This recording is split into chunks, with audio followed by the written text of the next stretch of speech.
Recorded Books and One Click Digital present Guilt Trip by Laura Childs with Diana Orgain. Narrated by Danielle Furland. Chapter 1. It was your typical New Orleans Garden District party. Wealthy, careless men sloshing down too much bourbon, tucked and lifted socialites flaunting their latest fashions, and 20-something women looking sleek as alley cats as they prowled for rich husbands. And every dang one of them on their best, baddest behavior as they shrieked, shimmied, danced, and drank while the Bayou Breezers cranked out a string of raucous Zydeco tunes. "And then there's us," said Carmela Bertrand. She gave a rueful smile as butlers in white tie and tails glided through the crowd serving tiny canapes of duck liver, baked oysters, and beluga caviar. "Nothing wrong with sniffing the rarefied air and seeing how the other half lives," said her friend Ava Grieux. "I'd say it's all very posh and predictable," said Carmela. Her tone was flat, but her blue eyes danced with mirth as she ruffled a hand through short, choppy blonde hair that was, as Ava so delightfully phrased it, chunked and skunked. Blessed with a radiant complexion and relatively calm demeanor, by New Orleans standards, that is, Carmela also possessed a nimble mind and burning curiosity, which, on more than one occasion, had sent her rushing in where proverbial angels feared to tread. "Watch this," said Ava, grabbing a champagne glass and tipping it toward an enormous ice sculpture. "Tell me this isn't cool." A slosh of excellent French champagne gushed down a steep tunnel of ice, foamed slightly as it navigated a quick series of S-turns, and emptied into Ava's crystal flute with a satisfying fizz. "Isn't that too much?" exclaimed Ava. "Service with a flourish," said the smiling bartender. Carmela decided maybe she needed a hit of bubbly, too. "What do you call this ice-carving thing?"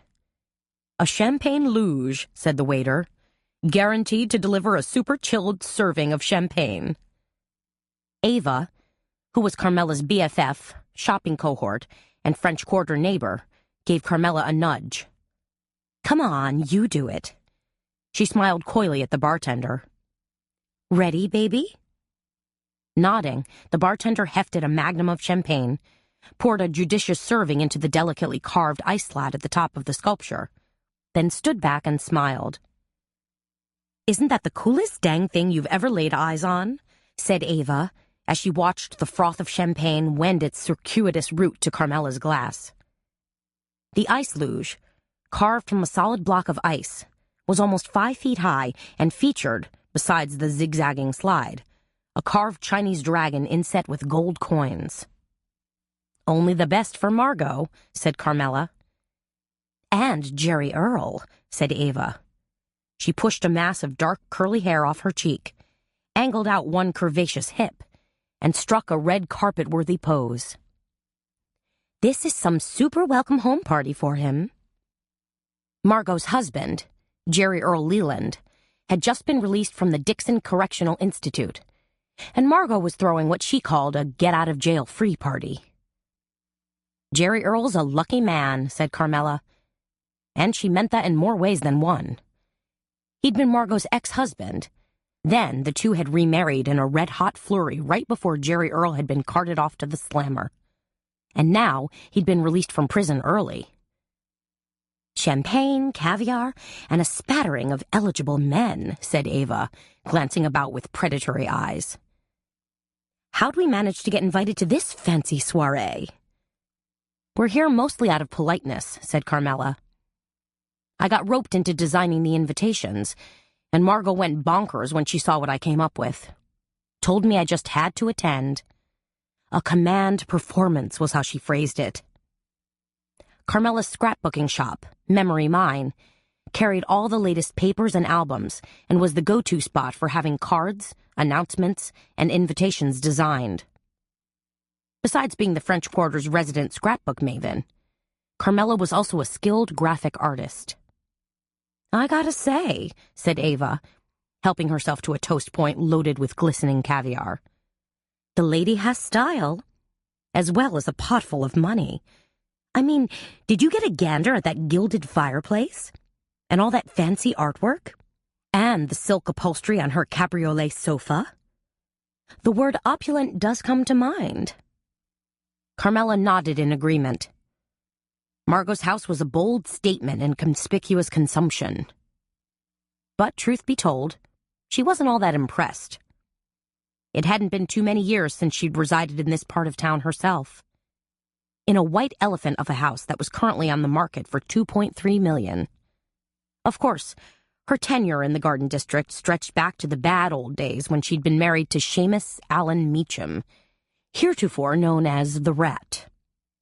Seamus, who possessed silky charm, a dazzling smile, and a wandering eye, hailed from the same rich-as-Croesus crazy-ass family as the Crescent City Bank Meachams.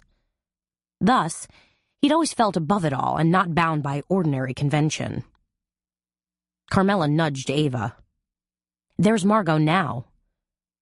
Margot Leland looked like she'd been hung by her heels and dipped in gold. Her dress was an explosion of gold sequins. Her fingernails shimmered. Her cantilevered beehive hairdo was spackled with threads of pink and gold. And the chains that clanked around her neck and chubby wrists were real-deal 24-karat gold. Though pushing 60, she still dressed like she was trotting off to Studio 54. Holy Coupe de Ville, Ava whispered. Margot's a walking Fort Knox. Margot immediately noticed them noticing. A wide grin split her flushed face. Her eyes lit up, and she immediately tottered over on sky-high gold silk heels to greet them. Carmela! Margot cried exuberantly, throwing her arms wide and losing half of her drink in the process. You came! Vous êtes arrivée! How could we not? Said Carmela. She tried to ratchet up her enthusiasm, feeling a little fake, and knowing in her heart that she'd rather be cozied up in her garden apartment, wearing jammies and reading a good mystery. Spending time with her 2 dogs, Boo and Pooh-Bah. She sighed. And you remember Ava? Eva! Margot shrilled. You gorgeous thing, you! Then she turned to Carmela and slurred, Oh, to be 30 again. 29, said Ava somewhat crisply. And so pretty and model thin, Margot enthused. And look at you, Ava drawled back, ever the good sport. All drippy in gems and jewelry. Margot wiggled her ample hips, giddy that they'd noticed. Then she fingered a chunky necklace that encircled her neck. Vintage, she chirped. 25 carats of Sri Lankan amethyst set in pure gold, designed and signed by Louis Comfort Tiffany himself. Carmela, whose jewelry consisted of a gold bangle and small diamond stud earrings, smiled politely. She didn't much care that Margot had decked herself out in the crown jewels, but she was starting to sincerely regret that she and Ava had dropped by this lavish party. It was all a trifle too ostentatious, the gaiety a little too forced. But the second act was yet to come. Margot snatched a glass of champagne from a passing waiter's tray and said in a conspiratorial whisper, I'm going to offer a congratulatory toast to Jerry Earl. I guess it isn't every day your hubby gets sprung from the joint, said Ava. Carmela had to stifle a giggle. Ava didn't have much of a filter. But Margot wasn't one bit bothered. Thank heavens we were able to apply some judicious pressure to the judicial system, she said, giving an elaborate wink-wink. And it certainly helps to know the right people. I'll bet, said Carmela. While her roots were English, Cajun, and a smattering of French, Margot Leland could trace her ancestry all the way back to the Vicomte Francois Pierre-Marie. That distant nobleman had fled France for New Orleans in 1815, following the exile of Napoleon, and had spawned an entire lineage of prominent New Orleanians, which Margot never let anyone forget. Margot took a quick slug of champagne and said, Time to kick this party into high gear. She grabbed Carmela's wrist and pulled her over to the band. Standing on tiptoe, she waved airily to the group's front man, a bearded and mulleted redhead. The musicians immediately ceased playing, and a microphone was passed to Margot. There was a momentary high-pitched squeal as Margot shouted out, "Everyone, everyone! I want to thank you so much for coming tonight to celebrate what is truly the most splendid day of my life. And now, I'd like you all to join me in a toast. A toast to the man who puffs me with pride, the husband who still curls my toes." She hoisted her champagne glass high in the air and paused dramatically. "To Jerry Earl." Jerry Earl Leland, who Carmela thought had the rather unfortunate countenance of a Galapagos turtle, was ensconced in a Louis XVI chair and deep in conversation with local businessman Buddy Pelletier. He barely looked up during Margot's heartfelt tribute. And when he finally did, aimed a perfunctory, knowing nod in the direction of the revelers.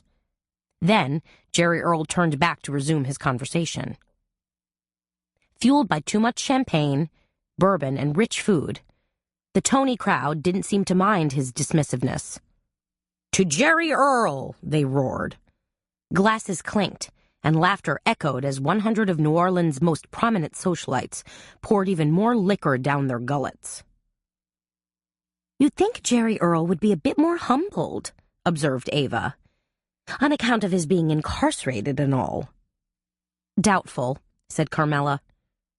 She didn't believe that Jerry Earl was one bit concerned, embarrassed, or mollified. She had no doubt that he'd be back doing whatever he'd been sent to prison for in less than 48 hours. As if reading her mind, Ava asked, "What was he in prison for?" "That would be your white-collar crime," said Carmela. Ava cocked her head. "Which means—" "Basically something fraudulent," said Carmela. She wasn't sure if Jerry Earl had engineered a phony land deal or cooked the books on a mythical corporation. And she didn't really want to know, since it was a moot point. Jerry Earl was a free man now and back in business, even though his dealings were probably nefarious. "And Jerry Earl only did 18 months? Surprise colored Ava's voice. "On a 5-year sentence," said Carmela. "Wow. I guess he got serious time off for good behavior." "Most likely it was time off because someone was paid off." "Oh," said Ava, her eyes going wide. "Now I understand. We're talking good old-fashioned Louisiana law, politics, and cronyism." "Which are all pretty much one and the same," said Carmela. She paused for a few moments and decided the air had gone out of the evening for her. "You know what? It's probably time to go." "Go?" said Ava. "I thought we were just getting warmed up." She swiped a hand across her tummy. "Besides, I'm starving. And I happen to know there's an enormous dessert buffet set up in the solarium. Wouldn't you like a hit of sugar to get your heart a-pumping? Maybe a slice of bread pudding soaked in brandy and dripping with ooey-gooey caramel sauce?" 10 more minutes, said Carmela. "Then we call it a night, okay?" "Got it," said Ava. "Besides, there are some good-looking guys here that I'd like to say how-do to. Beats scouting for a date on Craigslist." 10 minutes, said Carmela, as they pushed through the crowd. Like everything else in Margot's home, the dessert bar was over the top. Silver chafing dishes overflowed with bananas Foster, bread pudding, and cherries Jubilee. There were plates of killer brownies, carrot cake, and pecan pie. Pastel-colored French macaroons were stacked like poker chips. Carmela and Ava piled up their plates, hooked up with a couple of people they knew, then strolled out to the back patio and sat down. It was a balmy April evening with a light wind that made the humidity more than tolerable. Intoxicating jasmine blossoms and bougainvillea perfumed the air, and a giant green-winged Luna moth fluttered leisurely through the dusk. Just as Ava held a spoonful of cherries Jubilee to her mouth, it dribbled down onto her silk blouse. "Oh no!" she cried, making a motion to jump up. Carmela held out a hand. "No, stay put. If you stand up, it'll only blob down and make things worse. I'll run get a towel or something." She hurried inside and tiptoed down a back hallway, figuring it would lead to a butler's pantry or the kitchen. When she saw a waiter bustling toward her, she made a small, helpless gesture and said, "We've had a spill. Is there soda water, a towel?" But the waiter merely hooked a finger over his shoulder and continued on his way. "Huh," said Carmela, slightly miffed. "I guess I'll have to find it myself." But the first door she opened led to an office. Carmela poked her head in and glanced around. A cypress-paneled wall held dozens of oil paintings and awards in ornate frames. Another wall was covered in floor-to-ceiling bookshelves and crammed with shimmering geodes, fossils, gold coins set in black velvet, what looked like an Egyptian gold necklace, and glass tubes filled with gold nuggets. An enormous desk sat smack dab in the center of a black and persimmon-colored silk Aubusson carpet. Jerry Earl's office, Carmela decided. She'd stumbled upon it from the back entrance, the servants' entrance. Curiosity suddenly amped. Carmela took a step in and decided it was quite an amazing place. What had to be a mastodon tusk was mounted on a base of white marble. A large gold mask on a black metal stand, a gold skull of some primitive cat-like creature, and sparkling gold coins were displayed on Jerry Earl's desk, making it look for all the world like the office of some museum curator. Amazing, Carmela thought to herself. An incredible collection of fossils and gold antiquities. Just as she was about to turn and leave, a slight breeze fluttered the curtains. Carmela hesitated. Someone there? A noise sounded just beyond the green velvet curtains. A kind of scrape, like boot heels on cement. Then a dull clunk, like something metallic. Was someone outside? Peeking in at her? Or doing what? Had someone been attracted by all this loot? "Hello," she called out. "Jerry Earl, is that you?" There was nothing save a warm breeze stirring the curtains. Realizing she shouldn't be in here, feeling guilty and a little discombobulated, Carmela ducked back out and pulled the door closed behind her. She paused for a moment, then took another few steps down the hallway. Placing her hand on a second doorknob, she was about to pull it open when she heard a muffled thump on the other side of the door. Oh no, what now? A woman's voice, low and urgent, murmured, "Just one more, please. Just one eensy little line." A man's voice, husky and slightly taunting, said, "You sure about that, baby?" Oh, great. Carmela moved away quickly. She had a pretty good idea what the woman was asking for. She also had a fairly good idea what her boyfriend, Edgar Babcock, would say about that. And just to be clear, he was Detective Edgar Babcock of the New Orleans Police Department. Her own personal Dudley Do-Right snuggle bunny. "He'd tell me to hustle my sweet patootie out of here," Carmela muttered to herself, "before I get involved in some kind of drug incident." And, just as she was about to do exactly that, she heard another thump. Only this was the telltale thump, thump, thump of a clothes dryer tossing its contents to and fro. Breathing a sigh of relief, for her errand had somehow turned into a mission, Carmela hurried to the end of the hallway and pushed open a louvered door. A sizzle of bright fluorescence revealed a tidy, compact laundry room.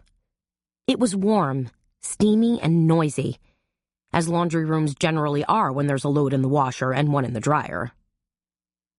Probably a bunch of bar towels, Carmela surmised, or the caterer had thrown in a load of dish towels. But that wasn't quite right, was it? Because the top-loading washing machine was standing open and silent. Casting a quick glance at the loudly thumping dryer, Carmela casually wondered what they'd tossed in that was making such an awful racket. Her eyes had almost pulled away, ready to grab a clean white towel, when she saw what looked like a leather shoe momentarily flash past the dryer's window. What on earth? Who would toss shoes in a dryer? Feeling slightly apprehensive, Carmela took 2 robotic steps forward. And then, like a warning shot fired across the bow of a ship, something deep in the limbic portion of her brain spit out a cautionary note. Something's wrong here. Something's really wrong. Don't be silly, she told herself. There's nothing to be nervous about. Except there was that shoe. Carmela's nose tickled. Her temples throbbed. She was suddenly aware that the air around her was redolent with a strange scent. A sweet, sickening, unnerving scent that was definitely not Downy or Febreze. Mesmerized, moving as if she were in a trance, Carmela stepped forward, curled her fingers around the handle of the dryer, and yanked open the door. As the dryer groaned to a sudden halt, Carmela jumped back just in time to see a limp hand flop out, and then watched in horror as the bloody, battered body of Jerry Earl Leland spilled out onto the white-tiled floor.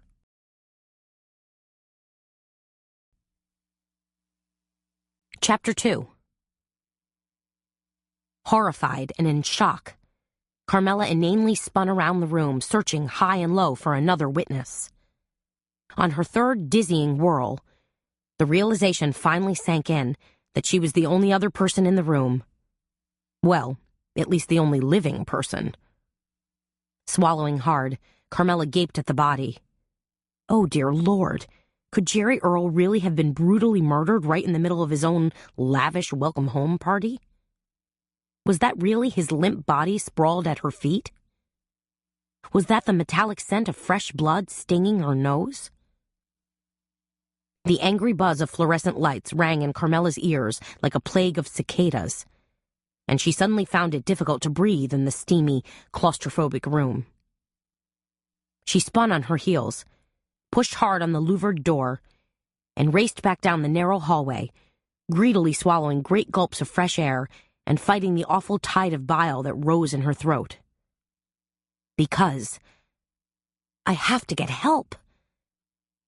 The narrow hallway was eerily deserted now and deathly quiet. No waiters, no caterers, no snuggly couple in the powder room. Then finally, gratefully, Carmela burst out onto the patio, where she'd been sitting just a few minutes earlier. Ava stood alone in the moonlight, nursing her drink. When she saw Carmela, she raised one shoulder in a casual shrug and said, "Apparently, my witty repartee is no match for the lure of a champagne luge. They've all toddled off for a refill." Then she stared at Carmela, did a double-take, and said, "What is it, Cher? You're shaking like a leaf and, good heavens, white as a sheet." "Jerry Earl is dead," Carmela blurted out. "Murdered, I think. I went into the laundry room and he..." Her right hand made an erratic circling motion. "His body just tumbled out of the clothes dryer." Ava's eyes went wide as saucers. She clasped the hand over her mouth, but a soft gasp still escaped. Then she frowned, shook her head, and said in a hoarse voice, "He tumbled out of the dryer?" "Excuse me," said a clipped male voice from directly behind Carmela. "You say there's a problem with the dryer?"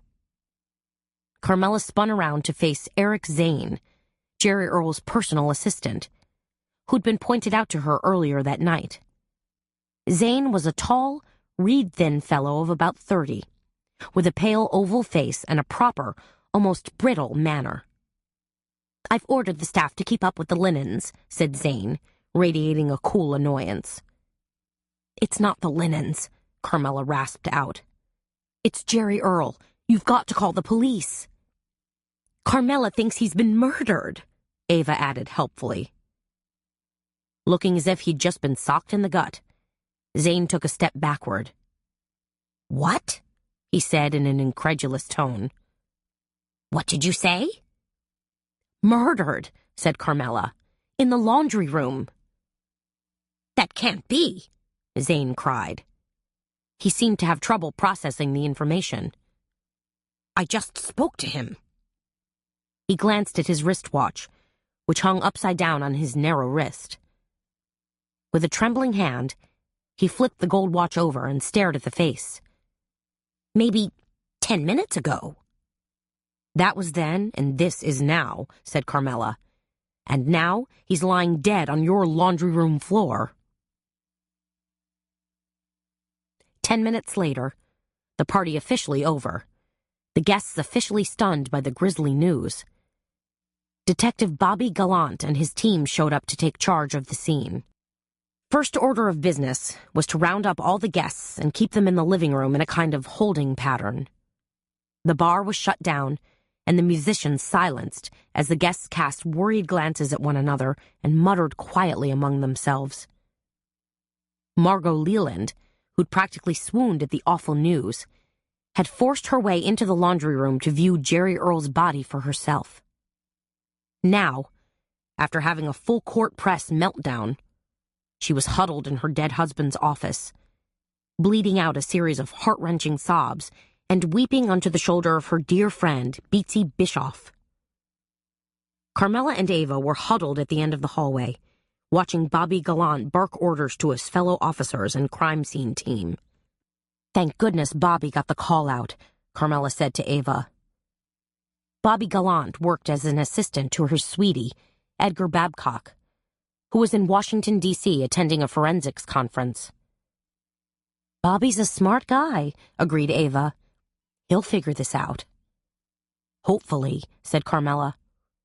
She knew he was an experienced homicide detective, but she still missed having Babcock's calming presence. "The guest list!" Gallant shouted to a uniformed officer. "See if there's a guest list, and be sure to ask that personal assistant guy if he thinks there are any valuables missing." "Who do you think?" Ava said in a dry whisper. "Is the killer?" said Carmela. She shook her head. "Don't know. I suppose it could be anyone." "Someone who's still here?" said Ava. "I guess so. I don't think anyone's left the premises yet." Zane had phoned the police immediately, put the party in lockdown mode, and jumped all over rumor control. So none of the guests had known there'd been a murder until the police arrived. At least that was the theory. "So the killer's still here?" said Ava, letting loose a small shudder. "Unless someone ducked across the patio while I was inside?" Ava shook her head. "I don't think anyone did. It was all pretty quiet. I was enjoying my champagne and Cherry's Jubilee." She glanced down sadly at her silk blouse, where the stain had deepened and set. Carmela bit her lip. "We can get that out later. If not, we'll spill a little more sauce and make a nice pattern." Ava tried to laugh, but it came out as more of a nervous hiccup. "Carmela!" called a sharp voice. It was Bobby Gallant, staring down the hallway at her. He was relatively young for a detective, with a full head of dark, curly hair and a smooth olive complexion.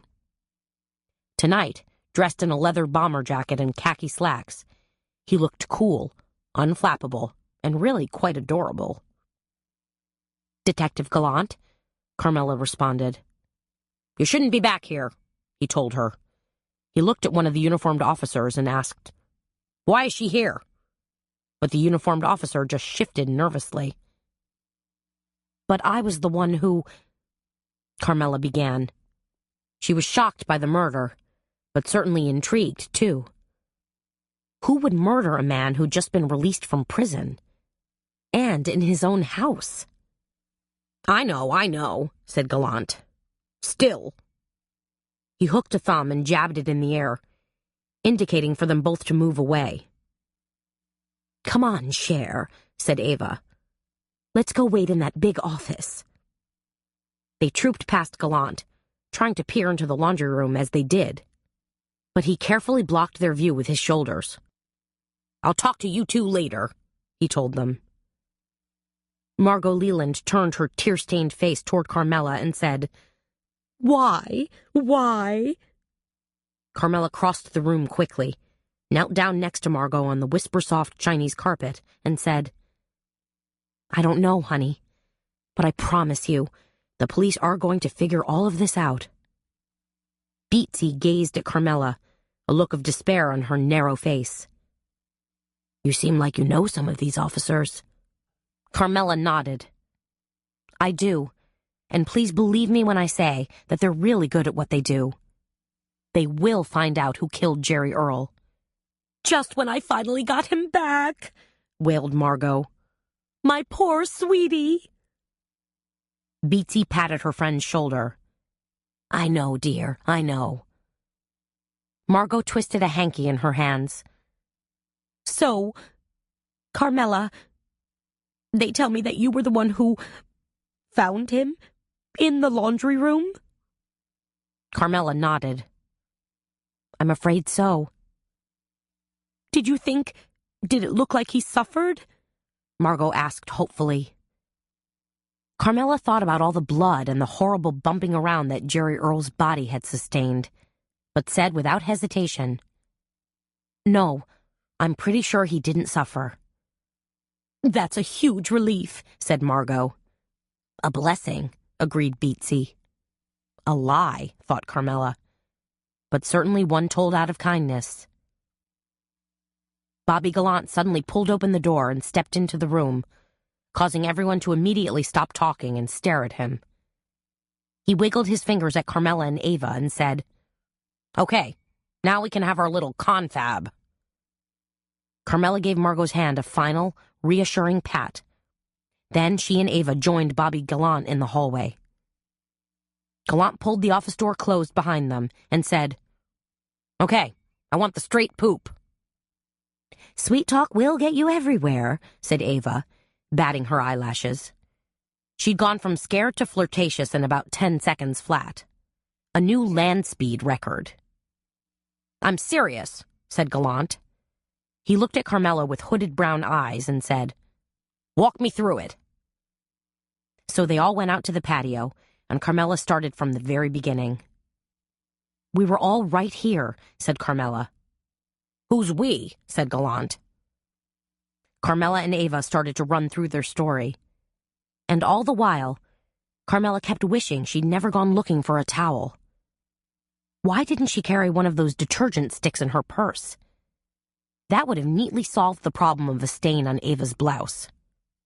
More important, she and Ava could have finished their Cherry's Jubilee and been long gone before Jerry Earl finished the de-wrinkle cycle.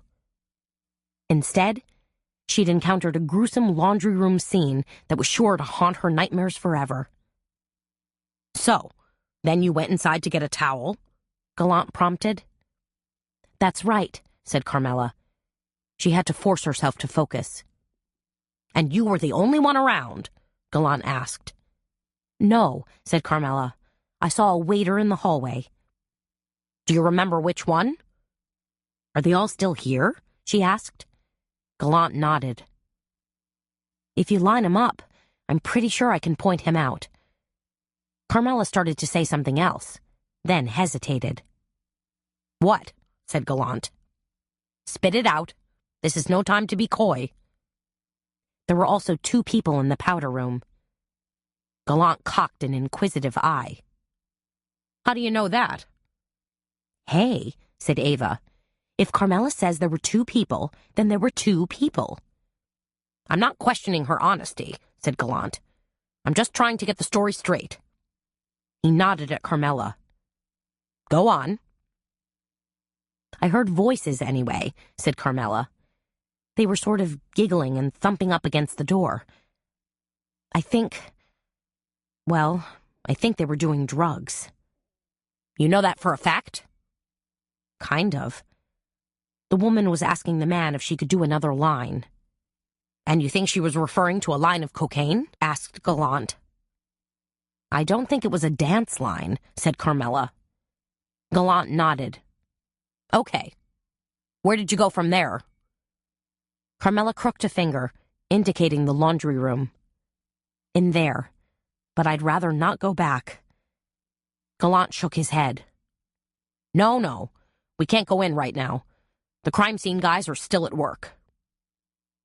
As if on cue, there was a loud clunk. Then, a metal gurney poked its nose out of the door. It rammed into the opposite wall, then was pulled back inside again. "Oh my," said Ava. There was another clunk, and this time, the gurney burst through the doorway and halfway out into the hallway. On top of it lay a shiny black body bag that obviously contained the dead body of Jerry Earl Leland. "Is that him?" asked Ava. "Is that Jerry Earl?" Her tone was hushed, but filled with curiosity. The young man who was pushing the gurney finally muscled it all the way out into the hallway. "Charlie," said Gallant, "are you guys about finished in there?" "I want to run a few more spatter pattern tests," said the young man. He was nerdy-looking, in a pair of oversized blue scrubs with floppy blonde hair and serious-looking horn-rimmed glasses that made him look like a young, learned owl. "Carmela, Ava," said Gallant. "This is Charlie Preston. He's kind of our crime scene whiz kid." "Nice to meet you," said Carmela, considering the circumstances. But Ava was assessing him carefully. "You don't look old enough to run a crime scene," she told him. Charlie grinned happily. "That's what everybody says." "That means you must be good," said Ava. "What was your name again?" asked Charlie, his grin stretching even wider. "Ava Grieux," said Ava. "Is that your married name?" said Charlie. "I'm not married," said Ava, dimpling prettily. "Good to know," said Charlie. If he'd been a puppy dog, he'd have wagged his little tail. "Do either of you know," said Carmela, her eyes now riveted on the body bag, "how Jerry Earl was really killed? I mean, it wasn't just death by clothes dryer, was it?" "From preliminary examination, it appears he was stabbed," said Gallant. "You mean with a knife?" said Carmela. "No," said Charlie, jumping in. "It's actually a little strange, and rather interesting. It appears that the deceased may have been stabbed with a weapon that was long and possibly serrated." "Like some kind of butcher knife?" said Carmela. "More like a knife used to cut sugarcane or stick hogs," said Charlie. "Ew," said Ava. "That sounds awful." "It does," said Charlie happily. "Of course, that's just a guess on my part. Any final determination will have to be made by the medical examiner." "Murdering someone with a serrated knife is grisly enough," said Carmela. "So why the coup de grace? If Jerry Earl was already dead, why stuff his body in a clothes dryer?" Gallant thought for a minute. "Dumped in post-mortem, yes. Maybe because the killer wanted to throw us off on time of death?" "That would do it," agreed Charlie. "That would alter the lividity factor big time." Carmela's eyes wandered back to the metal gurney that was parked in the hallway. Jerry Earl's body was lying in that black plastic bag, stiffening and getting cooler. "That doesn't seem—" she mumbled to herself. "What?" said Gallant. "Why do you think he was stuffed in the clothes dryer?" Carmela hesitated for a moment, then gazed directly at Gallant and said with great earnestness, "I think it was done out of hatred. Pure, unabashed hatred." Chapter 3. "Phew," said Ava. "What a night." They were crossing the flagstone courtyard that separated Carmela's garden apartment from Ava's juju voodoo shop and her tiny, funky upstairs apartment. Carmela paused next to a large pot of candy-pink bougainvilleas. "Come on over," she said. "I'll make us a cup of tea." Ava nodded. "I need something to warm me up. I feel out of sorts and chilled to the bone by all of this." "And you didn't even get to see the grisly part," Carmela said. She inserted her key into the lock and let them both into her French Quarter apartment. "I didn't need to," said Ava. "Or want to. Your description alone scared the bejeebers out of me." She was about to say something else when two furry bodies came hurtling toward her. "Boo, Pooh-Bah," Carmela warned. "Be careful of your Aunt Ava." But Carmela's words fell on deaf doggy ears. Boo, Carmela's wrinkly, fawn-colored Shar-Pei, basically rushed in and knocked Ava for a loop. And Pooh-Bah, a spotted mongrel that Carmela's ex-husband had rescued from the streets, had also closed in for the kill. Or, in this case, killer kisses. "Uncle, Uncle!" Ava cried while the dogs pranced, danced, and swirled about her as she tried to hobble her way to the leather chaise. Finally, she flopped down. But not before she was overwhelmed with more kisses and coerced into stroking Boo's tiny triangle ears. "Are they bothering you?" Carmela called. She was standing in her small galley kitchen, filling a red tea kettle with fresh water. "I'm okay," said Ava. "I'm just enduring a little canine love fest." "Are you hungry?" Carmela asked. "Because if you are, I've got banana nut bars and peanut butter cookies." "Home-baked by you?" "Yes, of course," said Carmela. She was pretty good in the cooking department. Now she was trying to fine-tune her baking skills. "Then let's have at 'em. You know I've got a serious sweet tooth issue." Ava picked up the remote control, aimed it at the TV, and snapped it on. "Think there'll be anything on about the murder?" "I sincerely doubt it," said Carmela. "Jerry Earl's body isn't even cold yet." "That's never stopped the relentless 24/7 news cycle before," commented Ava. The tea kettle let loose a piercing shriek, and Carmela measured out tea, then poured hot water into a floral bisque teapot she'd found in one of the scratch-and-dent rooms of the French Quarter antique shops that she liked to haunt. Placing the teapot onto a wicker tray with cups, saucers, and a small plate of cookies and bars, she squeezed past her dining room table and over to Ava. She settled the tray onto her marble coffee table and plunked herself down on her brocade fainting couch. There, she thought. Better. Better than a champagne luge. More comforting than a room full of crazy people. And infinitely cozier than a mansion in the Garden District. Home was where you could relax, let your hair down, and let down your guard. And feel safe, too. Ava took a sip of tea. This is tasty. What kind?" "Chamomile," said Carmela. "I ordered it from the Indigo Tea Shop in Charleston. It's not really caffeinated, so it's supposed to be highly conducive to relaxation and pleasant dreams." "I always have pleasant dreams," said Ava. "You wouldn't if you saw what I did tonight," Carmela thought to herself. "You'd be tossing and turning and having bad dreams." Ava aimed the remote control at the screen and switched over to KBEZ TV. Instantly, bright blue light swirled around the station's logo, and a graphic that said News Bulletin lit up the screen. "Uh-oh," said Carmela. "And you said it was too soon," said Ava. "But look!" A photo of Jerry Earl Leland suddenly appeared in a framed box that was superimposed behind the TV anchorman's head. "Turn it up," said Carmela. "Let's see how bad it is." It was bad. Real bad. "Murder in the Garden District," proclaimed the anchorman. He had perfectly blow-combed hair, what appeared to be a spray tan, and impossibly white chiclet teeth. "What are they saying?" asked Ava, leaning forward.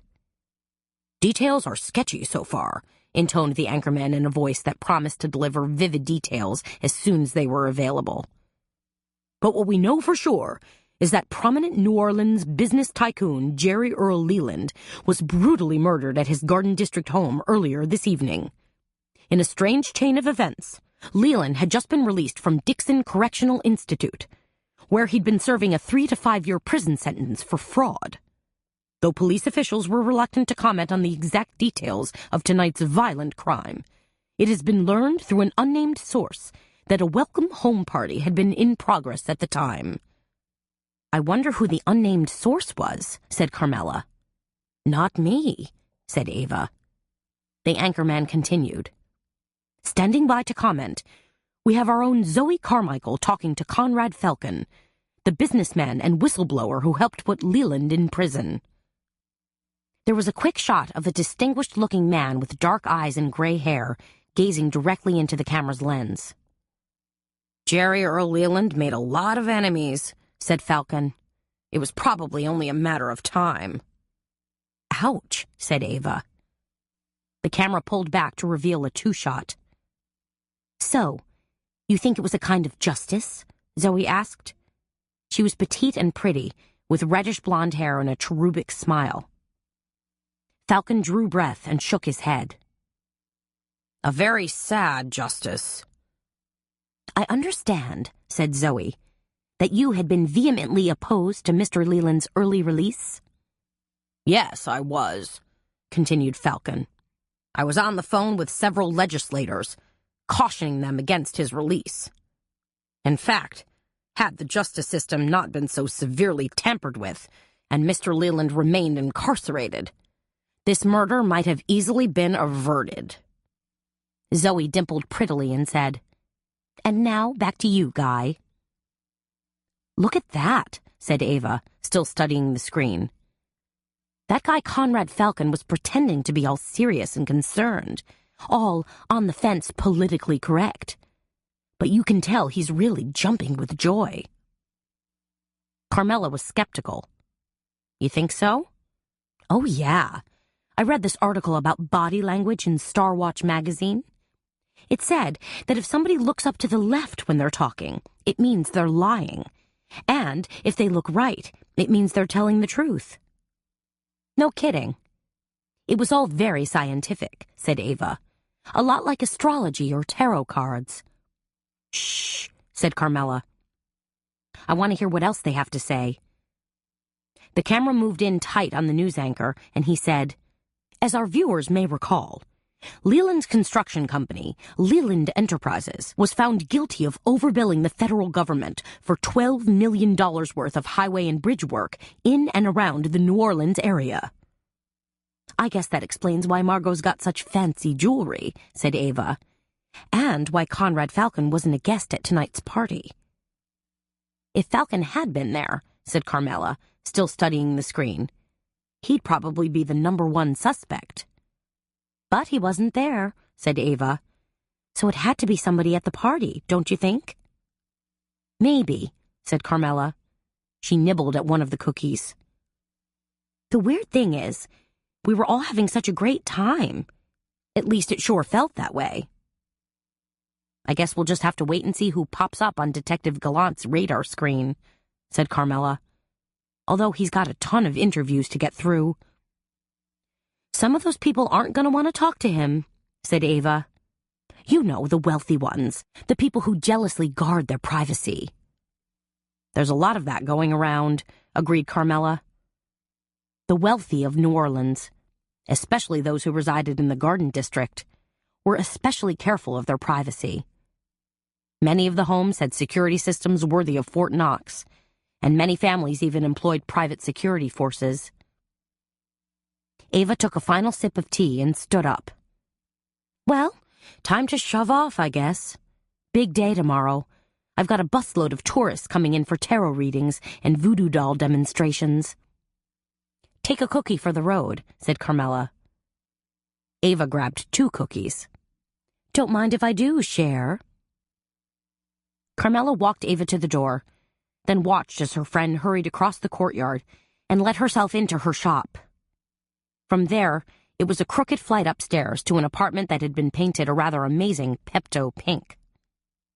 Because Carmela's head was still in a whirl, because she was a little too keyed up for bed, she fussed about her own apartment for a few minutes, packing up the leftover cookies, rinsing out teacups, thinking about poor old Jerry Earl. Why had he been murdered? What was the motive?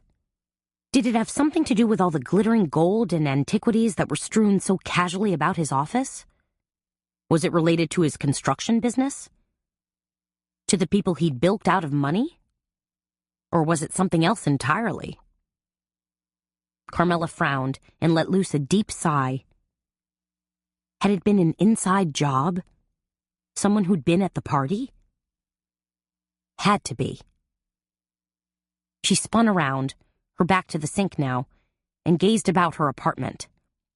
At the cozy brick walls, leather furniture, and plush oriental carpet that gave it such a warm, lived-in feeling. Happy to be here, she thought to herself. Happy to be safe and comfortable. And yet, Margot Leland had probably felt that exact same way too. But someone had come to her party, invaded her inner sanctum, and murdered her husband. Like plague in Mask of the Red Death, Carmela thought. Stealing quietly among the unsuspecting revelers with ice-cold death in his heart. A sudden noise outside startled Carmela from her reverie. Someone crossing the patio? That didn't happen very often, since the only street access was a narrow porte cochere. But no, there was Boo, the perennial watchdog, her ears laid flat against her head, nose pointed toward the door, a low growl rising in her throat. Carmela hastened to the window to peer out cautiously, and saw absolutely nothing. Just the low branches of a live oak tree swaying in the evening breeze, the small fountain pattering away. But she had heard something. Just like I heard something outside Jerry Earle's office window. For some reason, that incident had completely slipped her mind. But now Carmela knew she had to tell Detective Gallant. It could have been nothing. Or it could be a detail that was critical to his investigation. Should she call Gallant right now? She started across the room to grab her phone, then stopped. Walked back over instead and double-checked the lock on her window. Tomorrow, Carmela decided. She'd definitely tell him tomorrow. Chapter 4. After spending a fitful night, Carmela was excited to get back to the Monday morning normalcy and routine of her scrapbook shop. She lifted a knee, angled her hip, and bumped open the front door of Memory Mine, all the while juggling 2 cups of chicory coffee that she'd picked up at the nearby Café du Monde. She also carried a ubiquitous green-striped cardboard container that held the richest, sweetest treats known to man or beast. Because after what she'd been through the night before, Carmela had decided she needed a delicious and sugary kickstart to her morning. And then there was Gabby to contend with. Gabby Mercer Morris, her very capable assistant, saw her struggling to get through the door and quickly lunged to help. Grabbing the cardboard box, she said, "Let me help you with that." Carmela had to laugh. Gabby had gone for the good stuff right away. "It's the Pavlov dog effect, isn't it?" she said. "This box could be empty, but you'd still start salivating." "If I know you," said Gabby, brushing back blondish-brown, shoulder-length hair, "it's not empty." She raised delicate eyebrows as she eagerly pried open the box to reveal 3 powdered sugar-covered beignets. "Wow, talk about loot." "There's more," said Carmela. She carefully placed a small jar of raspberry jam and a container of vanilla dipping sauce on the counter. Gabby took in the sweet treats and raised her eyes to Carmela. "Okay, what's wrong? What happened?" Carmela handed one of the coffees to Gabby and said, "What do you mean?" What she was really thinking was, doggone it. After working together for 5 years, Gabby knows me a little too well. "Raspberry jam and dipping sauce," said Gabby. "These are heavy-duty stress busters. What's going on? Did you break up with Babcock?" Carmela shook her head. "No, thank goodness." "Well, something happened," said Gabby. She plucked a beignet from the carton and held it daintily to her nose. "Ah, the delicate essence of powdered sugar, oil, and... What? Is it butterfat that smells so divine?" "Has to be," said Carmela. Gabby took a bite and waggled her fingers. "So, come on, what gives?" Carmela knew she had to spill the beans eventually. "Okay, Do you remember the lady I did the party invitations for last week? The get-out-of-jail-free party? Sure, said Gabby, chewing. Margot somebody. Carmela nodded. That's right, Margot Leland. Well, Ava and I went to her party last night, and there was an incident. Really, an accident. Gabby took another bite of beignet. Yeah? Basically, said Carmela, trying to back her way into an explanation. Margot's husband was murdered.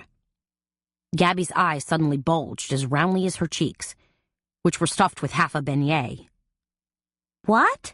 She cried out in surprise. Only it came out. What?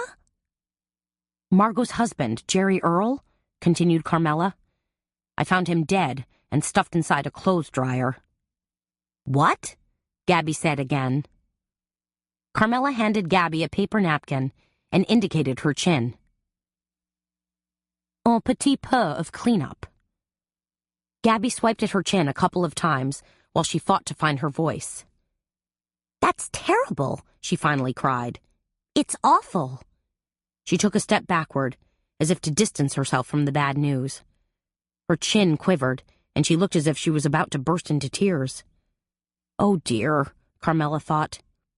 She knew Gabby possessed a fairly delicate constitution, and she really hadn't meant to ruin her day like this, or her coming week.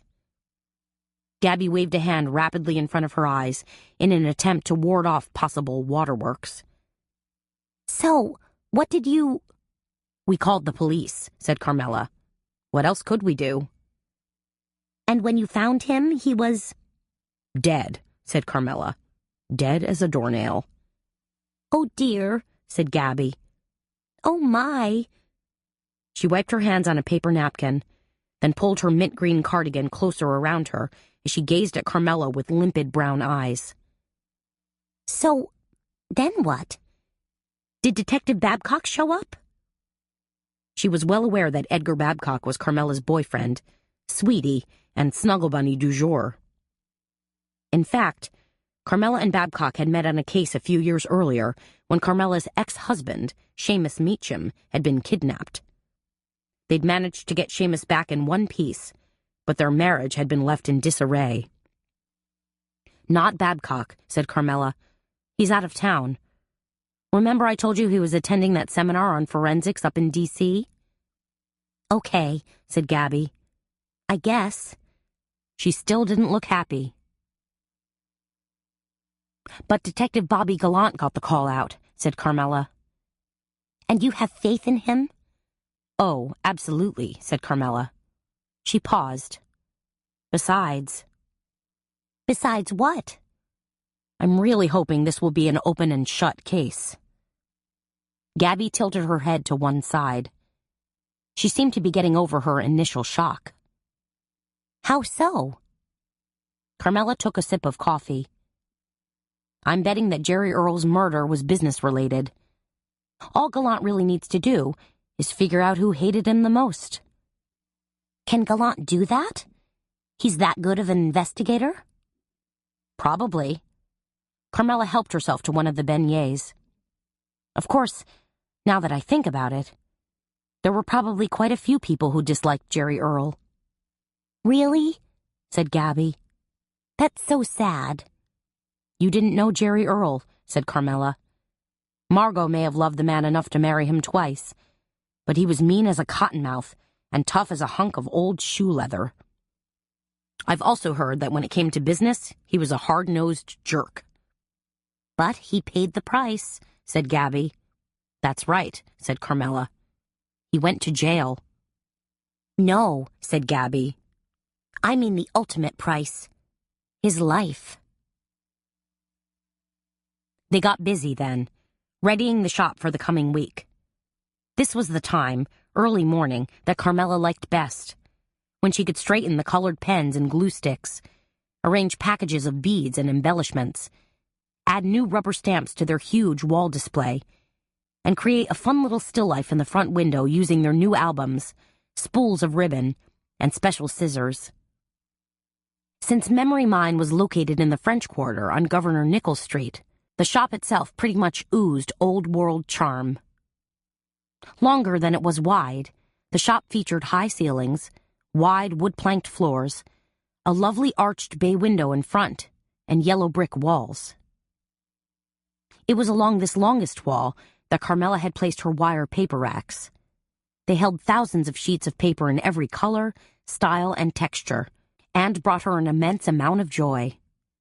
Because Carmela was, and she made no secret of this, a bit of a paper addict. She adored mulberry paper with its infusion of fibers, as well as Egyptian papyrus, which was linen-like and gorgeous. Both papers really got her creative juices flowing when it came to creating dimensional bags, boxes, and invitations. Of course, the botanical vellums embedded with real flower petals and the fibery Nepal lokta paper were pretty darn fabulous, too. Recently, Carmela had received a shipment of Indian batik paper, infused with rich, dark colors that hinted at the Orient and a slightly puckered accordion effect.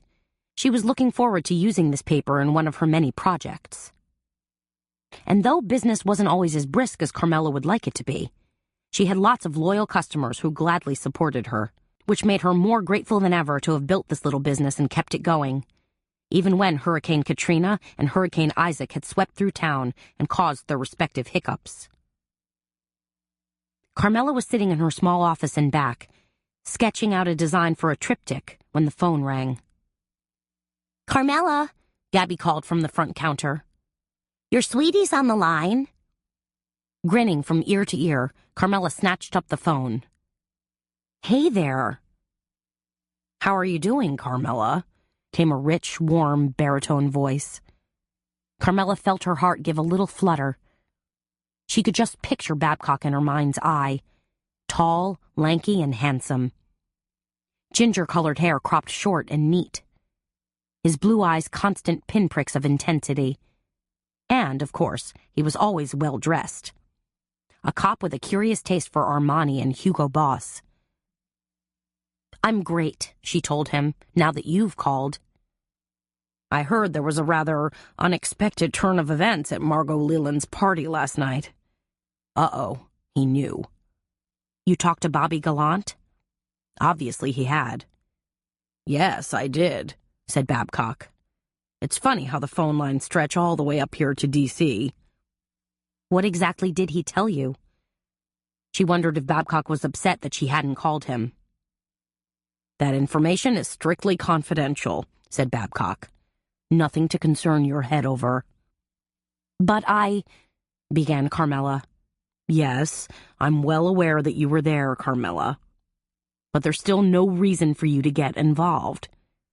No reason to try to insinuate yourself into police business or this particular investigation."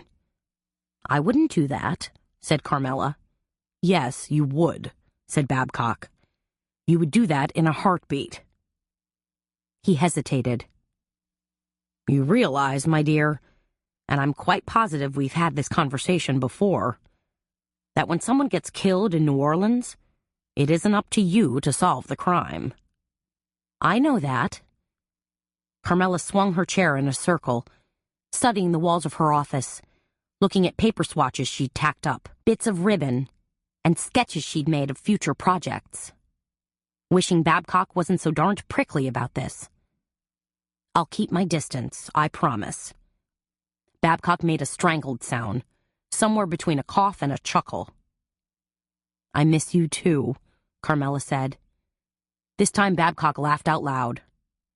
"Stay out of trouble, and I'll be sure to bring you something nice back from D.C.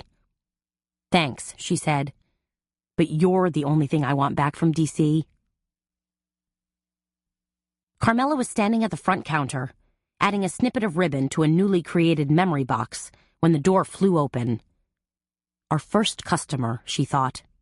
About time. But it wasn't a customer at all. It was Margot Leland, her hostess from last night. Dressed in a tomato-red outfit, she clung forcefully to the arm of a distinguished, white-haired gentleman that Carmela estimated to be in his early 70s. "Margot," said Carmela. She hadn't expected to see her again quite so soon. And why, oh why, was the poor soul toddling into her shop this morning? Somehow, this looked like a disaster in the making. Margot lifted sad eyes that were as red as her outfit and said in a gravelly voice, "Carmela, darling." Margot's tight red sweater jacket was rife with frills and ruffles that accentuated her every curve. She wore a short matching red skirt and stiletto heels so high that Carmela feared she might topple over. Margot's wrists were festooned with thick gold bangles that jingled and jangled with every movement, and she clawed pathetically at her companion, wringing the sleeve of his suit jacket until it looked worn and crumpled. Carmela and Gabby exchanged worried looks. "Shall I make tea?" Gabby asked. "Please," said Carmela. She figured she'd need something to soothe Margot's obvious distress. Then she reached onto the front counter for a box of tissues and placed them within Margot's reach, all the while wondering what this unexpected visit was really about. Margot released her vice-like grip on her companion and gave a small wave. "This is my friend, Duncan Merriweather," she explained. "I don't know if you met him last night."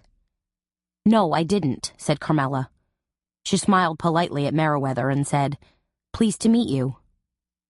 "Likewise," Merriweather said. He gave Margot's arm a solicitous squeeze and said, "Would you like me to stay close, sweetheart?" Margot steeled her shoulders and shook her head. "No. Perhaps you could amble around the French Quarter, while Carmela and I have a little chat?" "As you wish," said the very solicitous Merriweather. As he exited the shop, Gabby returned with a cup of tea for Margot. "Here you are," said Gabby. "And please, do accept my sincere condolences." "Thank you," said Margot, accepting the cup of tea with hands that visibly shook. "You're very kind. You're both very kind." Gabby moved discreetly away, leaving Carmela to face Margot. Margot was a woman who was used to wielding her considerable power and influence, and generally getting her way. Thus, she got right to the point. "Carmela," Margot said in a dry, brittle voice, "I need your help." "My help," Carmela repeated. What exactly was Margot asking? Help with the funeral? With some sort of invitation? Perhaps a memorial card? "You have to help me find Jerry Earl's killer," Margot suddenly cried. Excuse me?" said Carmela. This request had come out of left field and tapped her on the noggin hard. But Margot seemed to have her mind made up. She took a sip of tea and said, "Yes, you." Carmela touched a finger to her chest. "I couldn't, really. Words seemed to fail her. But Margot had found a modicum of composure and was suddenly insistent. "I warn you, I'm not a woman who is used to taking no for an answer." "Just because I was there," Carmela stammered, "as a sort of witness, that doesn't make me any kind of investigator." "That's not what I hear," said Margot. She gritted her teeth and forced out a kind of mirthless grin. "I understand that you're extremely smart and clever. That you're basically an amateur investigator who's not afraid to pursue angles that the police sometimes deem improbable." Carmela bristled a bit. Who'd been talking behind her back? "Who on earth told you that?" she asked Margot. Margot drained the rest of her tea in one gulp. "If you really must know, it was Jekyll Hardy." "Ah," said Carmela. That explained it. Jekyll Hardy was an antique appraiser, premier Mardi Gras float builder, and one of Carmela's bestest, closest friends. But when it came to spreading gossip and the rumor du jour, Jekyll was worse than a runaway train. He yapped to the Pluvius crew as well as confided in the Rex crew. Then he confabbed with his friends at the New Orleans Museum of Art, as well as every antique dealer up and down Royal Street. If a yellow dog happened to wander across his path, Jekyll would probably talk to him, too. "I'm flattered that Jekyll thinks so highly of me," said Carmela. "But there's absolutely no way I can get involved. You see, I promised Detective Babcock. Margot's perfectly waxed brows rose in twin arcs. Babcock? She hooted. Who's this Babcock person? I thought Detective Gallant was in charge. Carmela cringed inwardly. No way did she want to share the details of her love life with this much-married Garden District doyenne. He's, She wasn't about to tell Margot that Babcock was her honey, so she said, Detective Babcock is Detective Gallant's superior officer. And you're well acquainted with this Babcock person? Yes, I am, said Carmela. She noticed that Gabby had moved a few steps closer to them. Gabby was obviously caught up in Margot's plight and seemed distraught that Carmela was reluctant to help. He's Carmela's boyfriend, Gabby said suddenly in a small, squeaky voice. Margot's eyes lit up, and she smacked her fist against the counter, jangling her armload of bangles. That's absolutely perfect! The jangling seemed to please Margot because she repeated her gesture again, saying, Now I really must insist. It would appear you're privy to all sorts of information. No, said Carmela, backpedaling. I'm not privy to anything at all. Gabby crept forward some more. Couldn't you just help her a little? She asked. Carmela threw a horrified look at Gabby, who was gazing at her with pleading eyes. Unfortunately, the balance of power in the room had just subtly shifted. Now it was 2 against 1. Carmela pressed her lips closed as the silence grew deafening. She wished for a customer, a delivery person, anyone, to come galloping in and interrupt this bizarre standoff. Please, Margot said in a cajoling voice. Please, said Gabby. You know you're good at this. Carmela released the sigh she'd had bottled up inside her. I'll think about it, she said, reluctance heavy in her voice. Margot was suddenly jubilant. I knew you wouldn't let me down, she cried. She clasped her hands together and smiled at Gabby. Tears leaked from her eyes. Said Carmela. What did I just get myself into? Come to my house tomorrow morning, said Margot, and I'll pull together a list of names for you. You mean names from the party, or names of people who hated Jerry Earl? Carmela asked. Margot weighed her question for a few moments. Both, I suppose. Sure, said Carmela. Whatever. Anything to extricate herself from this unnerving conversation. But Margot was thrilled beyond belief that Carmela had climbed on board to fight her cause. She smiled, sniffled, snuffled, and wiped her eyes with a tissue. Then, her gaze fell upon the shadow box that Carmela had been working on. She poked a bejeweled finger at it and said, What is this sweet little thing? The wooden frame box, which had been artfully spackled with blue and cream paint, was about 2 inches deep and held bits of torn paper, a bouquet of dried flowers, a tiny bird's nest, and a small blue and pink feathered bird. Carmela picked up the shadow box carefully. It's just one of the many crafts we do here. Scrapbooking isn't just about photos and albums, you know. You can create memories or celebrate a person or event with all sorts of things. Shadow boxes, miniature albums, collages, scrapped jewelry, you name it. Margot reached out a finger and gently stroked the box. It's lovely. Thank you, said Carmela. No, thank you, said Margot. She turned a relieved smile on Gabby again. And thank you, my dear, for being so helpful, for being on my side. No problem, said Gabby. So tomorrow, said Margot, turning back to Carmela. Tomorrow, said Carmela. Bless you, said Margot. She gave a shy wave, then pushed and jangled her way out the front door. When they were finally alone, Carmela pointed a finger at Gabby. You were not helpful. Carmela, please, said Gabby. You're good at what you do. The investigating part, I mean. So why not put it to good use? Maybe because it always gets me in a heap of trouble? Not always, said Gabby. Carmela turned the shadow box over and studied it absently. Just how am I supposed to figure out this murder anyway? I don't have a clue in the world about where to start. I know you'll think of something, said Gabby. Besides, your meeting with Margot tomorrow should be helpful, especially if she puts together a kind of hit list.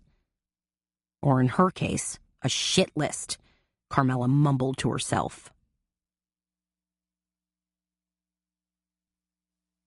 Chapter 5. Luckily, they got busy. Customers trickled into the shop looking for paper, charms, albums, and rubber stamps. While Gabby rang up sales at the front counter, Carmela helped one of their regular customers, a woman named Mindy, find some rubber stamps and ephemera for her travel scrapbook project. You see, said Mindy, I've got all these great photos of Rome and Venice, and I'm just not sure how to organize them.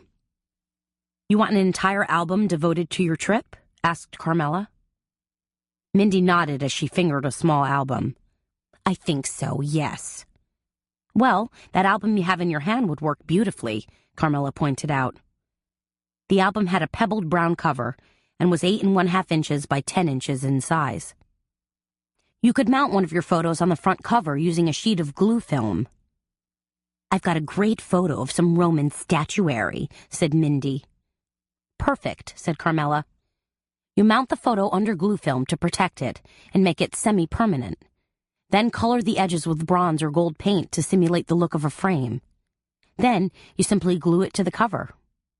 So, that sets the tone for the interior, too? It can, said Carmela. In fact, I've got some sheets of scrapbook paper with neat travel images on them. And I know we've got a packet of ephemera here that contains some Italian postage stamps. Perfect, said Mindy. Carmela hummed to herself as she unpacked a box of rubber stamps. She was happy she could help inspire her customers. It was always gratifying to get them pointed in the right direction on a fun, creative project. On the other hand, some projects were not fun. Case in point, helping Margot Leland. If Babcock found out, well, he couldn't find out. It was as simple as that. If he found out she was pussyfooting around the investigation, he'd blow a gasket. And that was never pretty. Carmela? Gabby had tiptoed up behind her. She was still a little miffed at Gabby for insinuating herself in the Margot Leland conversation. Want me to run down to Pirates Alley Deli and get you a po' boy for lunch? One with fried oysters? Carmela gazed at Gabby. That's not really playing fair. Whatever do you mean? Gabby was suddenly all smiles and innocence. You know that's my all-time fave. Then that's what I better pick up. Gabby gestured toward the front of the shop. You can keep an eye on things? Natch, said Carmela. It was hard staying mad at Gabby. She really was a terrific assistant, with good intentions and a heart as big as all outdoors. By the time Carmela located a fleur-de-lis rubber stamp for a customer, cut a swath of purple velvet ribbon for another, and gave tips to 2 more women on how to create a fiber art collage, Gabby was back. She thrust a brown paper bag into Carmela's hands and dashed back up to the front counter. Feeling a rumble in her stomach, knowing what juicy goodness was dripping away inside her paper sack, Carmela retreated to her office for a quick lunch. As she unwrapped the po' boy sandwich, she mulled over the events of the morning. Exactly how was she going to investigate Jerry Earle's murder without alerting Babcock and throwing him into a tizzy? Her sandwich, dripping coleslaw and mayonnaise from beneath the toasted bun, was certainly a delicious mess. Just like poking her nose into the investigation would likely be. Delicately lifting the top bun, Carmela popped a fried oyster into her mouth and licked her fingers. Oh well, some things were just meant to be messy. Case in point, po' boys and murder investigations. Nibbling at her sandwich, Carmela eyed the shaker box that sat on her desk. She hoped her class, which kicked off in just a few minutes, would intrigue her customers. She'd never done this kind of project before.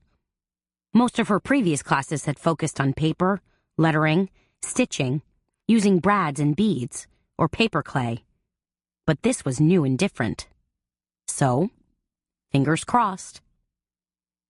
Just as Carmela was enjoying the last bite of her sandwich, a loud voice cut through the normal clatter of the shop. "Where is she?" came a cry. "Probably huddled in her office," said another voice, this one a little more strident and piercing. Baby and Tandy? Carmela wondered. Here already? She glanced at her watch and realized that they weren't early. Rather, she was late. She swept the sandwich debris off her desk and into the wastebasket, then hurried out to greet her friends. "You poor dear," Baby Fontaine cried out when she saw Carmela. Her flawlessly coiffed pixie blonde hair swung from side to side. Baby was 50-something and luminous, gorgeously sporting designer jeans and a perfectly pressed pinstriped blouse with an Hermes scarf tied carelessly at the neck. Tandy Bliss, who was short and skinnier than a cat left out in the rain, shrieked, "Poor dear nothing! Carmela loves getting caught up in these crazy investigations." "I do not," Carmela said, more than a little offended. "It must have been awful," said Baby, "finding that poor man stuffed inside a clothes dryer." "Was his tuxedo wet?" Tandy asked. "Or was it already permapressed by the time you found him?" Then she snickered at the shocked expression on Baby's face. "Murder is no laughing matter," Baby admonished. Tandy ran a hand across her tight crop of curled and hennaed hair, as if this gesture might mask her amusement.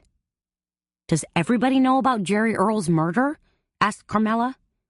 "Oh, honey," said Baby, "it's been all over the TV, and tongues are definitely wagging all over town." "And you were there," said Tandy.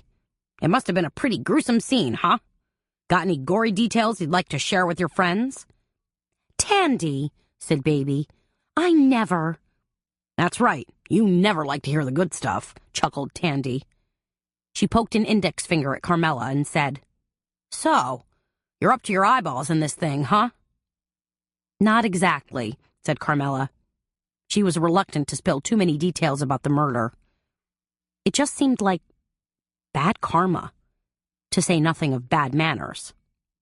"Ah," said Tandy, "we already know what happened. The stabbing, the clothes dryer. Talk about a bad heat cycle." "Poor Margot," said Baby. She pulled out a chair and sat down at the large back table they'd all dubbed Craft Central. "Just when she'd finally gotten Jerry Earl back home again." "Yeah," said Tandy. "I'll bet she's really crazed and dazed." Baby nodded. "Margot likes to be, how shall I say it, in control at all times. But in a situation like this, a murder investigation, Margot's not going to have much say at all." "Which is probably why she asked me to help," said Carmela. Why not just throw it out there on the table, she decided. "Whoa," said Tandy. "Seriously? She asked for your help?" Carmela nodded. She was just here. "Well, why shouldn't Carmela help?" piped up Baby. "She's good at piecing things together. Remember when poor Burl was killed? Over at the church?" "Terrible," muttered Tandy. Baby continued. "Carmela pretty much figured out that whole scenario. Helped bring the killer to justice and everything." "Yes, she did," said Tandy. "And God bless her for that." "Margot Leland is lucky to have Carmela looking into things," said Baby. She swiveled her gaze to Carmela. "Do you have any leads yet, honey?" Before Carmela could reply, Tandy said, "You gotta follow the money. There's always something there. Greed always wins out. Oh, and I saw that guy Conrad Falcon on the news. He didn't seem one bit sorry about Jerry Earl Leland. Of course, they were arch rivals when it came to business." "Falcon had no love for Jerry Earl," agreed Baby. "He probably figured that, with Jerry Earl released from jail, he'd be faced with more competition again, and his business would suffer." "Not anymore, it won't," said Carmela. "Here's the cardstock and vellum you asked for," said Gabby. She dropped an armload of supplies in the center of the table. "And here's something else you might like," said Tandy. She dug into her scrapbook tote bag and pulled out a paper sack. Just like that, the fragrant smell of chocolate brownies wafted through the air. "Treats," said Baby as Tandy passed the brownies around. "I can't believe that Tandy can eat constantly and still be skinnier than a stick bug," said Gabby. "Tandy's been blessed with a metabolism more powerful than a nuclear reactor," said Carmela. Tandy chuckled as several more ladies came in and joined them at the table. "It's always been that way." She reached out and rapped her bony knuckles against the table. "Knock on wood." Carmela stood at the head of the table and waited for chairs to be pulled out, customers to be seated, and tote bags to be stowed. "Okay," she said finally, calling her class to order. "We're talking shaker boxes today." "This is so exciting," one of the newcomers whispered. "I've never taken a class here before." "What I'm going to show you is just a quick example," Carmela continued. She held up a sample of a finished shaker box. It was a semi-flat wedding bell shape made with a backing of silver cardstock and a front piece of clear acetate. "Why is it called a shaker box?" asked Tandy. Carmela shook it, and hundreds of small cream-colored beads made a whooshing sound. "Ah," everyone breathed. They got the idea. "Shaker boxes are similar to flattened-out snow globes," Carmela explained. "Basically see-through envelopes that have small bits of paper or beads inside. You start by cutting a piece of cardstock into the shape of a circle, heart, or whatever, for the back. Then, you cut a piece of clear acetate in the same shape to use as your front. The two sides are attached, stitched, glued, fastened with brads, or whatever you want, and then filled with punchies, beads, or seeds."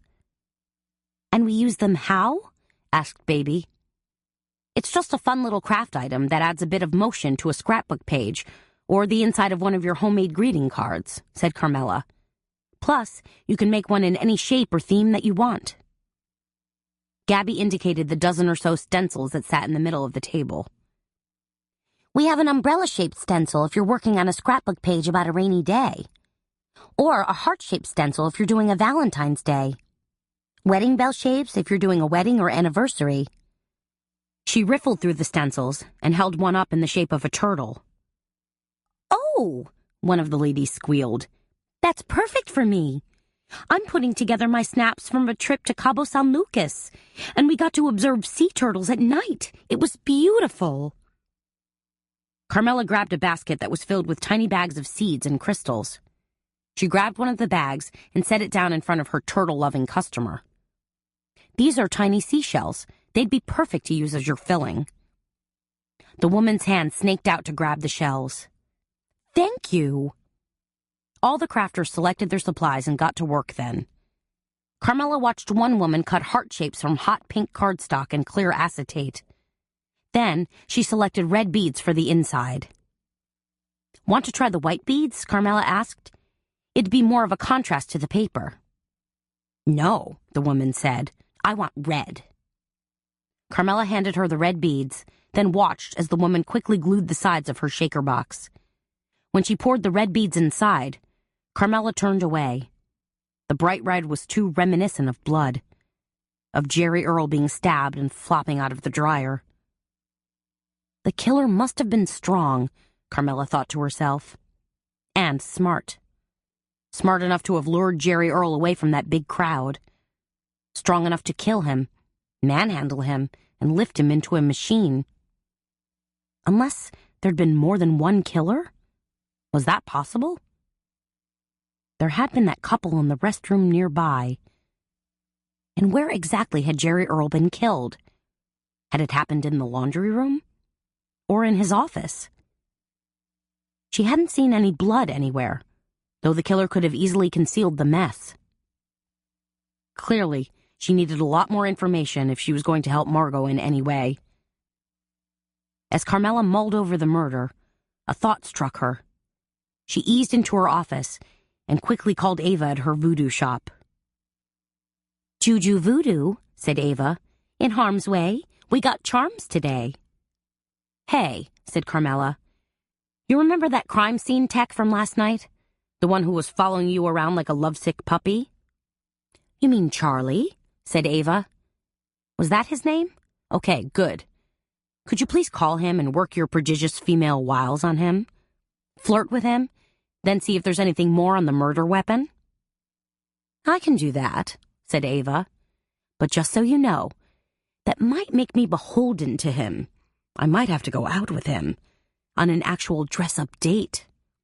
And that's a bad thing? Ava was basically a serial dater anyway. It's just that I've been on so many blind dates lately. I'm probably entitled to a free dog. But this would be for a very good cause, said Carmela. And just so you know, Margot stopped by the shop this morning and asked if I'd kind of look into things for her. Of course she did, said Ava, as if it were a purely logical thing. Because you were the one who discovered Jerry Earl's poor, mangled little body. That, and because Jekyll's been flapping his mouth all over town, telling people what a clever little crime solver I am. You are a clever little crime solver, said Ava. You're the Nancy Drew of the Big Easy. Well, it isn't so easy these days, said Carmela. With Babcock out of town, we're going to be privy to a lot less information. You know as well as I do that Bobby Gallant is playing this fairly close to the vest. I'll make the call, said Ava. Good girl, said Carmela. Then come on over for dinner tonight, okay? I was hoping you'd say that, said Ava.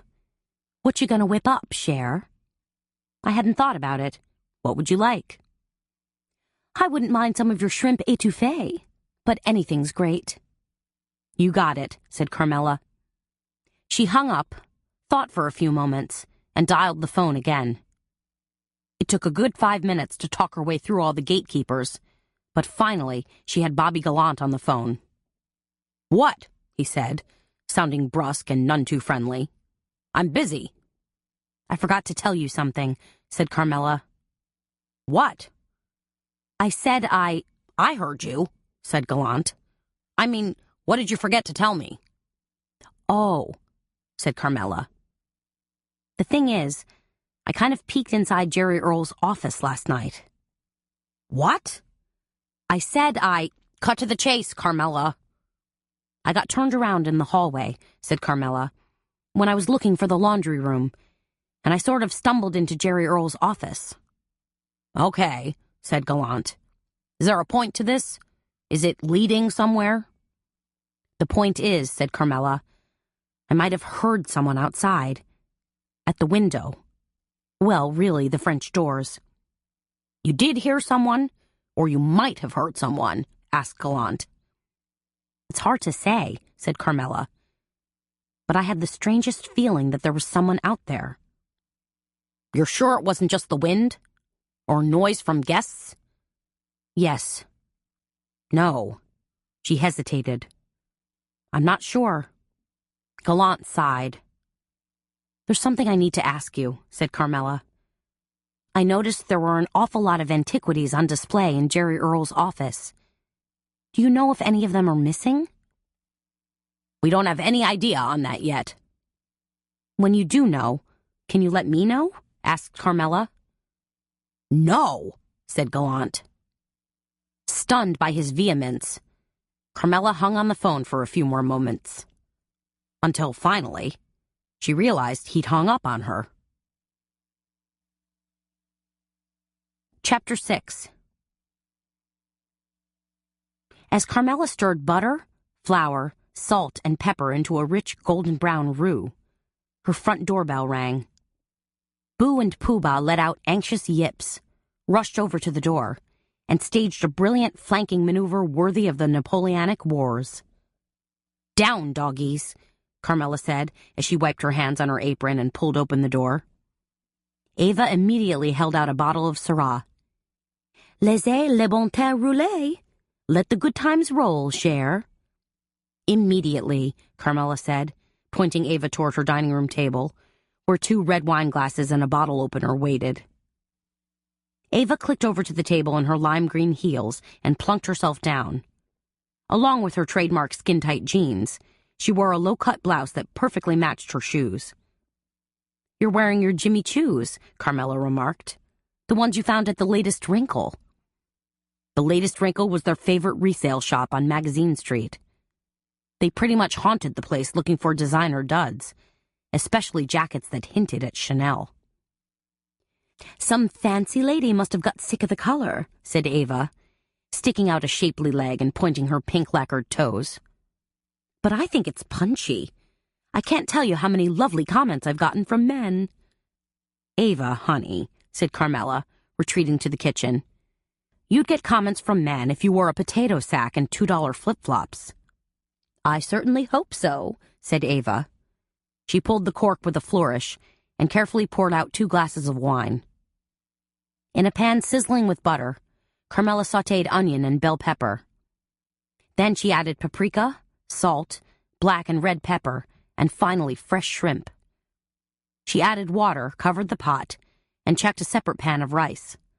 Called to Ava. "Dinner in about 15 minutes. "Smells delish already," said Ava. Carmela joined Ava at the dining room table and accepted the glass of Syrah from her. "So, tell me, did you reach Charlie?" "I talked to him," said Ava. "I hope you did more than that." "Okay, I flirted with him," said Ava. "And then I asked my questions. He answered them okay, but swore me to total secrecy." "Of course he did," said Carmela. She took a hit of wine, waggled her fingers, and said, "So, what'd he say? Anything about the murder weapon?" "This is going to sound totally wacky," said Ava. "But do you know what a trocar is?" Carmela shook her head. "Nope." She had no idea what it was, but it didn't sound good. "It's some kind of unpleasant implement used by funeral directors." Ava wrinkled her nose. "A tool that's used during the embalming process." Carmela leaned back in her chair. "Oh, man, that sounds positively hideous." Ava grimaced. "It does, doesn't it? Wait a minute. Are you telling me that's how Jerry Earl was stabbed?" "I'm afraid the word Charlie used was eviscerated," said Ava. "But Gallant was so sure it was a knife," said Carmela. She was having trouble wrapping her brain around this information. Stabbed was one thing. Eviscerated sounded totally maniacal and crazy. "The medical examiner definitely said trocar," said Ava. "And, judging from what Charlie told me, that's the guy who has the final word." Wow. Carmela wondered why Gallant hadn't mentioned it to her on the phone. Then decided she knew why. Because the less information she had, the less apt she was to meddle. Yes, it was going to be more than a little tricky walking this investigatory tightrope. "And now I have to go out with him," said Ava. "Charlie, I mean." But she didn't sound one bit upset. "I've been thinking about the whole murder scenario," said Carmela. "And it seems to me the killer had to be pretty strong to overpower Jerry Earl, stab him, and then lift him into the dryer, right? So, maybe there was more than one killer. Remember I told you about the couple doing drugs in the bathroom?" "But you didn't actually see them, did you?" asked Ava. Carmela shook her head slowly. "No, I didn't." "Too bad." Ava took another sip of wine and said, "I have to say, that was a pretty crazy party. I've attended my share of wild warehouse raves, but Margot's party topped out majorly on my whack-a-meter." "You think?" said Carmela. "What about the Mardi Gras party you threw at Juju Voodoo?" Juju Voodoo was Ava's pride and joy. Her cozy little shop just across the courtyard that was stuffed to the rafters with magic charms, evil-eye jewelry, voodoo dolls, and saint candles. One of your guests swore to me that he was an honest-to-goodness werewolf. "I think he was just off his meds," said Ava. Carmela laughed and stood up. "I better go check my shrimp." "Wait." Ava picked up the bottle and topped off Carmela's wine. "It's good to keep the cook happy." Carmela swirled the inky Syrah in her glass and smiled. "If you really want to keep me happy, you can set the table." "I'm on it," said Ava. While Carmela pulled together the final stages of the meal, Ava set out yellow Fiesta-ware plates and bowls for each of them. "What about flatware?" Ava asked. "Over there in that mahogany cabinet."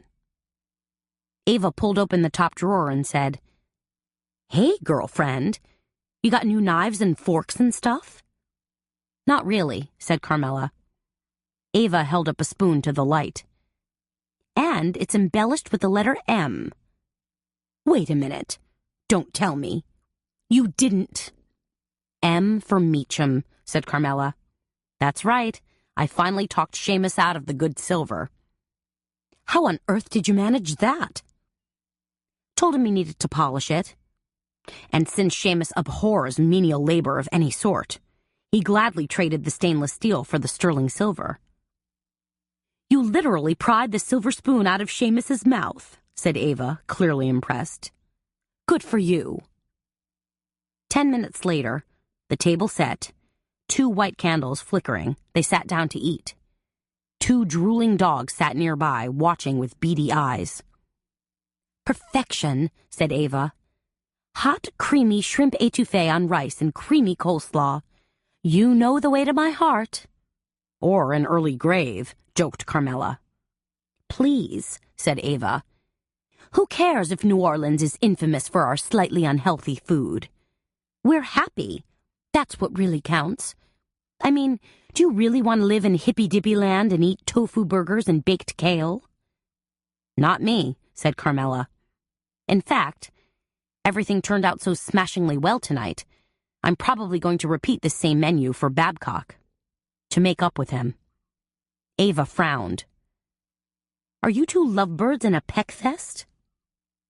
"More like a duel of wills. He called this morning and told me to basically mind my own business.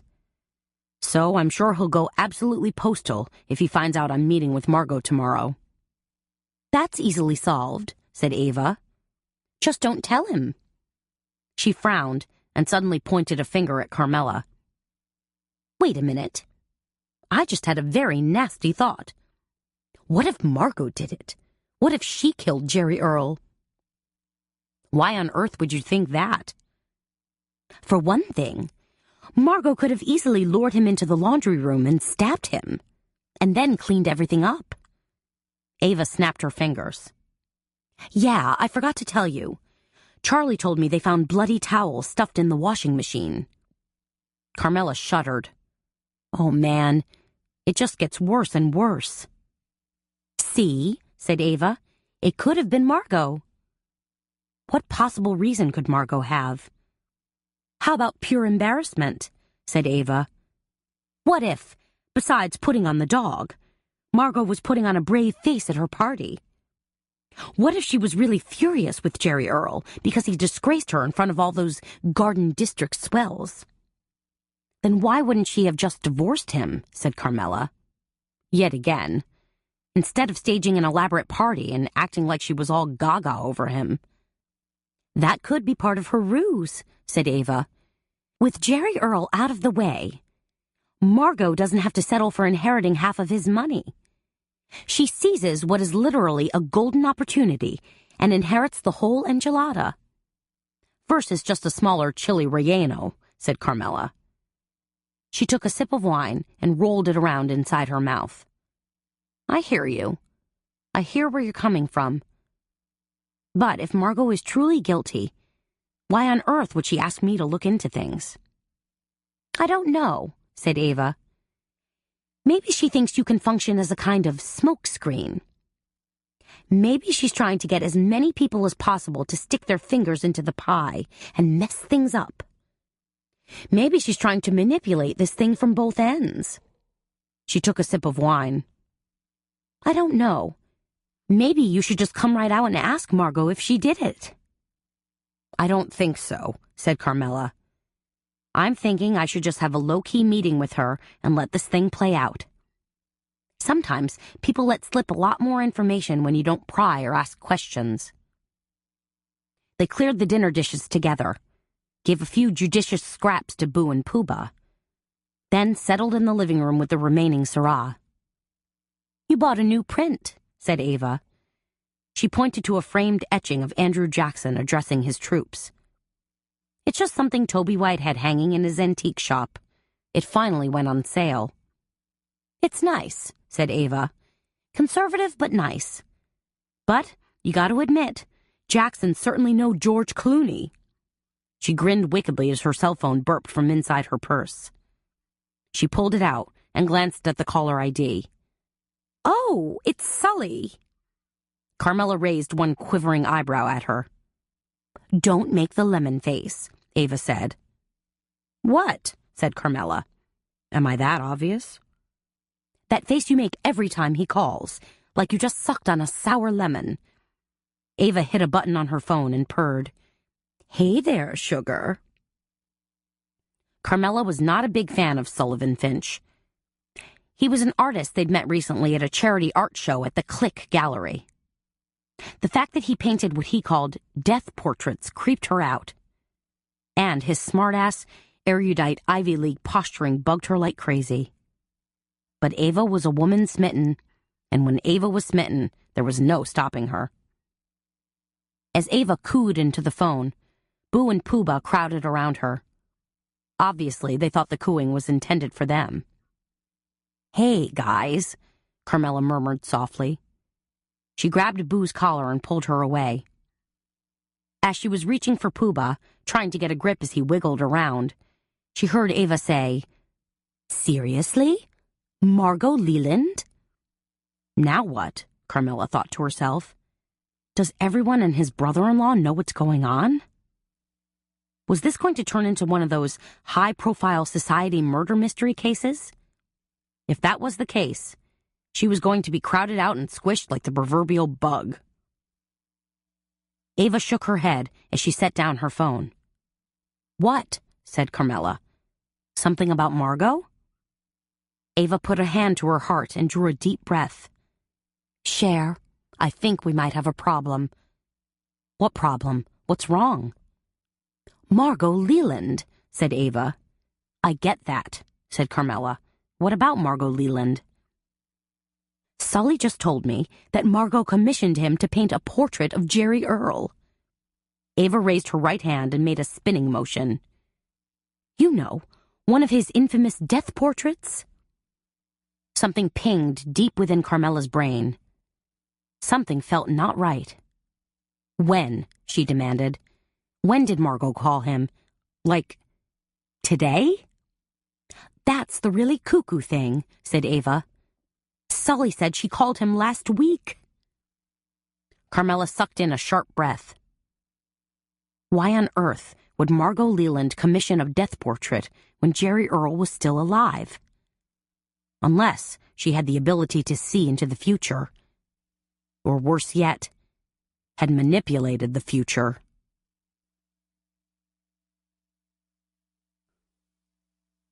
Chapter 7. Running more than a little late this Tuesday morning, Carmela skipped across Decatur Street, dodged past a yellow and red horse-drawn jitney on Bourbon Street, and headed down Governor Nichols Street. The sun was lasering down, bathing the brick storefronts with a creamy light, making all the little cottages that were painted Caribbean pink and blue and green look as if they'd been airlifted in from Jamaica. So pretty.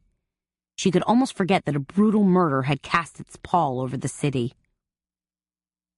The first thing Carmela saw when she sailed through the door of Memory Mine was Gabby being her usual helpful self with a customer. Hey there, Carmela called out as the bell da-dinged overhead. Gabby gave a decorous nod and smiled. Their lone customer, a young woman in a snappy silver-gray dress with knee-high black boots, grinned expectantly at Carmela. She was flipping through one of the sample scrapbooks Carmela had put together and was obviously impressed. I had no idea that scrapbooks could be so pretty, the woman told her. Each page is like its own individual work of art.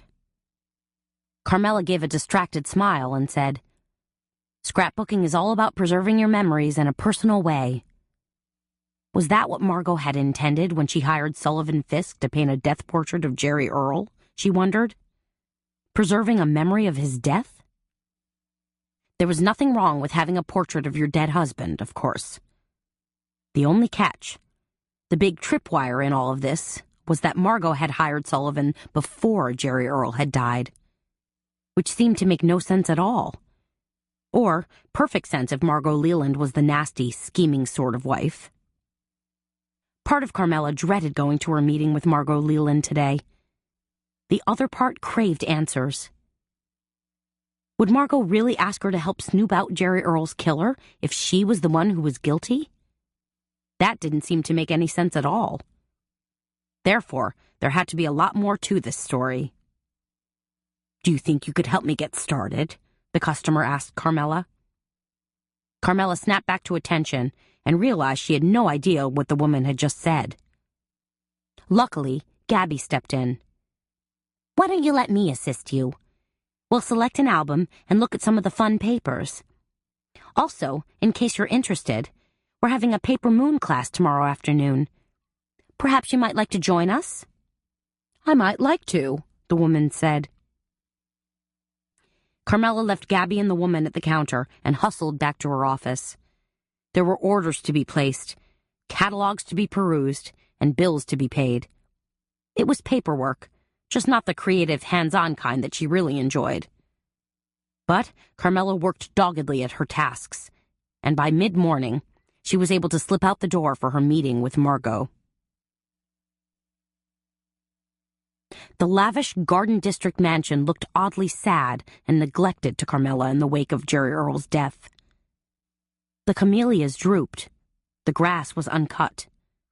Even the windows seemed to reflect a lifelessness. Nevertheless, Carmela trudged up the front walk and rang the doorbell. She waited, heard a deep metallic bong resonate from inside the house, then peered through the wrought iron security door as the impressive wooden door slowly creaked open. A woman peered out at her. Not Margot. This woman, whom Carmela was pretty sure she remembered from 2 nights ago, had black, cropped hair and a narrow, angular face that could only be described as severe. She wore slim black slacks and a black turtleneck. "You're right on time," said the woman. She extended a bony hand to Carmela. "I'm afraid we haven't been formally introduced. I'm Betsy Bischoff, Margot's dearest friend." Carmela shook her hand. "Carmela Bertrand." She offered a faint smile. "You were the one comforting Margot Sunday night." Actually, Betsy had been wailing piteously right alongside Margot. "That's right," said Betsy. She had the low, throaty voice of a lifelong smoker. And probably the metabolism of one, too, Carmela decided, since Betsy appeared to be just skin and bones as she led her through the parlor and down a long hallway. Carmela noted that the home's interior was significantly more somber than it had been Sunday night. Betsy threw open the door to Jerry Earl's office and announced in a deadpan voice, "She's here." Margot was seated at Jerry Earl's desk. Next to her was Duncan Merriweather. Their heads were bent close together, nearly touching, as they sifted through a number of important-looking documents. Startled by Betsy's introduction, Margot looked up expectantly. Then a smile bloomed on her pink face. "Carmela, you came!" She sprang to her feet and lurched toward Carmela, grabbing her and embracing her so tightly that Carmela couldn't draw breath for a moment. "Thank goodness!" Carmela gently disengaged herself from Margot, noting that this morning she was decked out in a flouncy pink skirt suit with a dozen gold bangles once again encircling her chubby wrists. "Duncan," said Margot, practically batting her eyes, "could you make those calls now?" "Of course," said Duncan. He surreptitiously slipped the papers he and Margot had been discussing into a folder and quietly gathered it up, nodded solemnly to Carmela as he exited the room, held the folder protectively to his side. "Obviously you've met Betsy," said Margot, shifting gears. "She happens to be my oldest and dearest friend. You might say I trust her implicitly." Carmela just smiled. Margot flapped a hand, motioning for Carmela to sit in the chair that Merriweather had just vacated. "Sadly, we were just planning Jerry Earle's funeral. It's going to be Thursday at St. Louis Cathedral. Interment will be in our family tomb at Lafayette Cemetery No. 1. She paused, her face downcast. "You'll come, won't you?" Carmela nodded as she sat down next to Margot. "If you wish." She thought about how Margot and Merriweather had been whispering so conspiratorially. How he carefully removed the folder. What else could Margot and Merriweather have planned together? Possibly a murder? "So," said Carmela, eager to start things off, anxious to ask a few questions, "have you put together that list for me?" With an erratic change in mood, Margot cocked her head playfully. "What list?" Carmela leveled her gaze at Margot. "The list of Jerry Earle's potential enemies." Margot shook her head. "Everybody loved Jerry Earle," she said emphatically. "Clearly not everyone," said Carmela. After all, the man had been murdered. Margot's hands flew to her face, and she suddenly seemed distressed. "I never in my wildest dreams imagined that—" She paused and sucked in a great gulp of air. Carmela decided that Margot was good at turning on her emotions at will. And stonewalling, too. "Yes," Margot said finally. "I suppose there were a few people, mostly workers, that Jerry Earle had caused to fire over the years." "Were any of them present Sunday night?" asked Carmela. From across the room, Beatsy gave a delicate snort. "No workers were guests at our party," said Margot. She said the word workers as if she were referring to manure. "Okay," said Carmela. "What about the people Jerry Earle did business with? Construction clients. Any of them present?" Margot's nod was imperceptible. "Yes, a few." "Any strained relationships among those people?" "None that I knew of." Carmela tapped a finger against the top of the desk. This was like pulling teeth. "What about Conrad Falcon, a.k.a. the whistleblower?" Margot reared back as if she'd been struck in the face. "That thieving rat! Do you seriously think I'd have him in my home?" "I'm guessing he's not one of your favorite people," Carmela said mildly.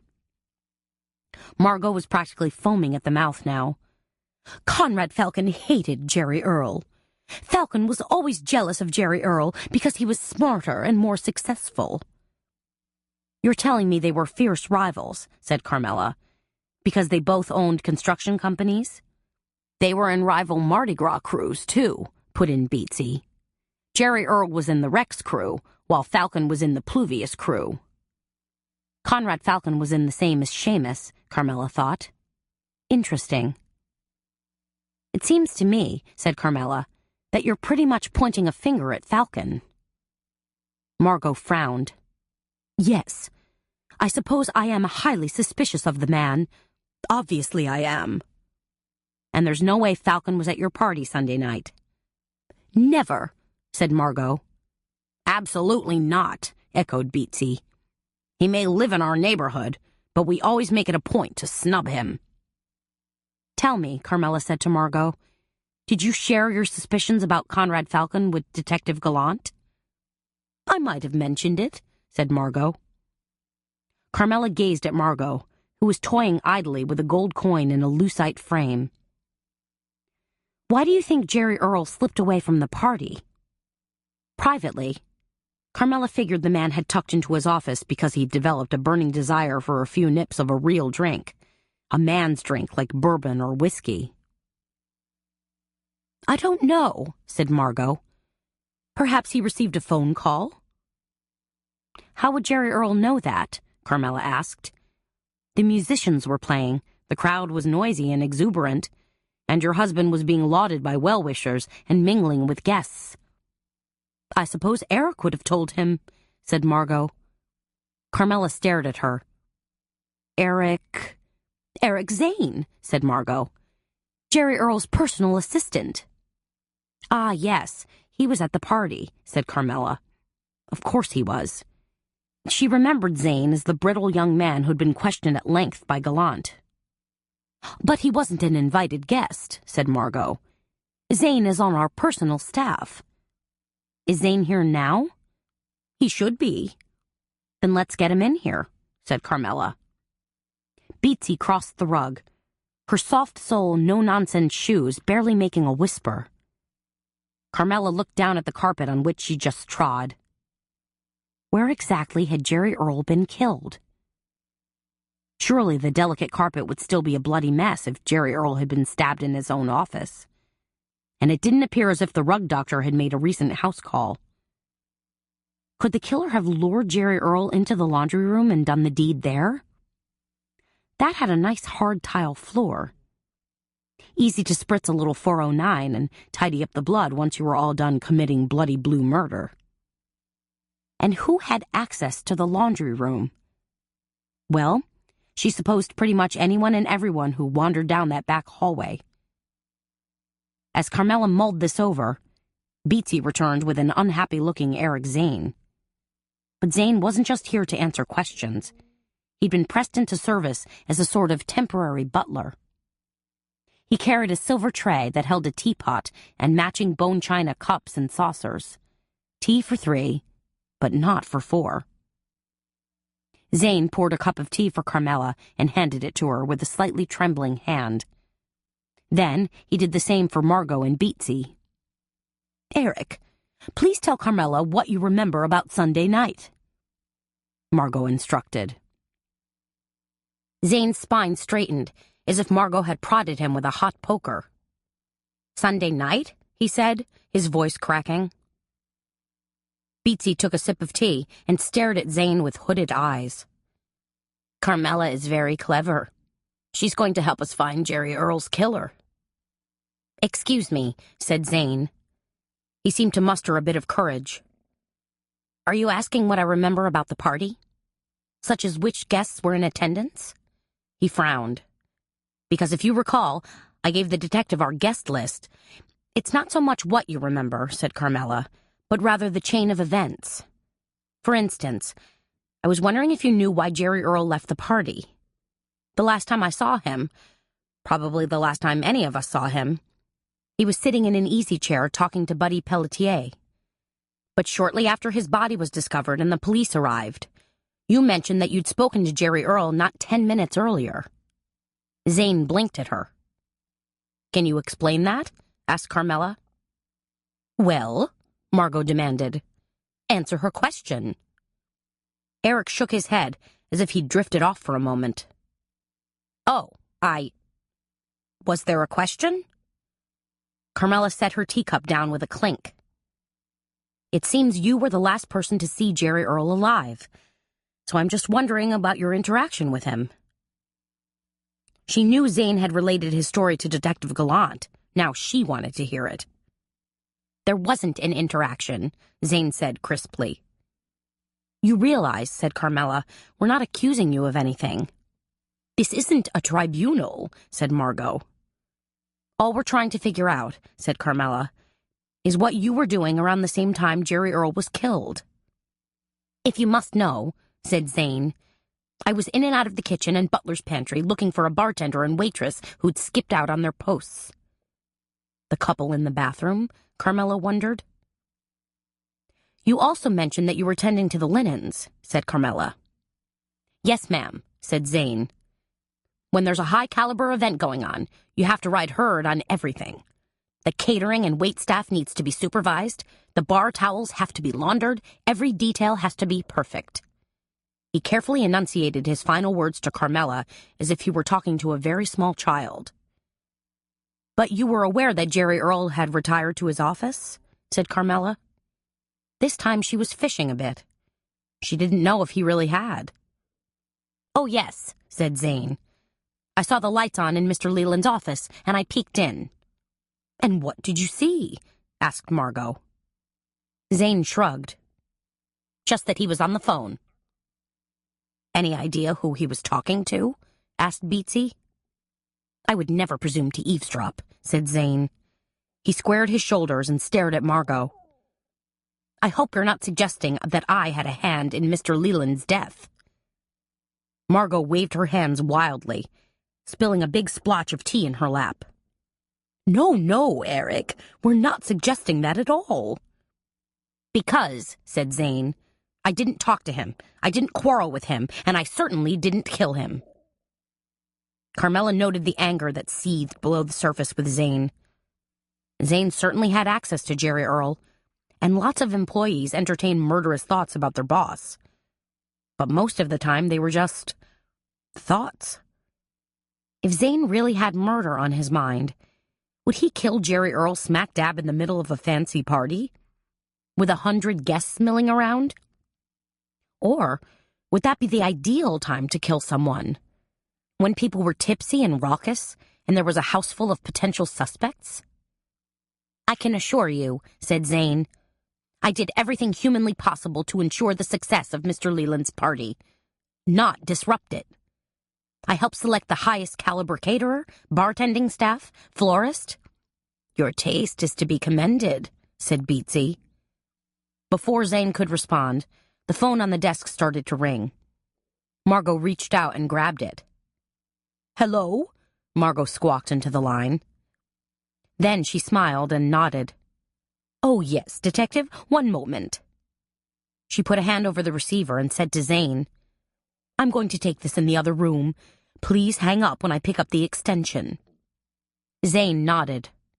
Of course, ma'am. Margot set the phone down next to a large gold mask that rested on a black metal stand and hurried out of the room. Carmela, Beatsy, and Zane waited in silence until they heard Margot call out. Then, Zane replaced the phone on the hook. Where were we? Beatsy asked. Florist, said Carmela. Zane rolled his eyes. That vendor proved to be slightly problematic. Mrs. Leland wasn't one bit happy with the zinnias. We ordered lavender and pink, and the florist delivered yellow and white. Ghastly, not a bit of pop. And the dahlias were wilted. First thing I noticed, said Beatsy. The poor things were losing petals by the minute. Reminded me of a Pomeranian I once had, shedding hair constantly until all that was left was his poor, dimpled pink skin. With the conversation taking a sudden jog, Carmela wondered if she'd gotten as much information as she could. The answer was probably yes. Both Margot and Beatsy seemed prone to theatrics and veering off course. Carmela aimed a smile at Zane. Thank you for answering my questions. I'm sure this hasn't been easy for you. Zane scrunched up his face and said, I want Mr. Leland's killer brought to justice as much as anyone. So if there's anything else I can do, any way I can help, please let me know. He reached down, picked up the teacups, and set them on the tray. Thank you, said Carmela. We'll be sure to keep you in the loop. Zane scurried out of the office. By the way the teacups clinked and clattered against each other, Carmela guessed he was happy to escape. Margot's footsteps sounded in the hallway. Margot, dear, said Beatsy.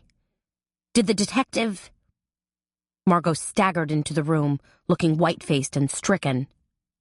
Now what? Carmela wondered. What's wrong? Beatsy gasped. More bad news? Strange news, said Margot. That was Detective Gallant on the phone. What did he want? Asked Beatsy. He asked about tattoos, said Margot. She managed to walk another couple of feet, then sat down heavily behind the desk, looking more than a little upset. Tattoos? Said Beatsy. Why was he asking about tattoos? Said Carmela. I can't quite believe this, Margot gasped. But apparently, the medical examiner found 2 tattoos on Jerry Earl's body. Jerry Earl didn't have any tattoos when he went off to prison. She shook her head in total disbelief. What on earth do you think it means? Chapter 8. Carmela, ever the practical one, said, I think it probably means somebody tattooed Jerry Earl with a ballpoint pen while he was in prison. Beatsy bought into Carmela's explanation immediately. Prisoners do that, you know. Take ink pens and gouge all sorts of crazy designs into their skin. She nodded emphatically. Crosses, eagles, even skulls. Beatsy seemed so knowledgeable, Carmela figured she must be a closet fan of Miami ink. Do you think a gang of prisoners tattooed Jerry Earl against his will? Asked a horrified Margot. I hate to think that they held him down and forced him. I don't know, said Carmela. She could think of worse things. I suppose it depends on where the tattoos are. Margot reached over with her right hand and absently touched her left shoulder. The medical examiner said one was here, on his shoulder. Did they say what kind of tattoos they were? Carmela asked. No. He must have joined a gang, said Beatsy. A prison gang. Margot shook her head. Jerry Earl wasn't a big joiner, just the Spring Hill Country Club. And the Republican Party, of course. Maybe he joined some sort of gang for preservation reasons, said Carmela. If he was part of a gang, maybe it meant the other members would offer protection. Carmela hesitated. When you spoke to Detective Gallant, was he able to tell you any more about the murder weapon? Margot's hands fluttered to her chest, and she covered her heart, clearly in distress. No, he didn't mention it. Should I have asked him? Probably not, Carmela said. Knowing the grisly details of her husband's murder wasn't going to help Margot sleep any. There was no reason to distress the woman more than she already was. Beatsy leaned close to Margot and patted her hand. You're being so brave and strong about this, when anyone else would have fallen to pieces. Carmela nodded in agreement. Beatsy directed her gaze at Carmela. Do you know, Margot's even going ahead with her donation to the cakewalk ball on Saturday night. I have to, said Margot. Everyone's counting on me big time. I'm co-chair of the event. The Cakewalk Ball was an annual charity event held at the New Orleans Museum of Art. Individual big-buck donors, as well as major corporations, commissioned lavish cakes from the finest bakeries in town. Then, each cake was decorated with an expensive piece of jewelry. After the dinner and dancing and schmoozing were done, all the cakes and jewels were grandly auctioned off, with the proceeds going to charity. Still, said Beatsy, it's amazing how you managed to carry on in the face of adversity. I just couldn't let Angela down, said Margot. You're talking about Angela Boynton, the curator? Said Carmela. She's honchoing this event? Yes, said Margot. Do you know her? She's a good friend of mine, said Carmela. And I've worked with Angela on the Children's Art Association, too. Then you simply must come to the ball, Margot urged.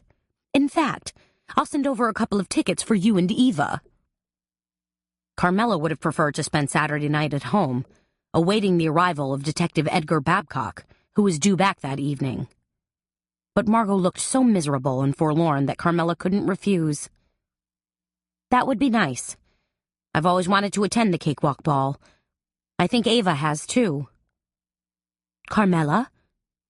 Margot was casually studying one of her ginormous diamond rings. There's something else I want to ask you. What's that? Said Carmela. Could you possibly arrange a private tarot reading for me at your friend Eva's shop? Ava's shop, said Carmela. A tarot card reading? Margot was just full of surprises. That's a very good idea, chimed in Beatsy. But Carmela wasn't so sure. Are you sure you want to do that? She asked.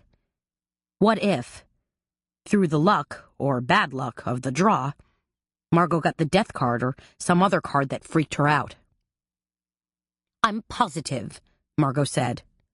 You see, I want to try very hard to communicate with Jerry Earl. Since he, left us so abruptly, I know there's a passel of unfinished business. I'm sure there's something he wants to tell me. If only that he loves you, Beatsy murmured. And another thing, said Margot. Yes, said Carmela. When I was at your scrapbook shop yesterday, I fell in love with that adorable shadow box that you created. Carmela smiled. With the bird's nest? That's the one, said Margot. Anyway, I was wondering if you'd create something like that for me, as a kind of artistic commission. Artistic commission. Just like the death portrait. I'd be happy to, said Carmela. Did you have a particular theme in mind? Oh, I'd want it to be dedicated completely to Jerry Earl, responded Margot. A kind of mini memorial to celebrate his memory. I think that's a lovely idea, said Carmela. Do you know what sorts of paper or photos or objects you'd like to include? I have a few ideas. Margot stood up, walked over to a shelf, and pulled down a red and blue paisley photo box. For starters, I'm sure we can find plenty of material in here, she said as she handed the box to Carmela. Carmela opened the box and flipped through a stack of photos while Beatsy looked over her shoulder. Look at that one, Beatsy giggled. Back when Jerry Earl still had a full head of hair. What a charmer he was. And look at his shirt with the pineapples all over it. Isn't that precious? Carmela fingered another photo. One of a smiling Jerry Earl in a more decorous-looking business suit, holding some sort of plaque. Now that one, said Margot, was taken when the mayor gave Jerry Earl the Keystone Award for his many civic contributions. Maybe this is the perfect photo for your shadow box, said Carmela, remembering Jerry Earl in his glory days. Margot thought for a moment. Maybe not, since that award was rescinded when Jerry Earl was sent to prison. Next, cried Beatsy. Carmela's eyes wandered across the top of Jerry Earl's desk, taking in the scatter of geodes, gold coins, and fossils. How about if we include something like this, she said, fingering one of the geodes. It's a great little eye-catcher. It's certainly apropos, Margot declared. Fossils and geology were one of Jerry Earl's passions. We'll also need some sort of background, said Carmela. I have some lovely handmade papers at my shop. Margot grabbed a small leather book from Jerry Earl's desk. Why not take a page from his notebook? She handed it to Carmela. Carmela turned the leather-bound book over in her hands and examined the worn leather. Then she flipped the metal hasp and opened the book. Wow. She ran the tips of her fingers over thin sheets of vintage parchment paper that were covered with scribbles, drawings, and notations. This looks quite old. It is, said Margot. Jerry Earl discovered that notebook in an antique shop many years ago. Best we could determine, it belonged to a man who was an amateur paleontologist. Anyway, my dear husband decided it was good luck, and always used it for jotting down notes or ideas for his fossil hunting. So, just use a page? Said Carmela. Tear out any page you want, said Margot, sniffling. Jerry Earl won't be needing it now. Margot? Duncan Merriweather stood in the doorway, looking large and imposing with his hangdog face. We have to leave now. He tapped an index finger against the face of his gold Rolex watch. The people at Baum and Bierman will be waiting. Margot's face crumpled like a paper bag. The funeral home, she said in a hoarse whisper. We have to go select, you know. Carmela gazed at Merriweather. Can you give us a moment? He nodded and withdrew. Beatsy, Carmela said. I'd like to speak with Margot in private. Beatsy clenched her teeth so tightly, she looked like she was going to pop a filling.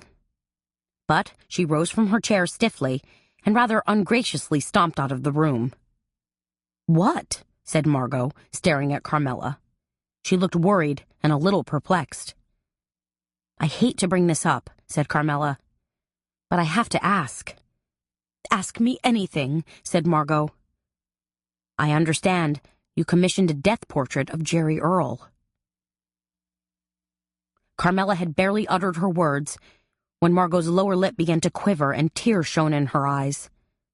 Then her chest heaved, and she let loose a stuttering moan. "Margot?" said Carmela. She couldn't tell if the woman was stonewalling again or completely overcome with emotion. Margot pulled a tissue from the pocket of her jacket and dabbed at her eyes. "Yes," she said.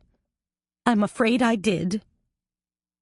"Why on earth?" said Carmela. Margot gazed upward, as if searching for an answer in the heavens, or at least in the cove ceiling.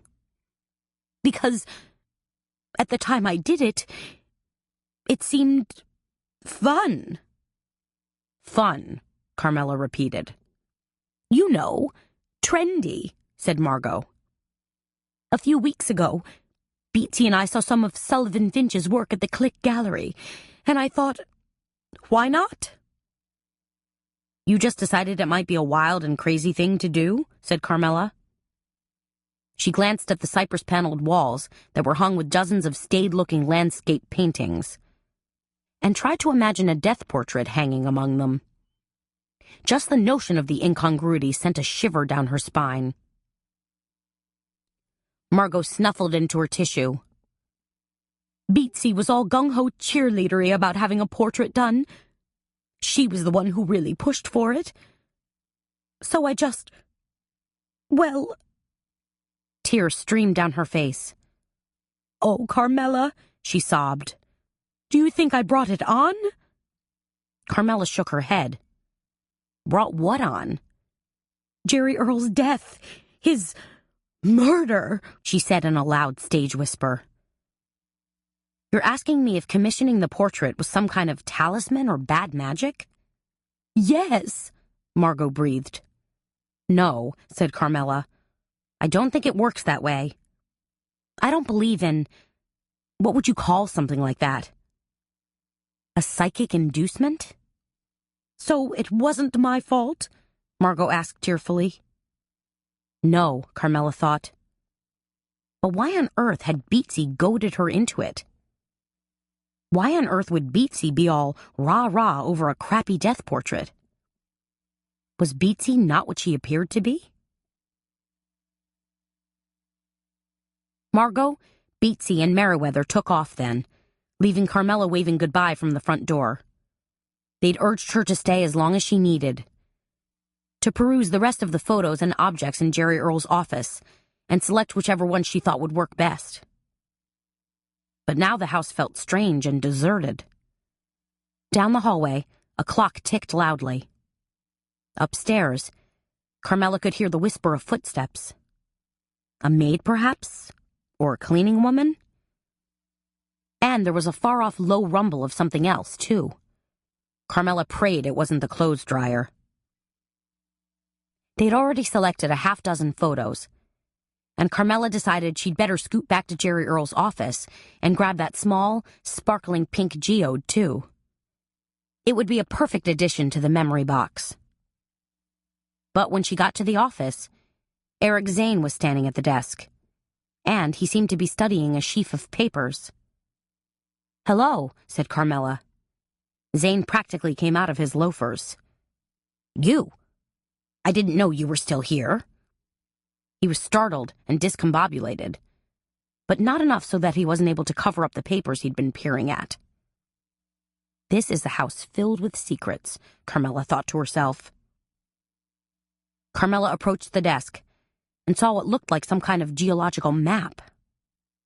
Interesting. "I'm just tidying up some business," Zane told her primly. "So, you functioned as Jerry Earl's personal assistant?" Carmela asked. She knew that he knew she'd glimpsed the map. "That's right." "What kinds of things did you do for him?" Zane held her gaze. "Whatever needed doing." "I suppose you handled business matters as well as personal matters?" "You might say that," said Zane. Carmela picked up the small geode. "It appears that your employer was quite the antiquities buff. What with all the fossils and maps and things." "He was an antiquities freak," said Zane, "always trying to add more and more to his collection." He indicated a bone mounted on a metal stand. You see this? It's the jawbone from a mastodon. Part of one that was dug up back in 1982 in West Feliciana Parish, just northwest of here. So it's not just fossils Jerry Earl was crazy about, said Carmela. It was dinosaurs, too. Technically, mastodons weren't dinosaurs, said Zane. He gave a self-satisfied smile. A know-it-all smile. They went extinct at the end of the Pleistocene era, about 10,000 years ago. Dinosaurs preceded them by some 150 million years. So no dinosaurs were ever discovered in Louisiana? Zane shrugged. It was always Jerry Earl's hope to find one. And he liked gold, said Carmela, judging from all the gold coins and nuggets and trinkets that he collected. That's another thing, said Zane. Mr. Leland was a real gold bug. Precious metals, said Carmela. Always a tricky thing. Given this economy, said Zane, Mr. Leland thought it was the only thing. Her head spinning with more questions than answers, Carmela decided to make a quick detour to Ava's voodoo shop. With its wooden shake roof, multi-paned front window, and glossy red front door, Juju Voodoo always reminded Carmela of a quaint little Hansel and Gretel cottage. Of course, that's where the fairy tale image ended. Because when you looked closer in the window, you saw purple bottles filled with potions, Day of the Dead characters with snarky grins, and a bright blue neon sign in the shape of an outstretched palm, complete with head, heart, and lifelines. Carmela pushed open the heavy front door and stepped into the dark, cool interior. Candles flickered. Flute music wafted in the air. While she waited for her eyes to adjust, her nose was greeted by the mingled aromas of sandalwood oil, sweet patchouli, and burned coffee. "Ava?" she called out. Ava, dressed in a leopard print corset top with skin-tight leather pants and strappy high-heel sandals, came scurrying from the back reading room. Her mass of dark hair fanned out about her fine-boned face, and her heels clicked like castanets. She looked, Carmela thought, like a cross between a Vegas showgirl and a bondage queen. "Cher?" said Ava, clearly surprised. "I wasn't expecting you." "Some psychic you are," Carmela quipped. Ava shrugged. "I'm just having a weird day. For some reason, Tuesday morning feels like Monday morning." She touched a hand to her forehead.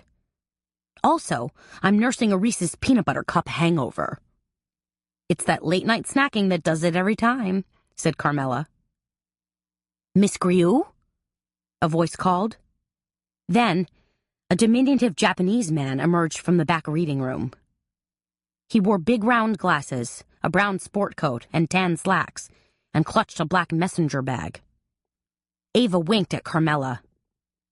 "Give me a minute." She quickly rang up a saint candle, St. Peter, patron saint of longevity.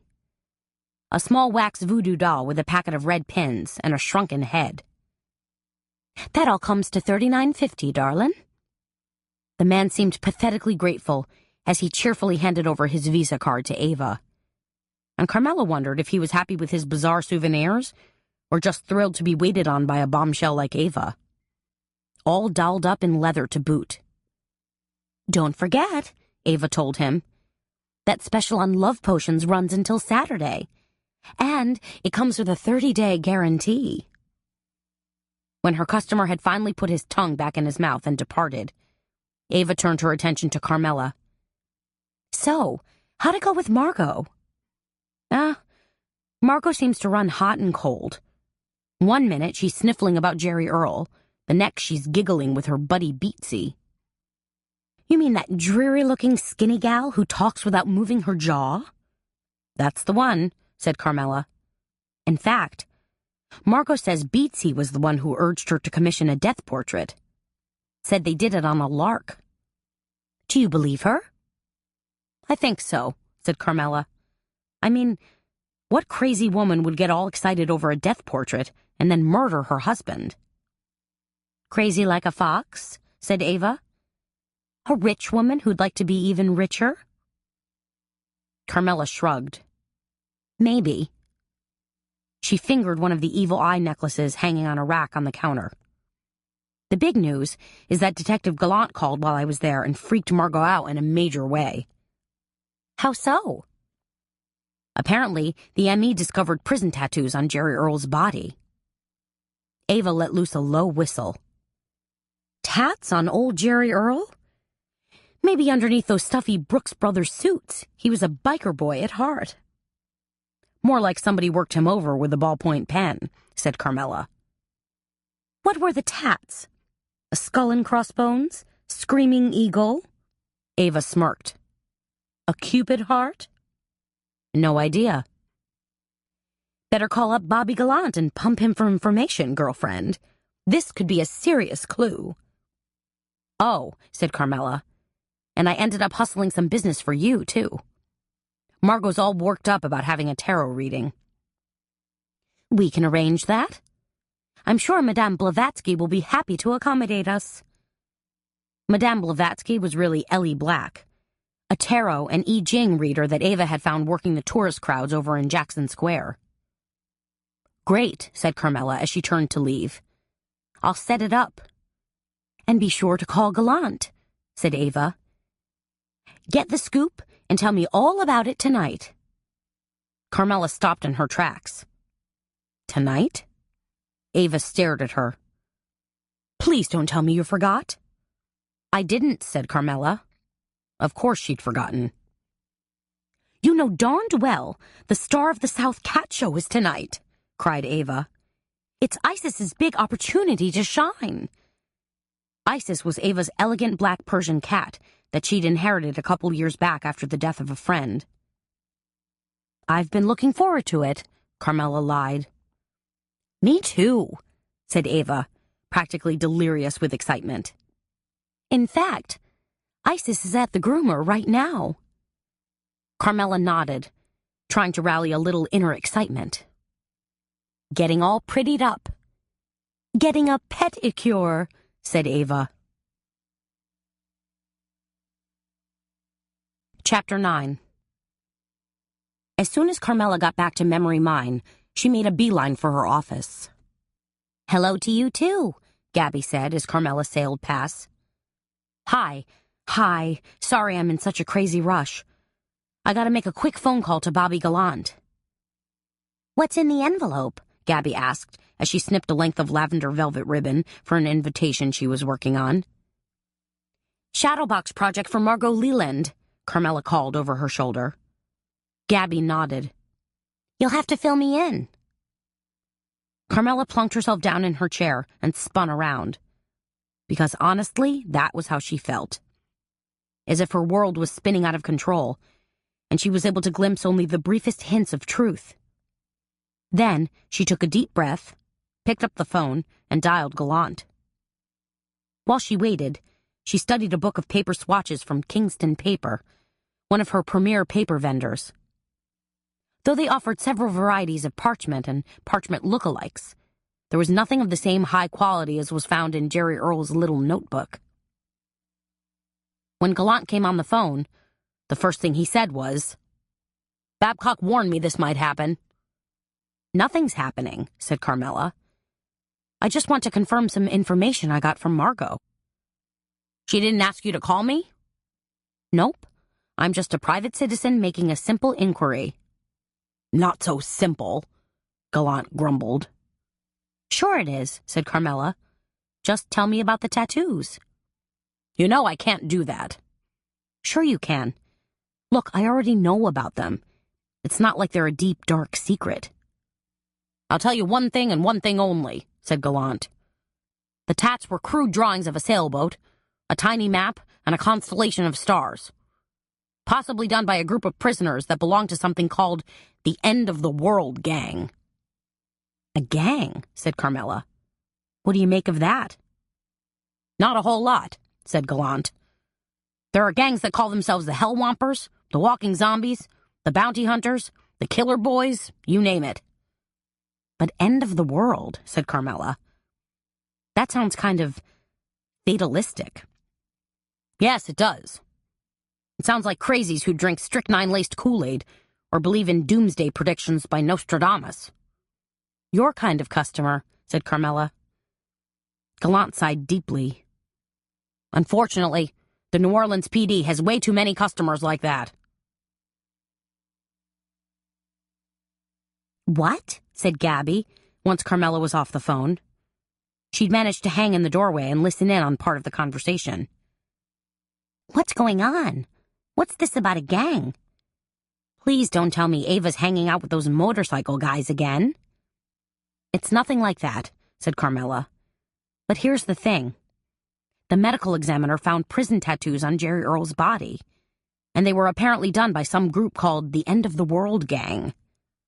That sounds awfully creepy, said Gabby. Gallant thought so too, said Carmela.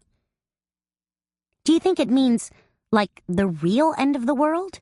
Like the rapture or something? Somehow, I'm guessing these guys aren't exactly into religion. She'd been turning that particular phrase over and over when, suddenly, in the back of her mind, something blipped quietly on her radar. What do you think End of the World Gang means? Asked Gabby, just as the front door opened and 2 customers rushed in. Not sure, said Carmela, until I check on something. While Gabby waited on their customers, Carmela sat at her desk mulling things over, and came to a number of conclusions. Margot was crazy as a hoot owl. Beatsy had a nasty, sinister side. And Eric Zane was either a dedicated employee or a scheming traitor. She spun around in her chair again and gazed at some of the scrapbook ideas she had pinned to her wall. A torn tissue paper heart, some recycled fabric, and some vintage photos with buttons sewn around the border. But all the while, she was thinking, I gotta call Seamus. I gotta ask him about this. It was just after 3, so she figured he'd probably still be at the bank. Unless he ducked over to Galatoire's for an afternoon bump at the bar. Seamus, so tall and good-looking, with his languid smile and casual arrogance, could undoubtedly pick up a sexy blonde in about 2 seconds flat. Carmela hit her speed dial, figuring she'd probably get Seamus's voicemail. Instead, she got the real deal Seamus. He came on the line all hearty and upbeat. Babe, I was just thinking about you. Favorably, I hope. Always good times, babe. Carmela snorted. Except for our marriage. We had our moments, said Seamus, trying hard to sound philosophical. But look at the bright side. We're in a good place now. That's right, we're divorced. I'm just happy we're still in each other's lives. Carmela smiled to herself. Such a sweet thought. And just when her heart seemed to thaw a tiny bit, Seamus asked, What's going on with my Garden District house? Which helped Carmela remember why she'd divorced the Ratfink in the first place. It's my house now, remember? I got it as part of the settlement. Settlement? I'd call it highway robbery. No, I wangled it fair and square, said Carmela. Or at least my smart-as-a-whip lawyer did. Besides, if you and Glory had gotten your way, I would have ended up with $50 and a used ping-pong table. Glory was Seamus's older sister, a parsimonious crab who'd always despised Carmela. She'd made no bones about the fact that Carmela was too blue-collar to be part of their family. I hear you put the house on the market for $2.3 million, said Seamus. He may have been an indolent, do-nothing member of the Meacham banking family, but he somehow managed to get his facts and figures straight. Something like that, said Carmela. Big number. I didn't price it, Seamus. My realtor did. Anyway, I wasn't calling for real estate advice. I wanted to ask you a question. Is this about that little incident at Pappy's brew house last weekend? Said Seamus. Because the manager dropped the charges, and I already paid to replace the ceiling fan. No, said Carmela. It's not about that, because I don't even know about that. Then what? Said Seamus. I wanted to know what end of the world means to you. Seamus was instantly on alert. Is this a trick question? No, it's just a standard Q&A question. Because if this is some kind of stupid pet trick, I don't think I'll be amused. You're rarely amused, Seamus. Now please, just answer the question. In fact, just give me the first thing that pops into your head. End of the world, said Seamus. Okay, let me get this straight. If I'm not mistaken, it's how the people in Venice refer to their unincorporated town. Venice, Louisiana, was the last stop on the Great River Road, located in Plaquemines Parish, right on the edge of the Baptiste Colette Bayou.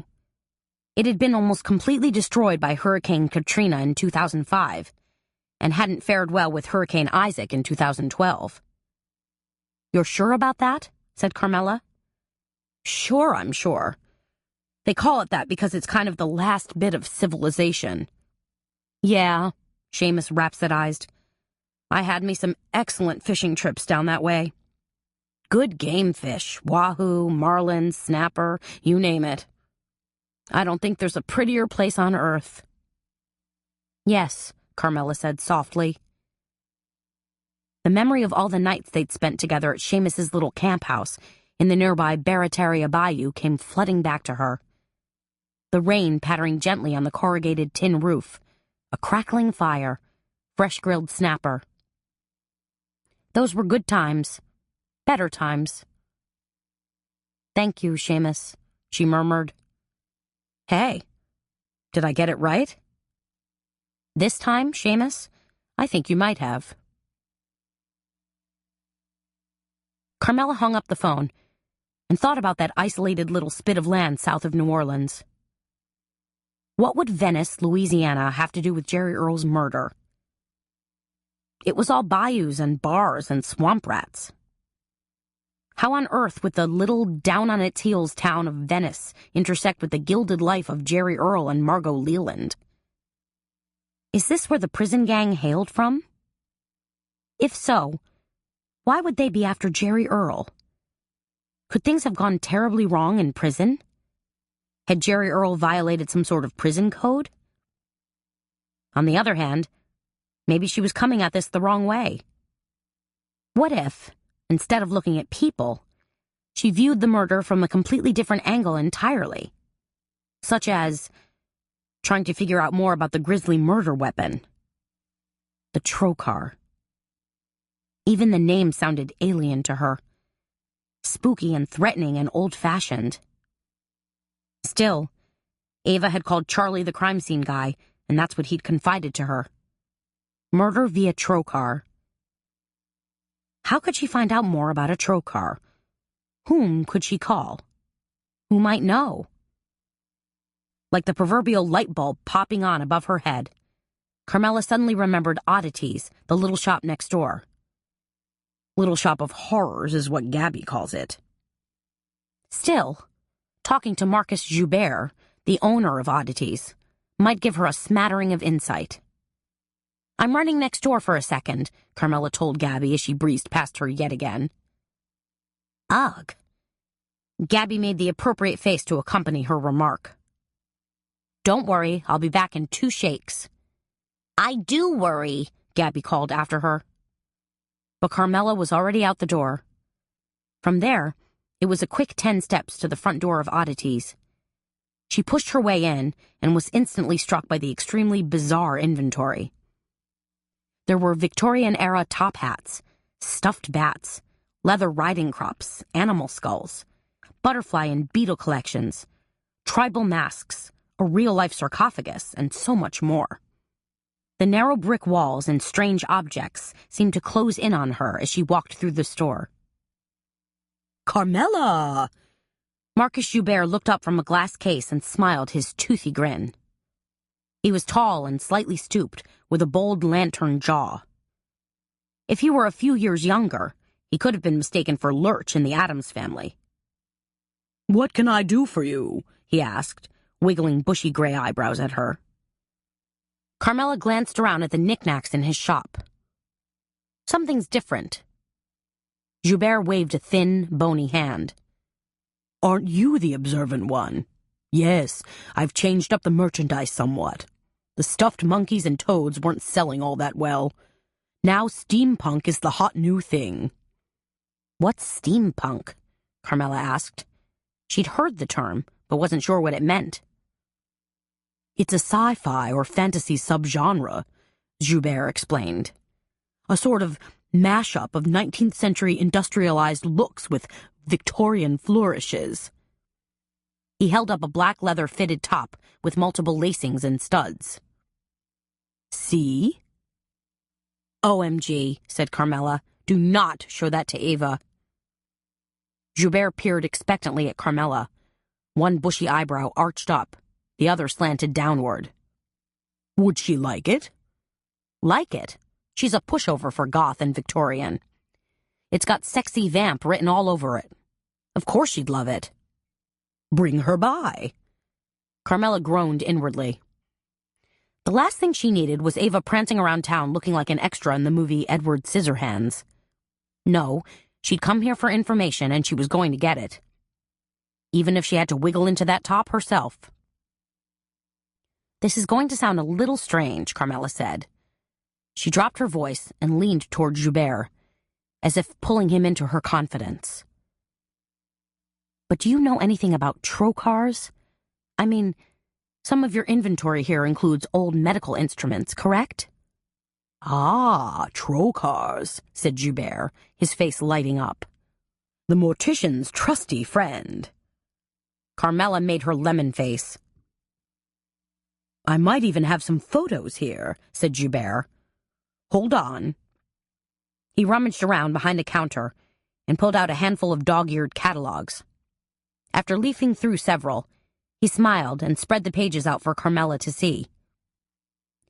Here are some fairly good illustrations for a number of antique medical instruments. And this particular one... He pointed a bony finger to a drawing of a long, serrated tube with a wooden handle. This one is a turn-of-the-century trocar. Carmela swallowed hard. Dare I ask what it was used for? Oh my, said Joubert. You really don't know? Carmela shook her head. Do I really want to know? In the embalming process, said Joubert, it is quite necessary to remove most of the internal organs. The trocar merely facilitates this. So it... Carmela was grasping for words. Macerates them for easy removal, Joubert supplied helpfully. Of course, that basic design is still in use today for laparoscopic surgeries. But now, the modern ones come with an autolock mechanism and ergonomic grip. Carmela raised a hand to stop Joubert. If she listened to any more grisly details, she'd probably want to forget the entire investigation. Interesting, no? Said Joubert. No, thought Carmela. Because now she understood that someone had sliced into Jerry Earl as if he were undergoing open-heart surgery. Only he hadn't had the benefit of anesthesia, or a doctor for that matter. Carmela swallowed past a dry patch in her throat. Have you ever had a trocar in your inventory? Actually, I had one several months ago, said Joubert. I picked up a set of old embalming tools at an auction in Shreveport. But the trocar's no longer here? It's been sold. Carmela thought for a moment. She wondered who would buy something like that. A collector of weird items? A killer? Do you remember who the lucky buyer was? Sadly, no. Carmela met his gaze. You know why I'm asking about this, don't you? Joubert nodded. His eyes were dark and intense. Because of the murder. That's right, said Carmela. I was at that party. I discovered Jerry Earl Leland's body. I read all the details in the paper, said Joubert. He glanced at the medical illustration again. All except one, apparently. Carmela followed his gaze. That's right, she said. Jerry Earl was stabbed with a trocar. How very odd, said Joubert. And grim. Gabby was deep in conversation when Carmela returned to Memory Mine. She pulled out a couple of examples of wedding scrapbooks, and she and a fresh-faced young woman were eagerly paging through them. "I love this," squealed the woman. "Look at that adorable wedding bell design. Ooh, and those are my exact colors, champagne and dusty pink." Obviously a bride, Carmela decided. Here to get some ideas for invitations, place cards, and wedding scrapbooks. She found that more and more brides were creating their own invitations these days. Maybe it was a reaction to the tough economy. Maybe it was because they wanted to make their invitations more personal. Whatever the reason, Memory Mine seemed to be doing a land office business with brides. Tossing her bag on the desk, Carmela snatched up the phone and was lucky enough to catch Bobby Gallant just as he was leaving. "Carmela, I'm just out the door." He sounded tired and crabby. "What do you want now?" "I have a couple of things for you to noodle over," she told him. "This isn't going to work," said Gallant. "What's not going to work?" "You running some sort of parallel investigation?" "It's not really," said Carmela, "so just hear me out. You know that shop next door to me? Oddities?" "Yes," came Gallant's bored answer. "Well, I was just over there, doing a little research into trocars." "How did you know about the trocar?" Gallant thundered. "Never mind about that," said Carmela. "Suffice it to say that I do know." "Now you're being perverse," said Gallant. "Is there a point to all this?" "Yes, there is. I was talking to Marcus Joubert, the shop's owner, and he mentioned that he'd recently sold an antique trocar." "Okay, I'll bite," said Gallant. "Who bought it?" "That's the unfortunate part. He doesn't know." "And you thought this was helpful how?"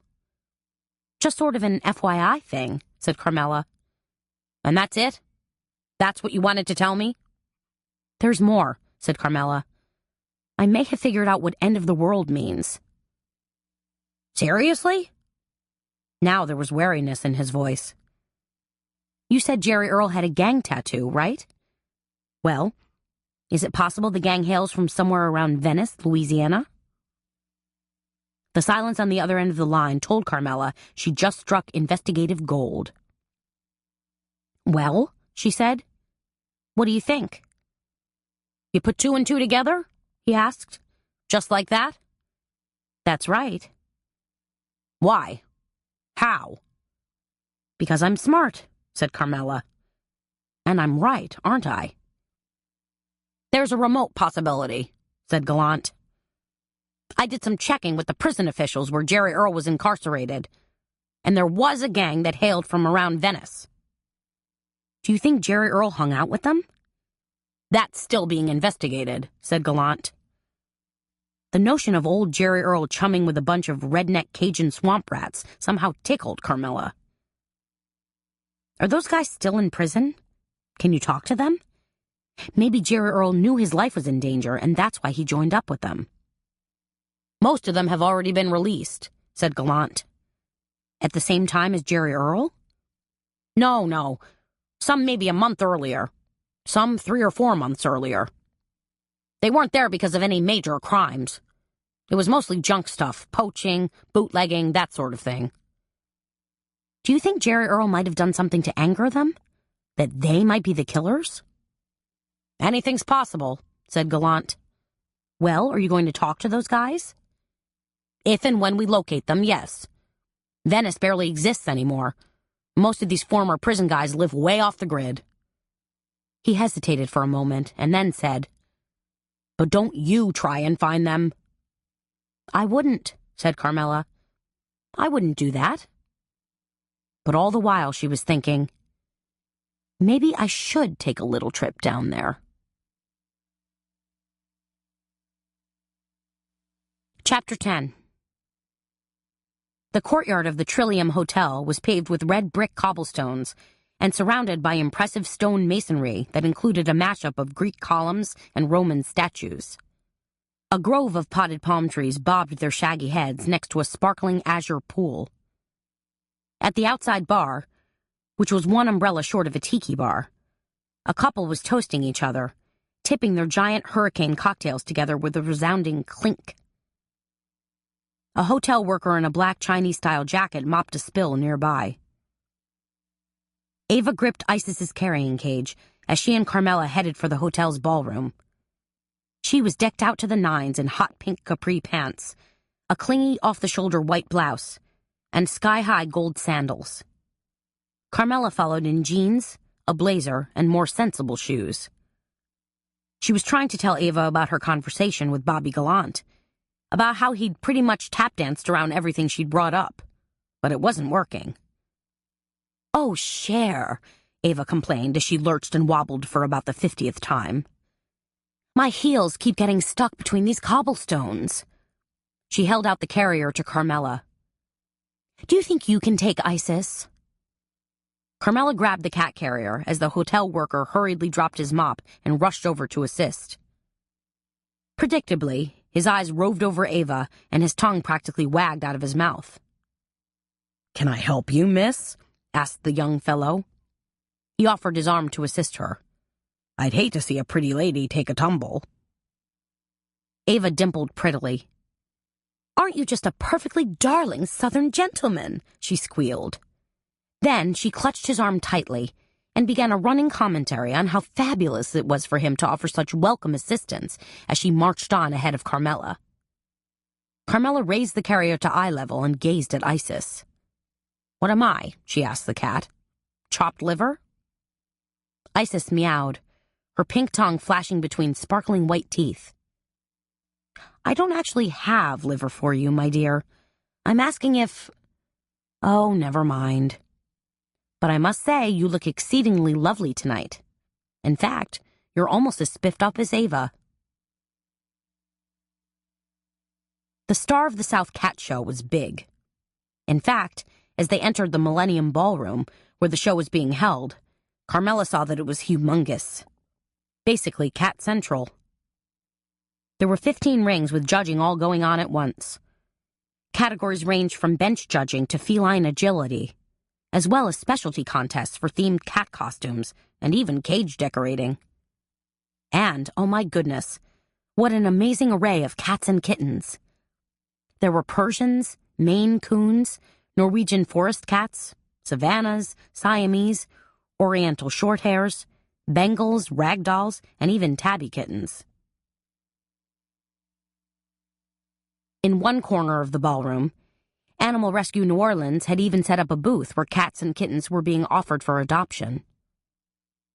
As Ava took Isis and hastened to the registration desk, Carmela wandered between the show rings, enjoying the scene. Pausing at one ring where 3 elegant Siamese finalists were awaiting the judge's final verdict, she spotted the face of her friend Jekyll Hardy bobbing through the crowd.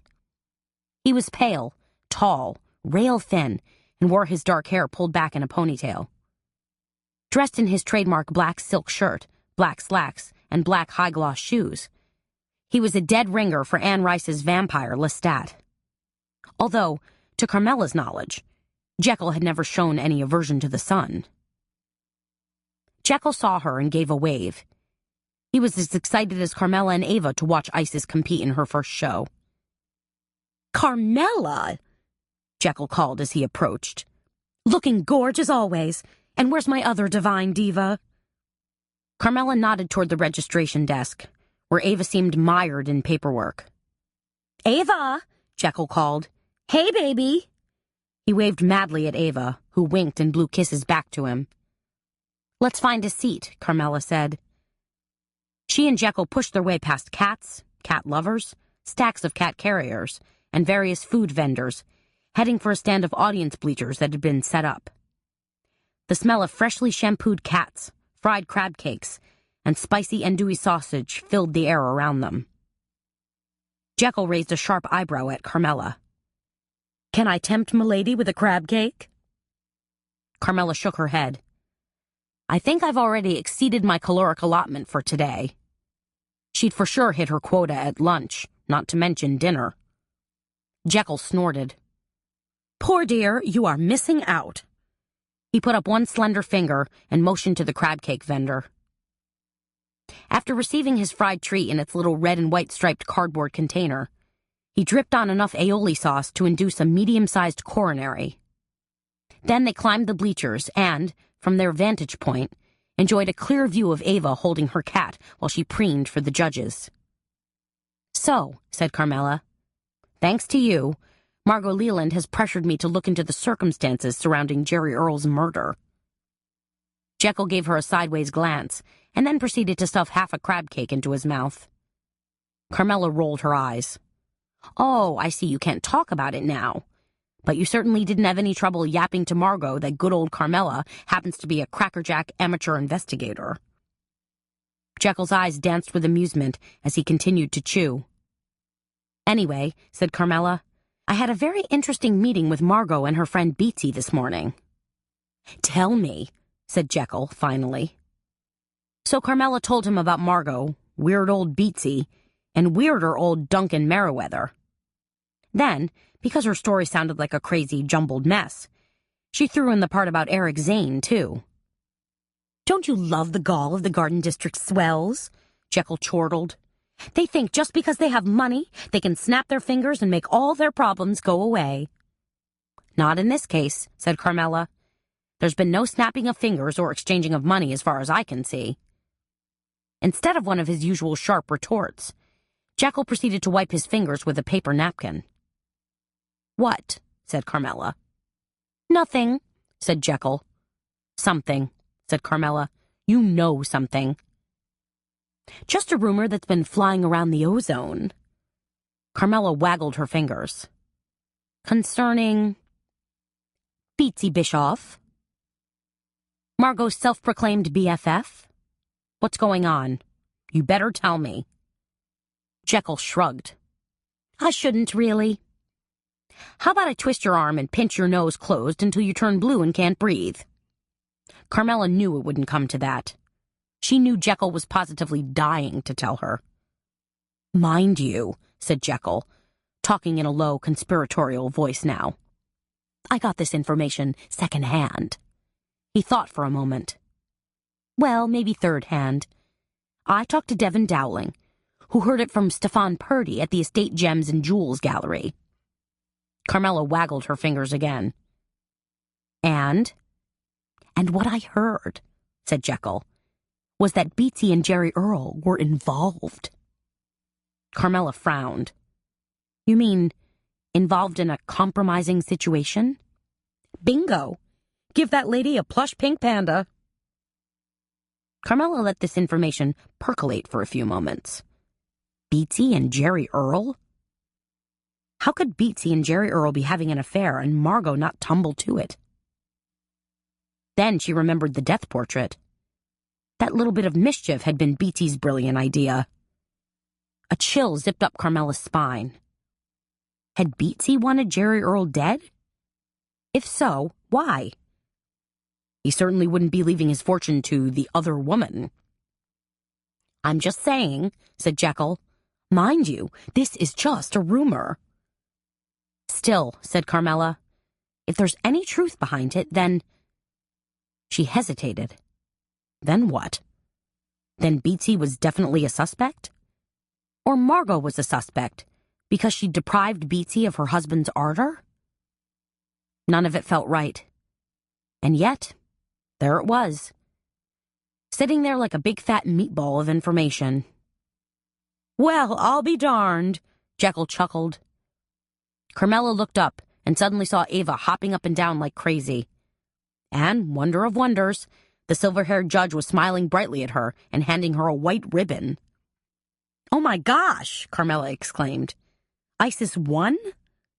"Correction," Jekyll said in a droll voice. "I'd say Ava won, judging by the look on that judge's face." "Still," said Carmela, "it counts, right?" "Why wouldn't it?" Jekyll grabbed her arm. "Come on, let's go congratulate the winning team." They clambered down the bleachers and shouldered their way through a crowd of people who all seemed to be cradling furry white cats. "What possessed me to wear black?" Jekyll mumbled out of the corner of his mouth. "I'm going to need 3 lint rollers to get all this—" "We won!" Ava shrilled as she ran to greet them. She thrust Isis into Jekyll's arms, grabbed Carmela, and pulled her into a hippity-hop victory dance. We did it! You did it, said Carmela. What is that ribbon, anyway? Ava dangled her white ribbon before Carmela's eyes. 3rd place. How many contestants? Asked Jekyll. 4, said Ava. So we really did it. We won. Of course you did, said Carmela. It's a major award. Ava suddenly stopped her little dance. I need a drink. My face is numb from smiling at that judge, and my throat is absolutely parched. Maybe a frozen daiquiri, suggested Jekyll. Fantastic, said Ava. She glanced at Carmela. You want one? But Carmela had just spied someone in the crowd who looked vaguely familiar to her. Could it be... She shook her head as if to clear it, then held up a hand. Pass. I think I'm just going to look around for a bit. Okay, said Ava, skipping off with Jekyll. See you in a few minutes. Carmela edged closer to the man she'd spotted in the crowd. That gray hair and rigid, uptight posture. Feel like I know him. But who is he? Carmela drew breath sharply. Oh, wait just a hard minute. Because now she really did recognize him. Now she could put a name to the face. It was Conrad Falcon, the overbearing jerk that she'd seen on TV 2 nights ago. The man who was Jerry Earl Leland's business rival, neighbor, and overall foe. Falcon, obviously a successful breeder and cat fancier, was smiling magnanimously as he posed for a photo. In his arms, he cradled a gorgeous Siamese cat that had an enormous purple rosette pinned to its collar. Carmela edged closer to him. The photographer, who had probably been hired by the producers of the Star of the South cat show, was shooting him from different angles, taking 2 shots of Falcon and his cat, then moving in closer to frame just the cat. And all the while, Conrad Falcon was keeping up a running patter with a man who stood just a little to his left. A man with a tough, flat face, brush-cut gray hair, and cheap navy blue suit.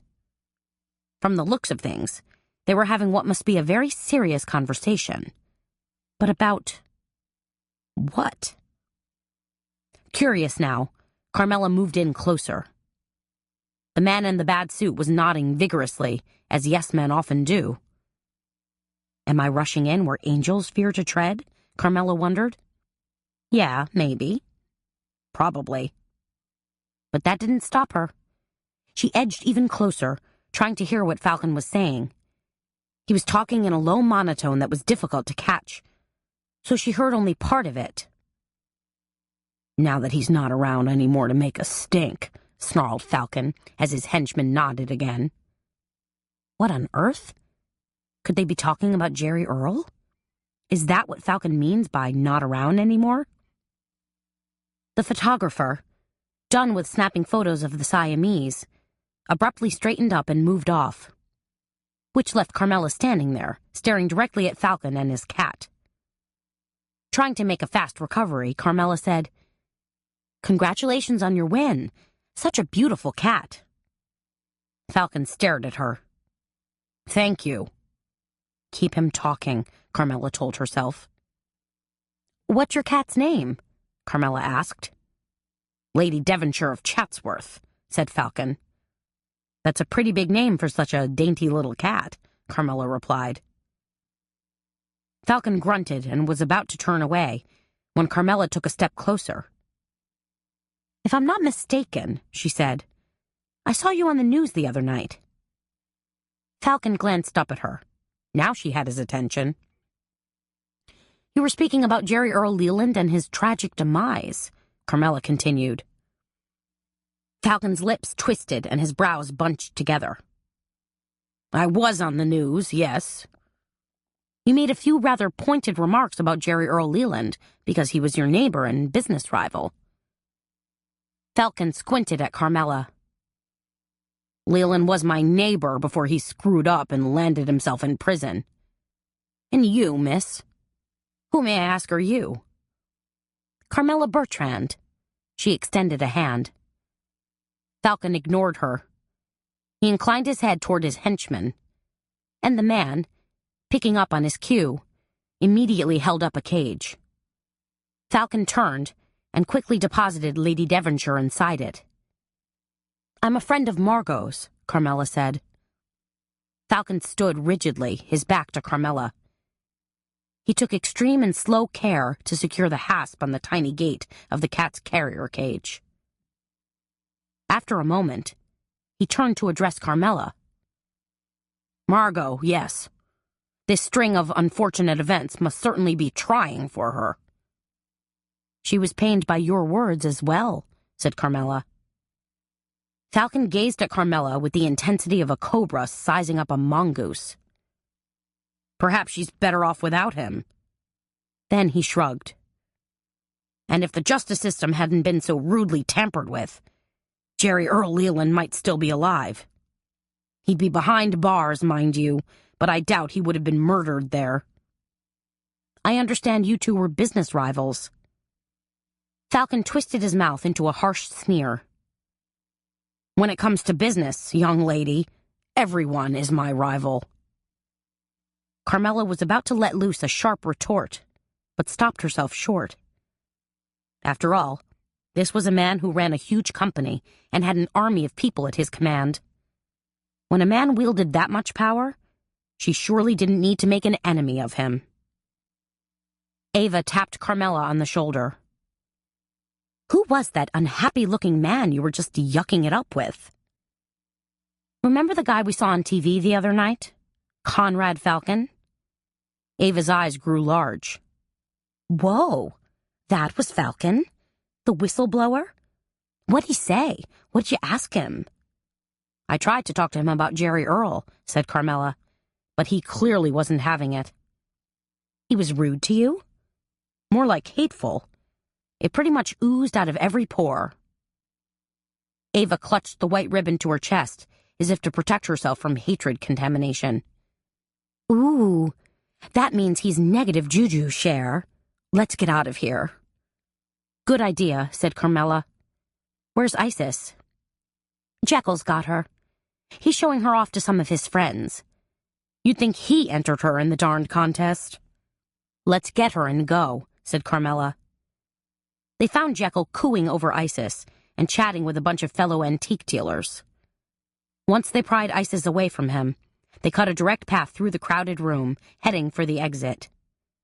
As they passed the booth sponsored by Animal Rescue of New Orleans, a woman in tan pants and a pink blazer held a tiny tabby kitten out toward Carmela.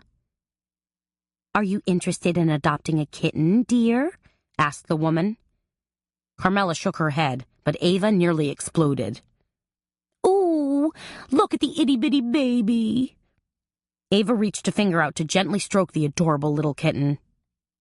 The kitten let out a sound that was somewhere between a purr and a pleading squeak. "He's saying, 'Please love me.' Now you have to adopt him," Ava pleaded to Carmela. No, said Carmela. "Not with 2 dogs." "They'd love a baby kitty to play with," Ava said. Carmela laughed. "Somehow I can't fathom that working out." Ava took the kitten into her hands and pressed her cheek against the kitten's fur. "But he's so soft and cuddly." "I know, now give him back." Carmela took the kitten from Ava and handed him back to the animal rescue lady, who in turn raised an eyebrow. "Are you sure?" she asked. Carmela nodded. "Afraid so." She made a note to herself to send a donation to the animal rescue people. They did fantastic work, and she knew they could use all the help they could get. Of course, if the world were a perfect place, there wouldn't be any hapless little creatures who needed homes. Carmela gunned her engine as she turned from Decatur onto St. Louis, heading for home. The night was cool, and the colorful neon lights from the nearby clubs and bars spattered prisms of red, blue, and green across her windshield. A French Quarter light show. "So, what did Conrad Falcon say when you mentioned Jerry Earl?" Ava asked. She was holding Isis in her lap, looking happy and relaxed, beginning to come down a little from her triumphant win. He said maybe Margot was happy to be rid of him. Yeah? Said Ava. Do you think she is? Carmela drove for another block, thinking. Then she said, I'm not sure. She vacillates between being weepy and a kind of manic high. What do you think that means? That she should be popping Prozac? Or that she should really be considered a suspect? You know, said Carmela, in a case like this, the spouse is always a suspect. What would be her motive? Money, I suppose, said Carmela. And Conrad Falcon? What motive would he have? Pure hatred. Okay, said Ava. And suspect number 3, Eric Zane. What's in it for him? I don't know, said Carmela. Freedom? Couldn't Zane have just quit his job if he hated it so much? Easier said than done, said Carmela. Sometimes it's trickier than just kicking the dust off your shoes and walking out the front door. Sometimes people are physically and emotionally stuck, so they're unable to make any kind of move. Huh, said Ava, like being velcroed to the wall. She wiggled her shoulders. Awful. I found out something else, too, said Carmela. What's that? Jerry Earl was carrying on with Beatsy Bischoff. At least, that's the latest scuttlebutt according to our good friend Jekyll. No, said Ava. That scrawny old bird and Jerry Earl? Carmela nodded. What a betrayal! Ava dropped her head and planted a little kiss on the top of Isis's furry head. Do you think Margot knows? Or that she's suspected? I don't think Margot has a clue. She wouldn't still be all buddy-buddy with Beatsy if she knew Beatsy had been canoodling with Jerry Earl. And I have no idea if the affair was carried on while he was in prison. How do you even have an affair with a guy who's in prison? Ava asked. She sounded interested. You're asking me? Carmela said, as she zigzagged around a slow-moving vehicle. You're the relationship expert. You've dated in just about every crazy situation. Ava held up a hand. Excuse me, I don't do jailbirds or married men. A lady has to draw the line somewhere. Carmela laughed. You don't think men in orange are cute? It's not the orange that I object to, it's the baggy jumpsuits, Ava said, smiling wickedly. Speaking of jailbirds and jumpsuits, said Carmela, remember those tattoos I told you about? The ones the ME discovered on Jerry Earl's body? Yeah, said Ava. So you found out more? Well, I talked to Bobby Gallant. It was like pulling teeth, but I finally got some inside information. And he told me about this crazy group of guys down in Venice who were in prison the same time Jerry Earl was. What are you saying? Asked Ava. There's a possibility they might be involved. That they murdered Jerry Earl? Said Ava. Maybe. There are a lot of maybes in this case, said Ava. Too many. Carmela shrugged. I know. She hesitated. But one more, maybe? What's that? Said Ava. Maybe we should drive down to Venice and check out those guys for ourselves. We could do a road trip, squealed Ava. Just like Thelma and Louise. As long as you don't shoot anyone, said Carmela. And you don't drive us off a cliff, said Ava. Chapter 11. Carmela was scrutinizing her racks of paper this Wednesday morning, trying to figure out what might tickle the fancy of her crafters for her afternoon paper moon class. Maybe her Japanese rice papers with the kimono designs? She pulled a few sheets out. And how about the suede papers? Sure, why not? The suede paper was gorgeous. She also grabbed a few sheets of vellum and foil paper, and was debating over the cork paper when the bell over the front door did its high-pitched da-ding. Carmela glanced up at the same time Gabby did. Gabby was standing at the front counter, creating a display with seals and rubber stamps, when a man in a blue uniform charged in. Carmela? He said, looking at her. Gabby, she said. Got a delivery here for a Carmela, the man said. "That's me," said Carmela. She set her stack of paper down and walked the few steps to the front. "What you got?" The man shrugged, then handed her a long white envelope. "Dunno, ma'am. I just make the deliveries." "Thanks anyway," said Carmela as he charged back out the door. That looks awfully small to be the foam core I ordered," said Gabby. "I don't know what it is," said Carmela. She hooked a fingernail under the envelope's flap and flipped it open. "Oh, tickets." She glanced at Gabby. "For Saturday's cakewalk ball. You know, from Margot." "I thought you weren't interested in going to things like that," said Gabby. "After Seamus dragged you to every charity and society event in town." Said Carmela. "I kind of got pressured by Margot. She's co-chair or something like that." "Well, I'm glad you're going. Now I'll have someone to hang out with." Carmela raised a single eyebrow. "What about Stuart?" Stuart Mercer Morris, Gabby's husband, owned 8 Toyota dealerships and was known as the Toyota King of New Orleans. He dressed like a preppy, voted conservative, was a bit of a control freak, and lived and dreamed car deals. He got particularly excited when it came to fleet leasing. "Stuart will be busy yucking it up with his friends as usual," said Gabby. "And probably bragging about his cake." "What's he planning to donate? I hope he didn't pinch something from your jewelry box." "No," said Gabby. "One of his managers has a wife who's an amateur baker and cake decorator. She's going to do a 4-layer cake and incorporate a long strand of opera-length pearls and a diamond-studded key pendant." "Classy." Gabby wrinkled her nose. "You think?" "It is for a car dealer."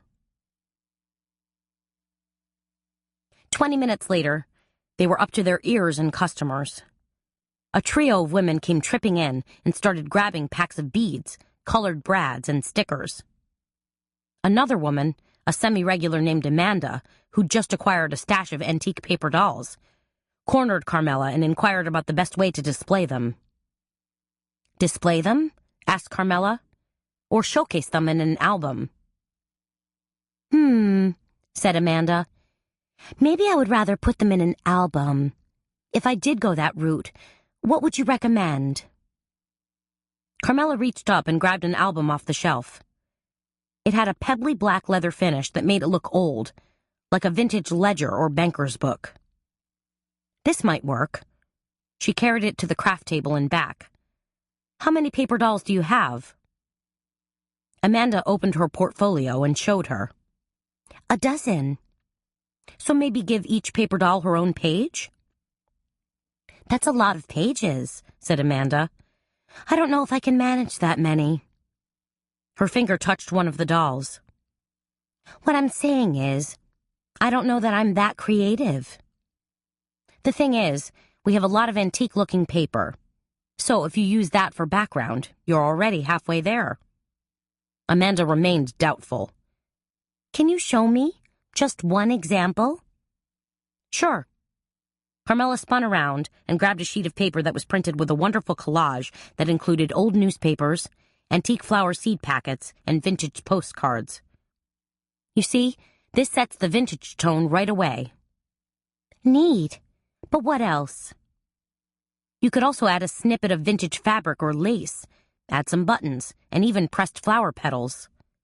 "I love it," said Amanda. "What other papers do you have that would work?"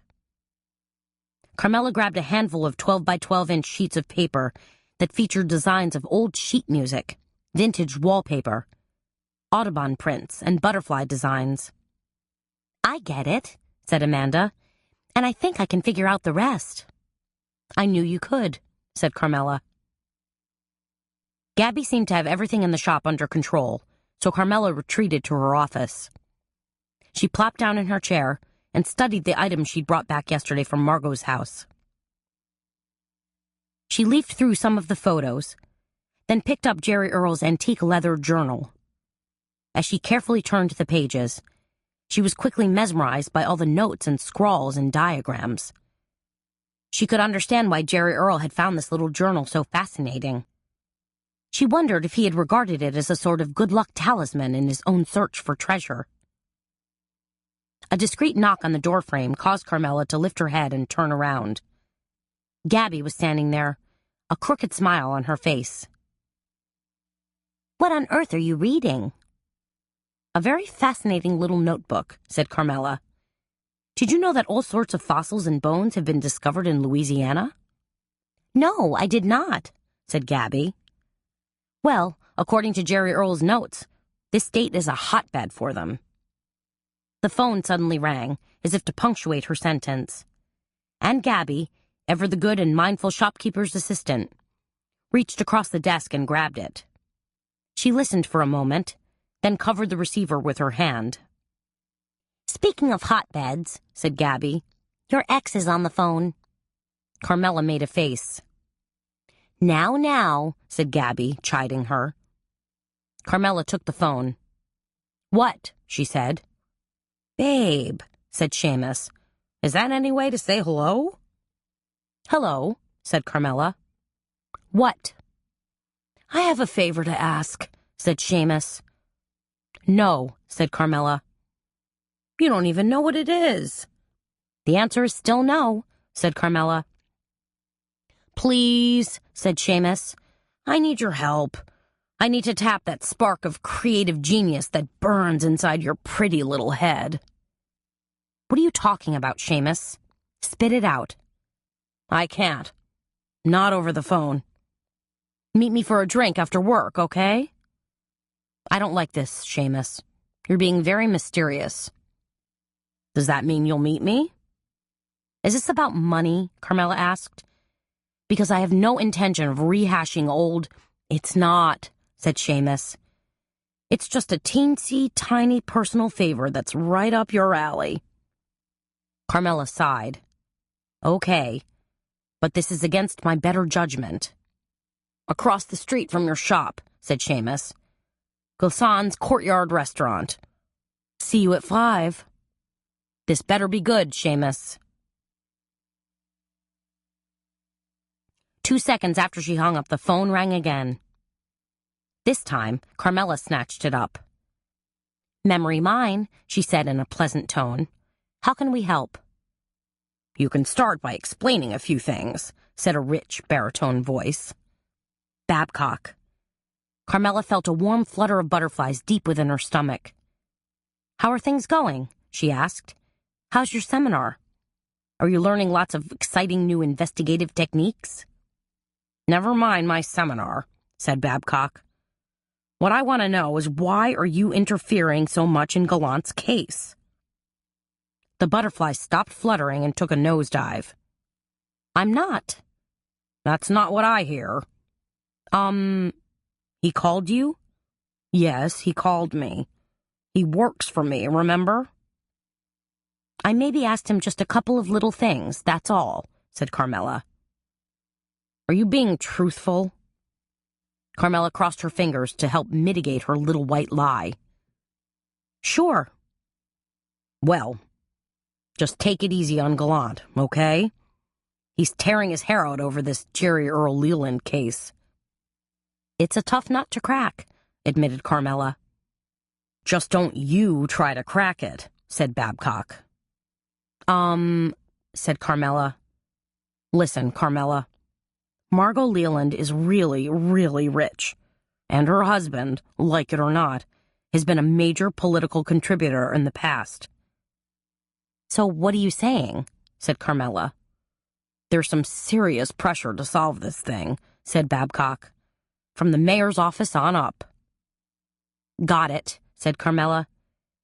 She didn't want to get into another big go-round with him, so she hastily changed the subject. When will you be home? Probably late Saturday. Any chance you can make it to the cakewalk ball at NOMA? The New Orleans Museum of Art? There was a pause, and then Babcock said, Cakewalk ball? You never mentioned that before. What on earth is it?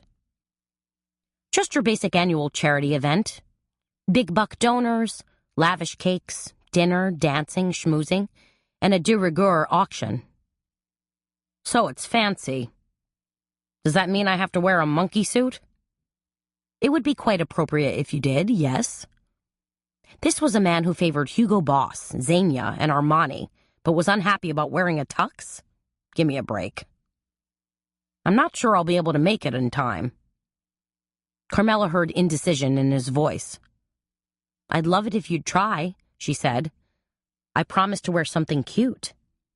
Nothing like trying to up the ante. You mean like a party dress? Now Babcock sounded interested. Something like that, yes. Well, I can try to make it, but don't hold your breath.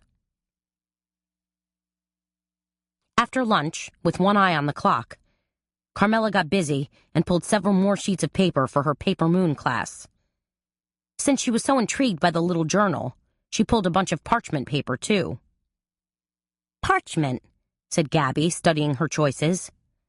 That's unusual. Usually you're all gung-ho over sheets of handmade paper and Japanese rice paper. Oh, we'll have that, too, said Carmela.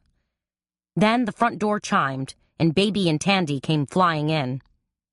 Baby, as usual, was dressed impeccably in a tailored black and white houndstooth jacket with slim-fitting designer jeans. Tandy looked snazzy in her fire red and orange top that matched her mop of hennaed hair. They caromed through the shop and slung their scrapbook totes onto the table and back. Well, said Baby, picking an invisible piece of lint from her blazer. What's new on the investigative front?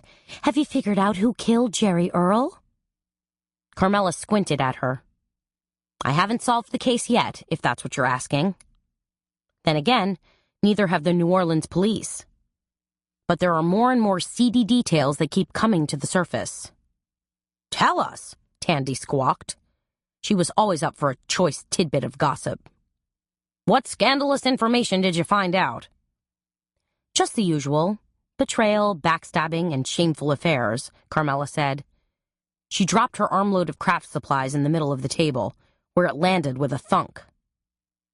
Since it's a murder investigation, Gabby chimed in, there's got to be betrayal. She paused and poked a hank of blonde hair behind her ear. But what's this about affairs? Baby inhaled sharply. Was Margot having an affair? Tandy slammed a hand down on the table. Holy buckets, that's it, isn't it? Margot murdered Jerry Earl so she could run off with her lover. So, who is he? Some nasty social climber who's interested in her money, or some misguided young swain? Carmela gave a Cheshire Cat smile. You've got half the equation right. Baby edged closer. Which half? Carmela glanced around to make sure it was just the four of them who were in earshot. It was Jerry Earl who was having the affair.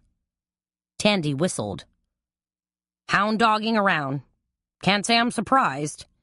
That rat, said Baby. A total louse, put in Gabby. So who's he carrying on with? Tandy asked. Carmela was about to clue them all in when the front door slammed open and two women pushed their way in. We're here for the Paper Moon class, a woman in an elegant feather hat called out. She had long curly blonde hair that peeked out from beneath her hat and was dressed in a flouncy pink blouse and black skirt. Her friend shared similar facial features and the same honey-colored hair. Carmela decided they had to be sisters. Welcome, she said, and gave a friendly wave. Come on back and meet the rest of the gang. Fill us in later, okay? Whispered Tandy as two more women burst through the front door, eager to join their class. Carmela kicked things off with a quick introduction on the different types of papers that were available, passing around sheets of vellum, crinkle paper, linen paper, batik papers, and others that she'd pulled earlier. Remember, she told her class, these types of paper aren't just for scrapbooking.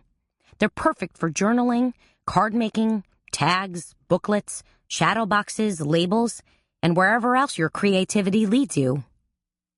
But what are we going to work on today? Asked Tandy. She was a scrapper of the first magnitude, always eager to dig in and work on a new project. Who knows what gold leaf is? Carmela asked. Baby held up a hand. You mean like the gold leaf you see on statues or fancy picture frames? That's right, said Carmela. But I'm going to let you in on a little secret. The ladies seemed to strain forward en masse in anticipation of Carmela's words. Gold leaf is a snap to do, said Carmela. She picked up a small package and pulled out a single, flimsy, glittering sheet. It comes in these micro-thin sheets and can be easily applied over a simple adhesive. Show us, said one of the women. Carmela grabbed a small picture frame that she'd already covered with a rich paisley paper. You simply apply some adhesive. She brushed on a coat of clear liquid. Then you lay down a small piece of gold leaf. She tore off a small piece and laid it down. And then you brush it with a special brush. There were oohs and ahs as the gold leaf began to adhere. As you can see, Carmela continued, a few pieces flake off. But that's okay, because then you achieve a slightly distressed look. She showed her frame around for all to see. It looks gorgeous, said Baby. Antiqued, but even better. Gilded, said Tandy. You can add gold leaf to just about anything, said Carmela. Invitations, greeting cards, papier-mâché boxes, notebook covers, even candles and beads. And if you're nervous about handling this type of thin gold foil, there are also gold leaf paints and gold leaf pens. Could you make your own gift wrap using that technique? Asked one of the women. Of course, said Carmela. Or your own stationery. Really, ladies, you can finally have gold on anything and everything your little heart desires. The class enjoyed a good laugh, then got to work gilding everything in sight. A small hexagonal-shaped craft paper box, album covers, even some red lacquered beads that, when partially gilded, looked like something straight from the Ming Dynasty.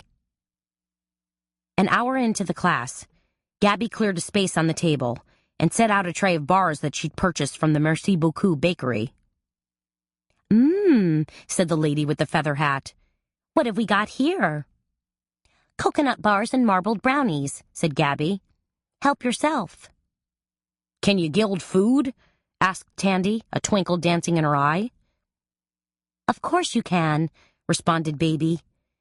Haven't you ever had one of the desserts at Marvel's Bistro? Their pastry chef creates delicately sculpted chocolate leaves and covers them with edible gold leaf. Yum, said Tandy. With her class focused on their projects, Carmela decided to work on her own small commission, namely, the shadow box commemorating Jerry Earl. She gathered up the photos, notebook, and the rest of the items and carried them out to the craft table. Said Tandy, suddenly noticing the geode. What's that pretty little rock? It's a geode, said Carmela. What are you going to do with it, pray tell? Asked Baby. Margot Leland asked me to create a shadow box, to sort of commemorate Jerry Earl's passing. One of the blonde ladies perked up. Jerry Earl Leland? The tycoon who was murdered at his own party? The table went silent as a tomb, and all eyes turned toward Carmela. I'm doing it as a kind of favor, she explained, for his widow. One of the crafters, who went by the unfortunate name of Tootsie, said, If he really was a rich guy who got murdered, then probably the butler did it. I don't think he had a butler, said Carmela, but he did have an assistant. One who seems a little snarky and was definitely hiding something from me. Tootsie winked at her. It was the assistant, then. Guilty as charged. You know what? Said Tandy. I wouldn't mind making one of those shadow boxes, too. Me too, said the feathered hat lady. Those look kind of cool. Are we done gilding, ladies? Gabby asked. Mine for sure needs to dry now, said Baby. So a second class? Said Carmela, to which they all gave enthusiastic nods. To best explain how to create a shadow box, Carmela pulled out one of her finished projects. It was a shadow box with sheet music as the background, bouquets of dried flowers, a white ceramic angel statue, and a few silver stars suspended on nearly invisible nylon thread. Then Gabby pulled out a stack of unfinished wooden shadow boxes and passed them around, and the women wandered through the shop, picking out paper, ribbon, and decorative items. The blonde sister decided on a Parisian theme, while another of the women chose an African safari theme. As her customers worked at painting and gluing paper to background their little shadow boxes, Carmela leafed through Jerry Earl's notebook and tore out the page that intrigued her the most. It was a page that had a sketch of what looked to be a map of western Louisiana. The paper was a lovely, yellow, aged parchment, and the map was surrounded by a myriad of cryptic little notes in cramped handwriting. All in all, a perfect backdrop. To add more interest, Carmela glued a piece of purple velvet ribbon around the edges of a photo of Jerry Earl. Then, she brushed gilt paint around the edges of an old black-and-white image of the garden district that had been taken at the turn of the century, and placed that inside. From there, she only had to add 2 gold coins, a fossil, and the geode.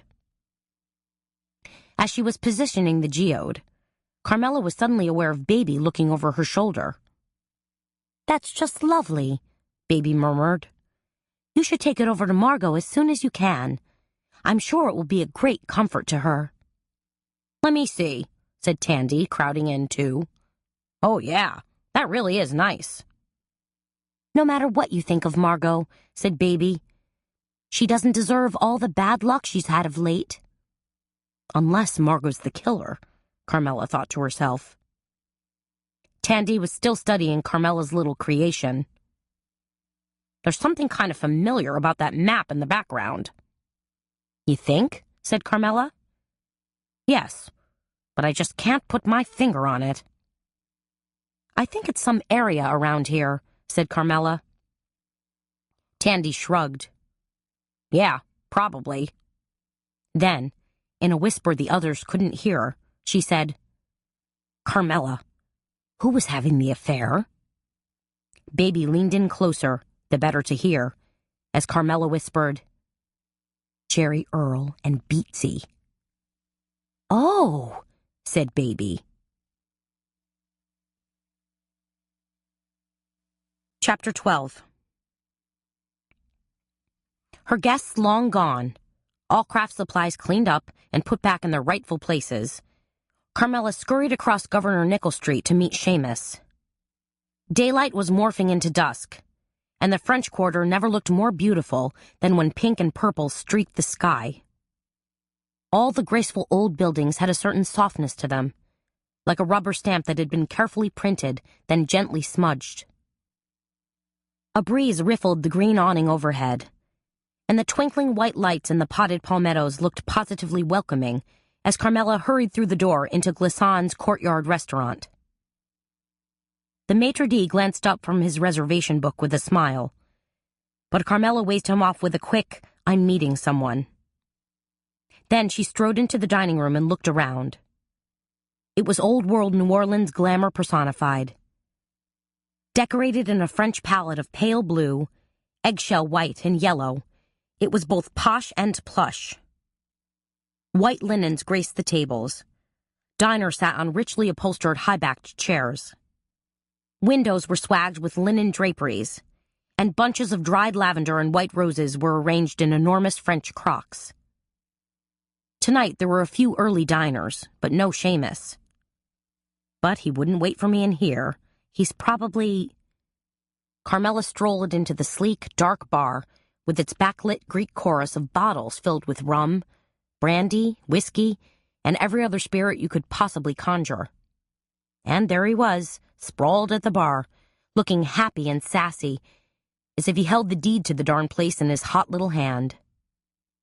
Carmela watched Seamus for a minute, thinking of what might have been, of promises broken. Then Seamus turned and caught sight of her. An easy grin lit his face and he waved. Carmela remembered when that grin had set her heart to pounding. Not anymore. Now her heart was just beating normally. "Carmela!" Seamus called. "Babe!" Carmela slid onto the bar stool next to him. "What's going on?" Seamus frowned. What kind of greeting is that for your ex-hubby? Sorry. Carmela closed her eyes and took a deep, cleansing breath. When she opened her eyes again, she said, "Hi, Seamus. How are you?" Oh, yeah, he said. That's so much better. Practically bordering on sincere. The waiter set a vodka martini, 2 olives, straight up in front of Seamus. You want something? Seamus asked her. Just a Diet Coke. The waiter nodded and disappeared. So, what have you been up to? Carmela asked. Same old, same old. The only interesting things that have come across my desk lately are a loan app for the new casino in Bogalusa and an interim loan for an oil exploration company. Seamus sipped on his martini, then reached out and dug his hand into a bowl of bar peanuts. He popped them into his mouth, chewed, and went back for a giant helping of popcorn. Carmela was basically appalled. But then again, she knew Seamus had the digestive system of a goat. When her Diet Coke finally arrived, she took a fortifying sip and said, "What's this little meeting all about?" Seamus scooped up some maraschino cherries and popped one in his mouth. So, there's this charity event Saturday night. Uh-huh. Carmela took another hit of Diet Coke. Wait for it, she told herself. The Cakewalk Ball, he said, still chewing. I'm aware of it, said Carmela. In fact, I'm going to it. Oh, hey, said Seamus. That makes it even easier. What makes what easier? Because of our status in the community, Crescent City Bank is obviously contributing a cake to the auction. He eyed her carefully. Yes, Carmela said, drawing out the word. And Glory is donating a really gorgeous diamond pendant to top off our cake. So I need someone, hopefully you, to create the decorations. You know, the frosting and all that shit. Sweet talk will get you everywhere, said Carmela. Anyway, when it comes to decorating and crafts and girly stuff like that, you're the most creative person I know. The wattage on Seamus's smile almost blinded Carmela. Seamus, I know next to nothing about decorating a cake. Come on, babe, how hard can it be? You whip up some frosting and spackle it on. Plaster with sugar, said Carmela. Seamus bobbed his head. Sure. And I'm sure Glory would just love for me to be involved. She's mellowed, Carmela. She really has. She doesn't hate you nearly as much as she used to. You call that progress? Sure, said Seamus. He reached over and squeezed Carmela's hand. Please, babe, as a favor to me. Oh, geez. She was wavering. Why was that? What was the hold Seamus still had on her? I wouldn't have to actually bake the cake, would I? No. Duvall's Bakery will take care of that. In fact, I'll have them deliver it right to your place. All you have to do is throw on some frosting and fondant and make it look absolutely stunning. Seamus slipped off his bar stool and dug for something in his pocket. Like I know how to do that, said Carmela. And incorporate this diamond necklace into the decor, said Seamus. He opened his hand, and a necklace suddenly tumbled out, a large diamond pendant on a thin gold chain. It dangled in midair, twirling and glinting and catching the light. Wow! Carmela could barely take her eyes off it. Nice little bauble, don't you think? It's stunning. How many carats? I think about 6, all told. A 4-carat emerald-cut diamond set in a frame of pave diamonds. Pretty neat, huh? You trust me with this? Carmela asked playfully. It was all she could do to restrain herself from hooking the gorgeous little thing around her neck. I trust it will be the crowning jewel on your cake. Carmela held out her hand. Okay, I'll do it. Seamus dropped the necklace into her hand, where it made a delightful little puddle of diamonds and gold. But be careful. Don't lose it. Here, better put it in this. He handed her a small black velvet bag. Carmela placed the necklace into the bag, then tucked the whole thing into her purse. Okay. She stood up to leave. You coming? Nah. Seamus's eyes slid down the bar, where a couple of women were sitting.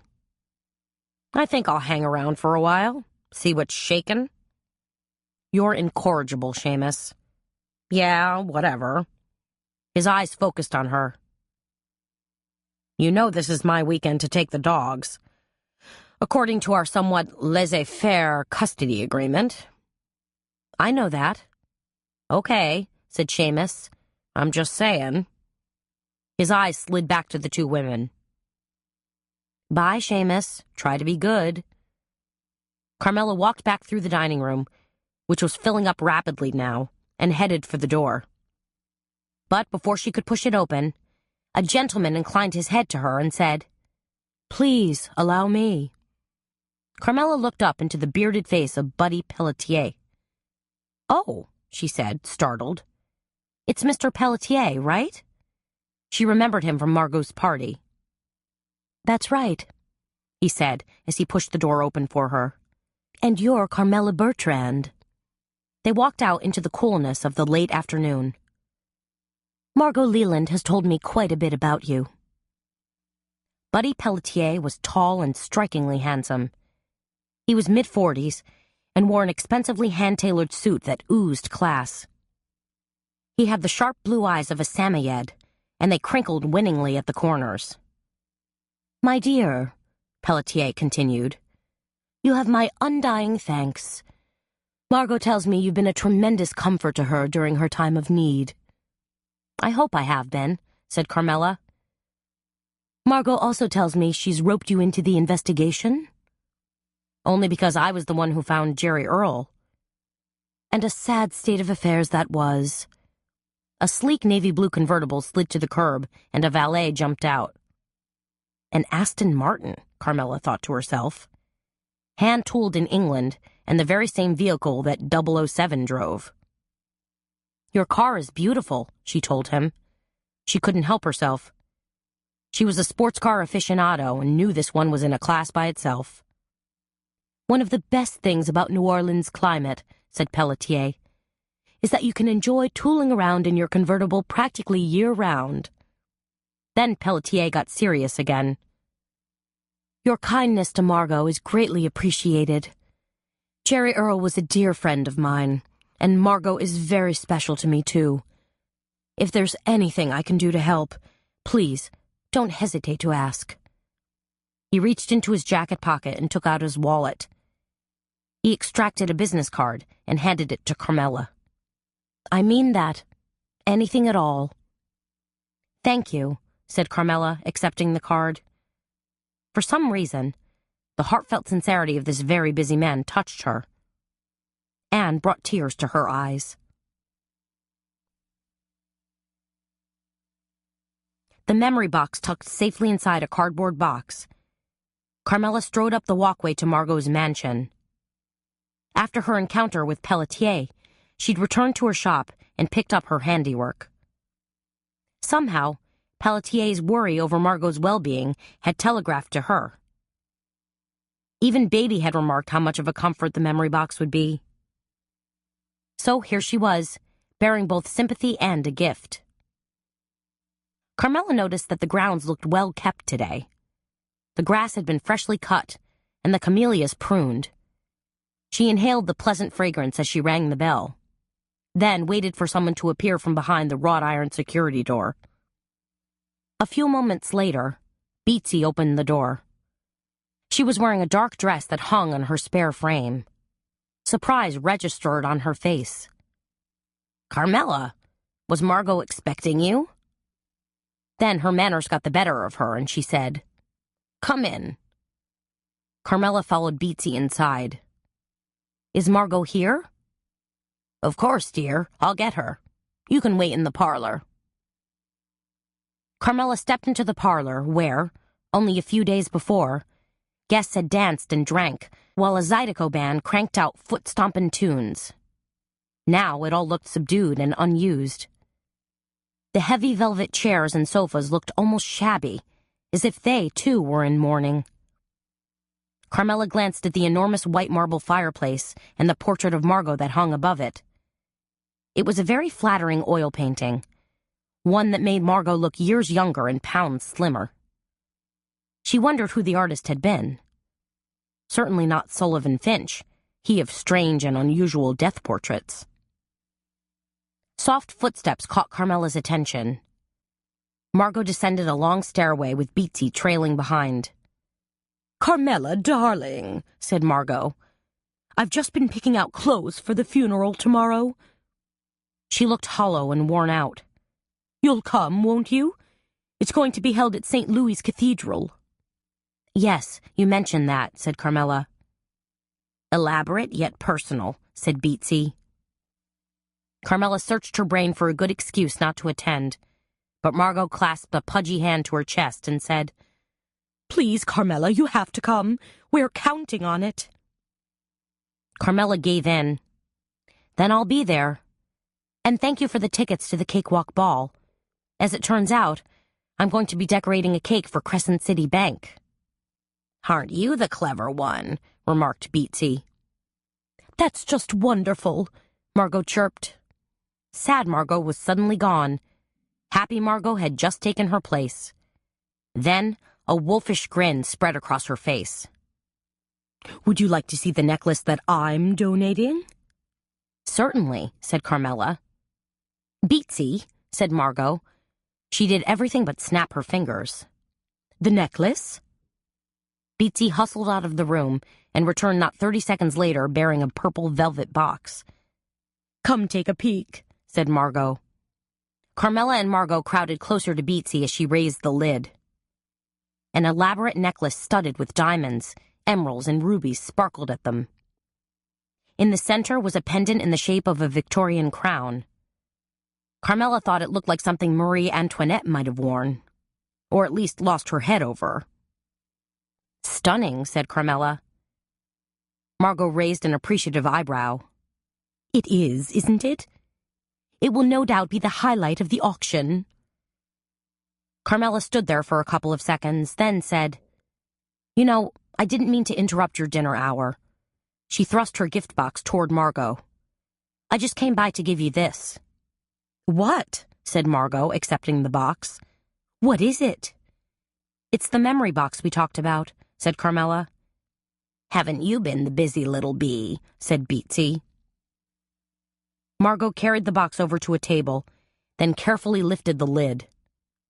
"Oh," she said as she lifted out Carmela's creation.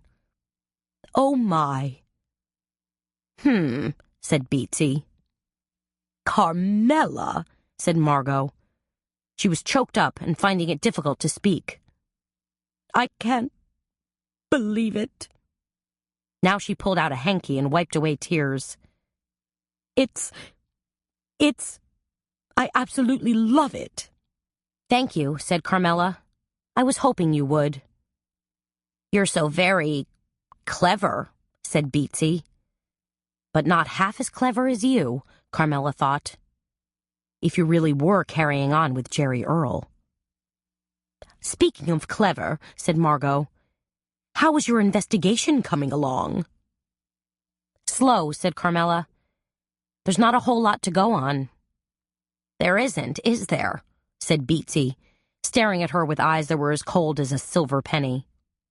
"You must keep digging," Margot pleaded. "I know you can figure this out. I know you can help me." Carmela stood there. This wasn't the time or place to bring up the alleged Jerry Earl Beatsy affair. Besides, maybe it was only a rumor. Or maybe... Well, she and Ava planned to drive down to Venice tonight. Maybe they'd turn up something there. "If there's anything you need from me," Margot said. "Tell me more about Conrad Falcon," said Carmela. Margot's face turned red and her brows pinched together. "That scoundrel! You know Conrad Falcon and Jerry Earl were arch enemies as far back as I can remember." "Because they both owned construction companies?" said Carmela. "And were fierce rivals?" Margot nodded. "Exactly. And that's why we weren't surprised when Falcon framed Jerry Earl and had him sent to prison. Framed? But Jerry Earl really was found guilty. By a court of law. By an impartial jury of his peers. When Jerry Earl went to prison, said Carmela, what happened to all the construction contracts that he had? Are you kidding? Said Margot, her voice rising in near hysteria. They all went to Falcon. He went around to all of Jerry Earl's clients and badmouthed him. Got them to hire him instead. It was awful. What was Jerry Earl planning to do about this? Asked Carmela. When he got out. Margot stared at Carmela. Why, get even with Falcon, of course. And how was he going to do that? Margot's smile was almost a snarl. Jerry Earl was going to ruin him.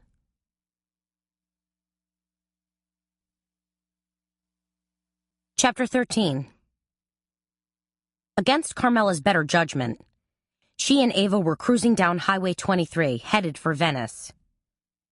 She knew she probably shouldn't, since an impromptu little trip like this probably wasn't going to reveal any deep, dark secrets. And Babcock would surely freak out if he found out. But she needed to make this trip anyway, if for no other reason than thoroughness. Leave no stone unturned. She glanced at Ava in the passenger seat, who was scrunched up and scrolling her phone for tunes. When she finally found something she liked, she smiled and plugged her phone into the car stereo. When she pressed play, Rihanna's voice filled the car. Ava warbled happily along, but Carmela gripped the steering wheel a little tighter. Suddenly sensing her friend's unease, Ava stopped her combination serenade and seat dance and said, "What?" Carmela kept her eyes on the road ahead. Something inside me is telling me to turn around right now and head back home. You mean like some kind of creepy warning? That something really bad is going to happen? Like an accident or a carjacking? No. More like this is going to be a huge waste of time. Ava turned the music down a little. You know what, Cher? I don't think so. You've got good instincts. Heck, you've got great instincts. Honed like a doggone jungle predator. And if they tell you to check out these guys in Venice, then that's what you should do. Carmela wasn't convinced. I have no idea how we'll even find them. Ava waved a hand airily. That's no big deal. When we get there, we'll just pop into the first beer and gumbo joint that we see and start asking questions. Sounds a little dangerous to me. Then I'll do the asking, said Ava. She inhaled deeply and fluffed her hair. I don't know if you realize this or not, but men often find me highly irresistible. They just love to help. Like that guy, Mickey, who's always helping you with deliveries and stuff? Carmela chuckled. He's a man with a van, said Ava, practically striking a pose. And how about poor Stanley, said Carmela. Stanley was an aging trust fund baby from the Garden District who trekked after Ava like a lovesick puppy. If Stanley likes to take me out for $300 dinners at Galatoire's, who am I to complain? You like to game the system, don't you? Said Carmela. Only when it comes to men, said Ava. And hey, girlfriend, isn't it about time women started taking the upper hand? I suppose turnabout is fair play, Carmela agreed. Ava had perked up her spirits and succeeded in making her laugh. And now, as they raced down the thin ribbon of highway, the bayou stretched out low and sparkling on both sides of the road. The sun, which was just about poised to slip over the horizon, cast a warm pink and orange glow that made everything feel peaceful and beautiful and right with the world. 20 minutes later, they coasted across an old one-lane bridge as wooden boards buckled and thumped beneath their tires. They had arrived in the heart of Venice, but the place hadn't exactly rolled out the welcome mat. Oh my, said Ava, crinkling her brow. What they could see of the town was more than a little depressing. Many homes looked practically unoccupied. Others seemed to have been knocked off kilter from their foundations. A few homes were just plain flattened. "This is worse than I expected," said Carmela as they continued on another block. Here, many houses sported boarded-up windows, chipped paint, and sagging front porches. Others looked slightly more habitable, but had often been jury-rigged in places. Obviously, the last two mighty hurricanes hadn't been kind to Venice. Ava put a hand over her heart. "Honey, you're not going to go knocking on any of these doors, are you?" "I don't think most of these doors would hold up to a knock," said Carmela. She felt terrible that people were living this way, that many of the people down here were forgotten victims, left to fend for themselves. "Now what?" asked Ava, as they continued to creep down Main Street. "Oh, man, if New Orleans is supposed to be the city that care forgot, then Venice is the city that time forgot." "It's looking a little better up ahead," said Carmela. They cruised past what served as the heart of the business section. Boudreaux's Rod and Gun Shop, Palermo Pizza, Stritch's Realty, and Sonny Turk's Used Cars. No offer too ridiculous, according to Sonny's hand-painted sign. "Do you see a bar?" asked Ava. "Yup, just up ahead, with lots of cars parked around it, too." "Finally," said Ava, "some real vital signs." Carmela drove toward the throng of cars and found a parking spot between a beat-up Ford F-16 pickup truck and a rusted Chevy Impala. She heard faint strains of Zydeco music as she switched off her engine. Sounds like something's going on. But Ava had already scrambled out of the car. "Looks to me like a crawfish boil," she said excitedly. And she was right. The vacant lot next to Sparky's Saloon was in full festivity mode. Strings of colored lights had been wound from pole to pole. A Zydeco band was thumping out tunes from a makeshift stage. And an outdoor bar in the corner was jammed with happy patrons. But the crown jewels of the party were the steaming pots of crawfish. "Food!" exclaimed Ava. "Thank goodness they're serving up mud bugs, because I'm starving." They bought tickets at the gate from a guy wearing a Born on the Bayou t-shirt and pushed their way in. Two long trestle tables were covered with newspapers and piled high with bright red crawfish, red potatoes, and cobs of sweet corn. Ava looked around at the men. "Not exactly Chippendales material, are they?" "No," said Carmela, "but the food looks good." "Then let's do it." Grabbing paper plates and a handful of paper napkins, they helped themselves to what was a veritable bayou feast. "Perhaps a refreshing beverage as well," said Carmela. You had to drink beer with crawfish. It was tradition, after all. So they grabbed long neck abitas from the bar, found 2 seats at one of the picnic tables, and settled in. Said Ava. She twisted the head off a crawfish and sucked the body meat out greedily. "This is delicious." A man with more facial hair than a billy goat passed Ava a bottle of Pleasure and Pain hot sauce. The red and yellow label featured a naughty little dominatrix cracking a whip. "You might want to try this, ma'am.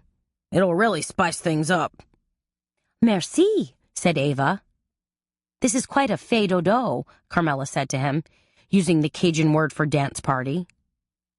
"Sparky's has a boil going most every Wednesday night," said the billy goat. Then he tucked back into his own pile of crawfish again. Carmela and Ava ate happily, washing down their food with the cold beer, and watching the dancers whirl madly about. A burly biker in leather swung his partner, a nimble woman in a pink and yellow dress, around the dance floor like they'd taken lessons at Arthur Murray. Other couples did the two-step, and a young, sort of goth Cajun couple did a Cajun jitterbug with lots of intricate spins and turns. As Carmela ate, she watched, kept an eye on the dancers, noted the people who sat at the surrounding picnic tables, and scanned all the newcomers who seemed to constantly stream into what was becoming a very crowded event. "I'm going to grab us a couple more beers," Carmela told Ava. "Sure," said Ava. "Great." Carmela pushed her way through the throng, grabbed the beers, and started back toward their table. Halfway there, Providence dropped its little gift directly in front of her. A tough-looking man, probably in his mid-30s, and wearing tight-fitting blue jeans and a black leather vest. No shirt, just the vest. But what really stood out for Carmela was the blue-inked tattoo on his shoulder. Is it? Carmela wondered. Could it be? But the man had wandered away. So, Carmela had a quick decision to make. Go back and join Ava, or make like a stalker and follow this guy. It was an easy decision. Darting through the crowd, Carmela tried to catch sight of him again. She dodged and bobbed, hanging on to her bottles of beer, but wasn't having any luck. Please don't tell me he just up and left. She circled around one of the boiling pots, glanced toward the bar, and saw him again. He was stationary now, leaning against a wooden post with his arms folded across his chest. His expression was glum, and he seemed immune to the toe-tapping, upbeat music. Carmela decided that asking him to dance was pretty much out of the question. So then what? She knew she had to come up with something quick.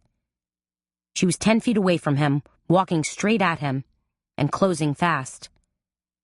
When she stopped directly in front of the man, she flashed what she hoped was her most dazzling smile, and thrust one of the beers toward him. Would you like a beer? The man reached out and swept it from her hand, like a bear paw coming out of a cage to snatch a hunk of meat. Thanks, was all he said. Carmela smiled again, and decided he was actually a decent-looking guy. Aside from the Bayou biker look, he had a tangle of blonde hair like a surfer or beach bum, piercing blue eyes, strong cheekbones, and kind of a cute nose. But there was no smile, no hint of encouragement to her at all.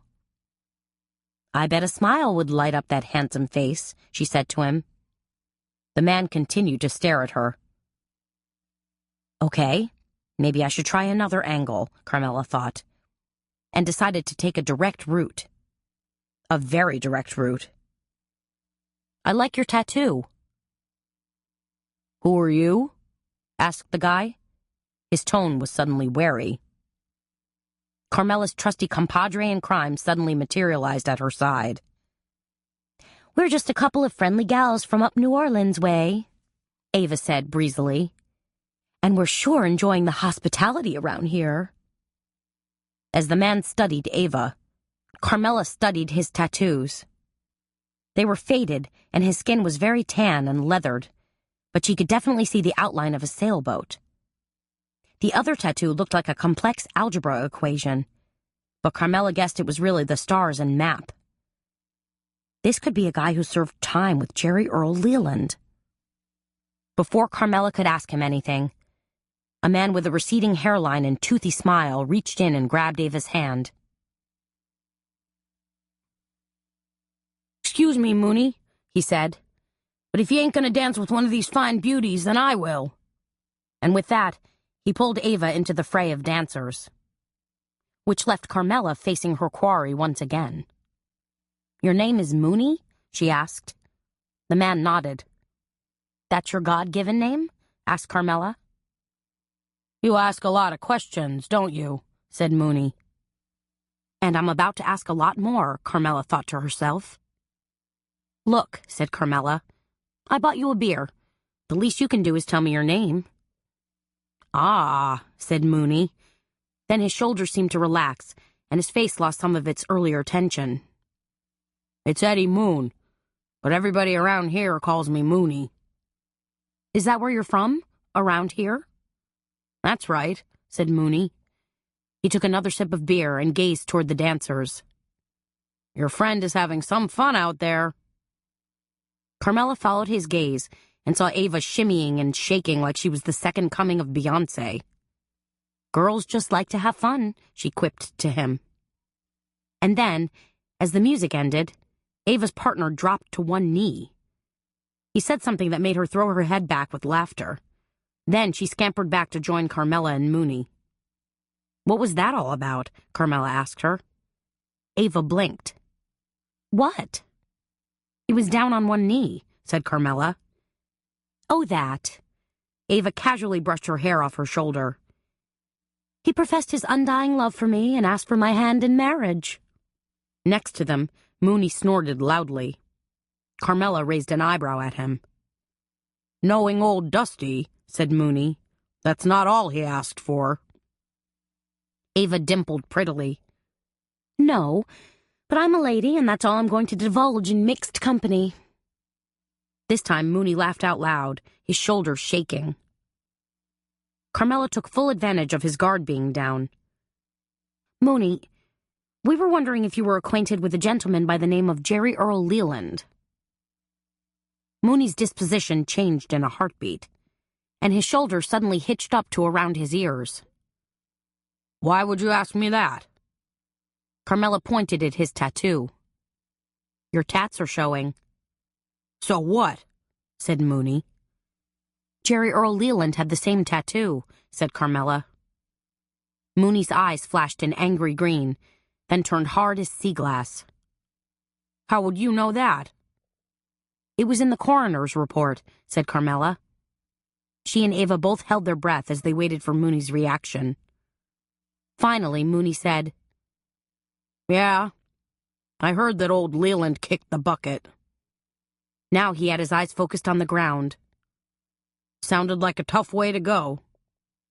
That's what his widow thought, too, said Carmela. That's why we're trying to help her. Mooney's eyes finally rose to meet Carmela's. You're trying to help his old lady? That's right, said Ava. She's pretty broken up. That's too bad, said Mooney.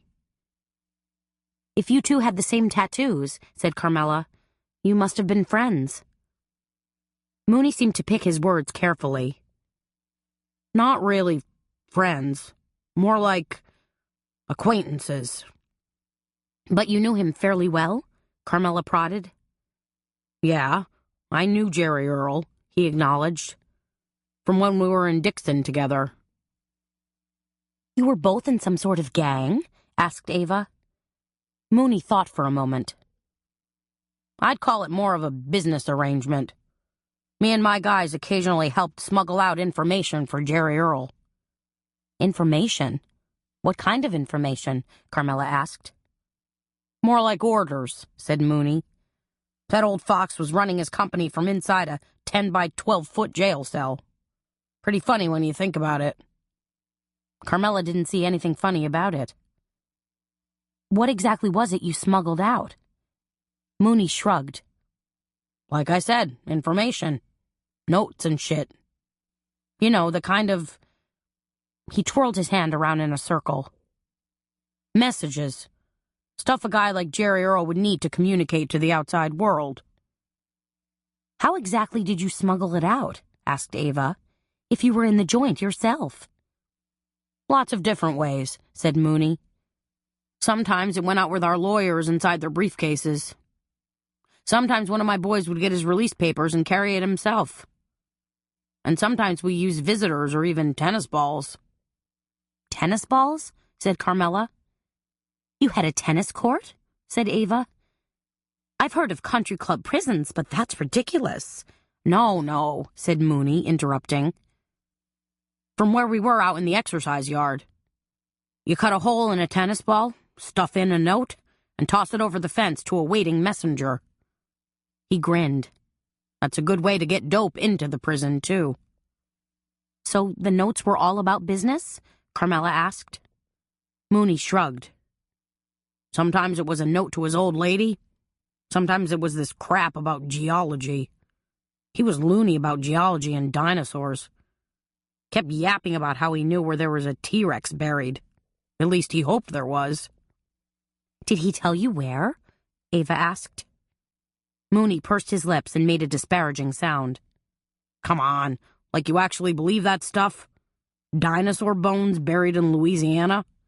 If you believe that, then I got some hot property down the street you might be interested in.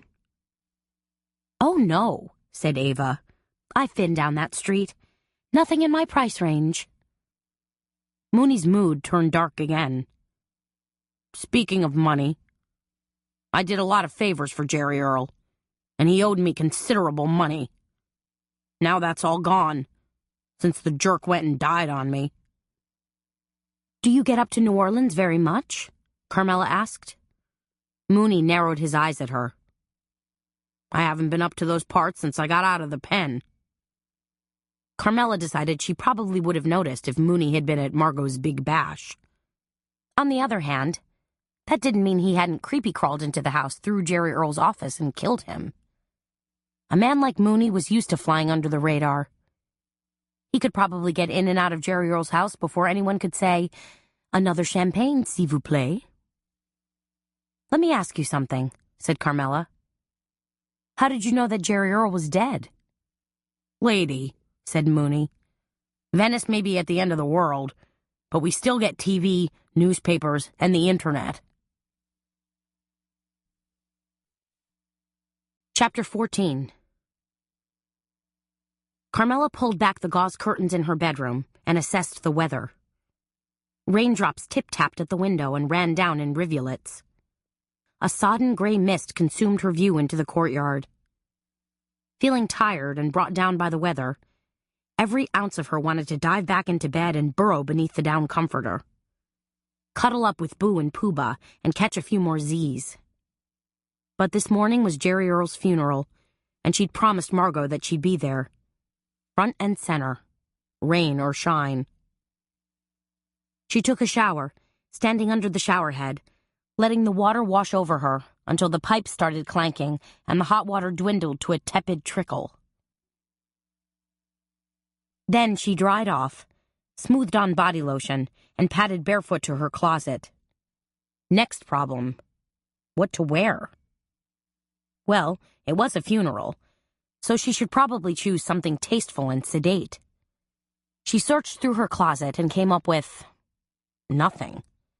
Why was it, she wondered, that she'd been shopping for 20 years and still had nothing to wear? Okay, time to get serious. Maybe her tailored gray wool blazer and skirt? Sure, why not? Worn with a peach blouse, it had been her honeymoon going-away suit. It hadn't brought her much luck in that regard, so maybe the suit would be put to better use as funeral attire. Couldn't hurt. Shrugging into the skirt and a black blouse, Carmela returned to the bathroom. She applied the bare minimum amount of makeup, a hint of pink lip gloss and a waft of the mascara wand, so she wouldn't get ticketed by a roving glam squad. Then she turned to her hair, which was caramel-colored and not quite shoulder-length and still dripping water. She considered doing a blowout, but in the end, just settled for spritzing it with styling lotion and kind of brushing it into shape. Ava, who was a graduate of Mr. Gary's College of Hairdo Knowledge, would have scolded her. Ava would have advocated using a blow-dryer and a curling iron, and pinning in 3 or 4 hair pieces. But she wasn't about to spend 30 minutes doing a fancy coif and then end up all bedraggled by the rain. The doorbell dinged, setting off a cacophony of barks from Boo and Pooh-Bah. Canine Homeland Security at work. Probably Ava. Carmela scurried to the door and pulled it open. Ava sauntered in like she was walking the catwalk, wearing a tight black leather skirt and a low-cut hot pink and orange silk blouse. From the bounce in her step and a few other places, it looked as if she also wore a spring-loaded bra. "Good Lord," said Carmela. "We're going to a funeral, not trolling for questionable dates at Dr. Boogie's jazz club." Ava twirled around so Carmela could see and appreciate the full effect. "You like? I know it might be construed as being a trifle etchy by some people with a more conservative bent, but I see my outfit as being rather celebratory." Carmela stared at her deadpan. "Huh?"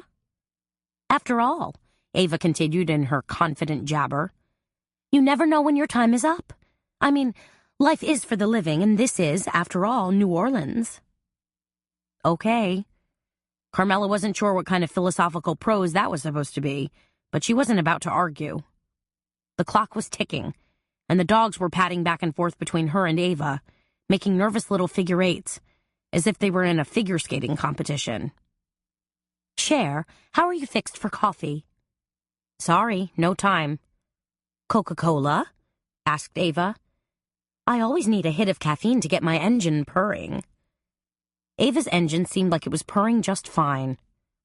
In the refrigerator, said Carmela.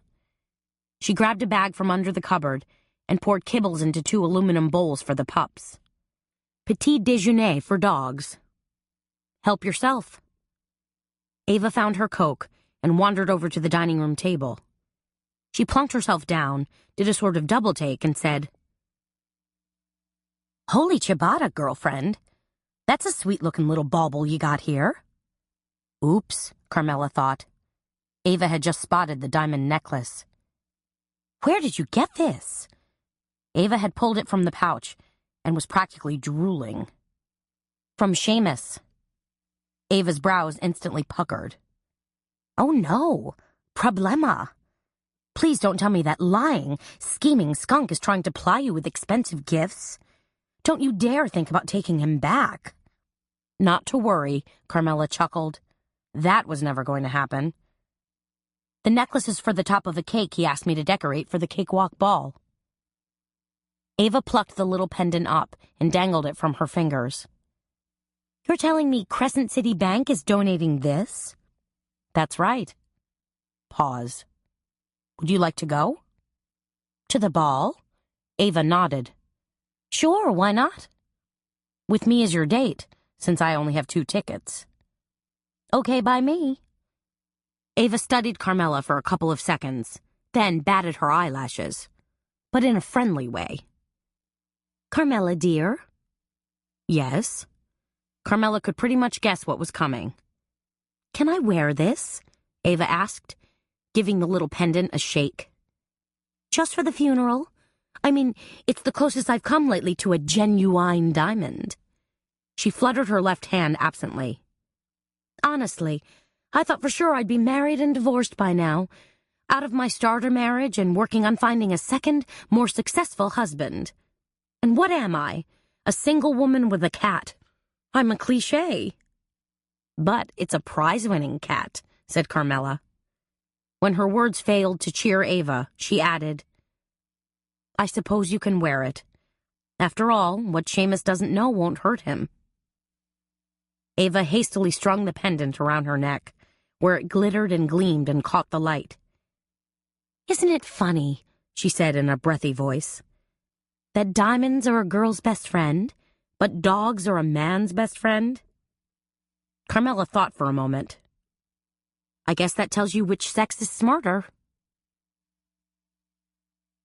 Carmela and Ava walked across the plaza to St. Louis Cathedral, arguably the heart of New Orleans.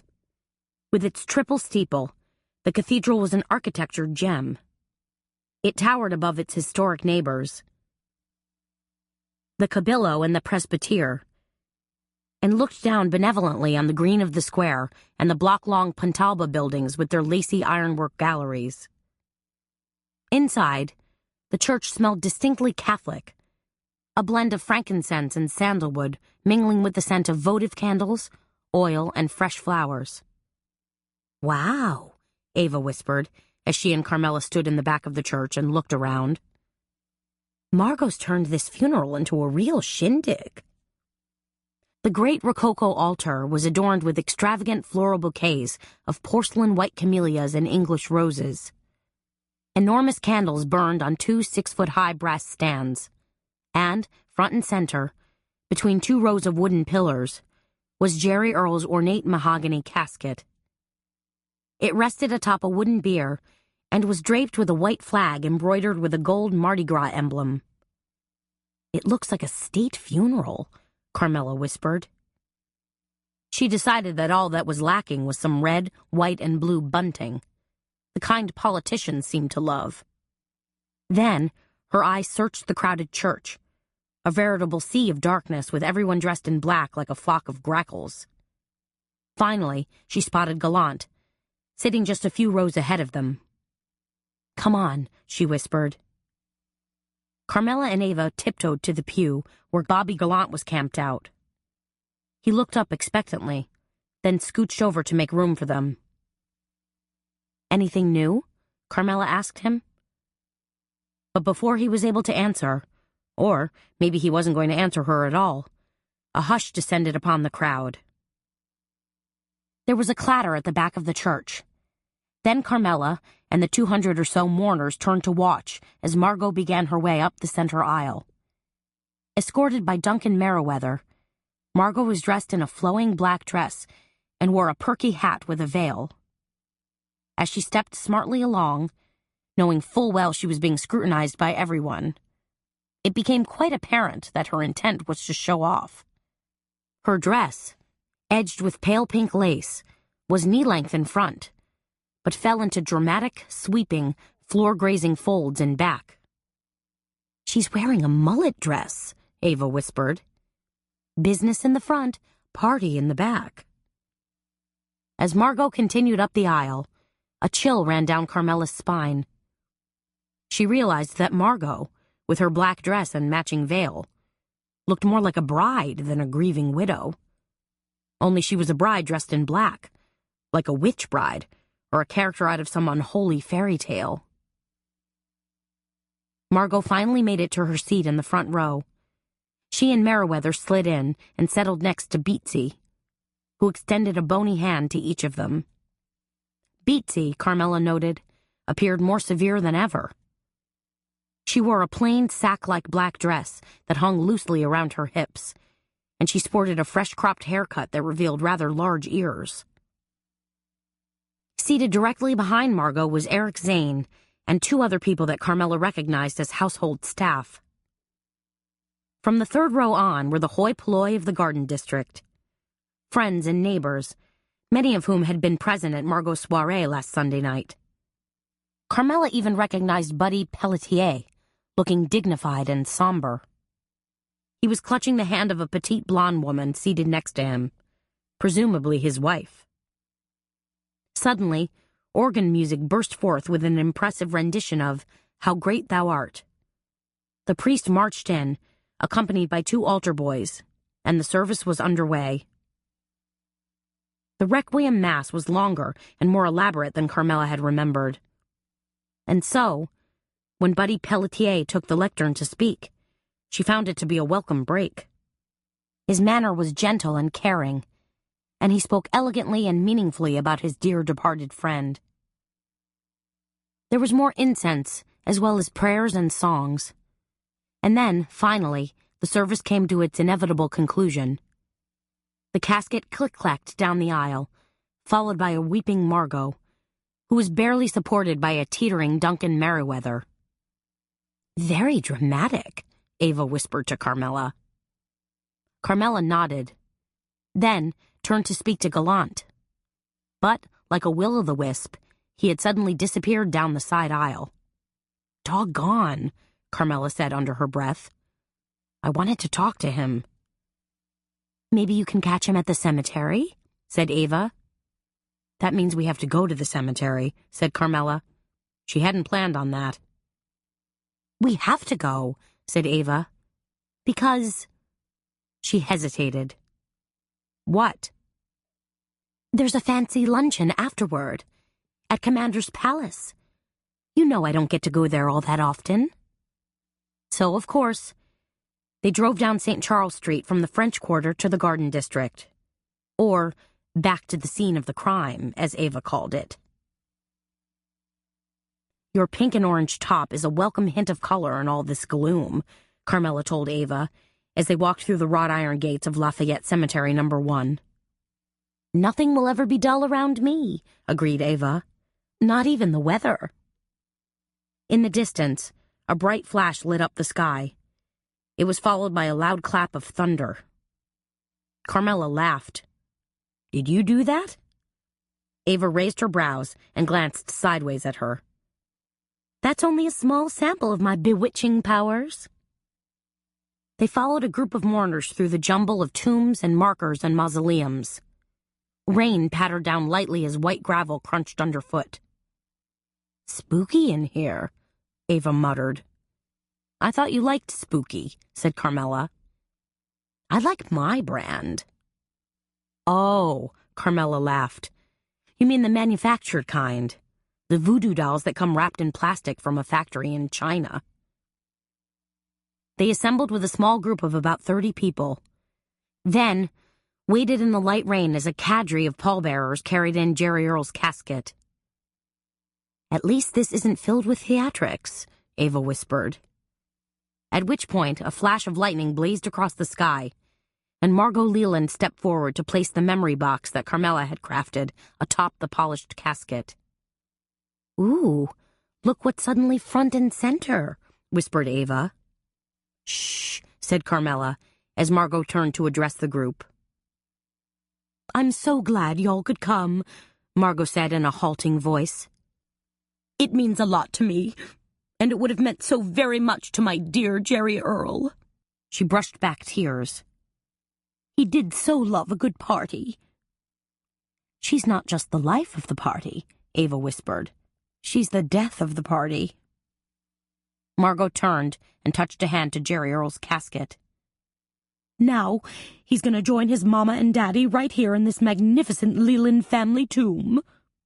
Her eyes went a little wonky. "Where I will probably join him sometime in the distant future." Carmela had seen weird send-offs before. This was New Orleans, after all. But this one took the cake. "Buddy," said Margot, turning slightly, "would you do the honors?" Buddy Pelletier nodded at her and stepped smartly up to the mausoleum. As he pushed open the wrought iron gate, it creaked back loudly on rusty hinges. Then, it took another few minutes for the pallbearers to grapple with Jerry Earl's casket once again and muscle it into the tomb. Carmela knew that family tombs were a grand tradition here in New Orleans. Coffins were often left inside for years at a time to dry out and decay. Then, they were discarded, and the dear departed's bones shoved down a slide to a repository below. She wondered if Jerry Earl was next in line, or if he was going to have to wait his turn. Then, because she knew her thoughts were dark and grisly, she glanced around to clear her head, and noticed Eric Zane wiping away a tear. Is he sorry that Jerry Earl is dead? Or relieved that he's gone? Another thunderclap rumbled, this one closer than ever, and Carmela felt fine droplets starting to hit her head. Good thing I didn't pop for an $80 blowout. They all bowed their heads as the priest stepped up and gave his final blessing, his voice sounding hollow and stark in the old cemetery. Even he seemed to rush through the ritual before the thunderstorm threatened to let loose and soak them all. When it was finally over, the crowd began to quickly disperse, but Carmela sought out Buddy Pelletier. "You gave a really lovely eulogy," she told him. Pelletier tilted his head at her in appreciation. "Thank you, my dear." He placed his hand over his heart and patted it. "It's a very sad day for all of us." Carmela nodded. "Indeed it is, though Margot seemed to hold up fairly well." "Margot's a trooper," said Pelletier. "She'll carry on no matter what. Of course," he gazed at her pointedly, "she'll need a little help from her friends. That goes without saying." "I wanted to tell you," said Pelletier, "how much I admired the little shadow box you created. Very appropriate." "Thank you. It was really just stuff that Margot gave me. The coins and a photo. A geode plus Jerry Earl's notebook." "Still, a lovely and meaningful piece of artwork," said Pelletier. "Perhaps I could commission one myself someday, but something a little more feminine in nature, since it would be a gift for my dear wife." Just then, Ava walked over to join them.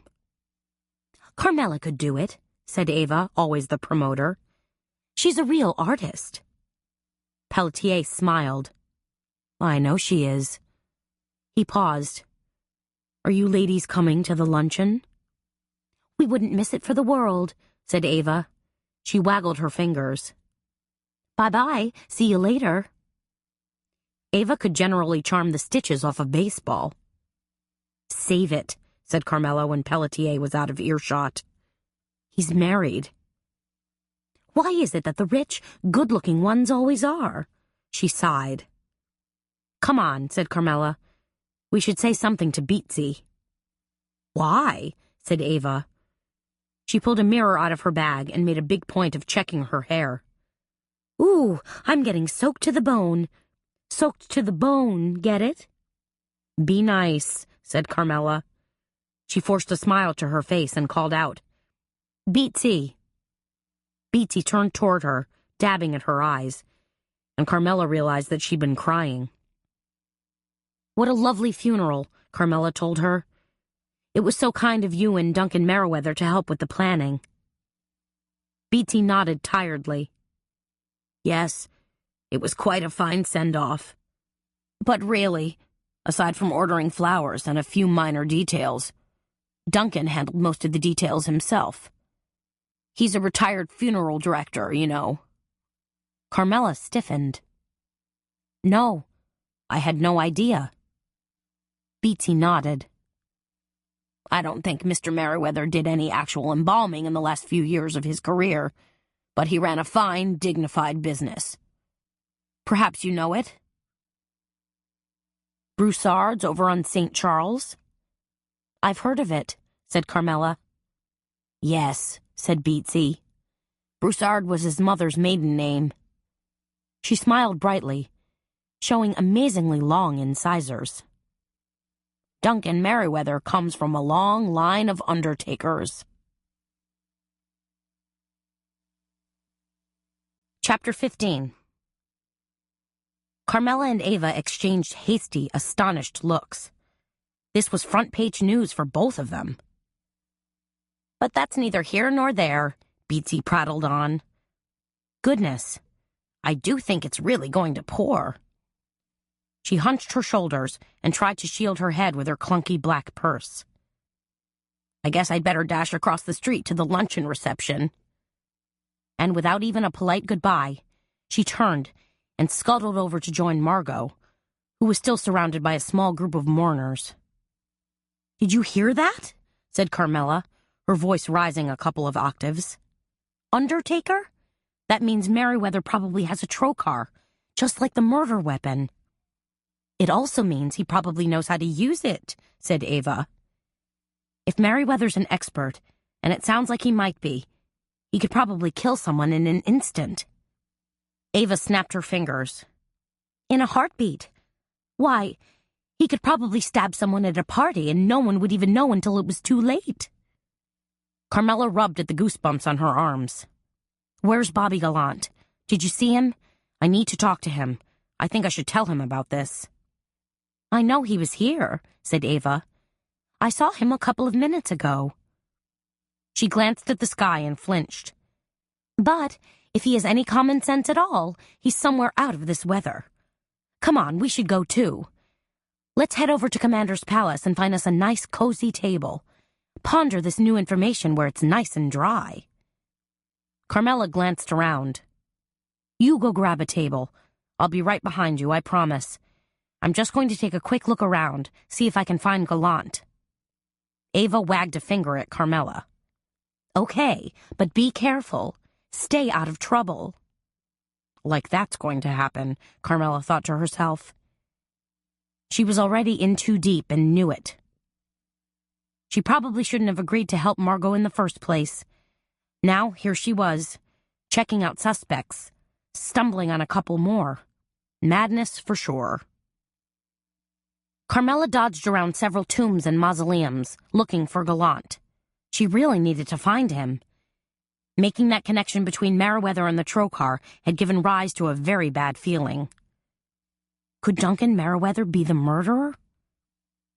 He was older, she reasoned, but he was big. And maybe still strong enough to wield a weapon like that. If Merriweather got it in his head that he wanted to be Margot's next husband, and inherit the wealth that way, that could be a powerful motivator, a powerful motive. Voices rose from behind a nearby crypt. Carmela ignored them and was about to call out Bobby's name when she realized the voices had turned harsh and were rising rapidly in pitch. An argument? Sure sounds like it. Now she recognized one of the voices. That's Eric Zane. Creeping closer to the crypt, Carmela ducked down, hoping to listen in on the conversation. "It's worth a lot of money," Zane said angrily. Carmela pressed herself against cold, damp marble. What's worth a lot of money, she wondered. What was going on? Was Zane blackmailing someone? Trying to strong-arm someone? But the person's response was a low, angry mumble. Carmela tried harder to listen in on the conversation. "I know you have the money," Zane snarled. Trying to ease her way around the crypt, Carmela wondered if she could sneak a peek without getting caught. She heard another irritated response, this time softer, and realized the conversation was fading out like a bad radio signal. The two people were drifting away. Maybe I can still catch a look. She was about to steal a look when there was a soft crunch of gravel just behind her. Startled, she whirled around in a nervous panic and came face to face with a large, imposing figure. She blinked and tried to focus. Please don't let it be Meriwether. That would be way too spooky. It was Bobby Gallant, looking quizzical and a little amused. "What are you doing over here?" he asked. Carmela touched a hand to her heart. "You scared me half to death." "I didn't mean to," he said. Then, "What are you up to?" I was looking for you," said Carmela. "Here I am." She wondered if she should just blurt it out and decided, yes, that was the best course of action. "I just picked up some information that could be critical to your investigation." A look of skepticism crossed Gallant's face. "Oh, really?" Carmela ignored his doubting Thomas demeanor and continued. "Beatsy just told me that Duncan Meriwether is a retired funeral director." Gallant's expression never wavered. "And you think that's important? Why?" "Because of the nature of the murder weapon," she shrilled. "The trocar. What if he—" "Owned one?" said Gallant. "Knew exactly how to use one?" "Yes, exactly." "Your information is highly circumstantial," said Gallant. "Look," said Carmela, "I can't connect all the dots. I'm the first one to admit that. But you've got to look into this." "We're looking into everything," said Gallant. "Believe me. Even the mayor is exerting pressure on the department to solve this crime." "Then we really need to get cracking," said Carmela. "We need to figure this out." Gallant gave her a wary look. "We?" Carmela pursed her lips. I meant you." "That's right." Carmela wondered if she should tell him about her visit to Venice last night. But the look on Gallant's face told her no. Save it. Wait until he's in a more receptive mood. If that ever happens. Don't tick him off any more than you have to, or he'll really slam the lid shut on the investigation. Wait a minute. Carmela stopped dead in her tracks. Was Meriwether even at the party Sunday night? Images of canapes of beluga caviar and champagne danced in her brain, and were immediately followed by the grisly memory of Jerry Earl tumbling lifeless and limp out of the clothes dryer. Tumble dry. How ghastly. "He was on the guest list," said Gallant. "But nobody I interviewed remembers seeing him." "Well," said Carmela, "what does Meriwether say? Was he there or not?" Gallant stuffed his hands into his pockets. "That, my dear Carmela, is proprietary information. I can't tell you everything." Yes, you can, she thought, as he sauntered away. Or at least you should. Commander's Palace was a New Orleans fixture. Established in 1883 by Emile Commander, this turreted Victorian structure had been a bordello back in the 20s. Now, the aqua and white building with the matching awning served as one of New Orleans' premier restaurants. Much to Carmela's delight, Ava had snagged a lovely little table near the window. She half stood in her chair and waved as Carmela entered the elegant dining room with its overhead crystal chandelier. "Chair, over here." Carmela hurriedly joined Ava at the table. "I talked to Gallant." Ava wrinkled her nose. "Do you think we might put the murder on hold for, say about 30 minutes? While we enjoy a cocktail or two as well as the food from this gorgeous buffet that Jerry Earl's widow has popped serious money for?" "Yes, of course," said Carmela. "Sorry. I guess I am driving you nuts with all this stuff." "Just a teeny bit," said Ava, as they both slipped into the buffet line. And once Carmela saw the food and felt her stomach rumble, all thoughts of murder flew out of her head, too. "Look at that," said Ava. "Wild Louisiana white shrimp, tasso ham, and pickled okra." "Fantastic," said Carmela. The luncheon was suddenly looking very good indeed. "Ooh, and beef shish kebabs. Let's not forget these," said Ava, as she piled 2 skewers on her plate and 2 on Carmela's. Carmela eyed a pastry dome and scanned the place card in front. "Do we have room for oyster and absinthe dome?" "I always have room for oysters," said Ava, pushing aside some shrimp on her plate. "We'll have to make a return trip for the bread pudding," said Carmela as they sat down at their table. They ate for a few minutes, relishing their food and chatting amiably. Finally, Carmela said, "So, I ran into Gallant and told him about Duncan Merriweather." Ava nodded. "Of course you did." "Something else happened, too. I overheard Eric Zane talking to some guy. Well, actually, it sounded like Zane was trying to extort or blackmail them." "Did you see who it was?" "Unfortunately, no." Ava looked over at the buffet line, which was still snaking its way past dozens of steaming chafing dishes. "I just saw Zane a few minutes ago." "Was he with someone?" Carmela asked, pouncing on her words. "Not that I noticed, but he did look kind of stressed." "He's probably working his buns off," said Carmela, "talking to the chef or harassing the kitchen staff to keep the chafing dishes filled, trying to make things perfect for Margot."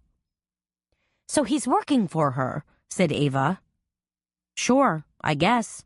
I mean, now that Jerry Earl is dead and buried, he's probably become Margot's personal assistant." "That's only if Zane decides to stay on." "He doesn't seem to be making any motion to leave," said Carmela. Ava pulled out her compact and studied her hair and makeup. "Eee, I look like I'm wearing a fright wig." She stared at Carmela. "I look awful, don't I? Be honest."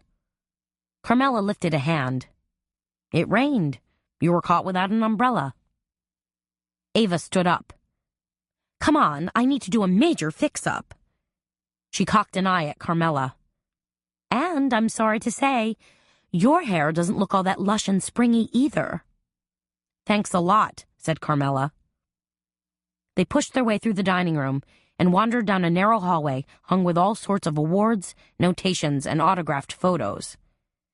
Commander's Palace had been honored by the James Beard Foundation, Wine Spectator, Food and Wine, Southern Living, and dozens of local groups and media organizations.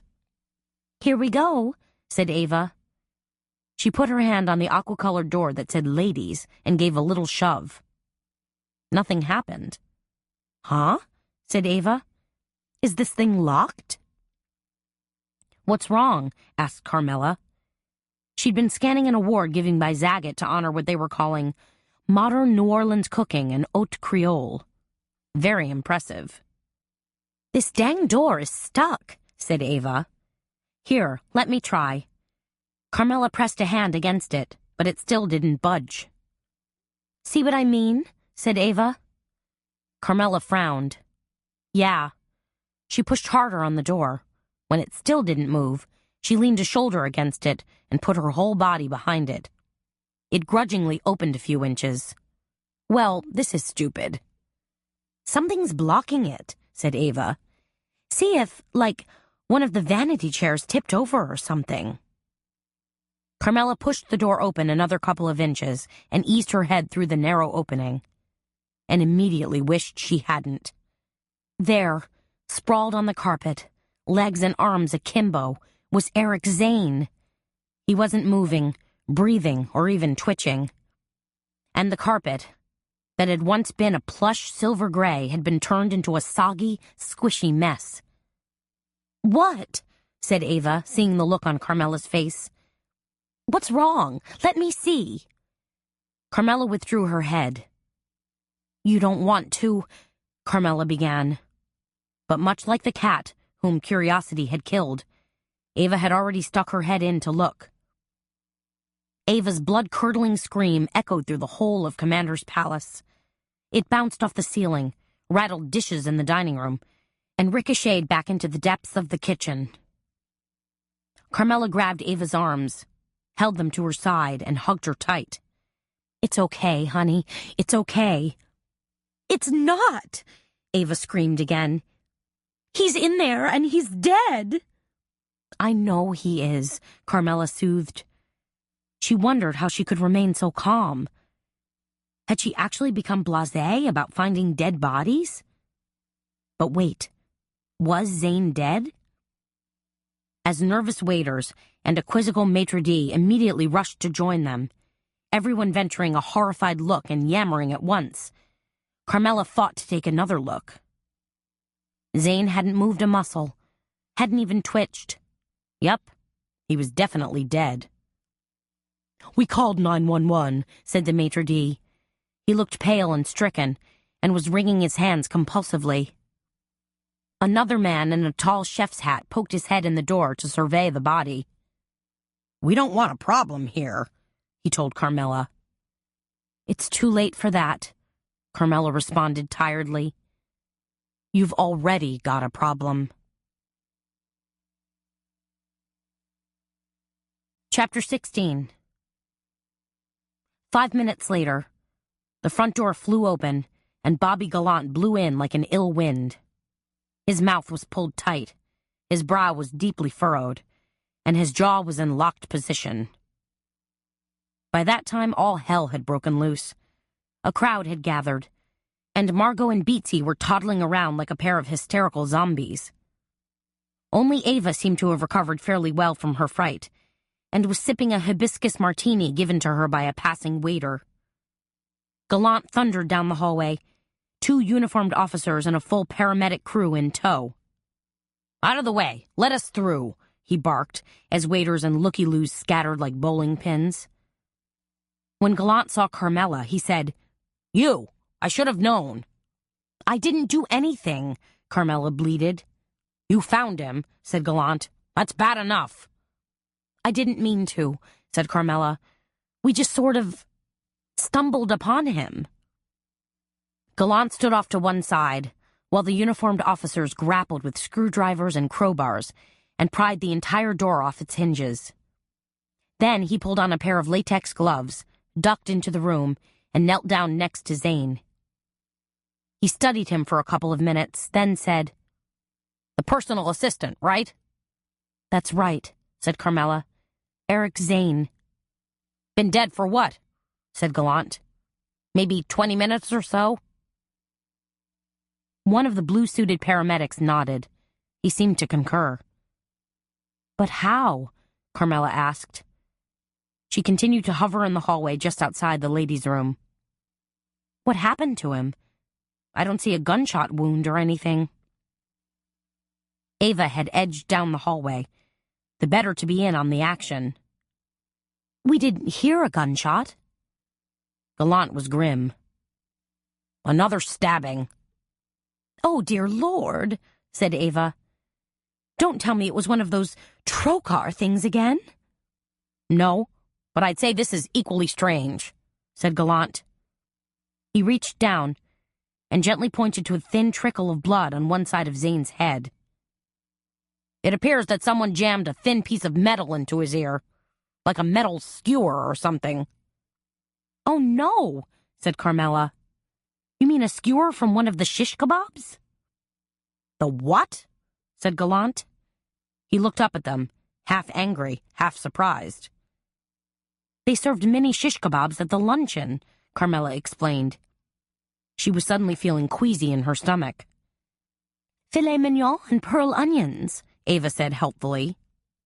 How long were the skewers? Gallant asked.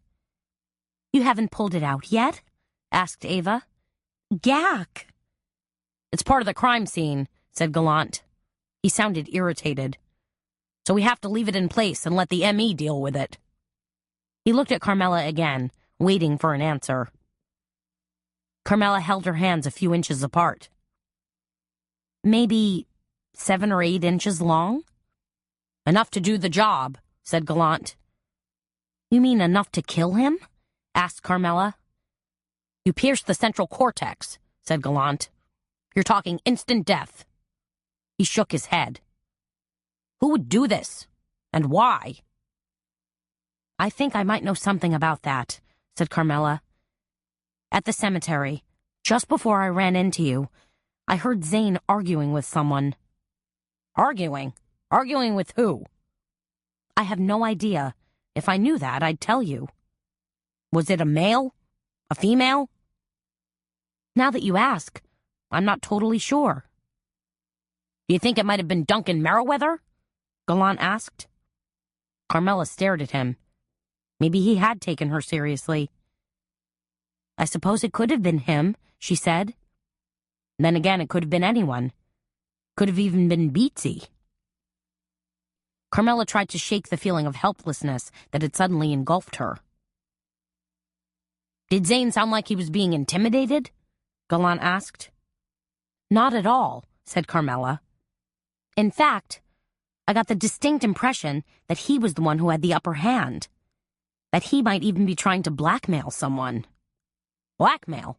Blackmail over what? Gallant demanded. No idea, said Carmela.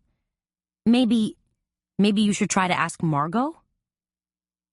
Gallant glanced down the hallway, where Margot was crouched and babbling. I don't know.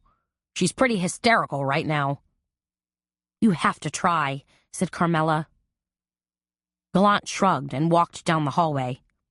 He had a short conversation with Margot. The upshot being she started blubbering and waving her arms around in a spectacular fanning motion. I'm guessing Margot's not making a whole lot of sense, said Ava. I think you might be right, Carmela agreed. Gallant rejoined them. No rational answers to be found there. What did you expect? Said Carmela. Margot's had a bad shock. Heck, she'd had a bad shock. Why don't... Gallant caught himself before he said another word. What? Carmela said. He grimaced and shook his head. He didn't look happy. I can't believe I'm about to ask you this. What? Carmela said again.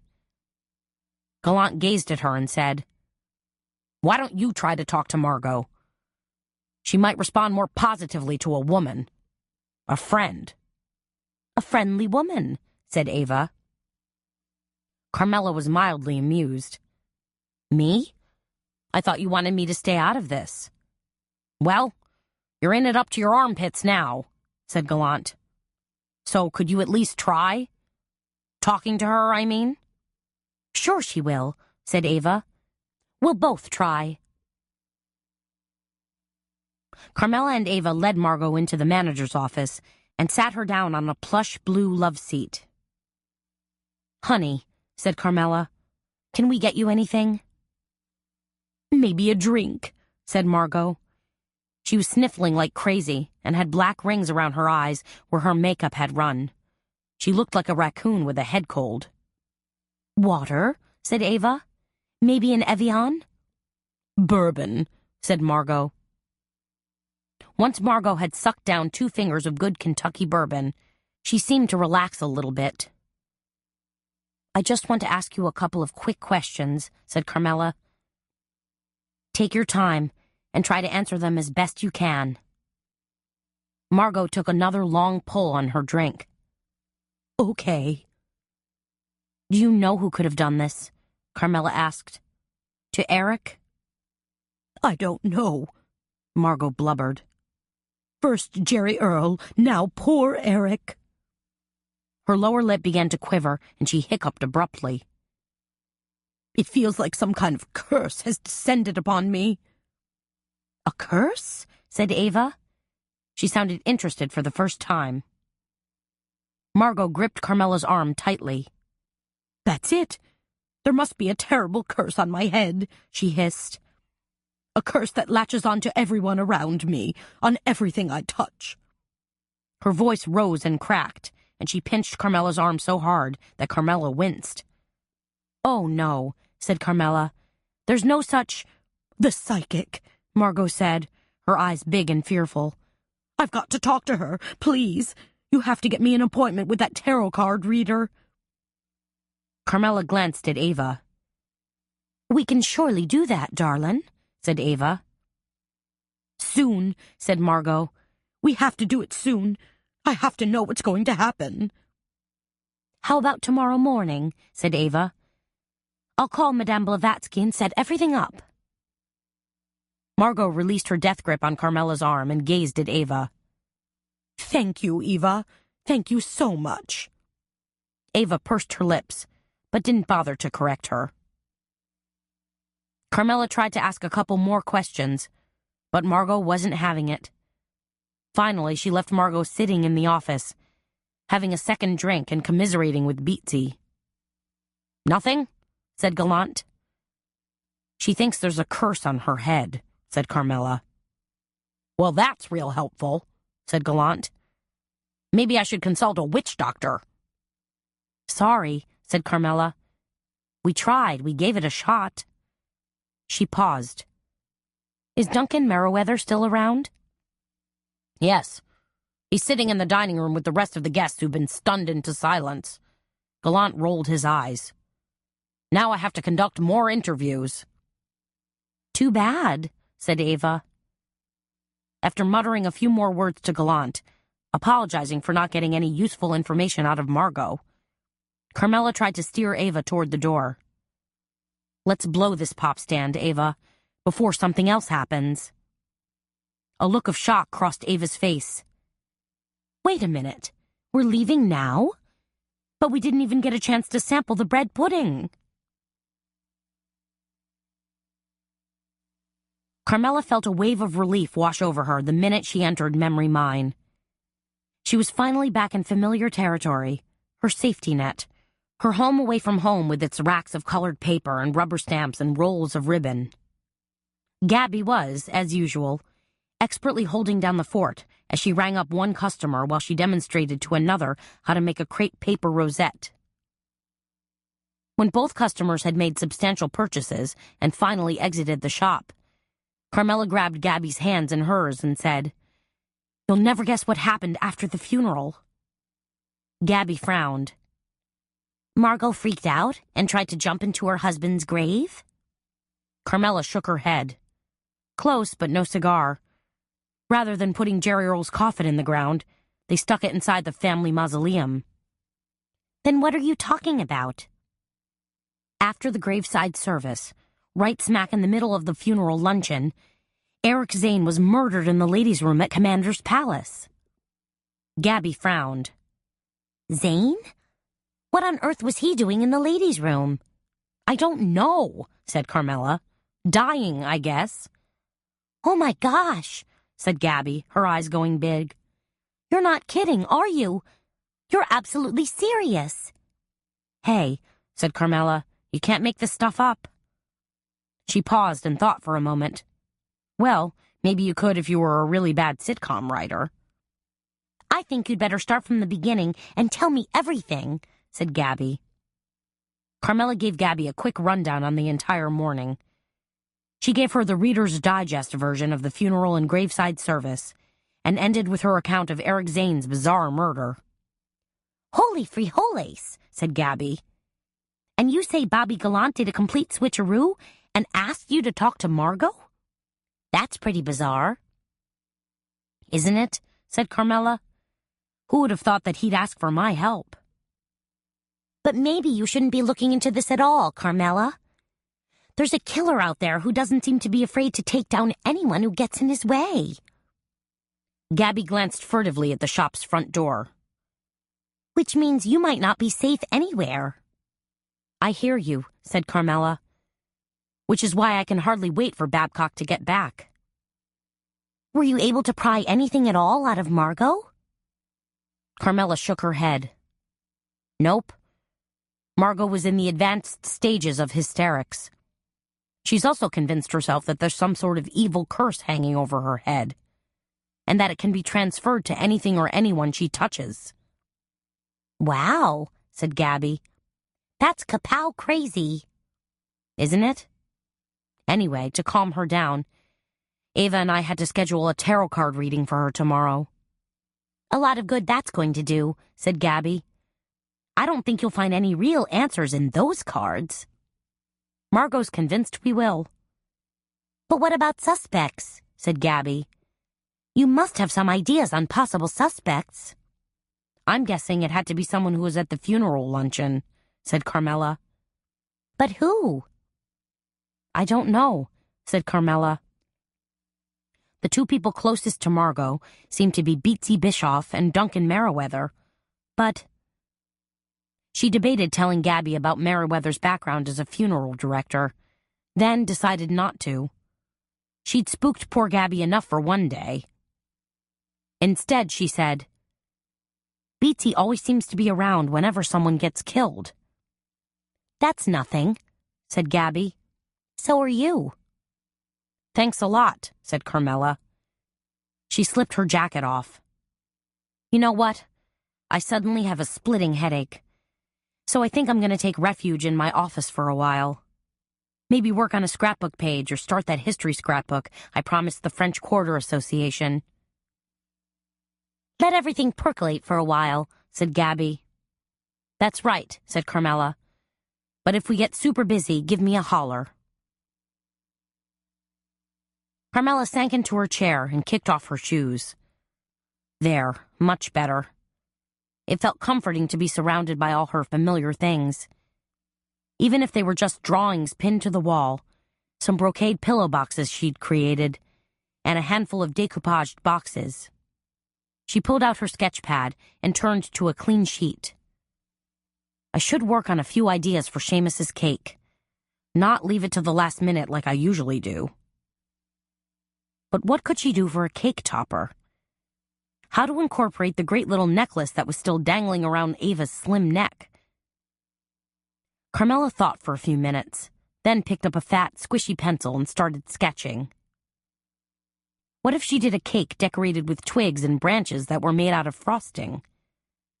What if they swirled their way up the side and around the cake? And what if, at the very top, was a lovely little bird's nest made out of frosting? The bird's nest would hold the necklace nicely. And for added color and interest, she could add a few of the miniature feathered birds she had in the shop. Yes, I like that a lot. Better yet, I think it's something I can actually pull off. It's kind of like cake decor / memory box. As she continued to sketch, a light blinked on her phone. She steadfastly ignored it, hoping Gabby would take care of whoever was calling. Then she heard footsteps and Gabby's light knock on the wall outside her office. Carmela spun around in her chair. Yes? Bobby Gallant is on the phone. Okay, thanks. Gabby paused. Carmela, please be careful. People keep telling me that, she thought to herself as she picked up the phone.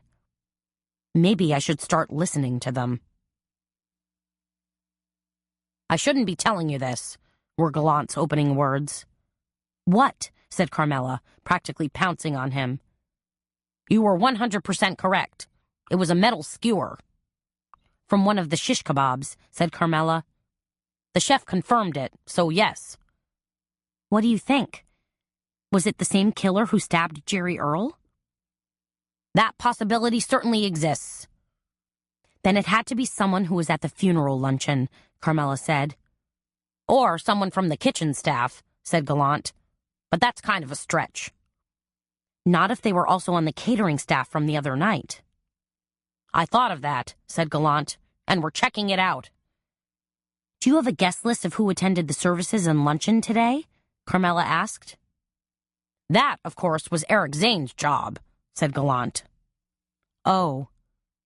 And Margot was still pretty weepy, but her friend managed to pull together a list for me.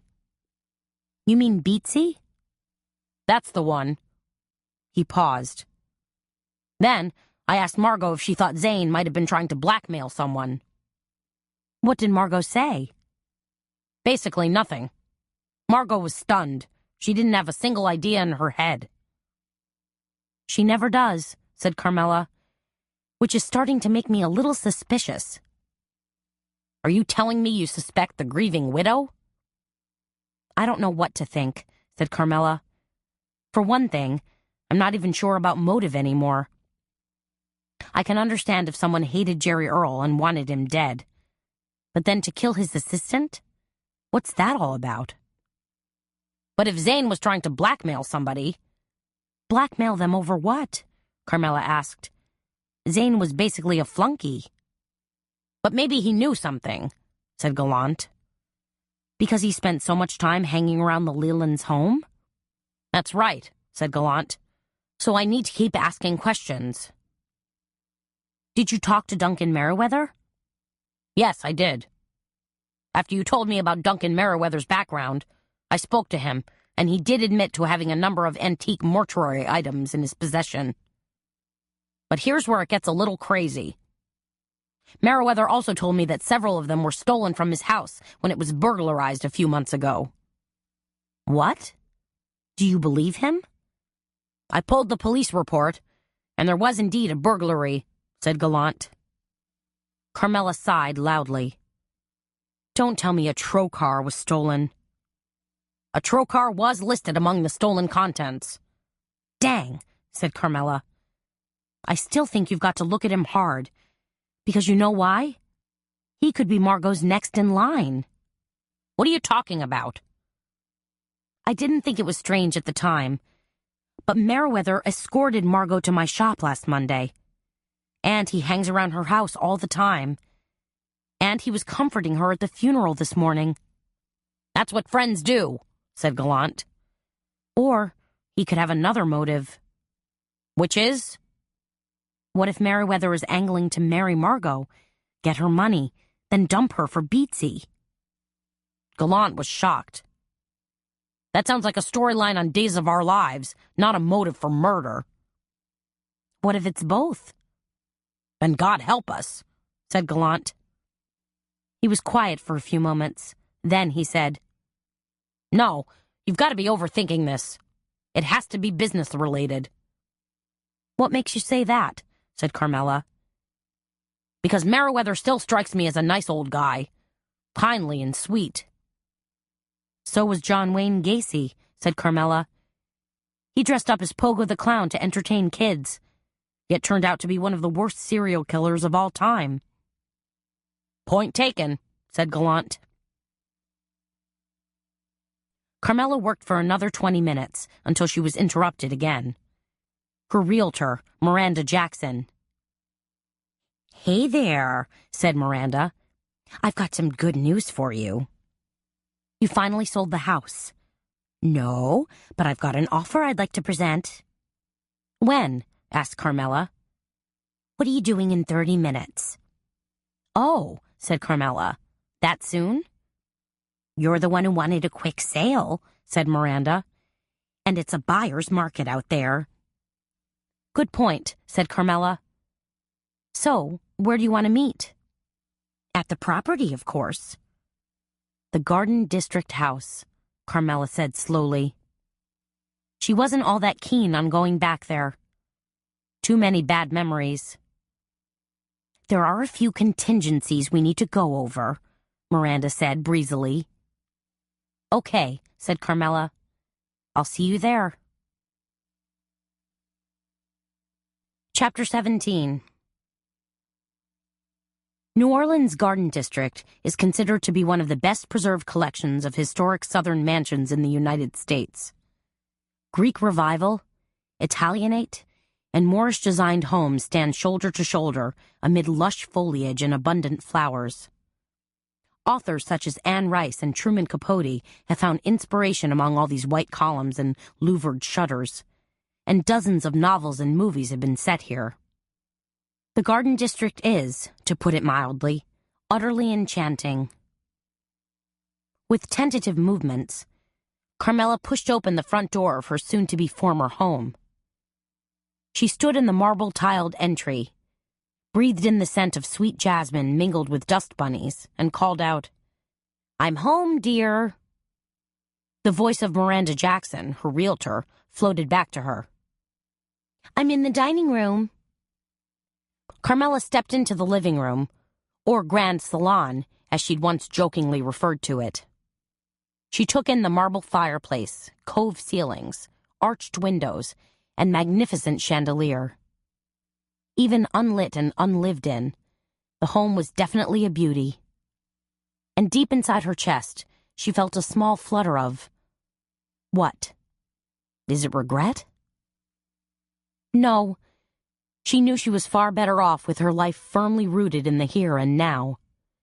With her cozy apartment, wacky friends, and chugging along fairly well business. Not to mention her hot cop boyfriend.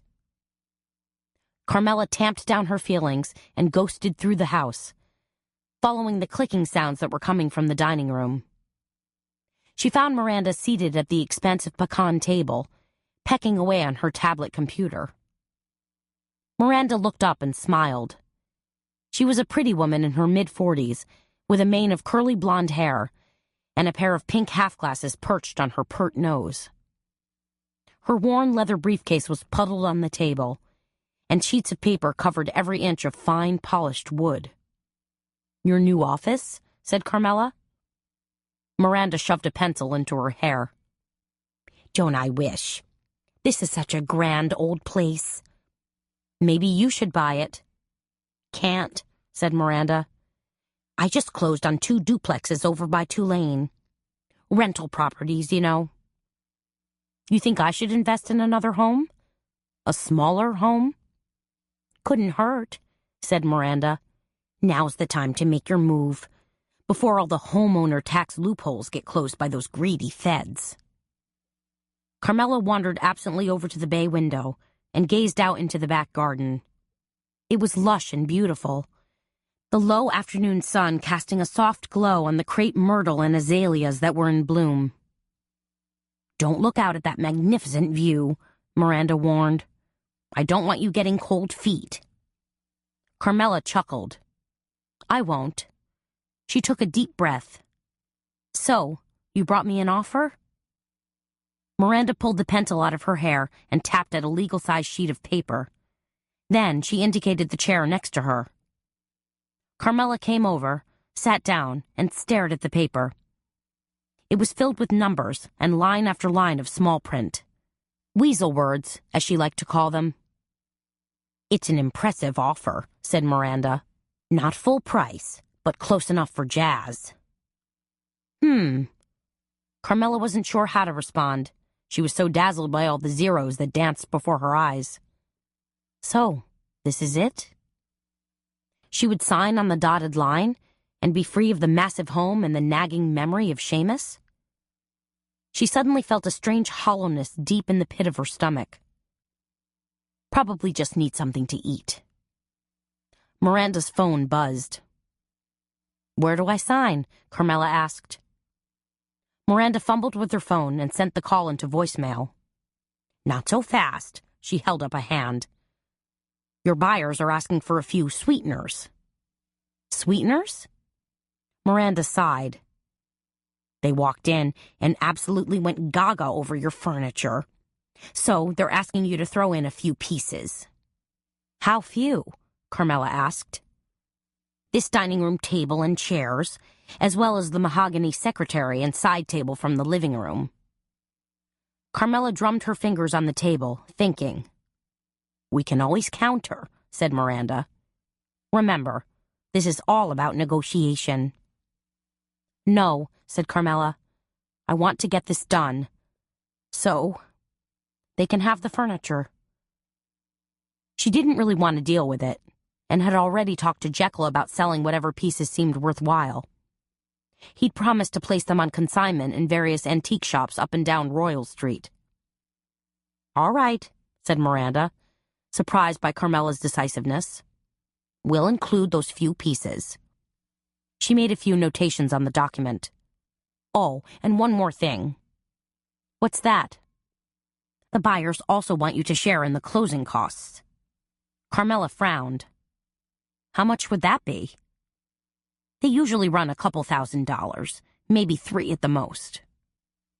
So I'd pay half? Yes. Carmela pulled a pen from her purse. She was almost ready to agree, but then caught herself. Anything else? Miranda smiled. No, they love the house, and they're good, solid buyers. We should have a quick escrow. I'm willing to concede on those 2 points just to make this sale happen, Carmela told her. Excellent. Miranda's phone buzzed again, and she sent another caller into voicemail. She tapped a manicured finger against the paper. Then all you have to do is sign right here. Carmela signed. Good, said Miranda. Perfect. Now you have to relocate your office, Carmela said, hiding a smile. Miranda gathered up all her papers and shuffled them into a tidy little stack. Not a problem. I'd do just about anything to make this sale happen. Carmela nodded. Me too. After signing the paperwork, Carmela floated out of the mansion, feeling surprisingly free and light, as if a very heavy weight, namely a hulking mansion, had been lifted from her slender shoulders. Now, she had a nice tidy bit of cash to invest or use to buy another house. Whatever. She didn't have to decide today or even tomorrow. It was early evening as she climbed into her car, the sky a darkening blue behind a parade of just-lit street lamps that stretched, block after block, like a glowing rosary. Carmela started her engine and slowly cruised around her old neighborhood, gazing at the enormous homes and enjoying her mingled feelings of awe and relief. Selling the home meant making a decisive end to one very strange chapter of her life. One door closes, another door opens, she reminded herself. That's the way it usually works. She drove slowly past her friend Baby's huge Italianate home. Everything looked quiet there tonight. Baby was probably enjoying a leisurely dinner with her husband, Dell. Or maybe she was off on a playdate with the grandkids. Turning the corner onto Prytania, Carmela came up on Margot Leland's home. With both outside and inside lights ablaze, Margot's home was lit up like Party Central. I wonder what Margot's up to right now. Was she still in hysterics? Or lying in bed all conked out on bourbon and Xanax? Or was she crazy like a fox and had really wanted Jerry Earl dead and buried? And Eric Zane, too. Was a second murder just way too much of a stretch? Or was it icing on the cake? Carmela decided that Margot could probably manage one murder, but two seemed to be pushing it. Somehow, she just didn't see Margot luring Zane into the ladies' room for a whispered conference, then jamming a shish kebab skewer into his ear. That kind of cold-blooded murder required... what? A cold-blooded killer, she supposed. But also a certain steely nerve and decisiveness. It was one thing to grab a gun and pop somebody from a distance. But to get up close, look them in the eye, and watch them die, that was indicative of a dangerous psychopath.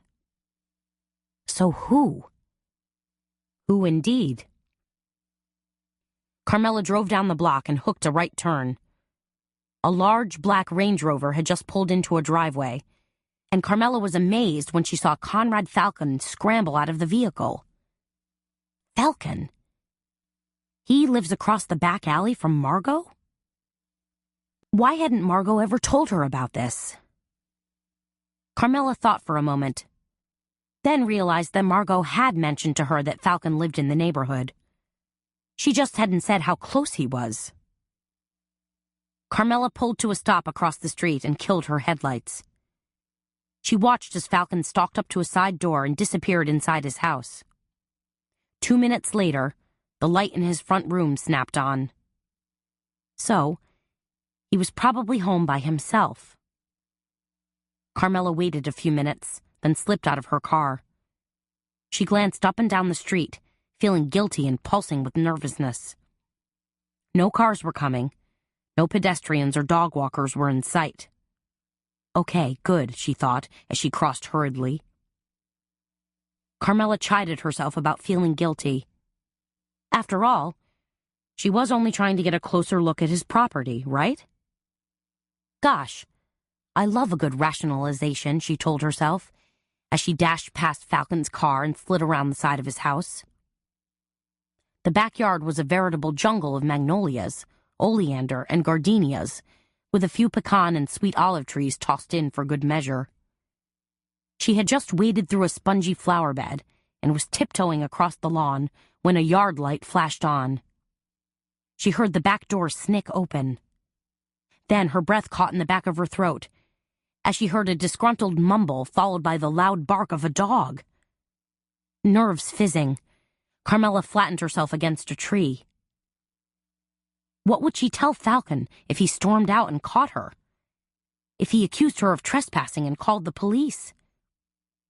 She heard grunts and sniffles and knew the dog was heading right for her. Oh no!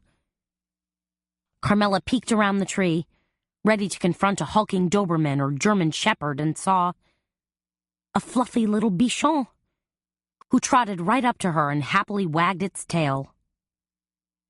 Carmela bent down and let the little cutie sniff her hand.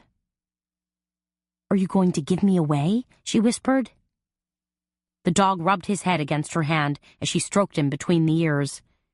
He chuffed and sniffed, and his hind end shook happily. Carmela stood up and whispered to him, Now you be good and stay here. She stepped quietly down the garden walk toward a wooden gate that had an arch overhead. She pressed her hand to the gate, grimacing as it creaked loudly, then pushed it open. The gate led out to a narrow cobblestone alley bordered by a tall hedge of prickly junipers. Carmela stepped forward, rose up on her tiptoes, and peeked through the hedge, and found herself looking directly into Jerry Earle's office. Wow, so close, and so easy to access, especially if you know the neighborhood.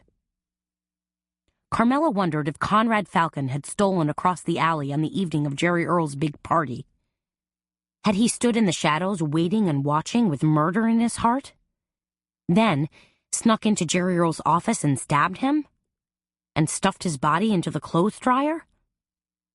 Maybe. It could have happened that way. Carmela ducked back across the alley into Falcon's backyard. She looked around for the little bichon, but it had disappeared and the yard light had gone off. Good. Lucky. But as she rounded the corner of the house, poised for a clean getaway, a light inside snapped on. As light from the window suddenly spilled out to illuminate part of the garden, Carmela flattened herself against the outside wall. She felt cool bricks press against her and heard a muffled voice. It was Falcon's voice, talking low but with great intensity. Taking a chance, Carmela leaned in and peered through the window. She could see the back of Falcon's head as he sat at his desk in a wood-paneled office. A Siamese cat was curled languidly in his lap. Probably the prize-winning cat from 2 nights ago. Suddenly, he spoke loud enough for Carmela to hear. That's right, Falcon said, his voice booming. We can move our equipment in there first thing Monday. There were a few moments of silence. Then he added, Yes, I'll have all the paperwork signed and sent over. Where were they moving equipment to? Carmela wondered. Another construction job that he'd stolen from Jerry Earle? Or something else entirely?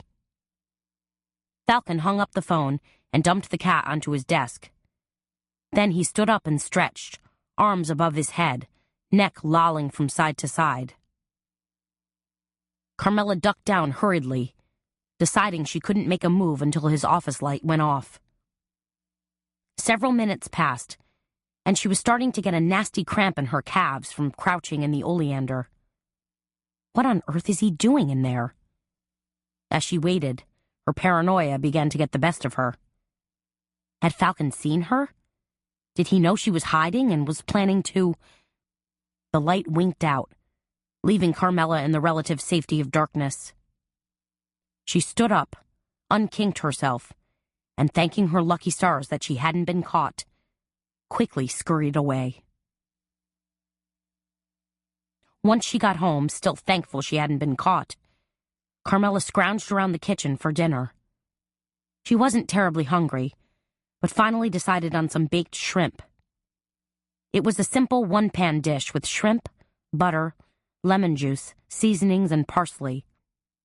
She usually served it over pasta or rice, but tonight she'd have to make do with toast. While her shrimp concoction bubbled and baked, Carmela poured a cup of kibbles into each of Boo and Pooh's dishes. 5 seconds later, their dinners inhaled, they were looking at her once again with pleading brown eyes. Carmela could just imagine what they were thinking. Please, give me another helping of food, and I'll never ask for anything ever again. And then, when she gave them another serving, please, give me another helping of food, and I'll never ask for anything ever again. She tapped her foot while she waited for her shrimp, and wondered who had been hanging around Commander's palace today, waiting to pounce. There was Duncan Merriweather, of course. In her mind, he still wasn't off the hook. And good old Beatsy. Had she been the one that Eric Zane was trying to blackmail? Because of her supposed relationship with Jerry Earl? And then, there was Eddie Moon down there in Venice, probably drinking a beat of beer and poaching alligators. Or was he? Moon had been powerfully angry about Jerry Earl owing him money. So could he have snuck into the funeral luncheon?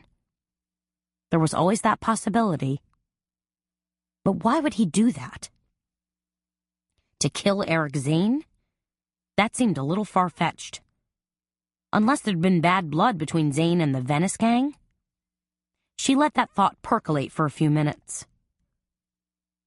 Could Zane have functioned as their go-between? Was his killing some sort of retaliation? The oven timer dinged so loudly, it made Carmela jump. Still thinking about the Venice-Zane connection, she quickly served herself a portion of baked shrimp. She ate half of it as her mind continued to wander, thinking about all the strange goings-on of the past 5 days. Feeling anxious and more than a little on edge, Carmela set down her fork, walked into the kitchen, and poured herself a half glass of Chablis. This should help calm me down. Unless... She hesitated for a moment, then poured the wine into the sink without taking a sip, and decided her restlessness wouldn't be completely quelled until she took another trip down to Venice and had a serious, all-cards-on-the-table talk with Mooney. "Boo? Pooh-Bah?" she called out. "You two want to feel the wind in your fur?" Chapter 18. Driving down to Venice, Carmela had plenty of time to think. About Margot and Beatsy, Jerry Earl's murder, Conrad Falcon, Eric Zane's murder, and about Duncan Merriweather. Lots of egos and lives had intersected. Still, nothing seemed clear. It was like some tricky Chinese puzzle. As she zoomed along a stretch of bayou, the sky a spectacular pinky-purple backdrop, she considered the foolishness of going back to Venice yet again. After all, what did she really know about Eddie Moon? And what if she couldn't locate him? What if he didn't hang out at Sparky's every night? What if I start asking too many questions and... Before she could ponder that thought to the fullest, she was bumping across the old one-lane bridge into town. She slowed down and drove through the business section again, passing Boudreaux's Rod and Gun Shop, Palermo Pizza, and the used car place, finally pulling into Sparky's parking lot. Just like the other night, the parking lot was jammed. Carmela figured that Sparky's, such as it was, must be the social center of town. She parked, pulled out her phone, and tried to call Ava. Nothing. Her call just went to voicemail. Okay, then she'd send her a quick text. The thought that she could disappear into the bayou with no one knowing where to search for her sent a chill up her spine. After sending the text, Carmela steeled herself and fought to dismiss any and all irrational fears. She was here to get a few answers, and that was all. There would be no spooky disappearance into a bottomless swamp. No murky figure who... A vision of a shish kebab suddenly wafted through her brain. Carmela grimaced and shook her head to dispel the image. No, there would be no blood, no trocar, no lethal skewers, or anything else that was threatening or grisly. You guys stay here and hold down the fort, she told Boo and Pooba. They were both wagging their tails like mad, ready to jump out and enjoy a romp down Main Street with the local mutts. Be good. Try not to bark your furry little heads off. Carmela slithered out of the front seat as paws and muzzles strove to wedge their way into her exit. She closed the car door carefully, crossed a dusty expanse, and pulled open the front door of Sparky's. The place smelled like stale beer, burned cheeseburgers, and last month's cooking oil. Music blared from a jukebox in the corner, and lights were dim except for a galaxy of neon beer signs. A crowd was ponied up to the bar, and most of the tables were occupied. Oh dear. Carmela headed directly for the bar. Maybe if she talked to a friendly bartender? The bartender saw her coming and gave a perfunctory swipe of his dirty rag at the expansive bar in front of her. He was late 50s with a long, thin ponytail, a gold earring, and one wonky eye. He looked like one of Jean Lafitte's pirates, who had somehow managed to hang on through the last 2 centuries. "Help you, miss?" the bartender asked. Carmela pushed closer to the bar. "I'm looking for a guy by the name of Eddie Moon. Can you help me? Can you tell me if he's here tonight?" The bartender looked suddenly bored. "Who are you?" She touched a finger to her chest. "Carmela, I was here last night, for the crawfish boil." "You were?" said the bartender. Carmela nodded. "Sure, with my friend Ava." A man on the bar stool next to her turned and smiled a gap-toothed grin. "Ava, I remember her. Seems to me we danced together." "You probably did," said Carmela. "She's quite the dancer." "Quite the looker, too," said the man. The bartender interrupted. "If you want to talk to Mooney, he's in the back room. Got himself a card game going." "High stakes?" said the guy at the bar, looking interested. "Penny ante," said the bartender. "In the back?" said Carmela. She gazed toward the rear of the smoke-filled bar. 2 guys in leather vests were playing pool. Her nervousness suddenly returned. "That's right." The bartender hooked a thumb and gestured toward the back of the bar, where 2 curtains hung limply in a narrow doorway. Feeling self-conscious, Carmela walked the length of the room and paused when she got to the curtains. Then she stuck out a hand and parted them. Mooney was there, all right. He was seated at a dilapidated round table with 3 other men. They all held cards and had small stacks of poker chips in front of them. Nobody looked particularly happy or flush. Carmela cleared her throat. Mooney?" Mooney tilted back in his chair and took his own sweet time in looking over at her. When he finally did, he said, "You again?" "That's right," said Carmela. "I wonder if we could have a word." Mooney made a rude sound that caused the other men to snigger. Then he said, "Go ahead and have your word." "Look, do you mind if we step outside?" The player seated next to Mooney, a man in a camel-printed trucker cap, said, "Some guys have all the luck." Mooney tossed his cards face down onto the table. "Not me. I'm out." He shuffled his feet and rose from his chair. "This better be good," he told Carmela. They walked back through the bar together and out the front door. In the fading darkness, they faced each other under a yellow street lamp. The minute Boo and Pooba spotted Carmela, They started barking and yipping with joy. They stuck their noses out of the top of the window that Carmela had cracked open and snorted happily. Mooney saw their antics and managed a sardonic laugh. "Are those your dogs?" "How on earth did you ever guess?" "Can they hunt?" "They can dig through the pillows on my sofa for treats, yes." "No," said Mooney. "I mean really hunt. Flush out game. You know, like partridge and wild boar." Carmela chuckled. "Not hardly. Boo is basically a lapdog, and Pooba is, well, he's a little lazy and prefers not to get his paws wet. But he's very sweet." "Now that we've established you got dogs," said Mooney, "what exactly did you get me out here for?" "I've got a few more questions for you," said Carmela. Mooney's lips formed a straight line, and he grumbled, "Now what's bugging you?" "Unfortunately, there's been another death connected to Jerry Earl Leland."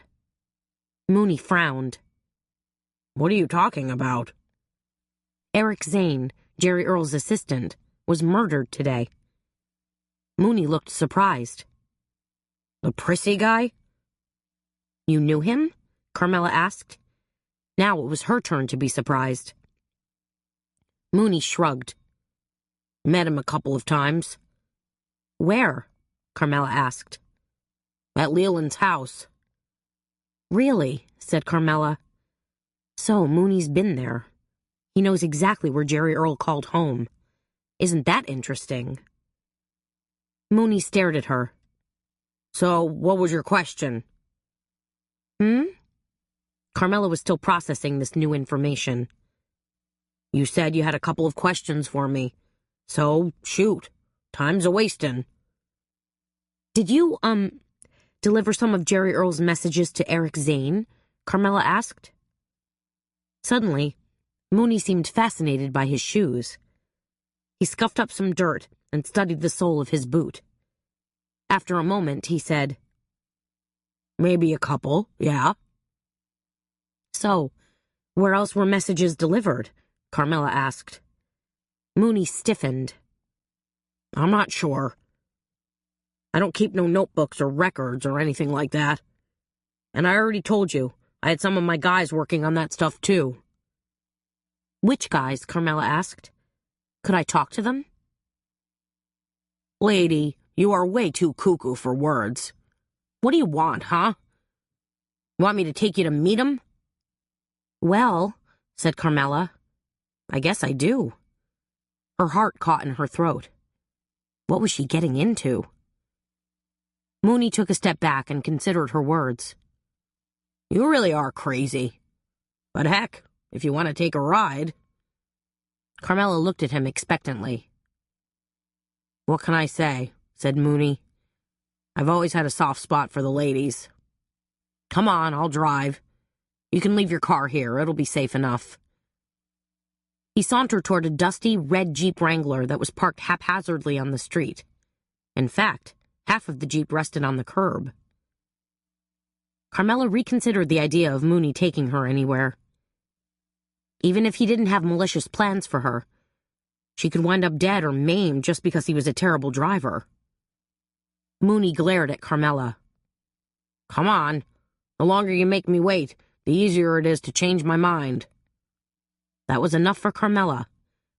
She hopped into the passenger side of Mooney's Jeep while Boo and Pooba whined from her car.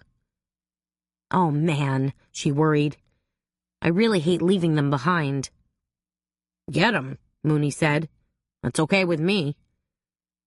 Carmela jumped from the Jeep and ran to her car. When she pulled open the door, Boo and Pooba spilled out happily. "Come on, guys. We're going for a little ride."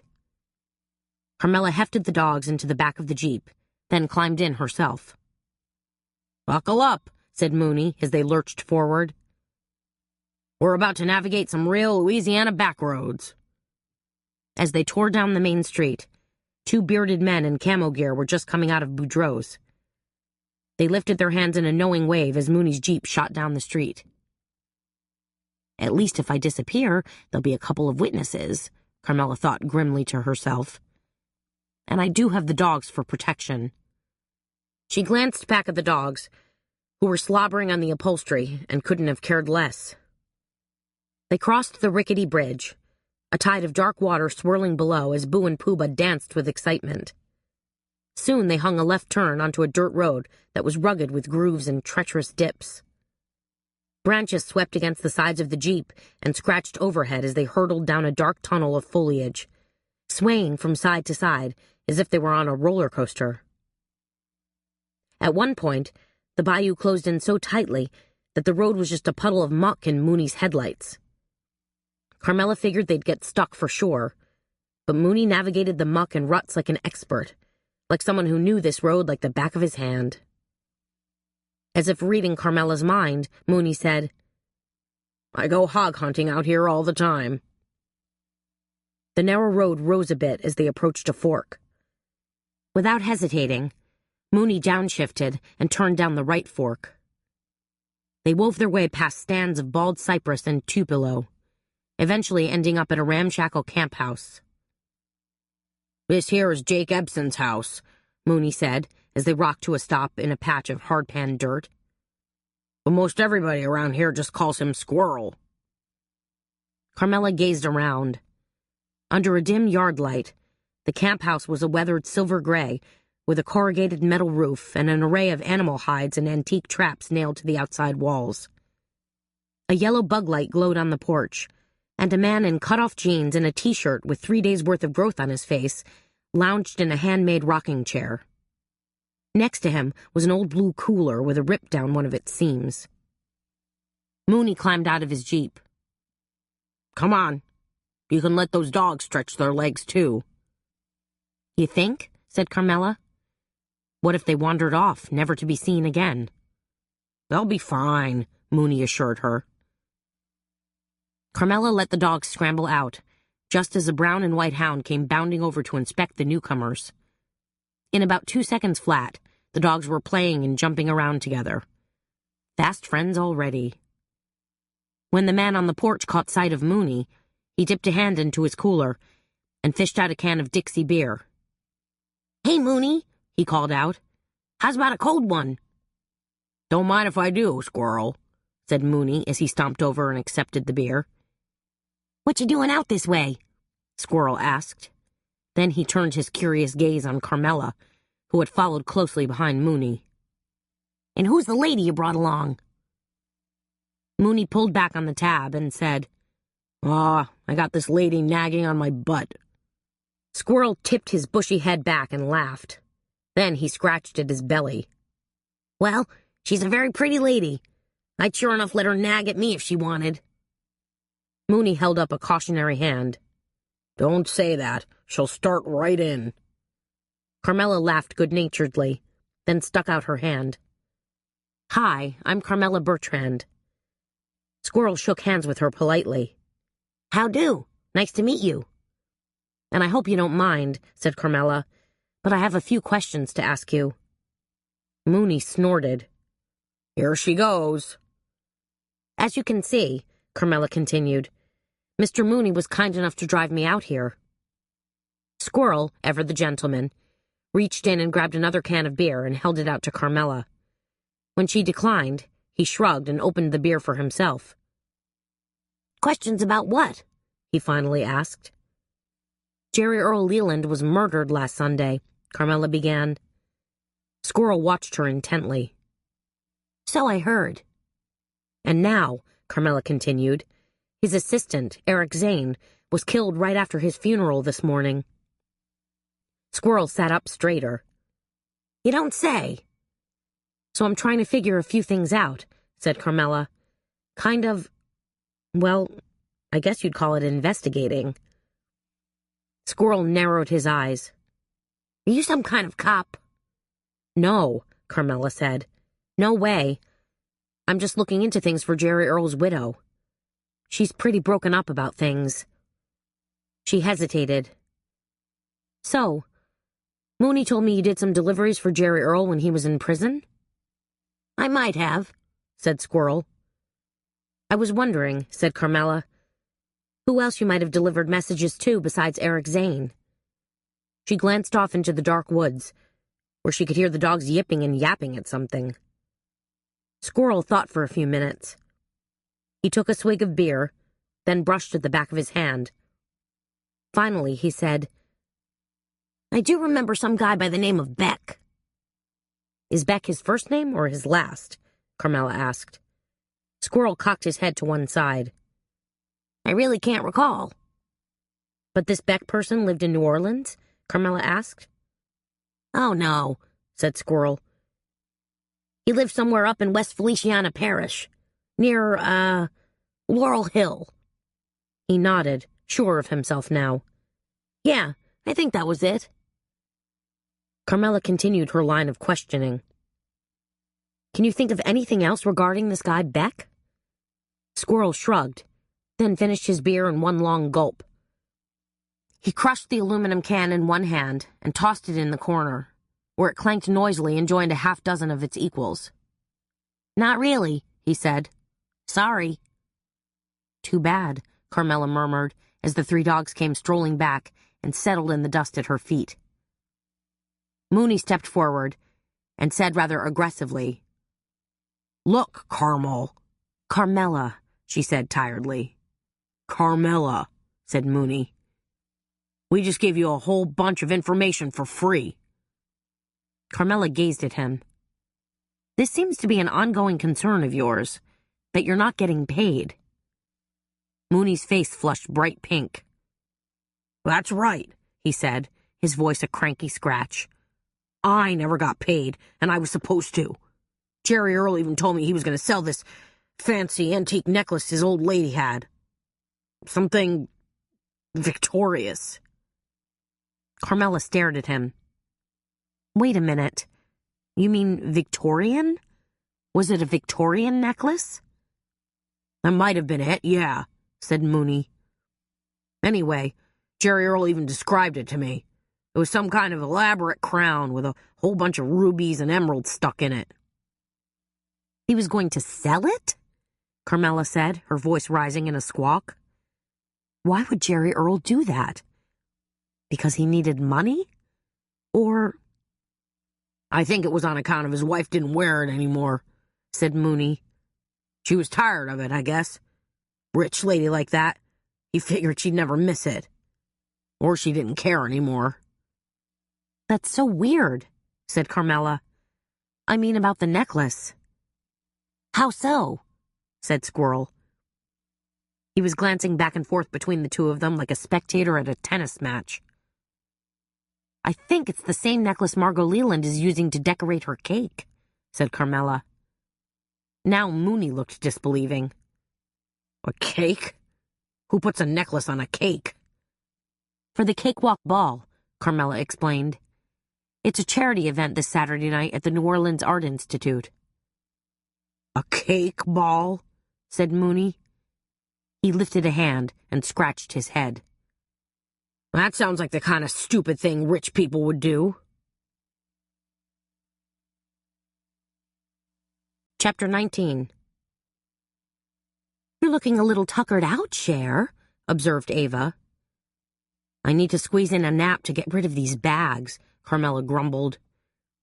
She pressed her fingertips lightly against the skin under her eyes as she examined herself in the glass countertop at Juju Voodoo. 2 dead bodies and several late nights in a row had wreaked havoc on her beauty sleep. The Cakewalk Ball was tomorrow night, and Babcock would be back in town. Needless to say, she had to look fabulous. "I can't believe you took off for Venice last night without me," Ava said. Carmela lifted her head. "Where were you, anyway? I tried calling a couple of times." Ava offered a pussycat grin. "Was it that guy Charlie?" Carmela asked. "The crime scene tech?" Ava nodded. "He is kind of a cutie. I'm thinking I wouldn't mind if he Lewis and Clark'd my body." It was 10 o'clock Friday morning, and they were waiting for Margot and Beatsy to show up for the tarot card reading.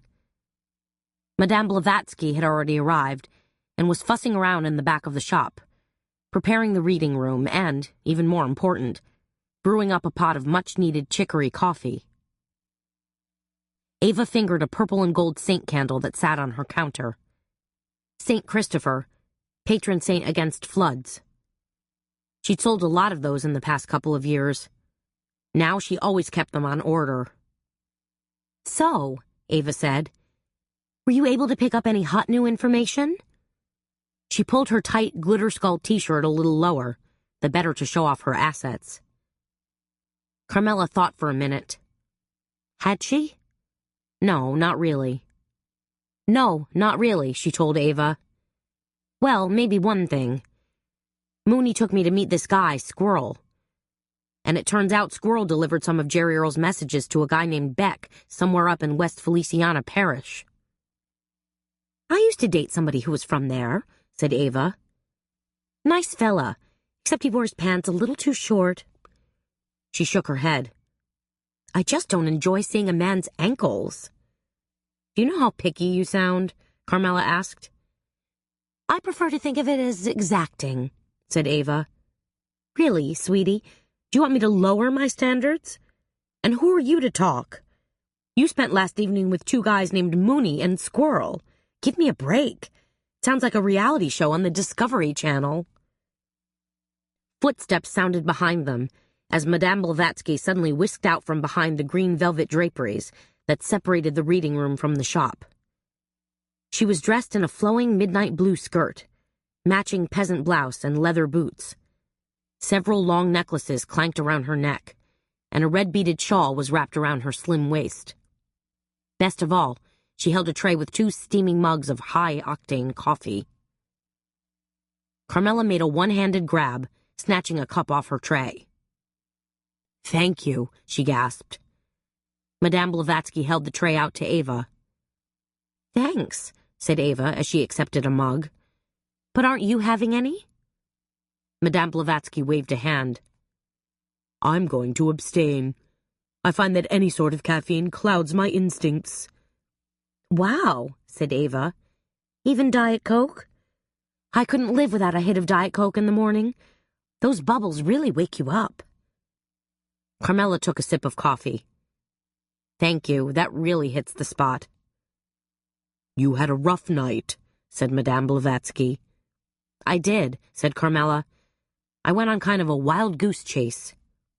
Be careful, warned Madame Blavatsky. Carmela was instantly on alert. What do you mean? It's just a feeling I'm getting from you, said Madame Blavatsky. She reached over and gently touched Carmela's arm. A feeling that perhaps you shouldn't stray too far from home. Ava pointed a manicured index finger at her fortune teller. You are good. At which point, the front door squeaked open, and Margot and Beatsy came clattering in. Margot, true to form, was turned out in a gold brocade jacket, gold chains, and gold bangles. Even her gilded fingertips matched her accessories. She was in full hyperactive mode, with hands and arms flapping about, and greetings shouted in sharp, shrill tones. Beatsy, on the other hand, looked like an extra from Death of a Salesman. She wore a dowdy gray dress and carried a sensible black leather frame bag. Similar to what the Queen of England carried, only nowhere near as stylish. Once the introductions were over, Margot pounced on Carmela.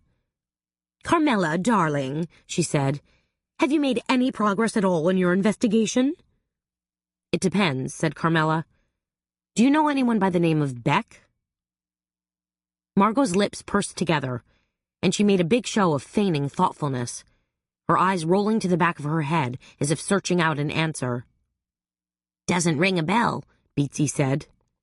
No, Margot agreed. I don't know anyone by the name of Beck. She hesitated. Why? Have you learned something new? It doesn't really look that way, said Carmela. Sorry. Margot patted her hand. But you're trying. That's what really counts. That's right, Beatsy agreed. Why don't we get started? Said Ava. She raised both arms as if to herd everyone in the direction of the reading room. This is very thrilling, said Margot as they wound their way through Ava's shop. Scintillating, said Beatsy. She stared thoughtfully at a wooden Day of the Dead Ferris wheel that featured tiny pink and purple skeletons snuggled in each dangling car. Ava's octagonal-shaped reading room was kept cool and dark by voluminous swags of velvet draperies. The only bit of natural light came from a pair of stained-glass windows that depicted an angel carrying a small lamb. The windows had been scrounged from a church, and then Ava had scrounged them from the scratch-and-dent room of a local antique shop. In the center of the room was a low round table covered with a purple paisley shawl. A deck of tarot cards was centered on the table. Everyone filed in, eyes darting, shoulders hunched, expectations running high. Madame Blavatsky wasn't about to disappoint them. "Please, everyone sit down," she intoned. "Margot, you sit right next to me." Margot took her seat, with Carmela sitting on the other side of Madame Blavatsky. Beatsy sat across from Margot. Ava stood by the door and slowly dimmed the lights, creating a moody ambiance. "And now, a few moments of silence," said Madame Blavatsky. They all sat in silence and stared expectantly at Madame Blavatsky, who had closed her eyes and was engaged in some kind of rhythmic yogic breathing. Carmela smiled to herself. She knew that Madame Blavatsky, a.k.a. Ellie Black, was centering her energy. But she always imagined this moment as a good opportunity to grab a quick catnap, too. On the other hand, maybe it was just wishful thinking on her part, since she was feeling so dang pooped. Suddenly, Madame Blavatsky's eyes flew open, and her right hand hovered above the deck of tarot cards. "Margot, I want you to pick up the deck and select 5 cards," Madame Blavatsky said in a low voice. Margot reached out tentatively, her fingers not quite touching the deck. "Any 5 cards?" Madame Blavatsky nodded. "That's right." Margot picked up the deck, handling it like it was a hot potato just out of the microwave. "Should I shuffle it?" "If you wish," said Madame Blavatsky. Margot did a slow shuffle and plucked out 5 cards. "Okay, now what?" "I want you to place the cards in a cross formation," said Madame Blavatsky. "The first tarot card in the center, then the second card at the top, and the rest going around in a clockwise pattern." Margot's necklace and bracelets clanked as she studiously placed the cards face down in the cross pattern. "Now what do I do?" "Turn over the center card," Madame Blavatsky instructed. "This will reveal your present situation." Margot flipped the card over and gasped. It was the Hanged Man card. Her hands flew instantly to her neck and she shrieked, "What does it mean? What does it mean?" Carmela and Ava both grimaced at the high decibel level. "The card indicates a crossroads," Madame Blavatsky said quietly. "You find yourself wanting to do something, but having no idea what it is or how to do it. Your hands are tied. You feel powerless." Margot's eyes grew wide. Yes, you're so right. That's exactly how I feel." She gazed toward Beatsy for confirmation. "Wasn't I just saying that this morning?" Beatsy nodded. "That's right. You were in a terrible quandary." Madame Blavatsky nodded sagely. Good. Now turn over the top card. This represents potential." Margot's hand shook as she flipped over the top card. "The 5 of Wands," she said. "What does that mean?" "Competition," said Madame Blavatsky. Margot frowned. "Competition? With who?" Madame Blavatsky shrugged. "It could be in the areas of work or career, or even a romantic rival." Margot went a little cross-eyed. "A rival?" she sputtered. "Now the next card," Madame Blavatsky said. "That represents the cause." "Cause of what?" asked Margot. Madame Blavatsky's eyes drifted closed. The cause or reason for the situation in which you find yourself. Margot's lips pressed together as she flipped over the card and revealed a reversed 4 of pentacles. Madame Blavatsky studied the card. This one implies that you are holding on to things, people, money, or... Greed, Beatsy suddenly squawked. That's what it means, greed. Ava raised an eyebrow. Wow, honey, you really know your stuff. Margot looked supremely insulted. Greed? She said. I sincerely doubt that. She hastily flipped over the last 2 cards. Please tell me what these are supposed to represent. Now she sounded petulant and abrupt. A recent death, as well as anxiety, said Madame Blavatsky. Margot stood up suddenly, practically knocking over the table. You're telling me my life is filled with death and anxiety? She quavered. Don't be upset, said Madame Blavatsky. Death is natural, and anxiety is something to guard against. Margot reached down and clasped Carmela's hands. Oh, Carmela, she cried. Please help me figure out what happened to Jerry Earl and Eric. As you can see, I won't be able to rest, to find peace, until I have an answer. How did your tarot reading go? Asked Gabby. She was restocking paper bins when Carmela came cruising into the shop. Don't ask. Carmela tucked her handbag behind the front counter and let loose a heavy sigh. Ooh, that bad? You know Margot, said Carmela. Frankly, squeezing into my skinny jeans this morning was far more productive than her tarot card reading. The thing is, said Gabby, I really don't know Margot. But from the little I've seen of her, I have a feeling she's awfully demanding. You have no idea. Carmela picked up the morning mail and idly sorted through it. So, you're still working on this thing? Said Gabby. Carmela looked up. Go ahead and say it. It's an investigation. I know I shouldn't have gotten involved, but I did. And now everything's in a muddle, and I don't seem to be getting anywhere at all. Then you should just quit, said Gabby, ever the practical one. Hang it up and let Detective Gallant grapple with it. I would, said Carmela. Except now it's become a personal challenge, said Gabby. A smile stole across her face. I know you, Carmela. You love a challenge. You're like a cantankerous mule when it comes to a challenge. You won't give in. You won't give up. Carmela fingered a packet of floral stickers. Why do you make tenacity sound like such a bad thing? Because when you obsess over something, like these 2 murders, it becomes, well, obsessive, said Gabby. She studied Carmela carefully. I don't know. You usually come up with something. But not in this case. I feel absolutely stumped. I feel like... Carmela rubbed a hand through her hair. Like you've hit a dead end? Said Gabby. Ha ha, very funny, said Carmela. Maybe you should lock yourself in your office and doodle for a while. Try to clear your head. Carmela was nodding in agreement.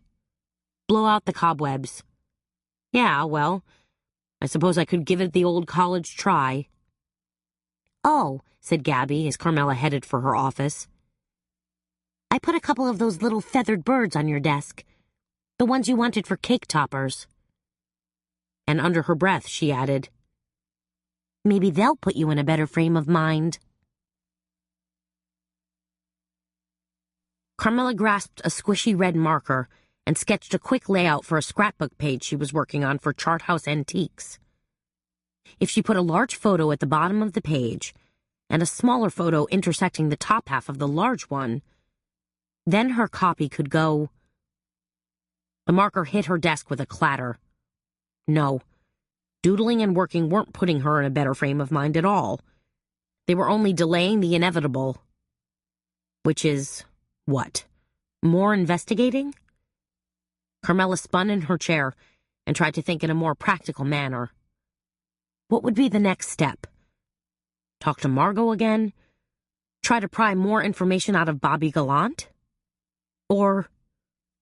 She straightened up, and her hand suddenly flew across her keyboard. Maybe she should try to follow up on the lead that Squirrel had given her. The guy named Beck, who lived up in West Feliciana Parish near Laurel Hill. Wait a minute. West Feliciana Parish? Where else had she heard that mentioned in the last few days? She racked her brain. Somewhere. First had been the party and the murder. Then she'd gone to Margot's home to commiserate. And she'd been introduced to Eric Zane. Poor Eric Zane. But, wait. It was Zane who had mentioned West Feliciana Parish. They'd been talking about dinosaurs and fossils. And Zane had said the jawbone of a mastodon had been dug up in West Feliciana Parish. Could Jerry Earl's crazy fossil hunting be behind his messages to Beck? Would someone murder Jerry Earl over a fossil?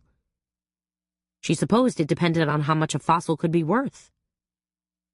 Carmela tip-tapped away, searching white pages, people finders, and LinkedIn.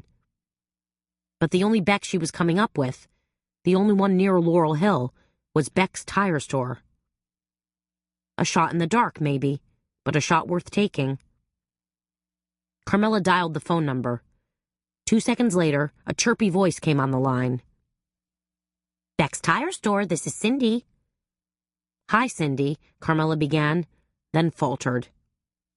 What exactly should she say? Hello? Said Cindy. Carmela cleared her throat and gave it another shot. I'm looking for Beck. Is he there? You mean Bill? Sorry, he's with a customer right now. May I have him return your call? Bill Beck. Looks like she'd happenstanced upon a possible lead. It's pretty important, Carmela said. I really need to talk to him. Cindy made a noise, and Carmela wondered if she was chewing gum. Uh-huh. Do we have your car here in the shop? No, said Carmela. I'm calling about a personal matter. Now there was a distinct popping sound. Maybe you should call back, came the slightly disinterested voice. How long will Bill be there? Carmela asked, looking at her watch. It was a bit of a drive up to Laurel Hill, but she didn't want to just sit there and twiddle her thumbs. She needed answers. He'll be here until closing, Cindy said. And that's what time? 6 o'clock, Cindy said, as she hung up.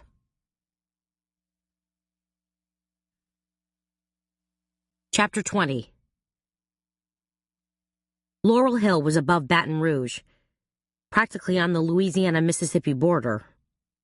It was an easy drive through a beautiful pine-studded countryside, and Laurel Hill itself was a small, picturesque town that was simple enough to navigate. 5 minutes after Carmela hit town, she was cruising the street in front of Beck's tire store.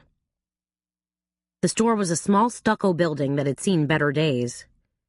Definitely a mom-and-pop type setup. She pulled into a small parking lot at the side of the store and hopped out. An old-fashioned Coke machine buzzed noisily nearby, while clanking sounds came from the back of the shop. Probably, she decided, that's where the service entrance was. That's where she'd find Bill Beck. A burly man in khaki coveralls wiped his greasy hand on a towel when he saw Carmela approach. Our showroom and main office is around front, he called out. Carmela nodded. I'm looking for Bill Beck. The man squinted at her, then stuffed the rag into his back pocket. He had a friendly hangdog face and a ring of gray hair with a little bald spot on top of his head. Like a monk. You're in luck. You just found him. I'm here on a kind of fact-finding mission, Carmela told him, and I'm hoping you can help out. Beck squinted at her. That's so. His tone was flat, barely interested. I'm looking into a few business dealings that concerned Jerry Earl Leland. I understand you were fairly well acquainted with the man? Beck didn't look like any sort of killer to her. Then again, you never know. Why are you asking? Said Beck. Who are you, anyway? Carmela put a friendly smile on her face. My name is Carmela Bertrand, and I'm looking into a couple of things for Leland's widow. Beck cocked an eye at her. Widow? He looked confused. That's right, said Carmela. Jerry Earl was murdered last Sunday. She let her words wash over him. And buried yesterday. A shocked expression crossed Beck's face. Murdered? You don't say. By who? We don't have any answers on that yet. The police are working on a number of leads, but the whole case is rather complicated. Carmela hesitated, then decided to be very, very direct. I know you had some kind of business deal with Jerry Earl. She lifted a hand casually to indicate she was just trying to tie up some loose ends. Beck pulled the rag out of his back pocket again and wiped his hands unnecessarily. I did have something going with the man, but that was a while ago. Can you tell me what kind of arrangement the two of you had? Beck stuffed the rag back into his pocket. Well, I suppose I could. Nothing really came of it, so... His voice trailed off. And you're helping out his widow. If you could just outline the basics, said Carmela, hoping he'd continue. Mr. Leland wanted to lease some land from me, said Beck. 30 acres off of County Road 714. Land? Carmela thought back to Jerry Earl's little notebook with all the intricate maps and jottings. Could all this be about a fossil hunt? Does he still hold a lease on it? Oh, no, heck no, said Beck. After we'd hammered out the terms, Mr. Leland had that turn of bad luck and was sent to prison before the lease was ever signed. He shook his head. Sounds like he had a lot more bad luck after that. Do you still own that parcel of land? Nope, said Beck. I sold it 6 months ago. Was it farmland? Carmela pressed. Hardly. It's more like swampland next to a big gravel pit. The company I sold it to said they were going to build a shopping center there. Some kind of discount mall. Carmela immediately thought of Conrad Falcon, Jerry Earl's neighbor and nemesis. Had he beat Jerry Earl out of another contract? When she'd overheard Falcon late yesterday afternoon, he'd mentioned something about moving his equipment in. Who was the buyer for your land? Carmela asked. Let me jog my memory, said Beck. He crossed over to a wide wooden shelf that ran along the entire back wall of his shop. An aging computer sat there amid a tangle of tools. Beck wiggled the mouse and brought the computer to life. He tapped a few keys and muttered, Just a sec. Then, after a minute, he said, Spangler Enterprises was the buyer. Spangler, said Carmela. She'd never heard of the company. Are you sure the buyer wasn't a man by the name of Conrad Falcon? Beck shook his head.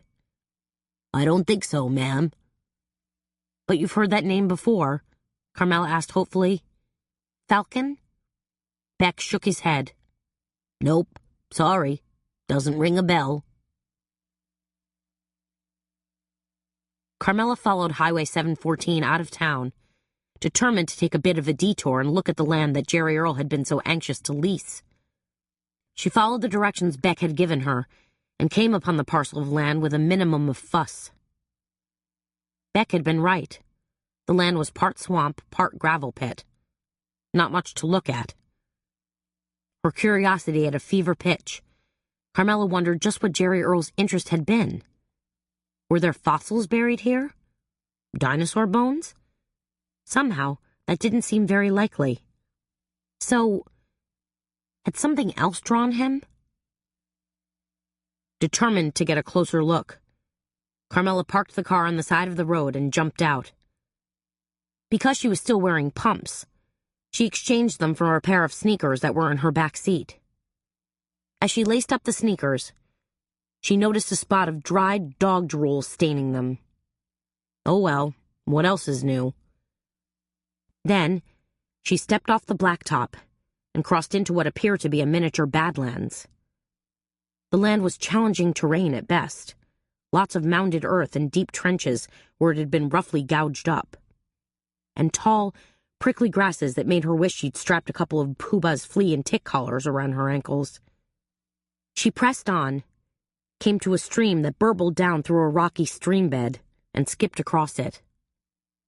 Why, she wondered, would Jerry Earl want to lease this land? Could he really find fossils here? Or was he looking for something else? Or had he been the one who planned to build a big shopping center?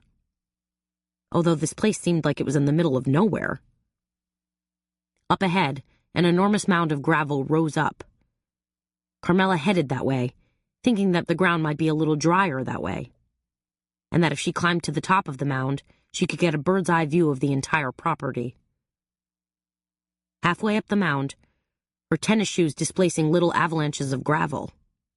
A loud noise suddenly started up.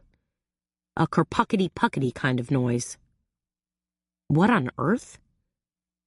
Startled, she glanced up and was stunned to see a giant yellow bulldozer shudder to life on top of the mound. Suddenly, the noise turned into a loud roar, and the front bucket of the bulldozer rose up like the trunk and tusks of an enraged bull elephant. Rivulets of gravel began to stream past her like crazy. The dozer was pushing gravel down the hill, directly at her.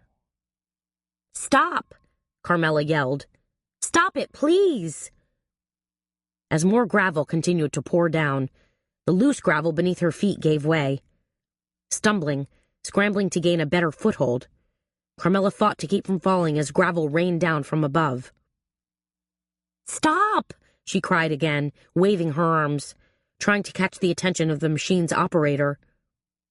But it was useless. More gravel tumbled her way, streams and streams of it, this time burying her up to her ankles.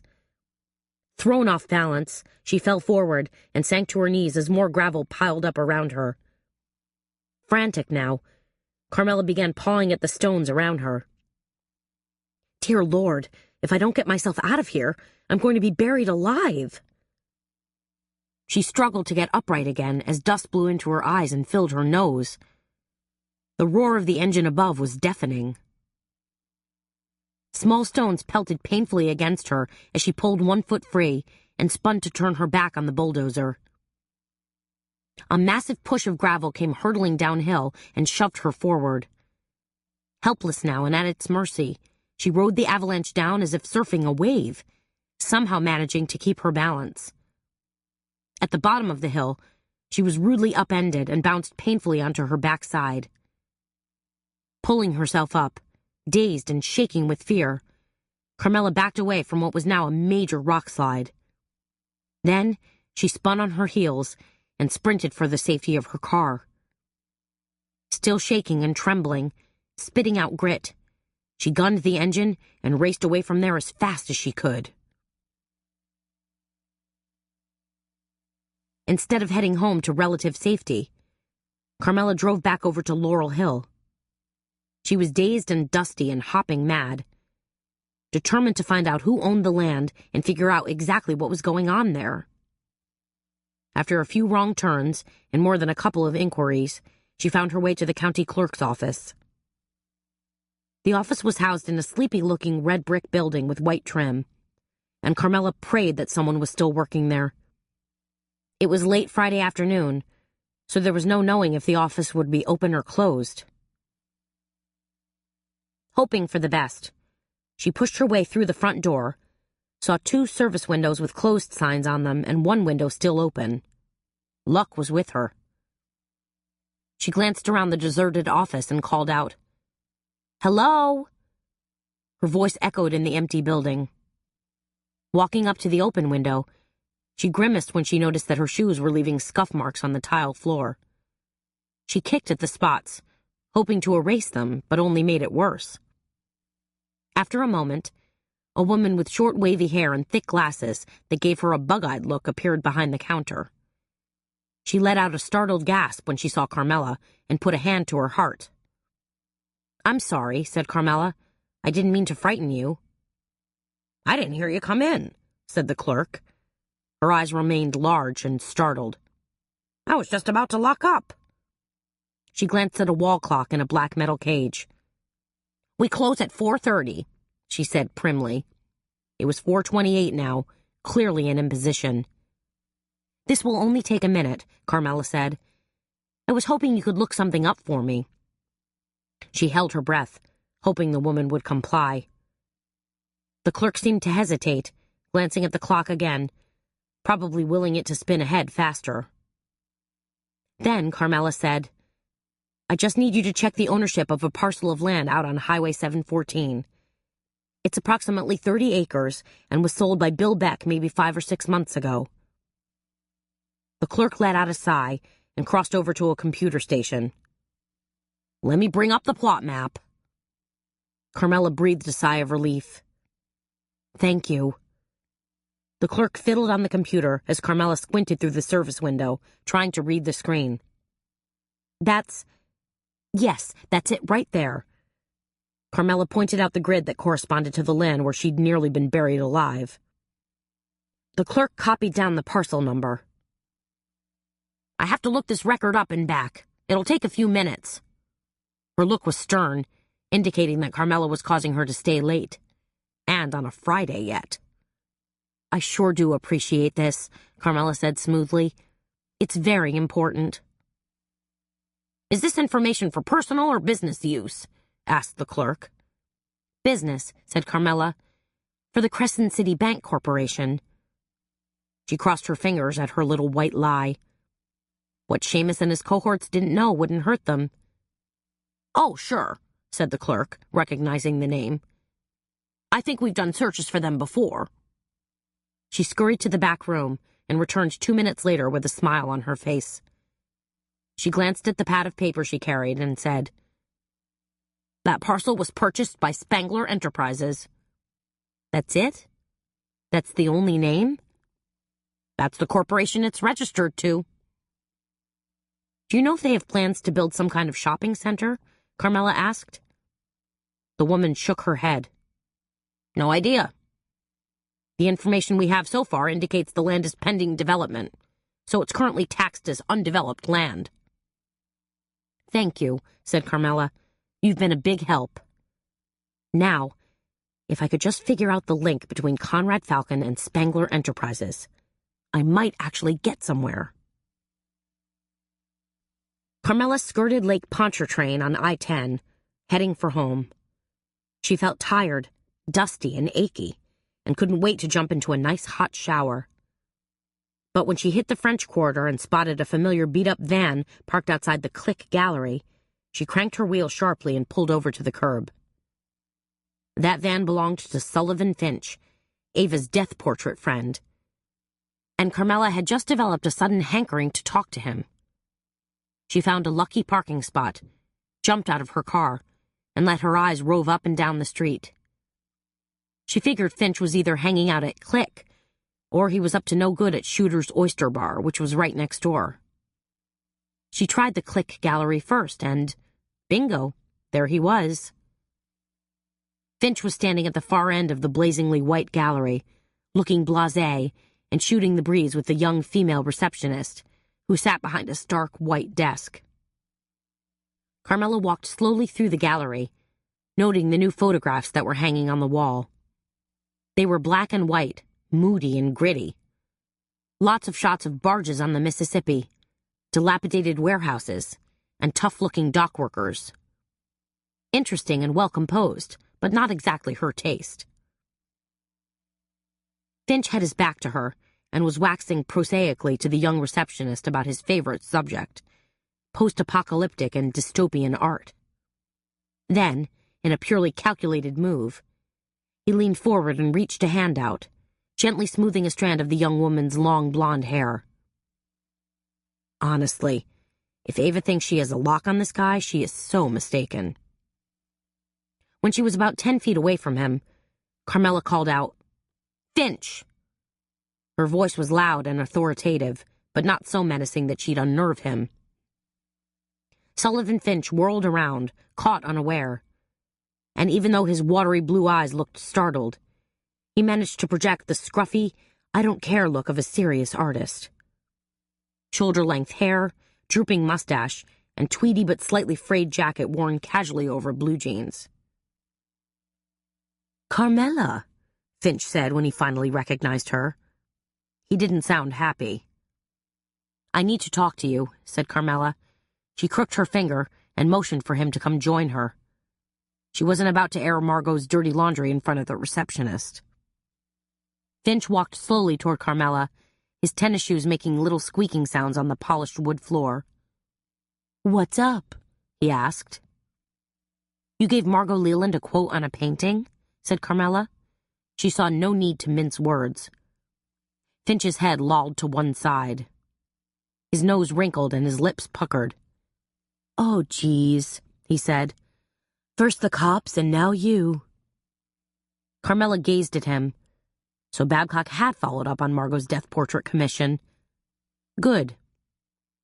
"That's right," said Carmela. "Now me. I'd like some answers if you don't mind." Finch looked suddenly surly. "You got a problem with an artist trying to make a decent living? I got rent to pay, just like everybody else. And business expenses." "I'm not concerned with the rates you charge," said Carmela. "I'm concerned about your basic arrangement with Margot." "Oh."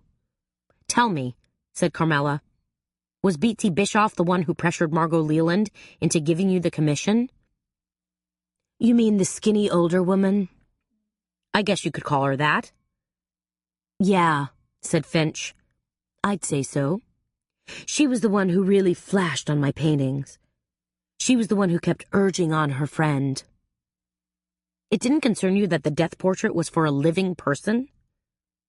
Finch shrugged. "Why should it?" "Let me guess," said Carmela, lowering her voice. "You saw dollar signs when you laid eyes on Margot Leland. And don't tell me you don't know who she is. I'll bet the society pages are your Bible." Much to his credit, Finch didn't try to bluff his way out of it. "Like I said, an artist's got to make a living. We're in a recession, in case you hadn't noticed. It's not like 5 years ago when anybody with money was practically salivating to invest in art." "Poor you," said Carmela. She turned to leave, assuming that Finch, with his line of art patois, was probably surviving just fine. "Hey," said Finch, just as Carmela was almost to the door. "Tell your friend Ava I've been thinking about her." "Tell her yourself," Carmela shot back. Chapter 21. Carmela was just out of the shower and bundled in a fluffy robe when the doorbell rang. Boo and Pooba came unglued. "Shh," Carmela warned them as they spun and barked. "If you don't show a little more reserve, you're going to get us all evicted." She opened the door for Ava and said, "I swear, you must stuff dog biscuits in your purse." Ava laughed. She was dressed in a purple leather halter top and tight blue jeans and waving a bottle of Chardonnay. "Cher, I'm a natural woman. I don't stuff anything anywhere." "Come on in and let's uncork that sucker," said Carmela, indicating the wine. "After the day I've had, I could use a drink." Ava handed the bottle over to Carmela. "First I have to spread the love." She leaned down and stroked Boo's ears, then rubbed Pooba's tummy. Standing in her kitchen, Carmela jammed her corkscrew into the top of the bottle. She twisted it hard and the cork slipped out, making a soft popping sound. Ava, posed next to the dining room table, tipped her head back and sniffed the air. "Wait," she said with all the dramatic flourish of a Shakespearean actor. "What's that I smell?" Carmela frowned. "What?" "Nothing," said Ava. "I don't smell a darned thing." And then, "Why aren't you cooking dinner for us, Cher? Stuffing the heck out of a pullet or braising some short ribs with a splash of Jack Daniels?" Carmela raised an eyebrow and stared at her. "Was I supposed to? I don't remember that we... Why, are you hungry?" "Please," said Ava. "Does a chicken have lips?" "I don't know," said Carmela. She grabbed 2 Rydell wine glasses, which she'd filched from Seamus. "Tell you what, let's have a drink first. Then I'll scrounge around and see what we can have for dinner." Ava waved a hand. Don't worry about whipping something up. We can just order takeout. Pizza or chicken drummies. It'll be a nice change. Give me a chance to break out the Pepsid AC. "Someday," said Carmela, "you're really going to have to learn how to cook." "No way. In fact, I'm thinking of having the landlord rip out my stove and refrigerator and install a couple of vending machines." They settled on the sofa, music playing softly, wine glasses in hand. The dogs lay attentively at their feet, like court dogs in a Velázquez painting. "Okay," said Carmela. "After our riotous tarot card reading with Margot this morning, I went back to my shop and did a little research." "On what?" said Ava. "For one thing," said Carmela, "I located that guy Beck, the one Squirrel mentioned to me. He's the guy that Mooney and Squirrel delivered a couple of messages to." Ava looked askance. "From the deep recess of a bright yellow tennis ball?" Carmela sipped her wine. "Something like that, yes. Anyway, this guy Beck was going to lease a parcel of land to Jerry Earl, but the deal fell through when Jerry Earl got sent to jail." "Okay," said Ava. She stared at Carmela, then waggled her fingers. "What else? I know there's something else." This time, Carmela took a generous gulp of wine. "I went out to look at the land, just to sort of satisfy my curiosity." She stopped and gave a nervous hiccup. "What happened?" Some guy was running a bulldozer and he pushed a bunch of gravel down on top of me, and I almost got buried alive." Carmela tried her best to downplay the drama. "But see, I'm okay now." Ava wasn't having it. "What? You're telling me that the operator didn't see you?" "I suppose that's what happened, yes. I mean, he was probably plugged into his iPod or something, and just way too distracted." Ava was staring at her with great concern. "You think that's what happened?" Carmela felt goosebumps practically exploding on her arms. "I'm pretty sure that's what happened." "What if it wasn't?" Ava snapped back. "What do you mean?" Ava had just voiced the one terrible thought that Carmela had been trying desperately to hold at bay. The thought that had been swirling around in the nether regions of her mind. "What if somebody followed you up there and tried to get rid of you?" said Ava. Carmela worried her bottom lip with her teeth. "Who would do that?" "Duh," said Ava. "The killer?" That pretty much put the kibosh on the evening's fun. They were suddenly back to talking about the investigation big time. "You shouldn't have gone out there alone," Ava scolded. "I never thought I'd be in danger," said Carmela. "It never crossed my mind."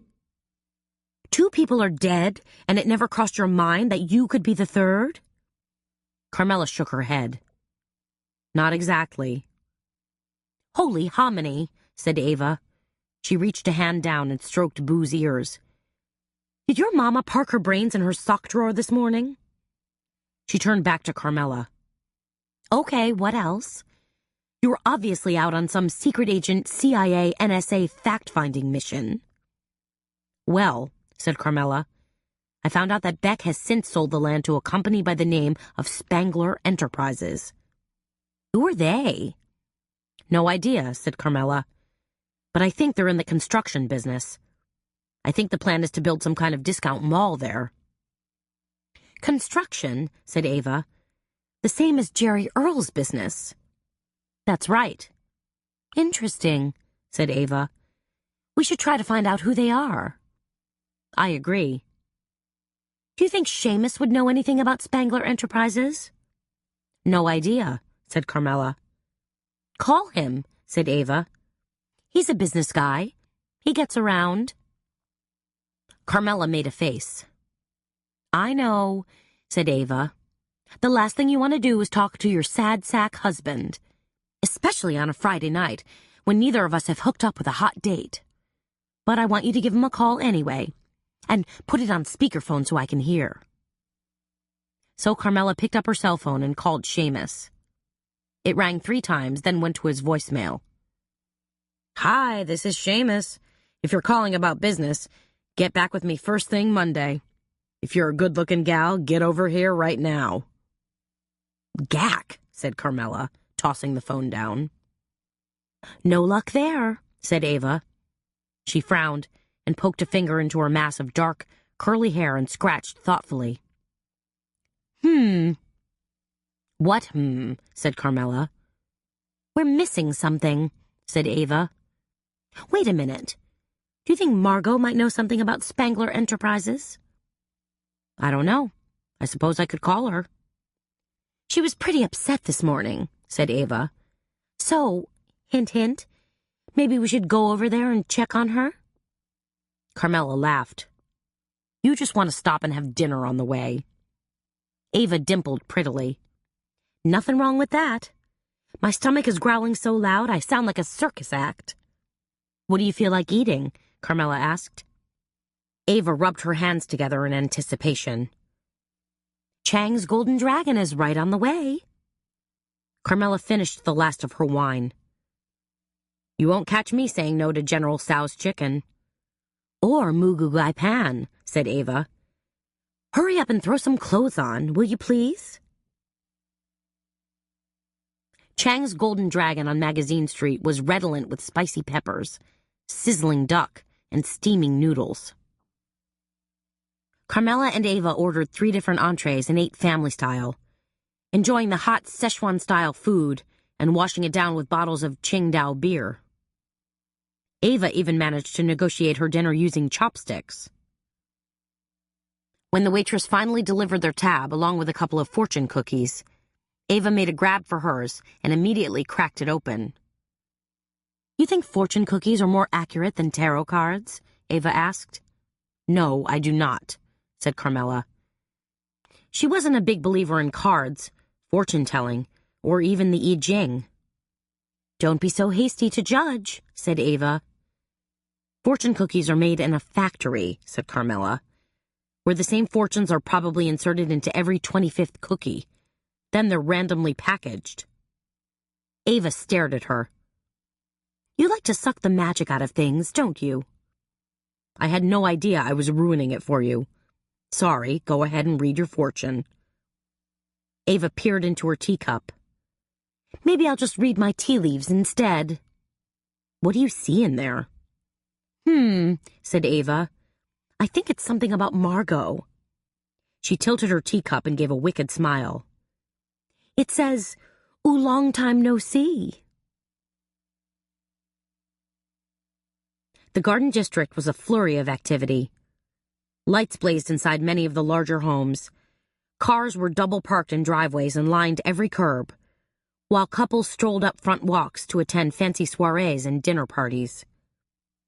Only Margot Leland's home looked quiet. A small light burned over the front door, and flickering blue light shone through one of the front windows. A television set, no doubt. "It looks awfully dark," said Ava as they walked toward her door. "You think she's home?" Carmela shrugged. "Probably. The cakewalk ball is tomorrow night. I imagine she's fretting over what to wear." Ava suddenly gave a knowing smirk. "I wonder what we're going to wear." Carmela, who'd been planning to wear a long black dress, stopped in her tracks and said, "I hadn't really thought too much about it." Then, "Why? Do you have something up your sleeve?" Ava shrugged. "I might have." Carmela knew Ava must have hatched some sort of dress-up plan. She was acting so mysterious. Had she borrowed dresses from the latest wrinkle? Or was she going to raid her own closet, which rivaled that of a Las Vegas showgirl? "Never mind," said Carmela as they stepped up to the door. "I don't want to know. My only rule of thumb is that I won't wear anything crazy from Oddities." "Oddities?" Ava drawled. "Why would your ball gown come from there?" "Because Joubert is now carrying a line of steampunk fashion." Ava looked suddenly interested. "Steampunk? You don't say. A touch of goth meets Victorian? Lace meets studs? I like it. I'd really prefer something soft and frilly, said Carmela. Ah, yes, Ava said knowingly. Babcock will be back home tomorrow night. Carmela pushed the doorbell. They heard a deep bong resound inside the house. They waited a few seconds, but no one appeared at the door. No Beatsy, no housekeeper, no live-in maid. Could it be that Margot was all by her lonesome? maybe she's... Carmela began. Then the door suddenly creaked open, and Margot peered out. She was clad in a red silk kimono robe embroidered with gold dragons. Her face was scrubbed clean and devoid of makeup. She looked as if she was ready for bed. Carmela, Margot said with a surprised gasp. And Eva. Sorry to call on you so late, said Carmela, though it really wasn't all that late. But I got involved in a little more research today and wanted to ask you a couple of questions. Margot opened the door wider. Of course, come in. Carmela and Ava followed Margot through the dark parlor, down a long hallway, and into a small TV room. There was a sofa, 2 chairs, and a table. A glass half filled with amber-colored liquid sat on the table. Probably bourbon. Carmela felt a wave of sadness for Margot. Tonight, Margot looked like a woman who just lived through a horrible week. A botched party, the murder of her husband and his assistant, and countless rumors. Not to mention 2 failed marriages. In New Orleans social circles, any one of those things could signal the end of a career as a glamorous hostess. Can I get you ladies something to drink? Margot asked. Carmela? Eva? Ava's lips pulled back in a semi-snarl. Maybe a glass of Chardonnay? Carmela asked quickly. Margot nodded and promptly disappeared. That lady better start getting my name right, Ava snarled. Just don't start with her now, Carmela warned. Let me ask my questions first, okay? Yeah, whatever. Margot returned with 2 glasses of wine in elegant crystal goblets that were so heavy, Carmela knew they had to be baccarat. Once Margot was settled in a chair, her bourbon in hand, she said, What did you want to ask me? Carmela gave Margot a quick, sanitized version about locating Bill Beck today, as well as what she'd found out about the land deal. Margot sipped on her bourbon and said, I really don't know a lot about Jerry Earl's business dealings. The thing is, said Carmela, are you familiar with a company by the name of Spangler Enterprises? Margot closed her eyes, thought for a minute, and shook her head no. You're sure? Said Carmela. Margot blinked at her. You said the company might have something to do with construction? That's right, said Carmela. Margot was suddenly incensed. How much do you want to bet that rat, Conrad Falcon, is involved? He was always sniffing after Jerry Earl's deals, trying to get a step up on him, trying to crowd him out. The ice cubes in her glass rattled with outrage. It has to be owned by Falcon. Chapter 22. I was also wondering, said Carmela, if we could look around your husband's office. Margot's eyebrows were double apostrophes above her sunken eyes. What on earth for? Perhaps he had some information about that land deal or his proposed project in his files, or on his computer, said Carmela. It was a shot in the dark, but certainly one worth taking. That's not such a terrible idea, said Margot. She got to her feet and padded down the hallway, listing like a sinking ocean liner. You know where his office is, so help yourself. I'm just going to, run into the kitchen and grab myself a refresher. So Carmela and Ava trooped into Jerry Earl's office once again. It hadn't changed one iota as far as Carmela could tell.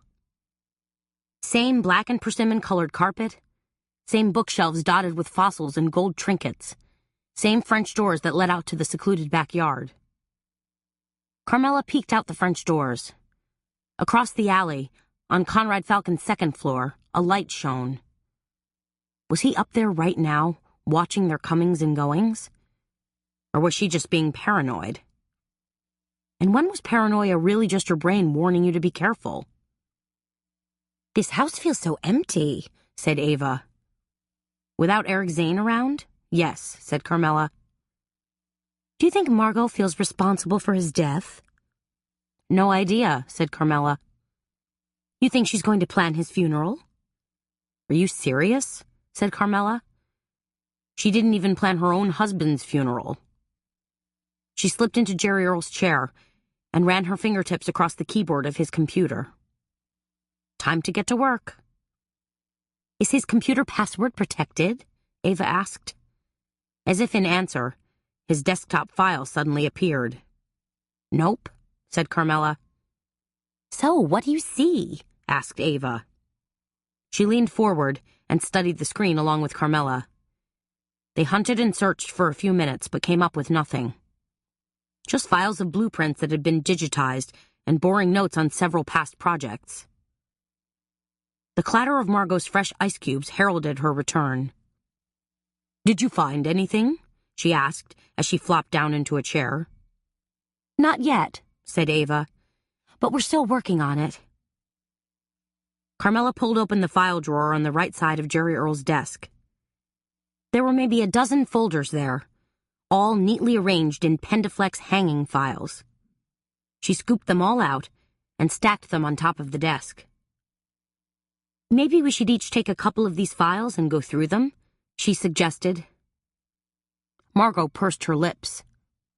Honestly, I can never make head nor tails out of any of that stuff. Not unless I get my reading glasses and... She took a sip of her drink and crossed her legs. You know, I haven't the fuckiest idea where they could be. Don't worry, Ava told her. Carmela and I can whip through these pretty fast. She grabbed a stack and settled into the leather armchair next to Margot. Margot sipped more bourbon. Jerry Earl was always so interested in geology. I imagine you'll come across quite a few plot maps and topography maps. Different charts, too. Ava held up a sheet. You mean like this one? It was a map illustrating rainfall averages in Louisiana. Margot nodded. That's my Jerry Earl. He liked to keep on top of things. Do you know anything about this? Carmela asked. She held up a handful of papers that she'd been reading. They looked like some kind of laboratory report. A lab report? Ava asked. Was Jerry Earl on some sort of medication? Not that I know of, said Margot. Although he did have bunions and a nasty hammer toe. What report do you exactly have there, dear? You're starting to worry me. Was it blood work? No, nothing like that, said Carmela, studying the pages. These look more like results from a land sample. Ah, said Margot. It's probably an analysis on the age of some soil. She nodded, half to herself. Jerry Earl was always taking soil samples, and he was crazed about finding fossils. Carmela shook her head as she pored over them. I don't really know what they are. I'm no whiz kid when it comes to science, and these reports look like they're written in a foreign language. Ava stood up and leaned across the desk. Let me see what you got there. Carmela spun the pages around for Ava to see. Ava scanned them. This looks like some kind of mineral content analysis, she said. Wait a minute. Hold everything. What? Said Carmela. She tapped a finger against one of the sheets. This one's a geological survey, and it's for... She looked up, her eyes suddenly wide and questioning. What? Carmela repeated. It's for West Feliciana Parish, said Ava. Their eyes locked together. Now it was Carmela's turn to jump up. What else is here? Looks like receipts, said Ava, fingering a few more pages. Jerry Earl was always buying me jewelry, sang Margot. He was generous to a fault. I don't think you'd want to wear this, said Ava. She squinted, trying to make out the fine print. This receipt is for some pieces of heavy equipment. A trammel and a power sluicer. A juicer? Said Margot. Sluicer, said Carmela. What on earth would that be used for? Doesn't sound like something you'd use for digging up ancient dinosaur bones. It sounds more like it would rip them apart, said Ava. Let me go online and look that up, said Carmela. She sat down at the computer again, brought up a search engine and typed in power sluicer. Watched a few hits spin out. Here we go, said Ava. A power sluicer, sometimes called a high banker, Carmela read out loud, is a piece of gold prospecting equipment that uses a pump to force water through a sluice box to mimic the natural flow of a stream. Carmela looked up and stared at Ava. Apparently, a power sluicer is used for separating gold particles from sand and gravel. Gold? Said Ava. Gold, said Margot.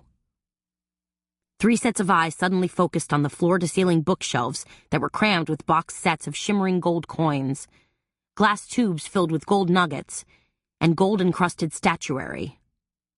Holy Coupe de Ville, said Carmela. Jerry Earl was going to hunt for gold on that property. Wait a minute, said Ava. There are gold deposits there? Really? She sounded skeptical. I thought you only got gold from... maybe the Sierra Nevada mountains. Or is it the Superstition Mountains in Arizona? Carmela turned back to the computer. Let's just see about that. She executed another search, and then another. After a few minutes, she had some of the information clear in her head.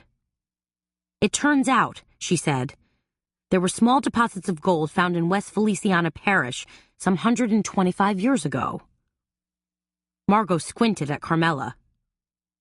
You can tell all that from the computer? Carmela smiled. It's just a search engine. But aren't you a whiz? Margot marveled. Almost better than a tarot card reading. Ava frowned. The computer can spit out facts and information about the past, but it can't see into the future. Fearing that insurrection was about to break out, Carmela interrupted with, It says here, ladies, that the price of gold is well over $1,600 an ounce. Margot gasped. Holy Hannah! But is there any gold still to be found in northern Louisiana? Asked Ava. That's the real question, right? Who knows, said Carmela. But the information I'm getting here is that lots of gold mines and gold deposits are being given a careful second look, especially now that there are new ways of extracting gold. The 3 women stared at each other again. So who is Spangler Enterprises? Asked Ava. And why did they buy that exact parcel of land? The land that Jerry Earl first spotted, put in Margot. I don't know, said Carmela. Maybe they're also prospecting for gold? Ask that thing again, Margot instructed. See if that rat Conrad Falcon is involved. Carmela did a quick search on Spangler Enterprises, cross-referenced with Conrad Falcon, and came up empty-handed. Nothing, she said. Ah, said Margot. That thing's not so smart after all. On their way out the door, Ava muttered, She could be a real Lady Macbeth. You mean Margot? Said Carmela. Yeah, she's still on my suspect list. What about the guy she got all frothed up about? He lives next door, right? Conrad Falcon? Said Carmela. His house is kind of around the block, but backed up to this place. Ava lifted one shoulder delicately. Maybe we should pay him a visit, said Carmela. What if he's the killer, she thought. What if he's... Come on, said Ava. What are you waiting for? Let's take a chance. Conrad Falcon answered the door wearing an elegant navy cashmere sweater with a dark paisley ascot tucked in the neck and dove-gray slacks. He looked, Carmela thought, like Sean Connery if he starred in an updated version of Gone with the Wind. Yes, said Falcon. His face registered nothing. They could have been there to sell Girl Scout cookies, but of course they weren't. "I'm sorry to interrupt," said Carmela. "Me too," said Ava. "Do I know you ladies?" Falcon asked. He seemed ready to close the door on them. "We met the other night," said Carmela, "at the Star of the South cat show." Falcon's eyes were cold and flat. Then he said, "Yes, now I remember you. You were the impertinent one." "And I'm the sweet one," said Ava, offering her most dazzling smile. "What is it you ladies want?" asked Falcon, clearly ruffled by their presence. "The answer to a question," said Carmela. "And what might that be?" said Falcon. Carmela gave him a tight smile. "Why did you buy the parcel of land up by Laurel Hill?" Now Falcon looked even more confused. "What? Laurel Hill?" If he was acting, it was masterful, worthy of the actor's studio. "In West Feliciana Parish," said Carmela. 30 acres. Falcon frowned. "I didn't buy any land in West Feliciana Parish." "Sure you did," said Carmela, "under the guise of building a discount shopping mall. But instead of stores that sell tube socks and tennis shoes, you're really going to mine for gold." "That's right," said Ava. "You somehow got wind that Jerry Earl was looking there, and you stepped right in and bought the land out from under him." "Right after you blew the whistle on him," Carmela added. "Are you crazy?" said Falcon. "Get out of here. Stop bothering me before I call the police." He started to shut the door.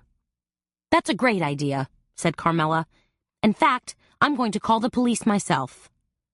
At that, the door slammed with a resounding bang. "Good girl," said Ava. "You've got him running scared now." Carmela gave her a sideways glance. "You think?" He didn't look all that scared to me. He mostly looked ticked off. "He's compensating," said Ava, "with all that bravo and machismo." "Maybe so," said Carmela. "But if he's really the killer, we just tipped our hand." Ava thought for a second. "Maybe you should call Bobby Gallant," she suggested. "Kind of fill him in on what's happened, what you figured out so far." "Maybe tomorrow morning," said Carmela, as they walked to her car in darkness. "Okay," said Ava. "But make sure you lock your door tonight." "Will do. You too." Chapter 23. Even kisses from Boo and Pooba couldn't rouse Carmela from her dreams this Saturday morning. In fact, it wasn't until the insistent ringing of the phone finally insinuated itself into the far recesses of her brain that Carmela finally pried one eye open. She sighed, sat halfway up in bed, and fumbled for her phone. "Hello?" "Turn on your TV right now!" Ava shrieked. This uncalled-for, noisy intrusion prompted Carmela to open both eyes. "Why?" she said. "What's going on?" Was there a fire in the building? Had another hurricane swept through town? "There's a news alert," said Ava. "So?" Carmela yawned. "Duncan Merriweather has been apprehended and taken in for questioning in the murder of Jerry Earl Leland." Carmela sat straight up in bed. She was wide awake now.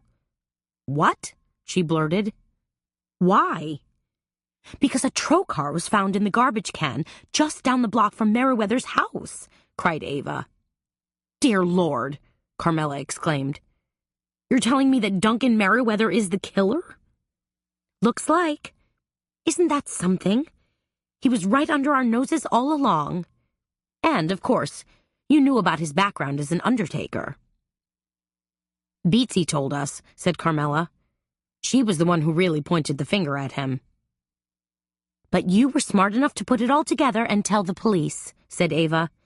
"And now, the case is solved." Carmela was still brushing sleep crusties from her eyes. "I guess."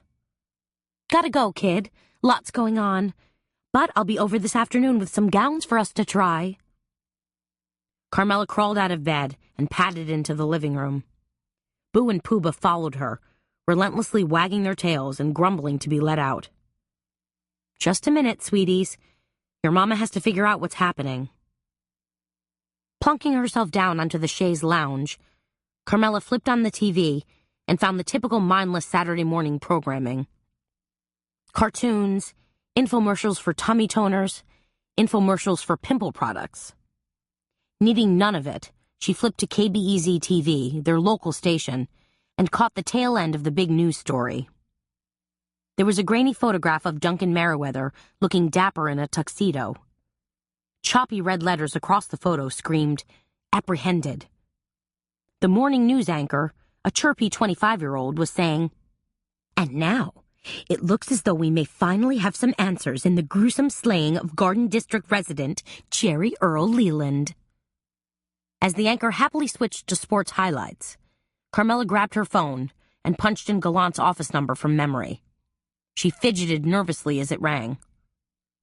Gallant could be talking to Duncan Merriweather at this very moment, she thought. But he wasn't. After bluffing her way through 2 different gatekeepers, Carmela finally got him on the line. "What?" Gallant said. His tone was hurried and quiet.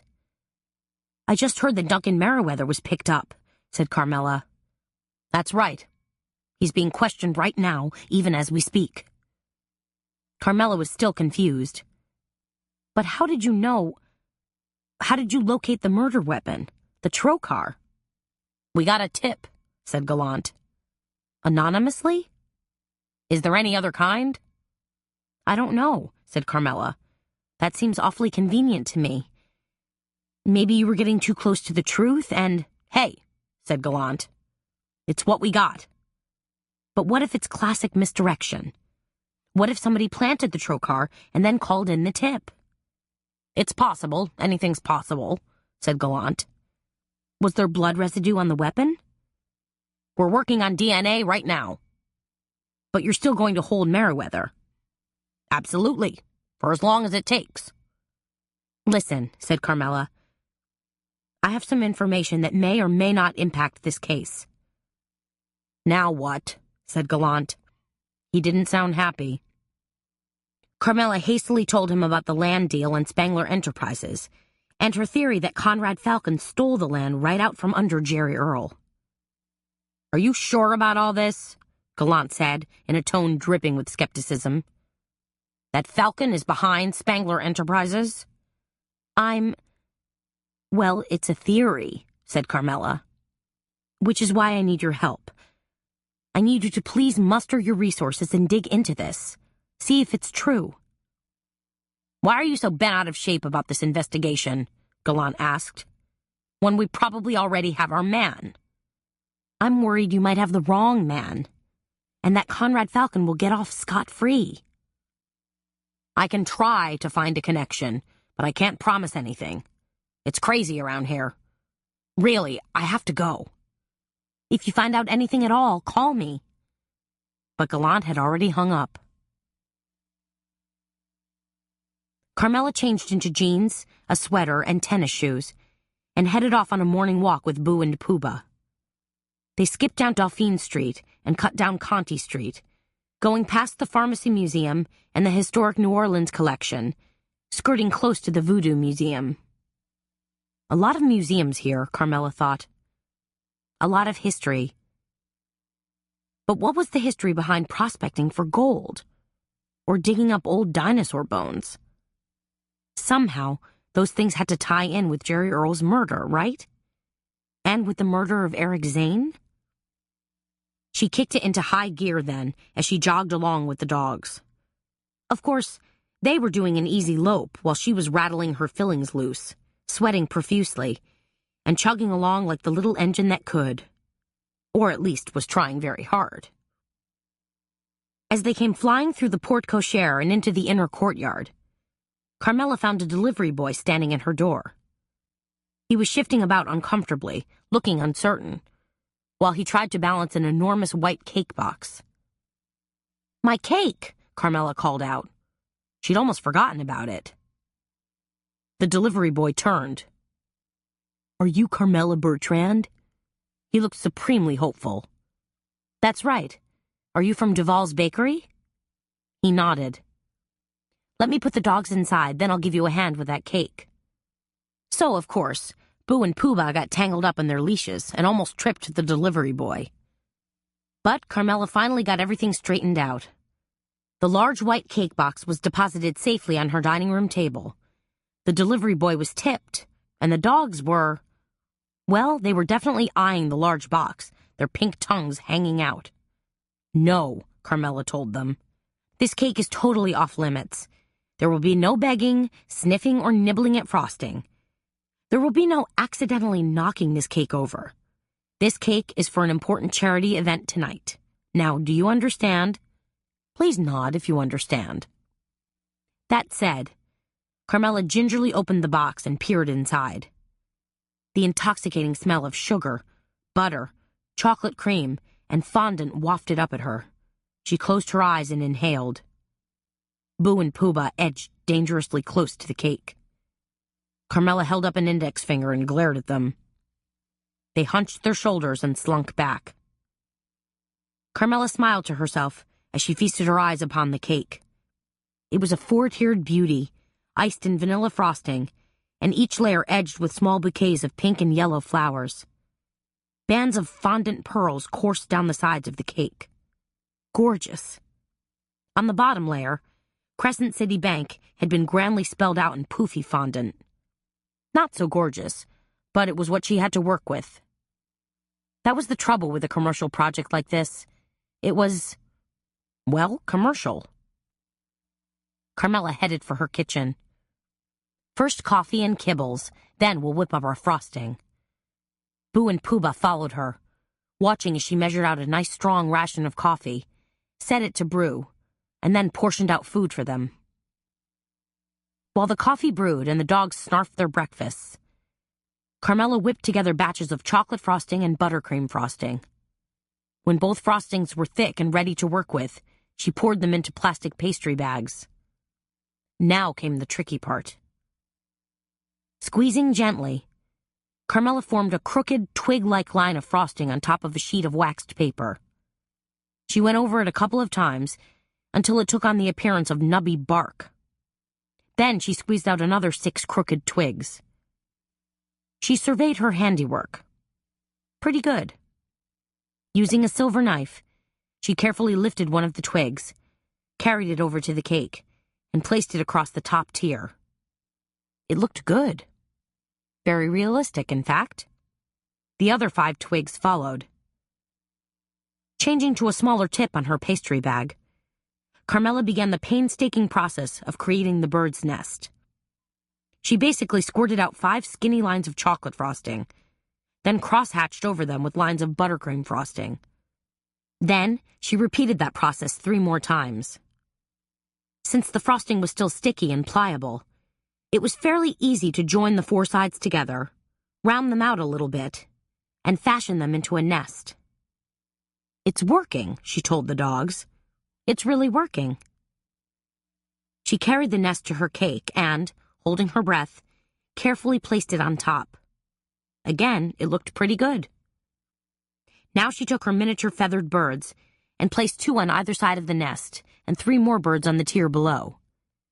Because of her careful placement, the birds looked as if they were perched on her twigs.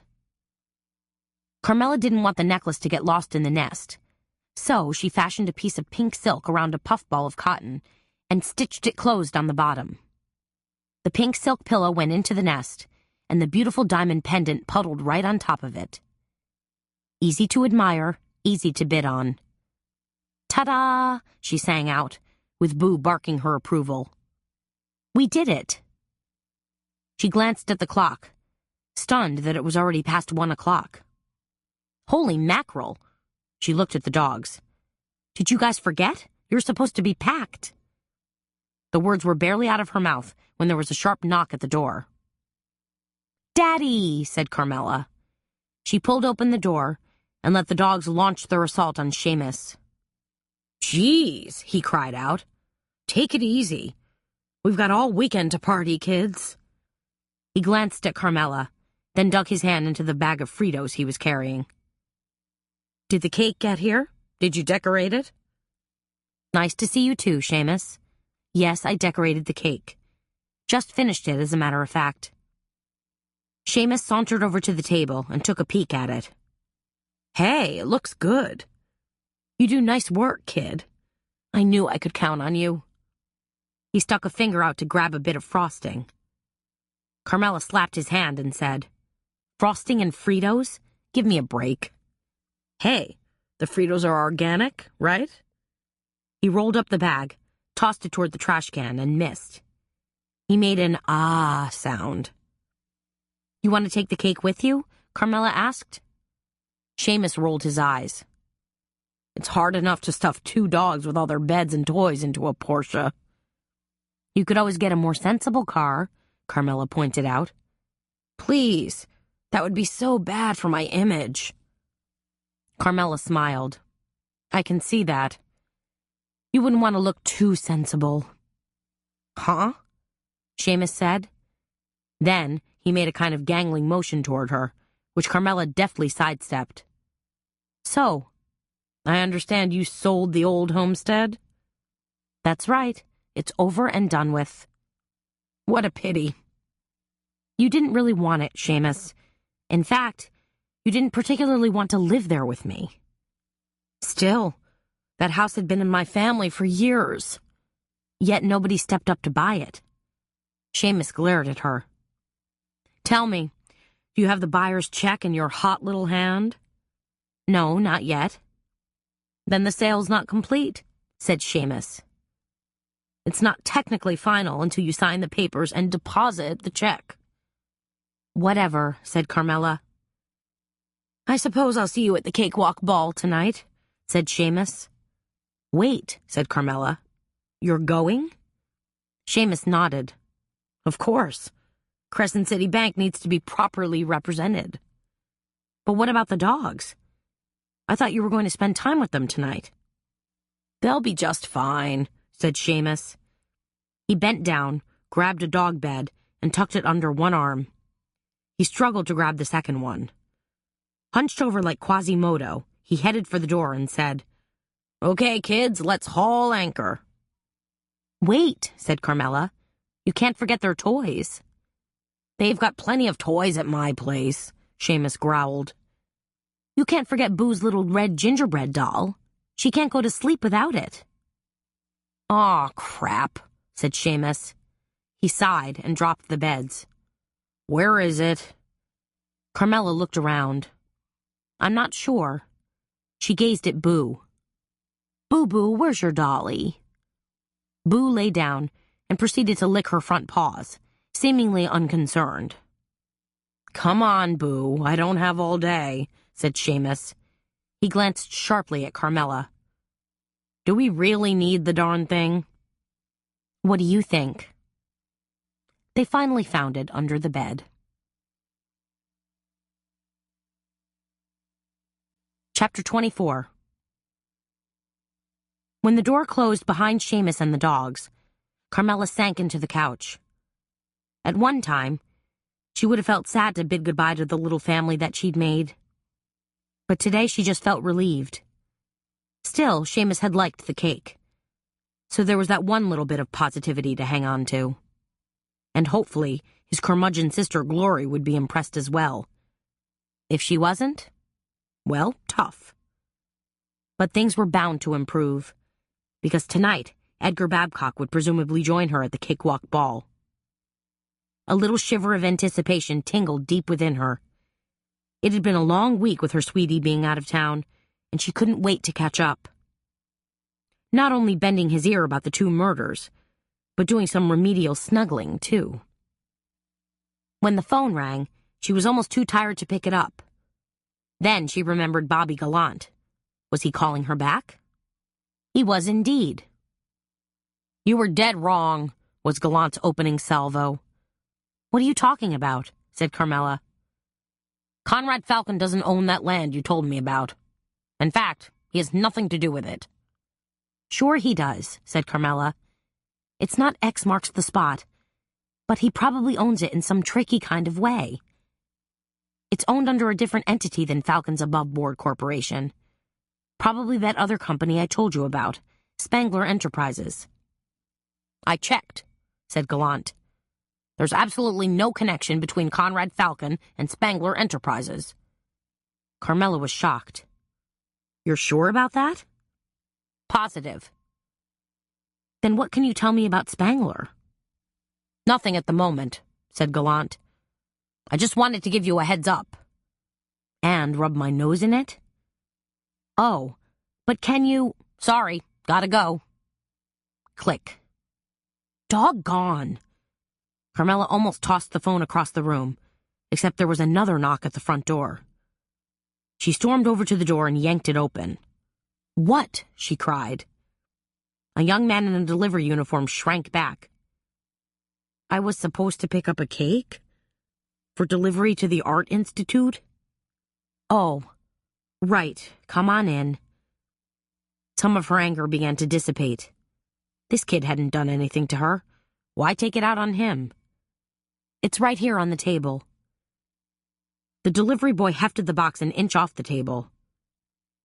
Could you maybe get the door for me, ma'am? Sure enough, said Carmela.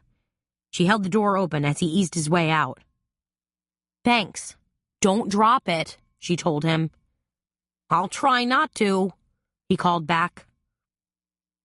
Stiletto heels rang out like gunshots from across the courtyard. Carmela looked and did a double take. An enormous black plastic bag was moving slowly toward her.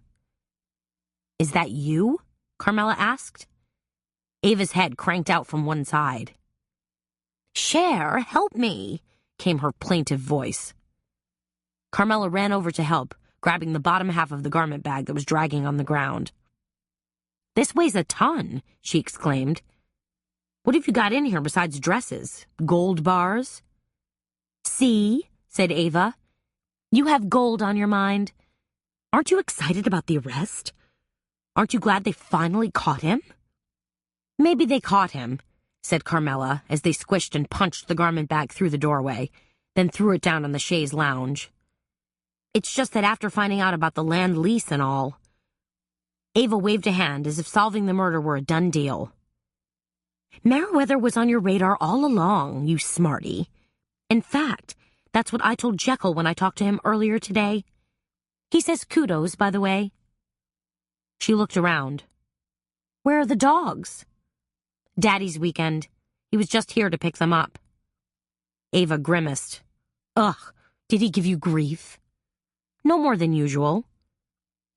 As Ava dug through the garment bag, Carmela was still thinking about the land and the gold exploration and Spangler Enterprises. I just don't think these murders are 100% solved. I don't know where Meriwether fits in. Ava pulled out a short canary yellow party dress. He doesn't fit into this, but you will. She held it up and said, You like? Yes, I do, said Carmela. It's absolutely gorgeous, and it matches a pair of too tight shoes that I impulsively splurged on. But will it fit me? We can always suck you in with Spanx and a few strips of duct tape if need be. Ava pulled out a long, slinky red jersey dress. It had a plunging halter neckline and a breathtakingly open back. Carmela gasped. Ava, that one would look fabulous on you. I totally agree. The gown is fab, kind of a harlot's delight. It's not that racy, said Carmela. Actually, it did look a little hoochie mama. Then how about this, said Ava. She held up a black, strapless number that was completely slit up the side. Kind of Angelina Jolie, wouldn't you say? Red carpet worthy for sure. You might even get a mention from Perez Hilton. What else? Said Ava. Okay, no, I'm not loving it. She held up a navy satin dress with a sweetheart neckline, a bow at the waist, and a floor-sweeping hem. This definitely goes into the don't even consider it pile. I kind of like it, Carmela said in a small voice. You do? I think it's pretty. Very feminine and demure with that floor-sweeping length. Let's leave the floor sweeping to someone else, girlfriend, said Ava. She pulled out a strapless, orchid-colored dress with a high-low hemline. This one's got the best of both worlds, said Ava. Party girl in front, a lady in the back. Carmela wrinkled her nose. I don't think orchid's exactly my color. And here I thought you were a little hothouse flower, chuckled Ava. Okay, I've got one more in here. Let's see it. Ava dangled a one-shouldered, champagne-colored gown in front of her. The tulle overlay was brushstroke jacquard, and the underlay was a metallic fabric. The dress was gathered at the right hip and had a flared skirt with a dramatic train. Now there's a dress, Carmela exclaimed. But it's my dress, said Ava, and I think this is the one I'm going to wear tonight. Carmela made a playful grab for the dress. No, Ava, champagne isn't your color. You've told me 1,000,000 times it's something you drink, not wear. Nice try, Cookie. But you know perfectly well there's an exception to every rule. You see how that metallic underlay warms the whole thing up? Why, it's practically golden color. You win, said Carmela, especially since it's your dress. Ava shook her head, and oversized gold earrings in the shape of dollar signs shone and twinkled in the light. And I'm going to wear these earrings tonight, since you made me give up that diamond pendant. Those earrings? Said Carmela. Yeah, said Ava. I think they lend just the right touch of gangster. Okay, said Carmela. She fingered the short yellow dress.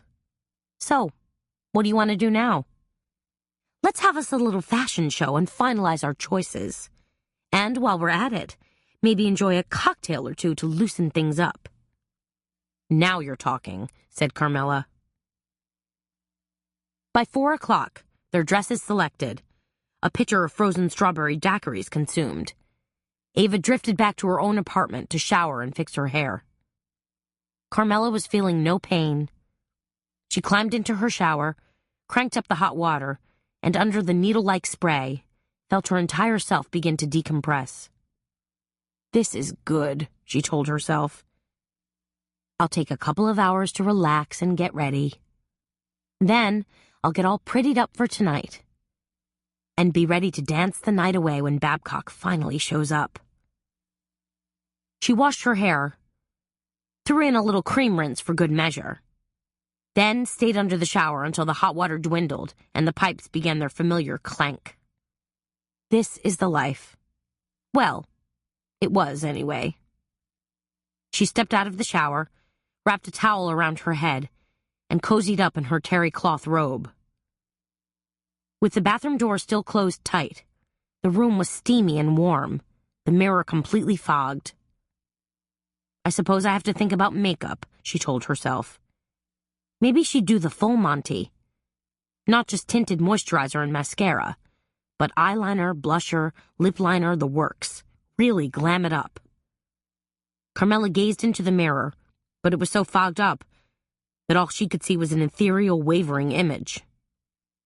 She reached out a hand and began to wipe away the steamy residue and beads of moisture. There, that was a little better. She leaned forward, wondering if she should line her lower eyelids too. Go for the cool catwalk look she'd just seen illustrated in Vogue. She tilted her head to one side, trying to decide. Only her image didn't tilt with her. What? Her heart banging out a timpani solo inside her chest. Carmela suddenly realized that there was another image in the mirror. An image that didn't belong to her. Carmela whirled around and stared in horror at the tiny bathroom window that was positioned directly across from her mirror. A shadow wavered for an instant and was gone. Was someone just looking in at me? Dear Lord, I think so. She fought to quell the rising tide of fear. But who could it have been? Without thinking, Carmela kicked into overdrive. She tore through her apartment, dashed out the front door, and scampered around the side of her building. She knew she looked like a crazy woman, but she didn't much care. Someone, and she was pretty sure there had been someone had been watching her. Her bare feet felt the hump and bump of every cobblestone as she tore down the narrow alley. There were garages here, old corrugated tin things, where people parked their cars. Some of the garages were leased by the people in the surrounding apartments. Others were used by people who lived blocks away. Parking was always at a premium in the French Quarter. But who had been watching her? She slowed to a walk. And where had they disappeared to?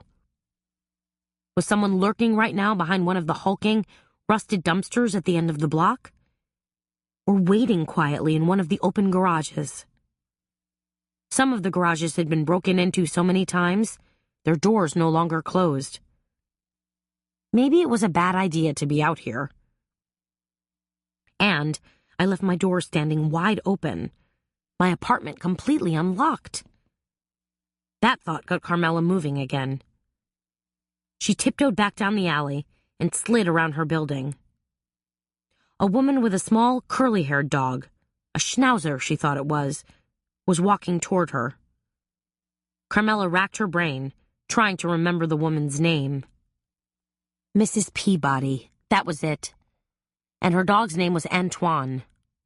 Mrs. Peabody, Carmela said breathlessly. Did you see someone run by here? Mrs. Peabody stared at Carmela as if her face had just been spray-painted green. Why, no, she replied. Then she seemed to register that Carmela had basically just stepped directly out of the shower. Is something wrong? Is there a problem? I just thought I saw, someone. With that, Carmela turned and walked back inside her apartment. But she didn't pull her door closed tight until she checked inside all of the closets and knelt down to look under the bed. After all, a girl couldn't be too careful. Chapter 25. The evening was warm and languorous as Carmela and Ava strutted down the street, headed for the cakewalk ball. Correction, Ava strutted while Carmela tiptoed. Her 3-inch-high Louboutin pumps matched her canary yellow dress perfectly, but they were a bear to walk in. Narrow and strappy, dazzling and pinchy, they were a distinct contrast to the 1-inch-high comfy shoes she usually drubbed around town in. But fashion was a petulant mistress, and Carmela had decided she could make a few sacrifices in order to impress Edgar Babcock. Babcock. Where is my little cupcake anyway? He hadn't called or checked in with her yet, and Carmela wondered if maybe his plane had been delayed. Please, no. It's been such a long week. This is going to be one terrific night, Ava sang out as they stepped into the lobby of the New Orleans Art Institute. We look great. We're going to crush it. Dozens of couples dressed to the nines in black tie and evening gowns swanned around them, exchanging excited greetings and elaborate air kisses. I hope so, said Carmela. Her self-confidence wasn't as blatant as Ava's. Can't you just smell the money? Whispered Ava. Carmela dug in her jeweled clutch and presented their tickets to the tuxedoed doorman. Then they were sailing down the main hallway, where Greek statues, Renaissance paintings, and Chinese vases mingled in artistic harmony. Don't you just love being a patron of the arts? Asked Ava as they whooshed past 4 grand pillars and entered the museum's grand sky ballroom. I do when I don't have to pay for the tickets, said Carmela. She looked around at the breathtaking decor. Swags of pink and white tulle, like decorations on a cake, were draped everywhere. A jazz quartet, looking dapper in purple tuxedos, played soft, sexy tunes from their perch on a raised bandstand. A large bar was arranged on one side of the vast room, along with conversation groups of shiny black tables and comfy club chairs for relaxing. The dance floor, already crowded with couples dancing cheek to cheek, featured a towering 10-layer cake as a centerpiece. Flickering candles and colored lights also added an ethereal, dreamlike feel to the room. I love the Moby cake that's sitting right square in the middle of the dance floor, said Ava. But where are all the decorated cakes? The ones with all the tasty jewels and gems. They're on display in the room next door, said Carmela, patiently awaiting their turn until the auction begins. And when do you think that will be? Probably not until all the guests are sufficiently liquored up. Then everyone will be in a hale and hearty good mood, ready to show off and try to outbid each other. That's not a bad fundraising tactic, mused Ava. Trust me, said Carmela, who'd seen her fair share of these benefits. It works every time. Said Ava, making a Mae West-type cooing sound as she scanned the crowd for eligible men. Maybe I'll meet Mr. Right tonight. Or at least Mr. Okay for right now, said Carmela. Like that cute little stud muffin over there, said Ava. She cast an interested glance at a tall man in a tuxedo with wavy, over-the-collar blonde hair. He had that well-scrubbed, preppy look, complete with Roman nose and dimpled chin. Kind of East Coast meets Louisiana businessman, observed Carmela. Who's about to meet me, said Ava. Lucky thing I've got a black belt in sassy. And just like that, she pranced over to Mr. Roman Nose and struck up a conversation. Then Gabby and her husband, Stuart, spotted Carmela and came speedballing through the crowd to greet her. Carmela, said Gabby. I just saw your cake. It's fabulous. She was dressed in a gorgeous hunter green gown that had tiny pearls sewn into the sweetheart neckline. And I love your dress. You look beautiful tonight. So do you, Carmela said, kissing Gabby's cheek. She turned and greeted Stuart, who graced her with his standard, somewhat bored expression. Stuart, lovely to see you. Stuart delivered a chaste peck on Carmela's cheek. Always good to see you too, darlin'. How's business? Carmela asked him. Stuart liked nothing better than to talk about business. A smile spread across Stuart's broad face. Pretty dang good, he enthused. Most of our primary lease terms are 3 years now, so our vehicle remarketing program has added significantly to our bottom line. That's wonderful, said Carmela. She had no idea what Stuart had just said. You know, Carmela, Stuart continued, I could put you in a brand new Celica for $3.99 down. Before she could respond, Jekyll suddenly appeared at her right elbow. In his black sequined jacket and bright red bow tie, he looked like a stylish game show host. Little bird, Jekyll cried. You look so delightfully perky and yellow. Carmela laughed.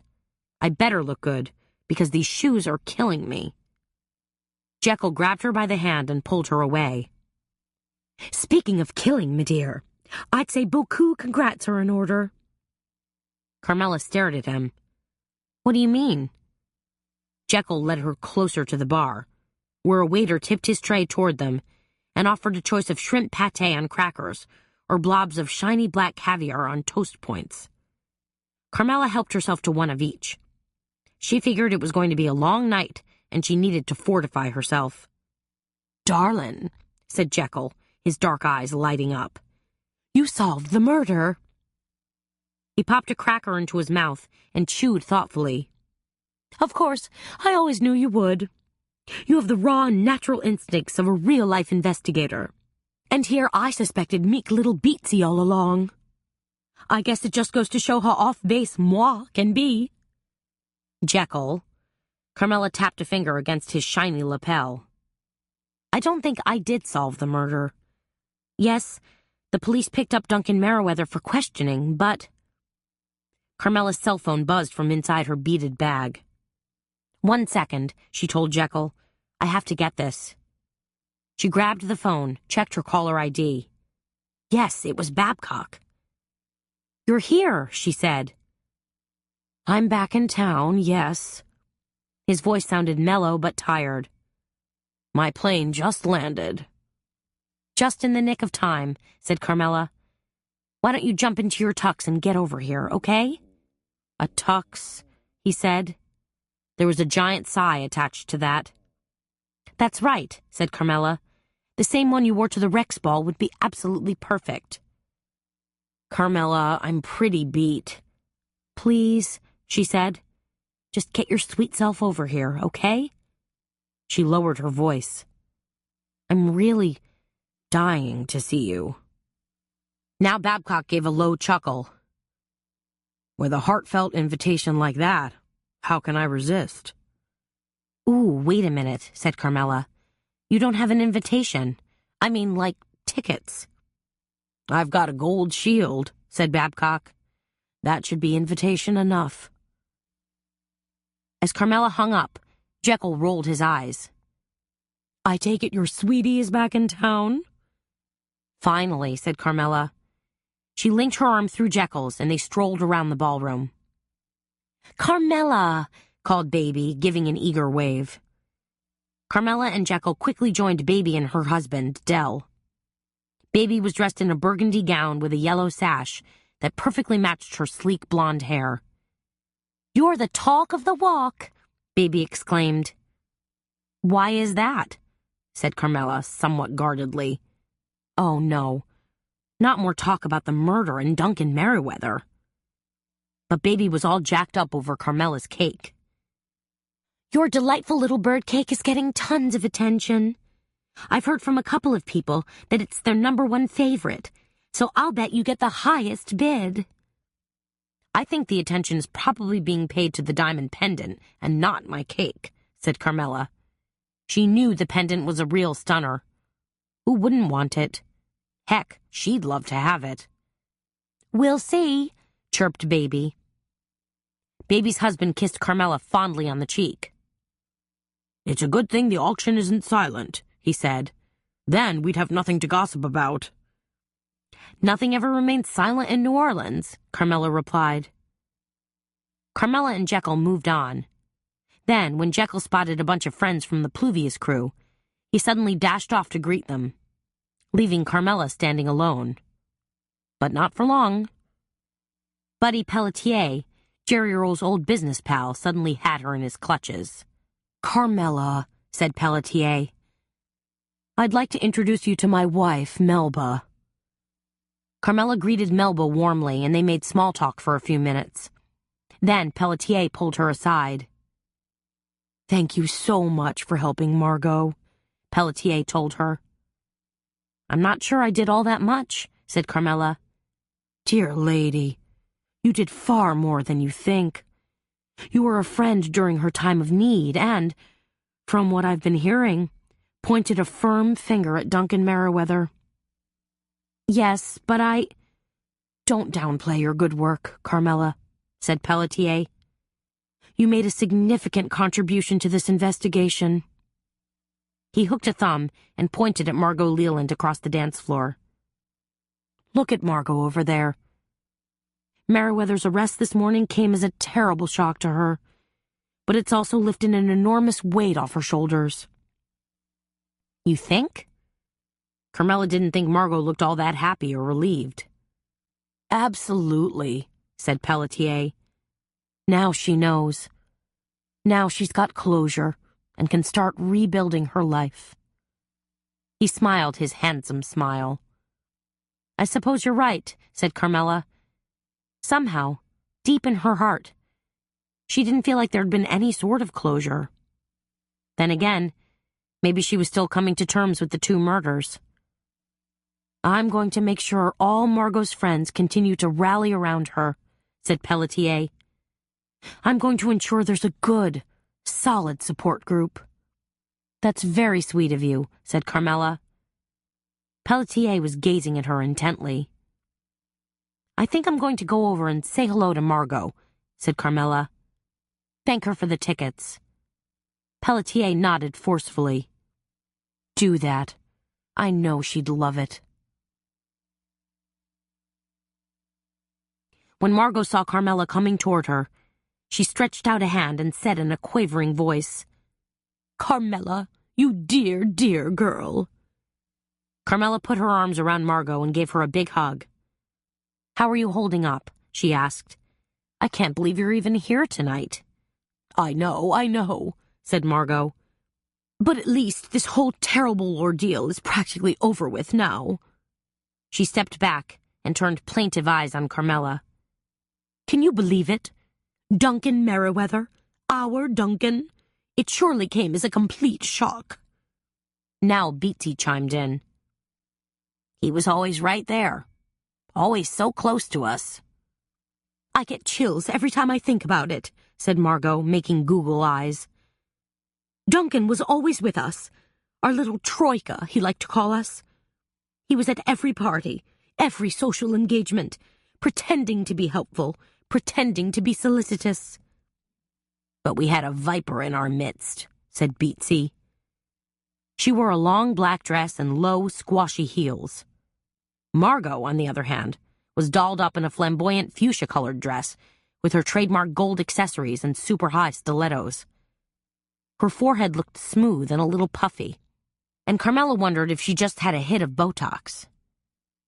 Being part of our inner circle gave Duncan access to everything and everyone, cried Margot. At least he'll be behind bars now, Beatsy added sharply. I should hope so, said Margot. It's utterly chilling that we were associating with such a vicious killer. Carmela said nothing. It was obvious the two of them were still in shock over the discovery of the trocar and Merriweather's subsequent arrest. Still, she couldn't help wondering if any actual evidence had come to the surface. After all, the phone tip had been anonymous. There were no eyewitnesses to the murders of Jerry Earle and Eric Zane. And the arrest seemed to have been prompted by pure emotion. So, was the jury still out on this? Goodness, Carmela thought. The jury hasn't even been selected yet.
Chapter 26.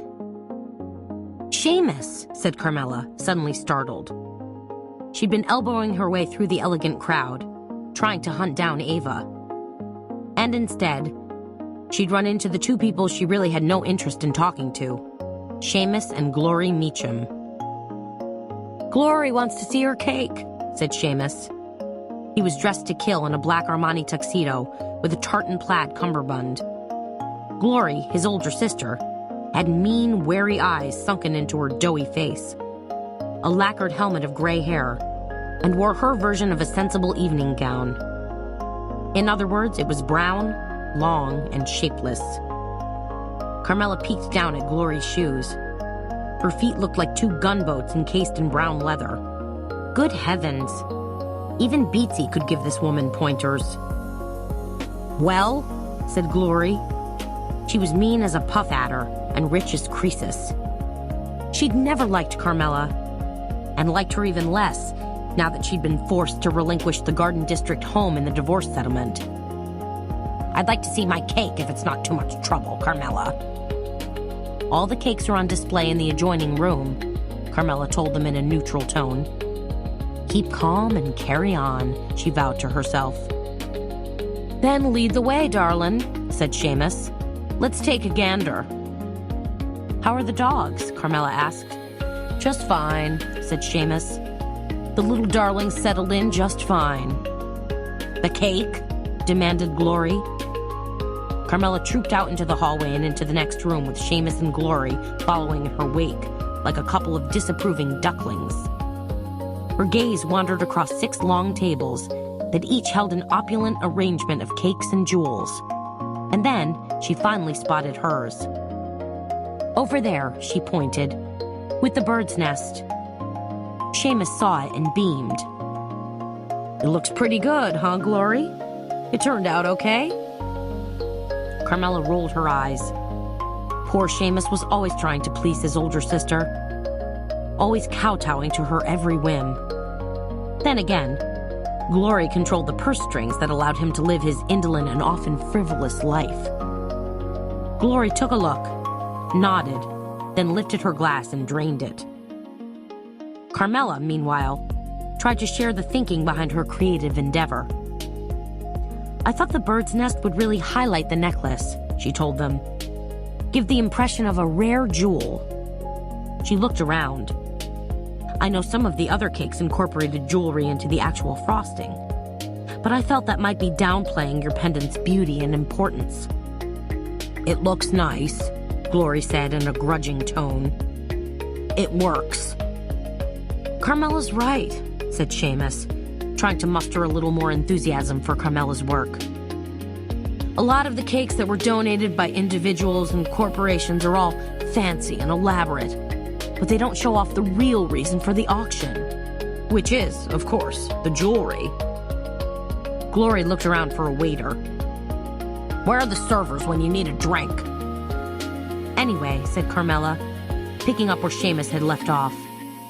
A lot of the other cakes are just bling-bling a go-go, while your cake really features the diamond pendant. Yup, said Glory, barely stifling a belch. Okie doke. I bet it'll be high bid at the auction tonight, chortled Seamus. Glory waggled her empty glass back and forth. Seamus? Seamus clapped a hand on Carmela's shoulder. Gotta go, babe. Have to freshen Glory's drink. Carmela watched them wind their way back through the tables of cakes, thanking her lucky stars that she was no longer a part of the crazy, dysfunctional Meacham clan. That she was her own free person and had escaped unscathed. Well, reasonably unscathed. Wandering amid the cakes, Carmela took a careful look at her competition. There were some lovely cakes here, as well as some very spectacular jewelry. Here was a cake with a Grecian-inspired theme that had a pair of gold Bulgari earrings on it. Really fantastic. Another cake featured 5 teetering tears and had a pearl necklace dangling from a fondant Eiffel Tower. One cake had been done all in Tiffany blue and had a lovely diamond and gold tennis bracelet on it. Was the bracelet from Tiffany's? Had to be. Oh, and here was Margot's cake. A buttercream confection with her Victorian crown jewel necklace proudly displayed among mounds of whipped frosting. The cakes were all really quite amazing, Carmela decided. The auction should raise a pretty penny tonight, especially if... A chocolate cake suddenly caught Carmela's eye. What? It was covered with whipped chocolate frosting, mounded in little swirls with small fondant barrels of oil scattered across it. A gold mesh bracelet was wound around the center barrel of oil. But the decor and jewelry weren't what drew Carmela's rapt attention. It was the lettering on the side of the cake, the lettering that spelled out Spangler Energy. Spangler Energy? What on earth? Could Spangler Energy be somehow related to Spangler Enterprises, the company that bought the land Jerry Earl had tried to lease? It has to be. Heart pounding, mouth suddenly gone dry, Carmela studied the cake more carefully.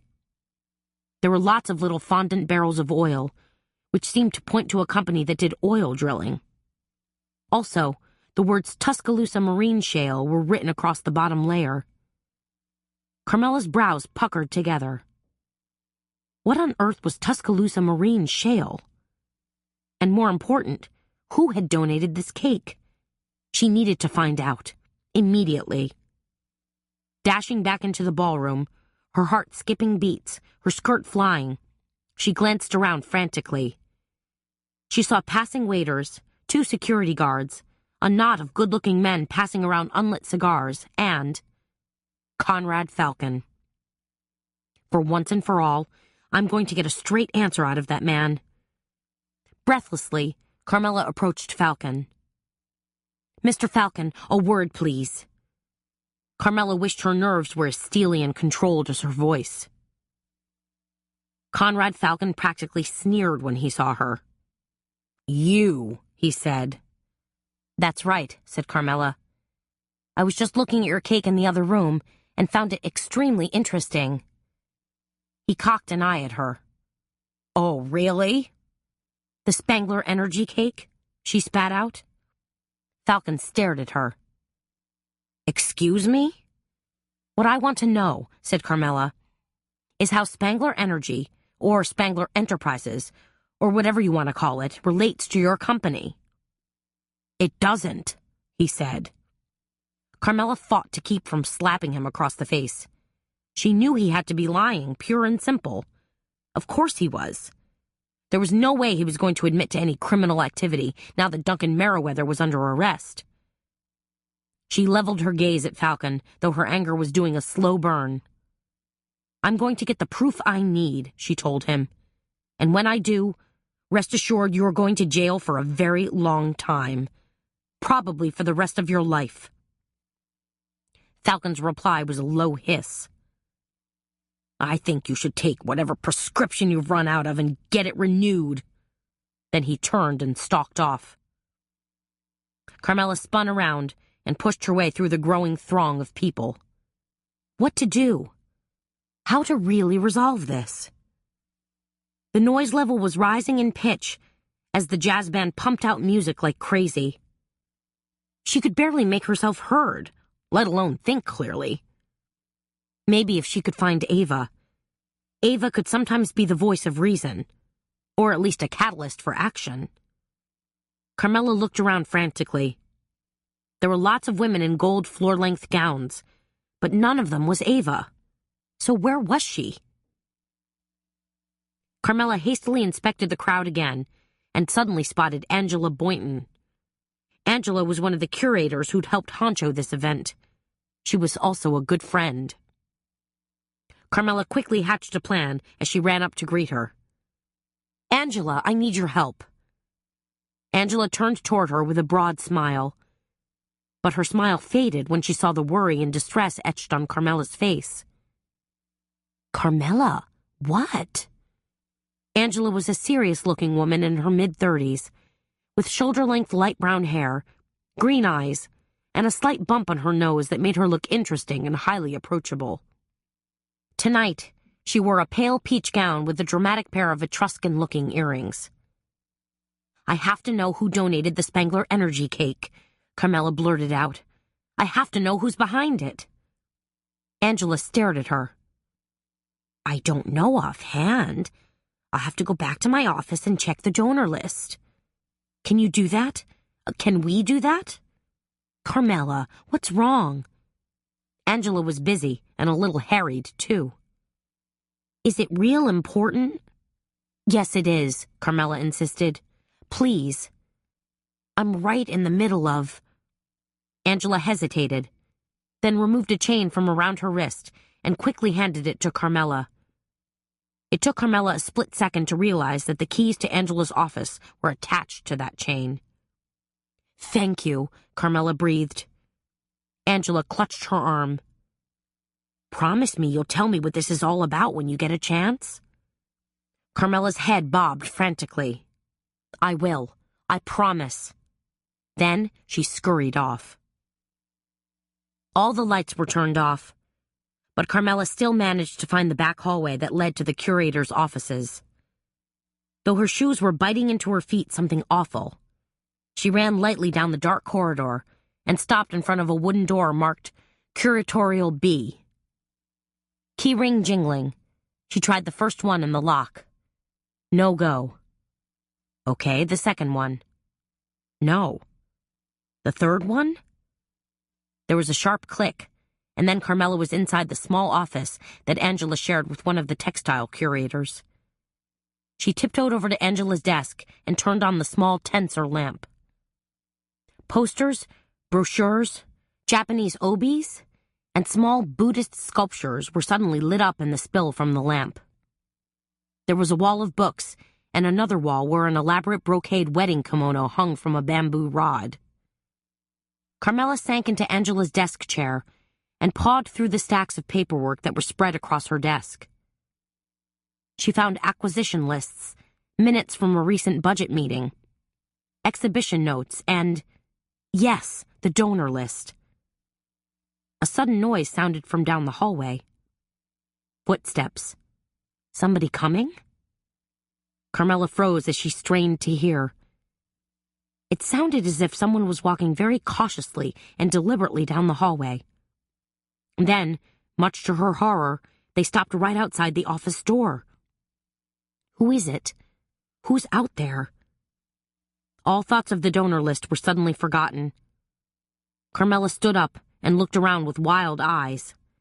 How to escape? As panic rose in her chest, she spotted the door to a small adjacent storeroom. She switched off the lamp and then, with an ungainly lurch, dove into the storeroom and pulled the door shut behind her. Standing in the dark, trying to control her breathing, Carmela wondered who had followed her. Is it Conrad Falcon? If it was, then Conrad Falcon must be guilty as sin. Her teeth began to chatter as she bit down hard to control it. Was he the killer? Was the man who killed Jerry Earl and Eric Zane after her, too? Dear Lord, he was a man who had pulled off murder right in the middle of two crowded events. And now, she'd fallen prey to him, too. What if he opens the door and finds me in here? I'm a sitting duck. Even with her panic and racing thoughts, Carmela's eyes adjusted to the darkness in the storeroom. And now, she could just make out a narrow crack of light at the opposite end of the small room. There's another door? A way out? Looks like it. Carmela slipped out of her shoes. Quietly, carefully, she climbed and fumbled her way over an enormous stack of boxes and then a pile of books, hoping to get to the other door. Just as she eased past something tall and metal, a file cabinet, her toe brushed against something soft. A mouse? No, probably just some rolled-up fabric. She continued on stealthily, stepping over more boxes as she carried her shoes in one hand and beat the air in front of her with the other hand, trying to feel for the door, for her escape hatch. Another foot, another few more inches, and there it was. Just as the door behind her flew open, she scrambled out the second door and shut it quietly behind her. and found herself standing in a large dark sculpture gallery. She could hear faint sounds of someone fumbling about and cursing inside the storage room that she'd just fled. There was a loud crash, and she knew they'd stumbled and fallen down. Good. Maybe they even broke their arm. Slowly, stealthily, Carmela tiptoed across the floor, taking refuge behind a large winged metal sculpture, then dodging out and ducking behind a large marble statue. She heard more sounds. Whoever it was behind her must have righted himself and was still trying to follow her. Her breath caught in her throat, and her nerves fizzed with fear. She willed herself to try to remain calm. She wouldn't go down without a fight. How close was her pursuer? Were they out the door yet? Into this room? Carmela took a daring risk and tried to sneak a peek from behind a metal statue of a rearing horse. But she didn't see anything. Her heart still thumping wildly, she backed up some more. This gallery emptied out into a wide hallway, which led directly to safety. I'm so close. If I can just ease my way out of here. She backed up a few more feet. Then, like a shadow in the moonlight, she slid behind a tall, zigzagging Japanese screen. She held her breath, hesitated, and listened. Heard nothing. Time to make my move? She backed slowly toward the hallway. 3 more steps, maybe 4 more, and then she could turn and run, make a mad dash for safety. Ever so carefully, Carmela backed up 2 steps, then 3. She hesitated. Nobody coming after her yet, thank goodness. Hoping this was her one big chance, she took a final step backward. And that's when a pair of arms came out of nowhere and wrapped themselves tightly around her. Chapter 27. Carmela let out a startled scream and spun around, wriggling like mad, fighting frantically to pull herself free. It was only when she suddenly recognized the man who held her captive that she stopped her frenzied struggle. What? Another familiar face bobbed nearby like a small weather balloon. Mooney? Carmela said, her voice rising like a falsetto singer. Squirrel? Mooney put a finger to his mouth, partially releasing her. Shh! Keep quiet! What are you doing here? Carmela hissed. Clearly they had snuck into the Art Institute. But why? What could they possibly want here? Mooney released his grip on her and gave a cagey smile. We came here to get our payment. Carmela stared at him. What? She understood the words okay, but she wasn't tracking their meaning. The necklace, Mooney explained patiently, as if he were trying to teach remedial reading to a 5th grader. The one on the cake, said Squirrel. The Victorian necklace. Heck, you were the one who told us about it. Carmela's mind was spinning, trying to make sense of this. Her mouth felt dry as sandpaper. You can't take that necklace, she choked out. It's not yours. Mooney shook his head. Oh no, little lady. It's rightfully ours. We earned it. It was promised to us, said Squirrel. It's our payment. Are you two totally crazy? Carmela squawked. Then she remembered her pursuer. She reached out and pulled Mooney close to her, said, There was somebody after me. She pointed toward the sculpture room. In there. Heck, you say, said Squirrel. He took a couple of steps into the dark sculpture room and glanced around. Nobody in here now. His voice echoed hollowly in the empty room. Thank goodness, said Carmela. Maybe her pursuer had slipped back through the storeroom? Maybe it had been nothing at all? No, she told herself. Someone had been after her for sure. You showed up just in the nick of time to help us, Mooney said to Carmela. He scratched his chin with the back of his hand. And it seems to me you got the lay of the land pretty well figured out here. I can't help you steal that necklace, said Carmela. It's not stealing, Mooney insisted. It's payment. Fair and square, said Squirrel. Oh, geez. Carmela set her shoes down and stepped into them. What a mess. Not if you give us a helping hand, said Squirrel. Then it'll all be copacetic. First, I've got to talk to somebody, said Carmela. She cast an appraising eye at the two men. But you're not exactly dressed for this, she told them. They both wore saggy blue jeans and wrinkled t-shirts. Squirrel wore a plaid shirt open over his t-shirt, and Mooney had a trucker cap that said Fat Boy. Take off that stupid cap, she told Mooney, and follow me.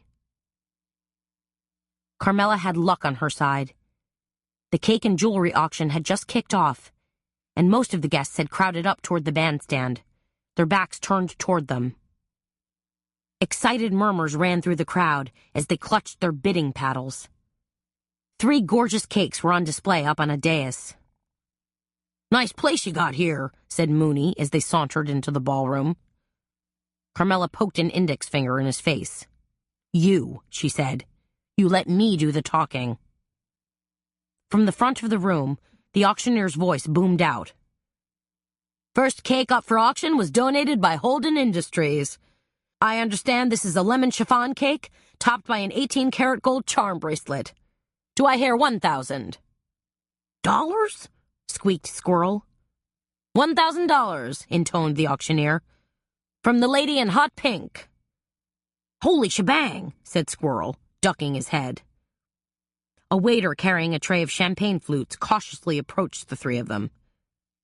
Champagne, ma'am? He asked. He raised an eyebrow. Gentlemen? Don't mind if I do, said Squirrel. He grabbed a champagne flute, stuck his pinky finger out, and took a sip. How is it? Asked Mooney. Bracing, said Squirrel. Come on, said Carmela. She proceeded to haul them to the bar, where Seamus was lounging, as if to the manor born. He was drinking bourbon and shooting the breeze with one of the bartenders. Seamus, said Carmela. Seamus turned, a smile on his handsome face. Then it slipped off completely and was replaced by stunned surprise when he saw Mooney and Squirrel. What? He said, suddenly at a loss for words. Unusual for Seamus. I need to ask you something, said Carmela. I need you to pay attention. But Seamus couldn't pull his eyes from Mooney and Squirrel. Who are these ring-dings anyway? This is Mooney and Squirrel, said Carmela. Don't tell me, Seamus said in a droll tone. You and Ava brought dates. No, Seamus. They're on the decorating committee. Seamus gave a slow, reptilian blink. Really? Carmela grabbed Seamus by the arm and gave him a rough shake. Snap out of it, Seamus.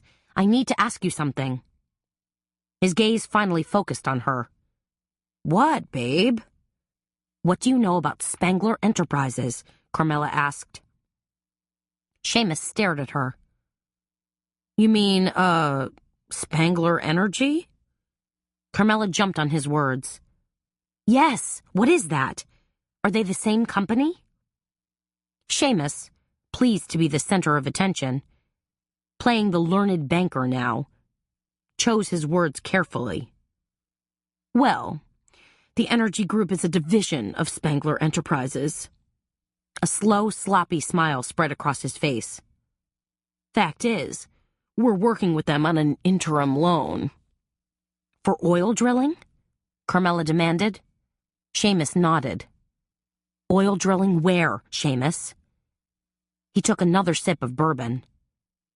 Parcel up in West Feliciana Parish, as I recall. There's oil there? Said Carmela. That's right, said Seamus.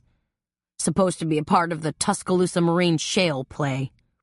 If it all pans out, the upside is the potential for 7 billion gallons. But who's the head of Spangler? Carmela asked. Is it Conrad Falcon? She knew it had to be him. Seamus's face suddenly went blank. Falcon? He shook his head. No way. Then who, Seamus? Who is it? Seamus took another swig of his drink and gave a low chuckle. Well, you know him, Carmela. Heck, you were just talking to him a few minutes ago. Seamus glanced around. Who, Seamus? Who is it? Carmela couldn't stand the suspense. There, over there, he said. Carmela peered through the crowd, just as Seamus lifted a hand and pointed directly at Buddy Pelletier. At that very same instant, Pelletier saw Seamus pointing at him. His face registered sudden surprise, then darkened when he saw Carmela. A look of alarm turned his handsome features into dark, saturnine anger. He knows he's been made, Carmela thought. He knows that we know he's the killer. Pelletier spun around quickly and lurched off, weaving past tables and elbowing his way through the throng of bidders, ignoring their startled glances. Come on, we have to grab him, Carmela cried. Who? Why? Said Ava, who had just come up to join them. Buddy Pelletier, said Carmela. He's the killer. What? Said Seamus.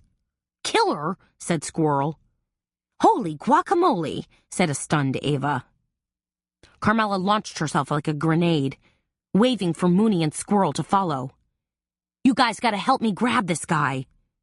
Now you're talking, cried Mooney. They dodged through the crowd as the auctioneer called out for another round of bids. Long skirts rustled and feathers were ruffled as they formed a flying wedge through the crowd. There he is, cried Carmela. She could just see the top of Pelletier's silver head as he dashed into the hallway. He's heading for the cake room, cried Ava. En masse, Carmela, Ava, Squirrel, Mooney, and Seamus wheeled wildly in the hallway as they followed Pelletier's mad dash into the cake room. Pelletier glanced back at them as he dipped and dodged his way past tables laden with elaborate cakes. When he realized with a start that there was an entire posse after him, his mouth pulled into a snarl and he grabbed the end of one table. Giving a hard grunt, he heaved the table upward until it flipped over completely. A landslide of gorgeously wrought cakes slid and toppled in a monumental rush of buttercream, devil's food, vanilla cake, elaborate fondant, and glittering jewelry. Carmela, who was at the head of the pack, didn't break stride, even when she skidded dangerously through an oil slick of frosting.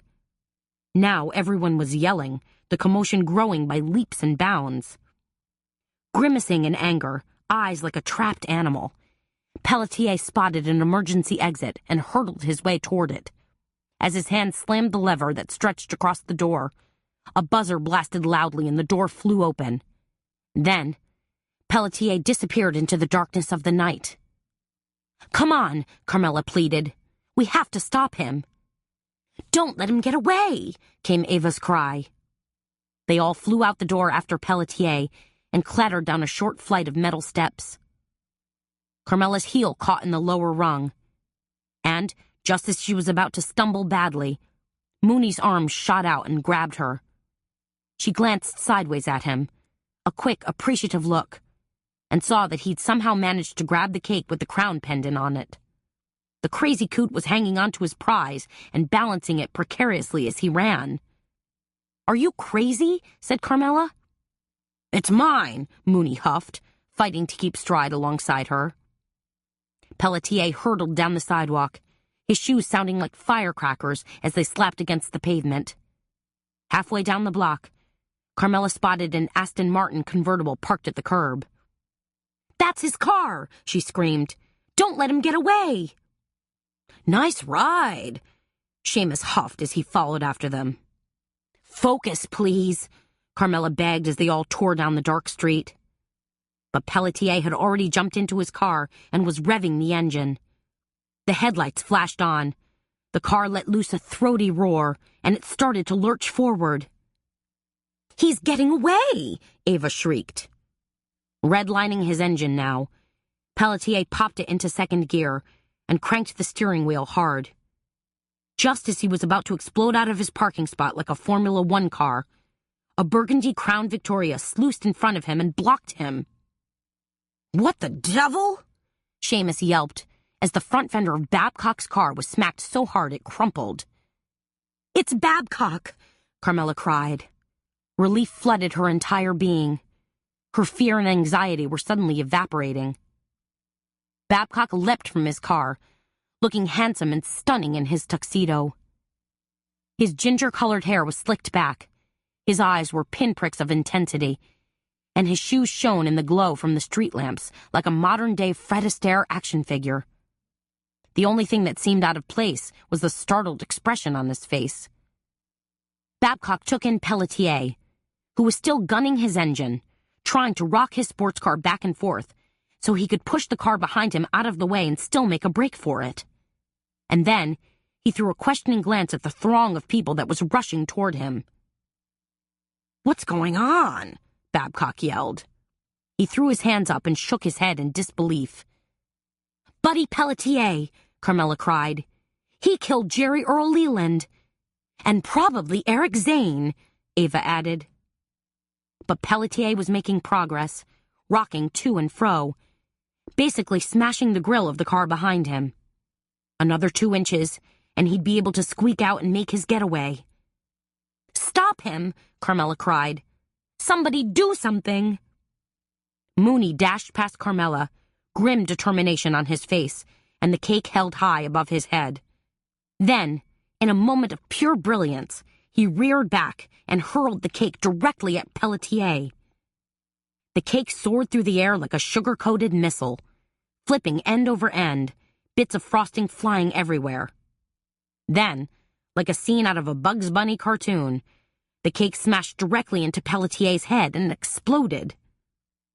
Chunks of cake flew everywhere, and there was an ungodly screech of glass and grinding metal as Pelletier blindly lurched forward and locked bumpers with the car ahead of him.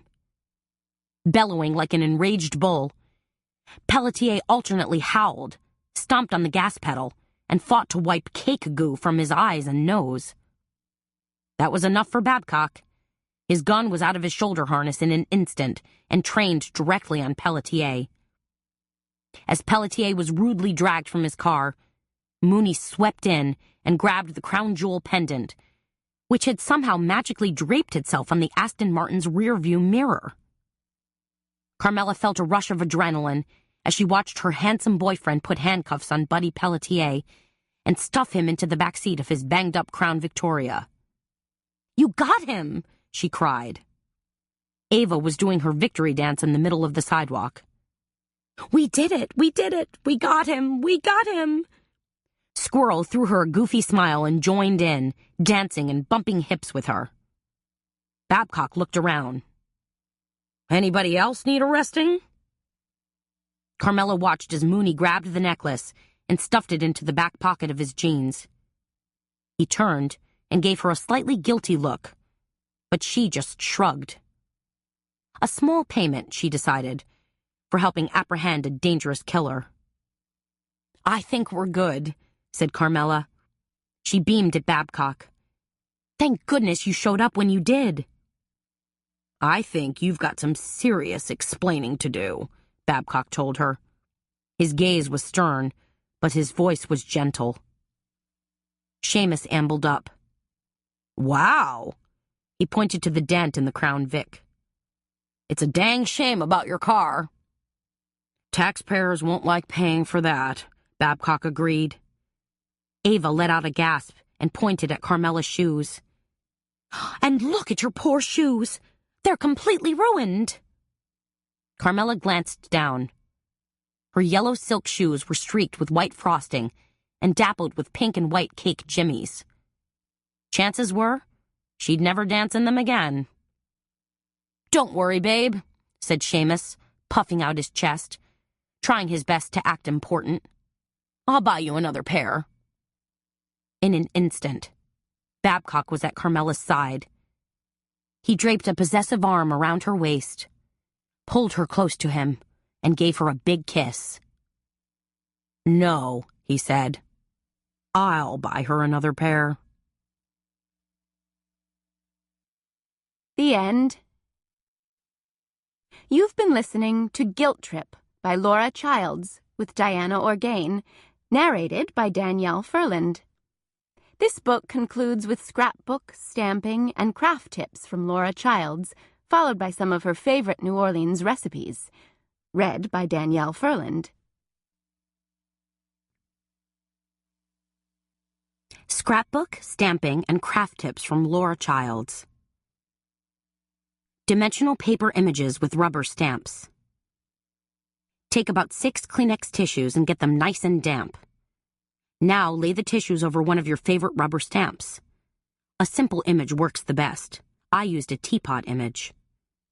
Press carefully so the image begins to show through. Now, carefully remove the tissue and let your piece dry overnight.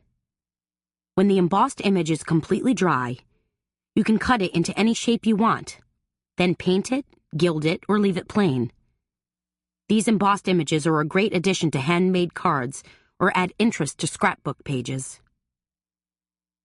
Greeting card pockets.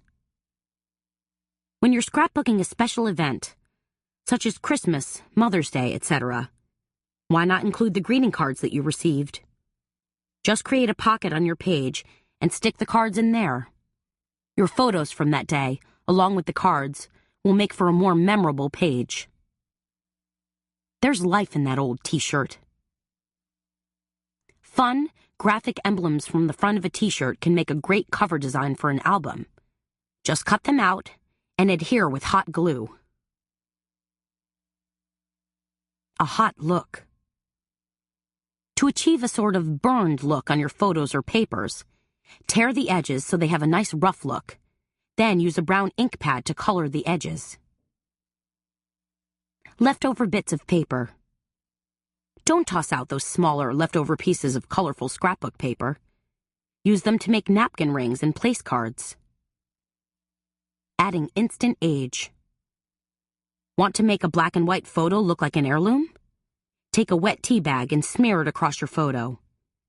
Depending on how much tea you smooth on, you can adjust your sepia tone from very light to a medium tone. And, of course, you have the pleasure of drinking a nice cup of tea. Wine glass charms. Have you seen those expensive wine glass charms that are sold in gourmet shops? You can easily create your own using a few colored beads and memory wire. You can even laminate tiny photos and use them in conjunction with your beads. Cheers. Just your type. If you are creating a scrapbook page featuring a certain sport or sporting event, hunt through the sports section of your newspaper and snip out some of the various sports words. Think win, victory, and big finish. Arranged as a background collage, they'll look great with your sports photos. Repetition's the thing. An image is always much more powerful when it's repeated. For example, a stamped image of a bunny is great on your scrapbook page. But several bunnies hippity-hopping across the page is even more fun. Ditto for images such as pumpkins, hearts, or flowers. Wraps for gift soaps. Small bars of handmade soap become wonderful hostess gifts when you create your own wrap to go around them. Just use fun paper and stamp it with images such as flowers, bubbles, or hearts. A short, hand-lettered poem would be delightful too. For example, soap smells so sweet when splashing bubbles with your feet. And now, some favorite New Orleans recipes by Laura Childs. Baked shrimp with parsley. 1 pound raw shrimp, 1/2 stick butter, 1/4 cup oil, 1/2 teaspoon garlic powder, 1 tablespoon lemon juice, 1/2 teaspoon salt, 2 tablespoons chopped parsley, 2 tablespoons grated Parmesan cheese. Preheat oven to 400 degrees. Clean, wash, and dry shrimp. Melt butter in a 9 by 13-inch pan. Add oil, garlic powder, lemon juice, salt, parsley, and Parmesan, then mix. Add shrimp and mix some more until shrimp are well coated. Bake for 9 to 12 minutes. Serve over pasta or rice. Serves 2. Banana nut bars. 1½ cups flour, 1 cup sugar, 1/2 teaspoon baking soda, 1/2 teaspoon salt, 1/2 cup butter, soft, 2 eggs, 1 banana, very ripe, sliced, 1/3 cup milk, 1/2 cup chopped walnuts. Preheat oven to 350 degrees. Beat all ingredients except walnuts at medium speed for 2 minutes. Stir in walnuts, then pour into a greased 9 by 13-inch baking pan. Bake for 25 to 30 minutes, or until toothpick comes out clean. Cool and slice into bars. Excellent when topped with whipped cream. Easy oven-fried Cajun chicken. 1 frying chicken cut up. 1 cup flour. 1 teaspoon black pepper. 1 teaspoon Creole seasoning. 1/2 teaspoon paprika.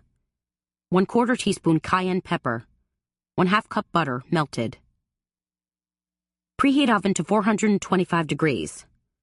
Wash and pat chicken dry. In a large Ziploc bag, combine flour, black pepper, Creole seasoning, paprika, and cayenne pepper. Add chicken and shake well until coated. Line a 9 by 13-inch baking dish with foil and pour in butter. Place chicken in baking dish, skin side down. Bake at 425 degrees for 30 minutes. Then reduce heat to 325 degrees and bake for an additional 45 minutes. Chicken should be golden brown and very tender. Grilled peanut butter shrimp. 1/4 cup creamy peanut butter. 1/4 cup soy sauce. 1/4 cup sugar. 2 tablespoons olive oil. 1½ pounds large shrimp, shelled and deveined. This recipe is perfect for outdoor grilling. In saucepan, heat and stir together peanut butter, soy sauce, sugar, and olive oil. Place shrimp on skewers and brush with peanut butter sauce. Grill over medium hot heat for 3 minutes. Then turn and grill for another 2 minutes or so, basting if needed. Serves 4. Carmela's crock-pot meatloaf. 1/2 cup milk. 2 slices white bread. 1½ pounds ground beef. 1 small onion, chopped. 1 teaspoon salt. 1/2 teaspoon pepper. 1 teaspoon dry mustard. 2 eggs. 1 12-ounce can whole tomatoes. Pour milk into mixing bowl, then add bread. Let stand for a few minutes until all the milk has been absorbed. Break bread into small pieces. Add ground beef, onion, salt, pepper, and dry mustard to bread mixture, and mix until well combined. In separate bowl, beat eggs, then add to beef mixture.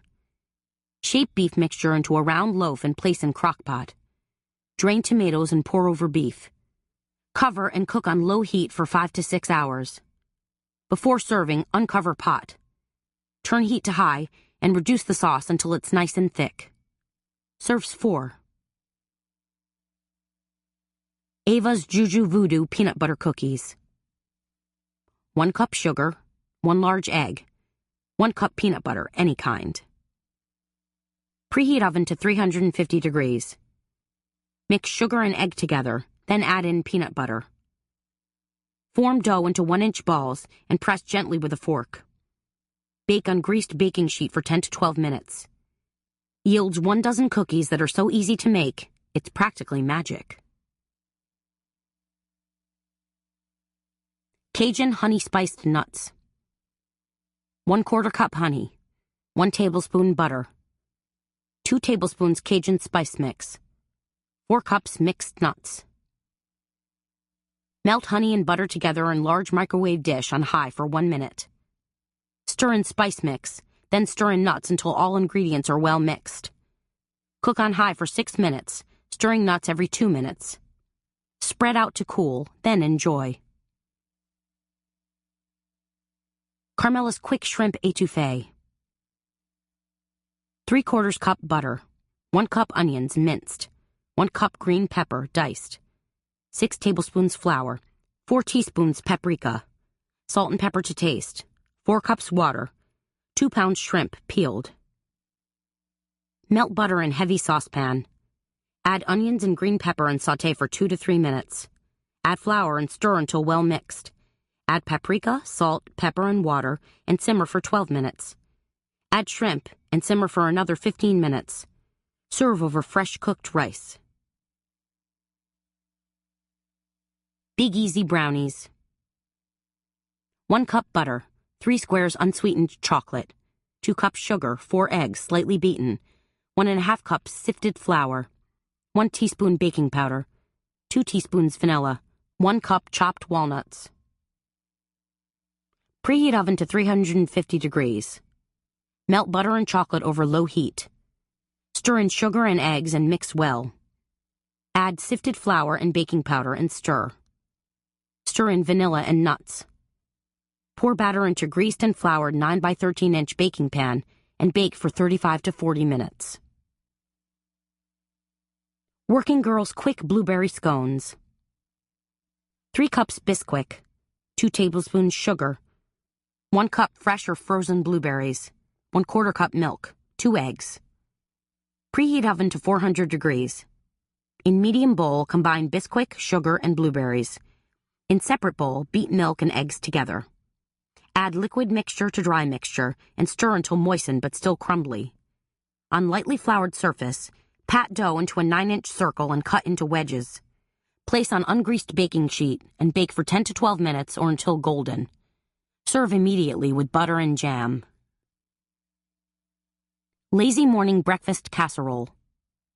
8 slices of bread cubed, 1 pound ground sausage cooked, 3/4 cup cheddar cheese, 1/2 cup mushrooms sliced and sautéed, 5 eggs, 1 3/4 cups milk.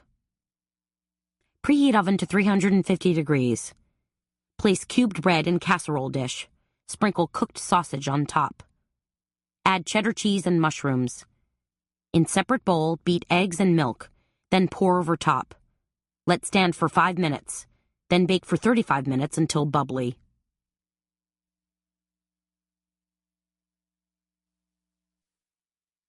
If you've enjoyed this book and this performance, Recorded Books recommends Doggone It, a Chet and Bernie mystery by Spencer Quinn, narrated by Jim Frangione. Meet Chet, the wise and lovable canine narrator of this story, who, despite having flunked out of police dog school, is still an investigator through and through. Together with his hapless, down-on-his-luck private eye owner, Bernie, the two are on the tail of a perhaps missing, perhaps kidnapped teenage girl who's most definitely fallen in with some distinctly unsavory characters. Both Chet and Bernie bring their own special skills to the hunt, but Chet's highly trained nose tends to land them in peril. Yet, even as the bad guys try to turn the tables, this duo is nothing if not resourceful, and the result is an uncommonly satisfying adventure. Recorded Books offers a wide selection of bestsellers, mysteries, classics, histories, and more. So look for us at your public library or on download sites online. And thank you for being a Recorded Books reader.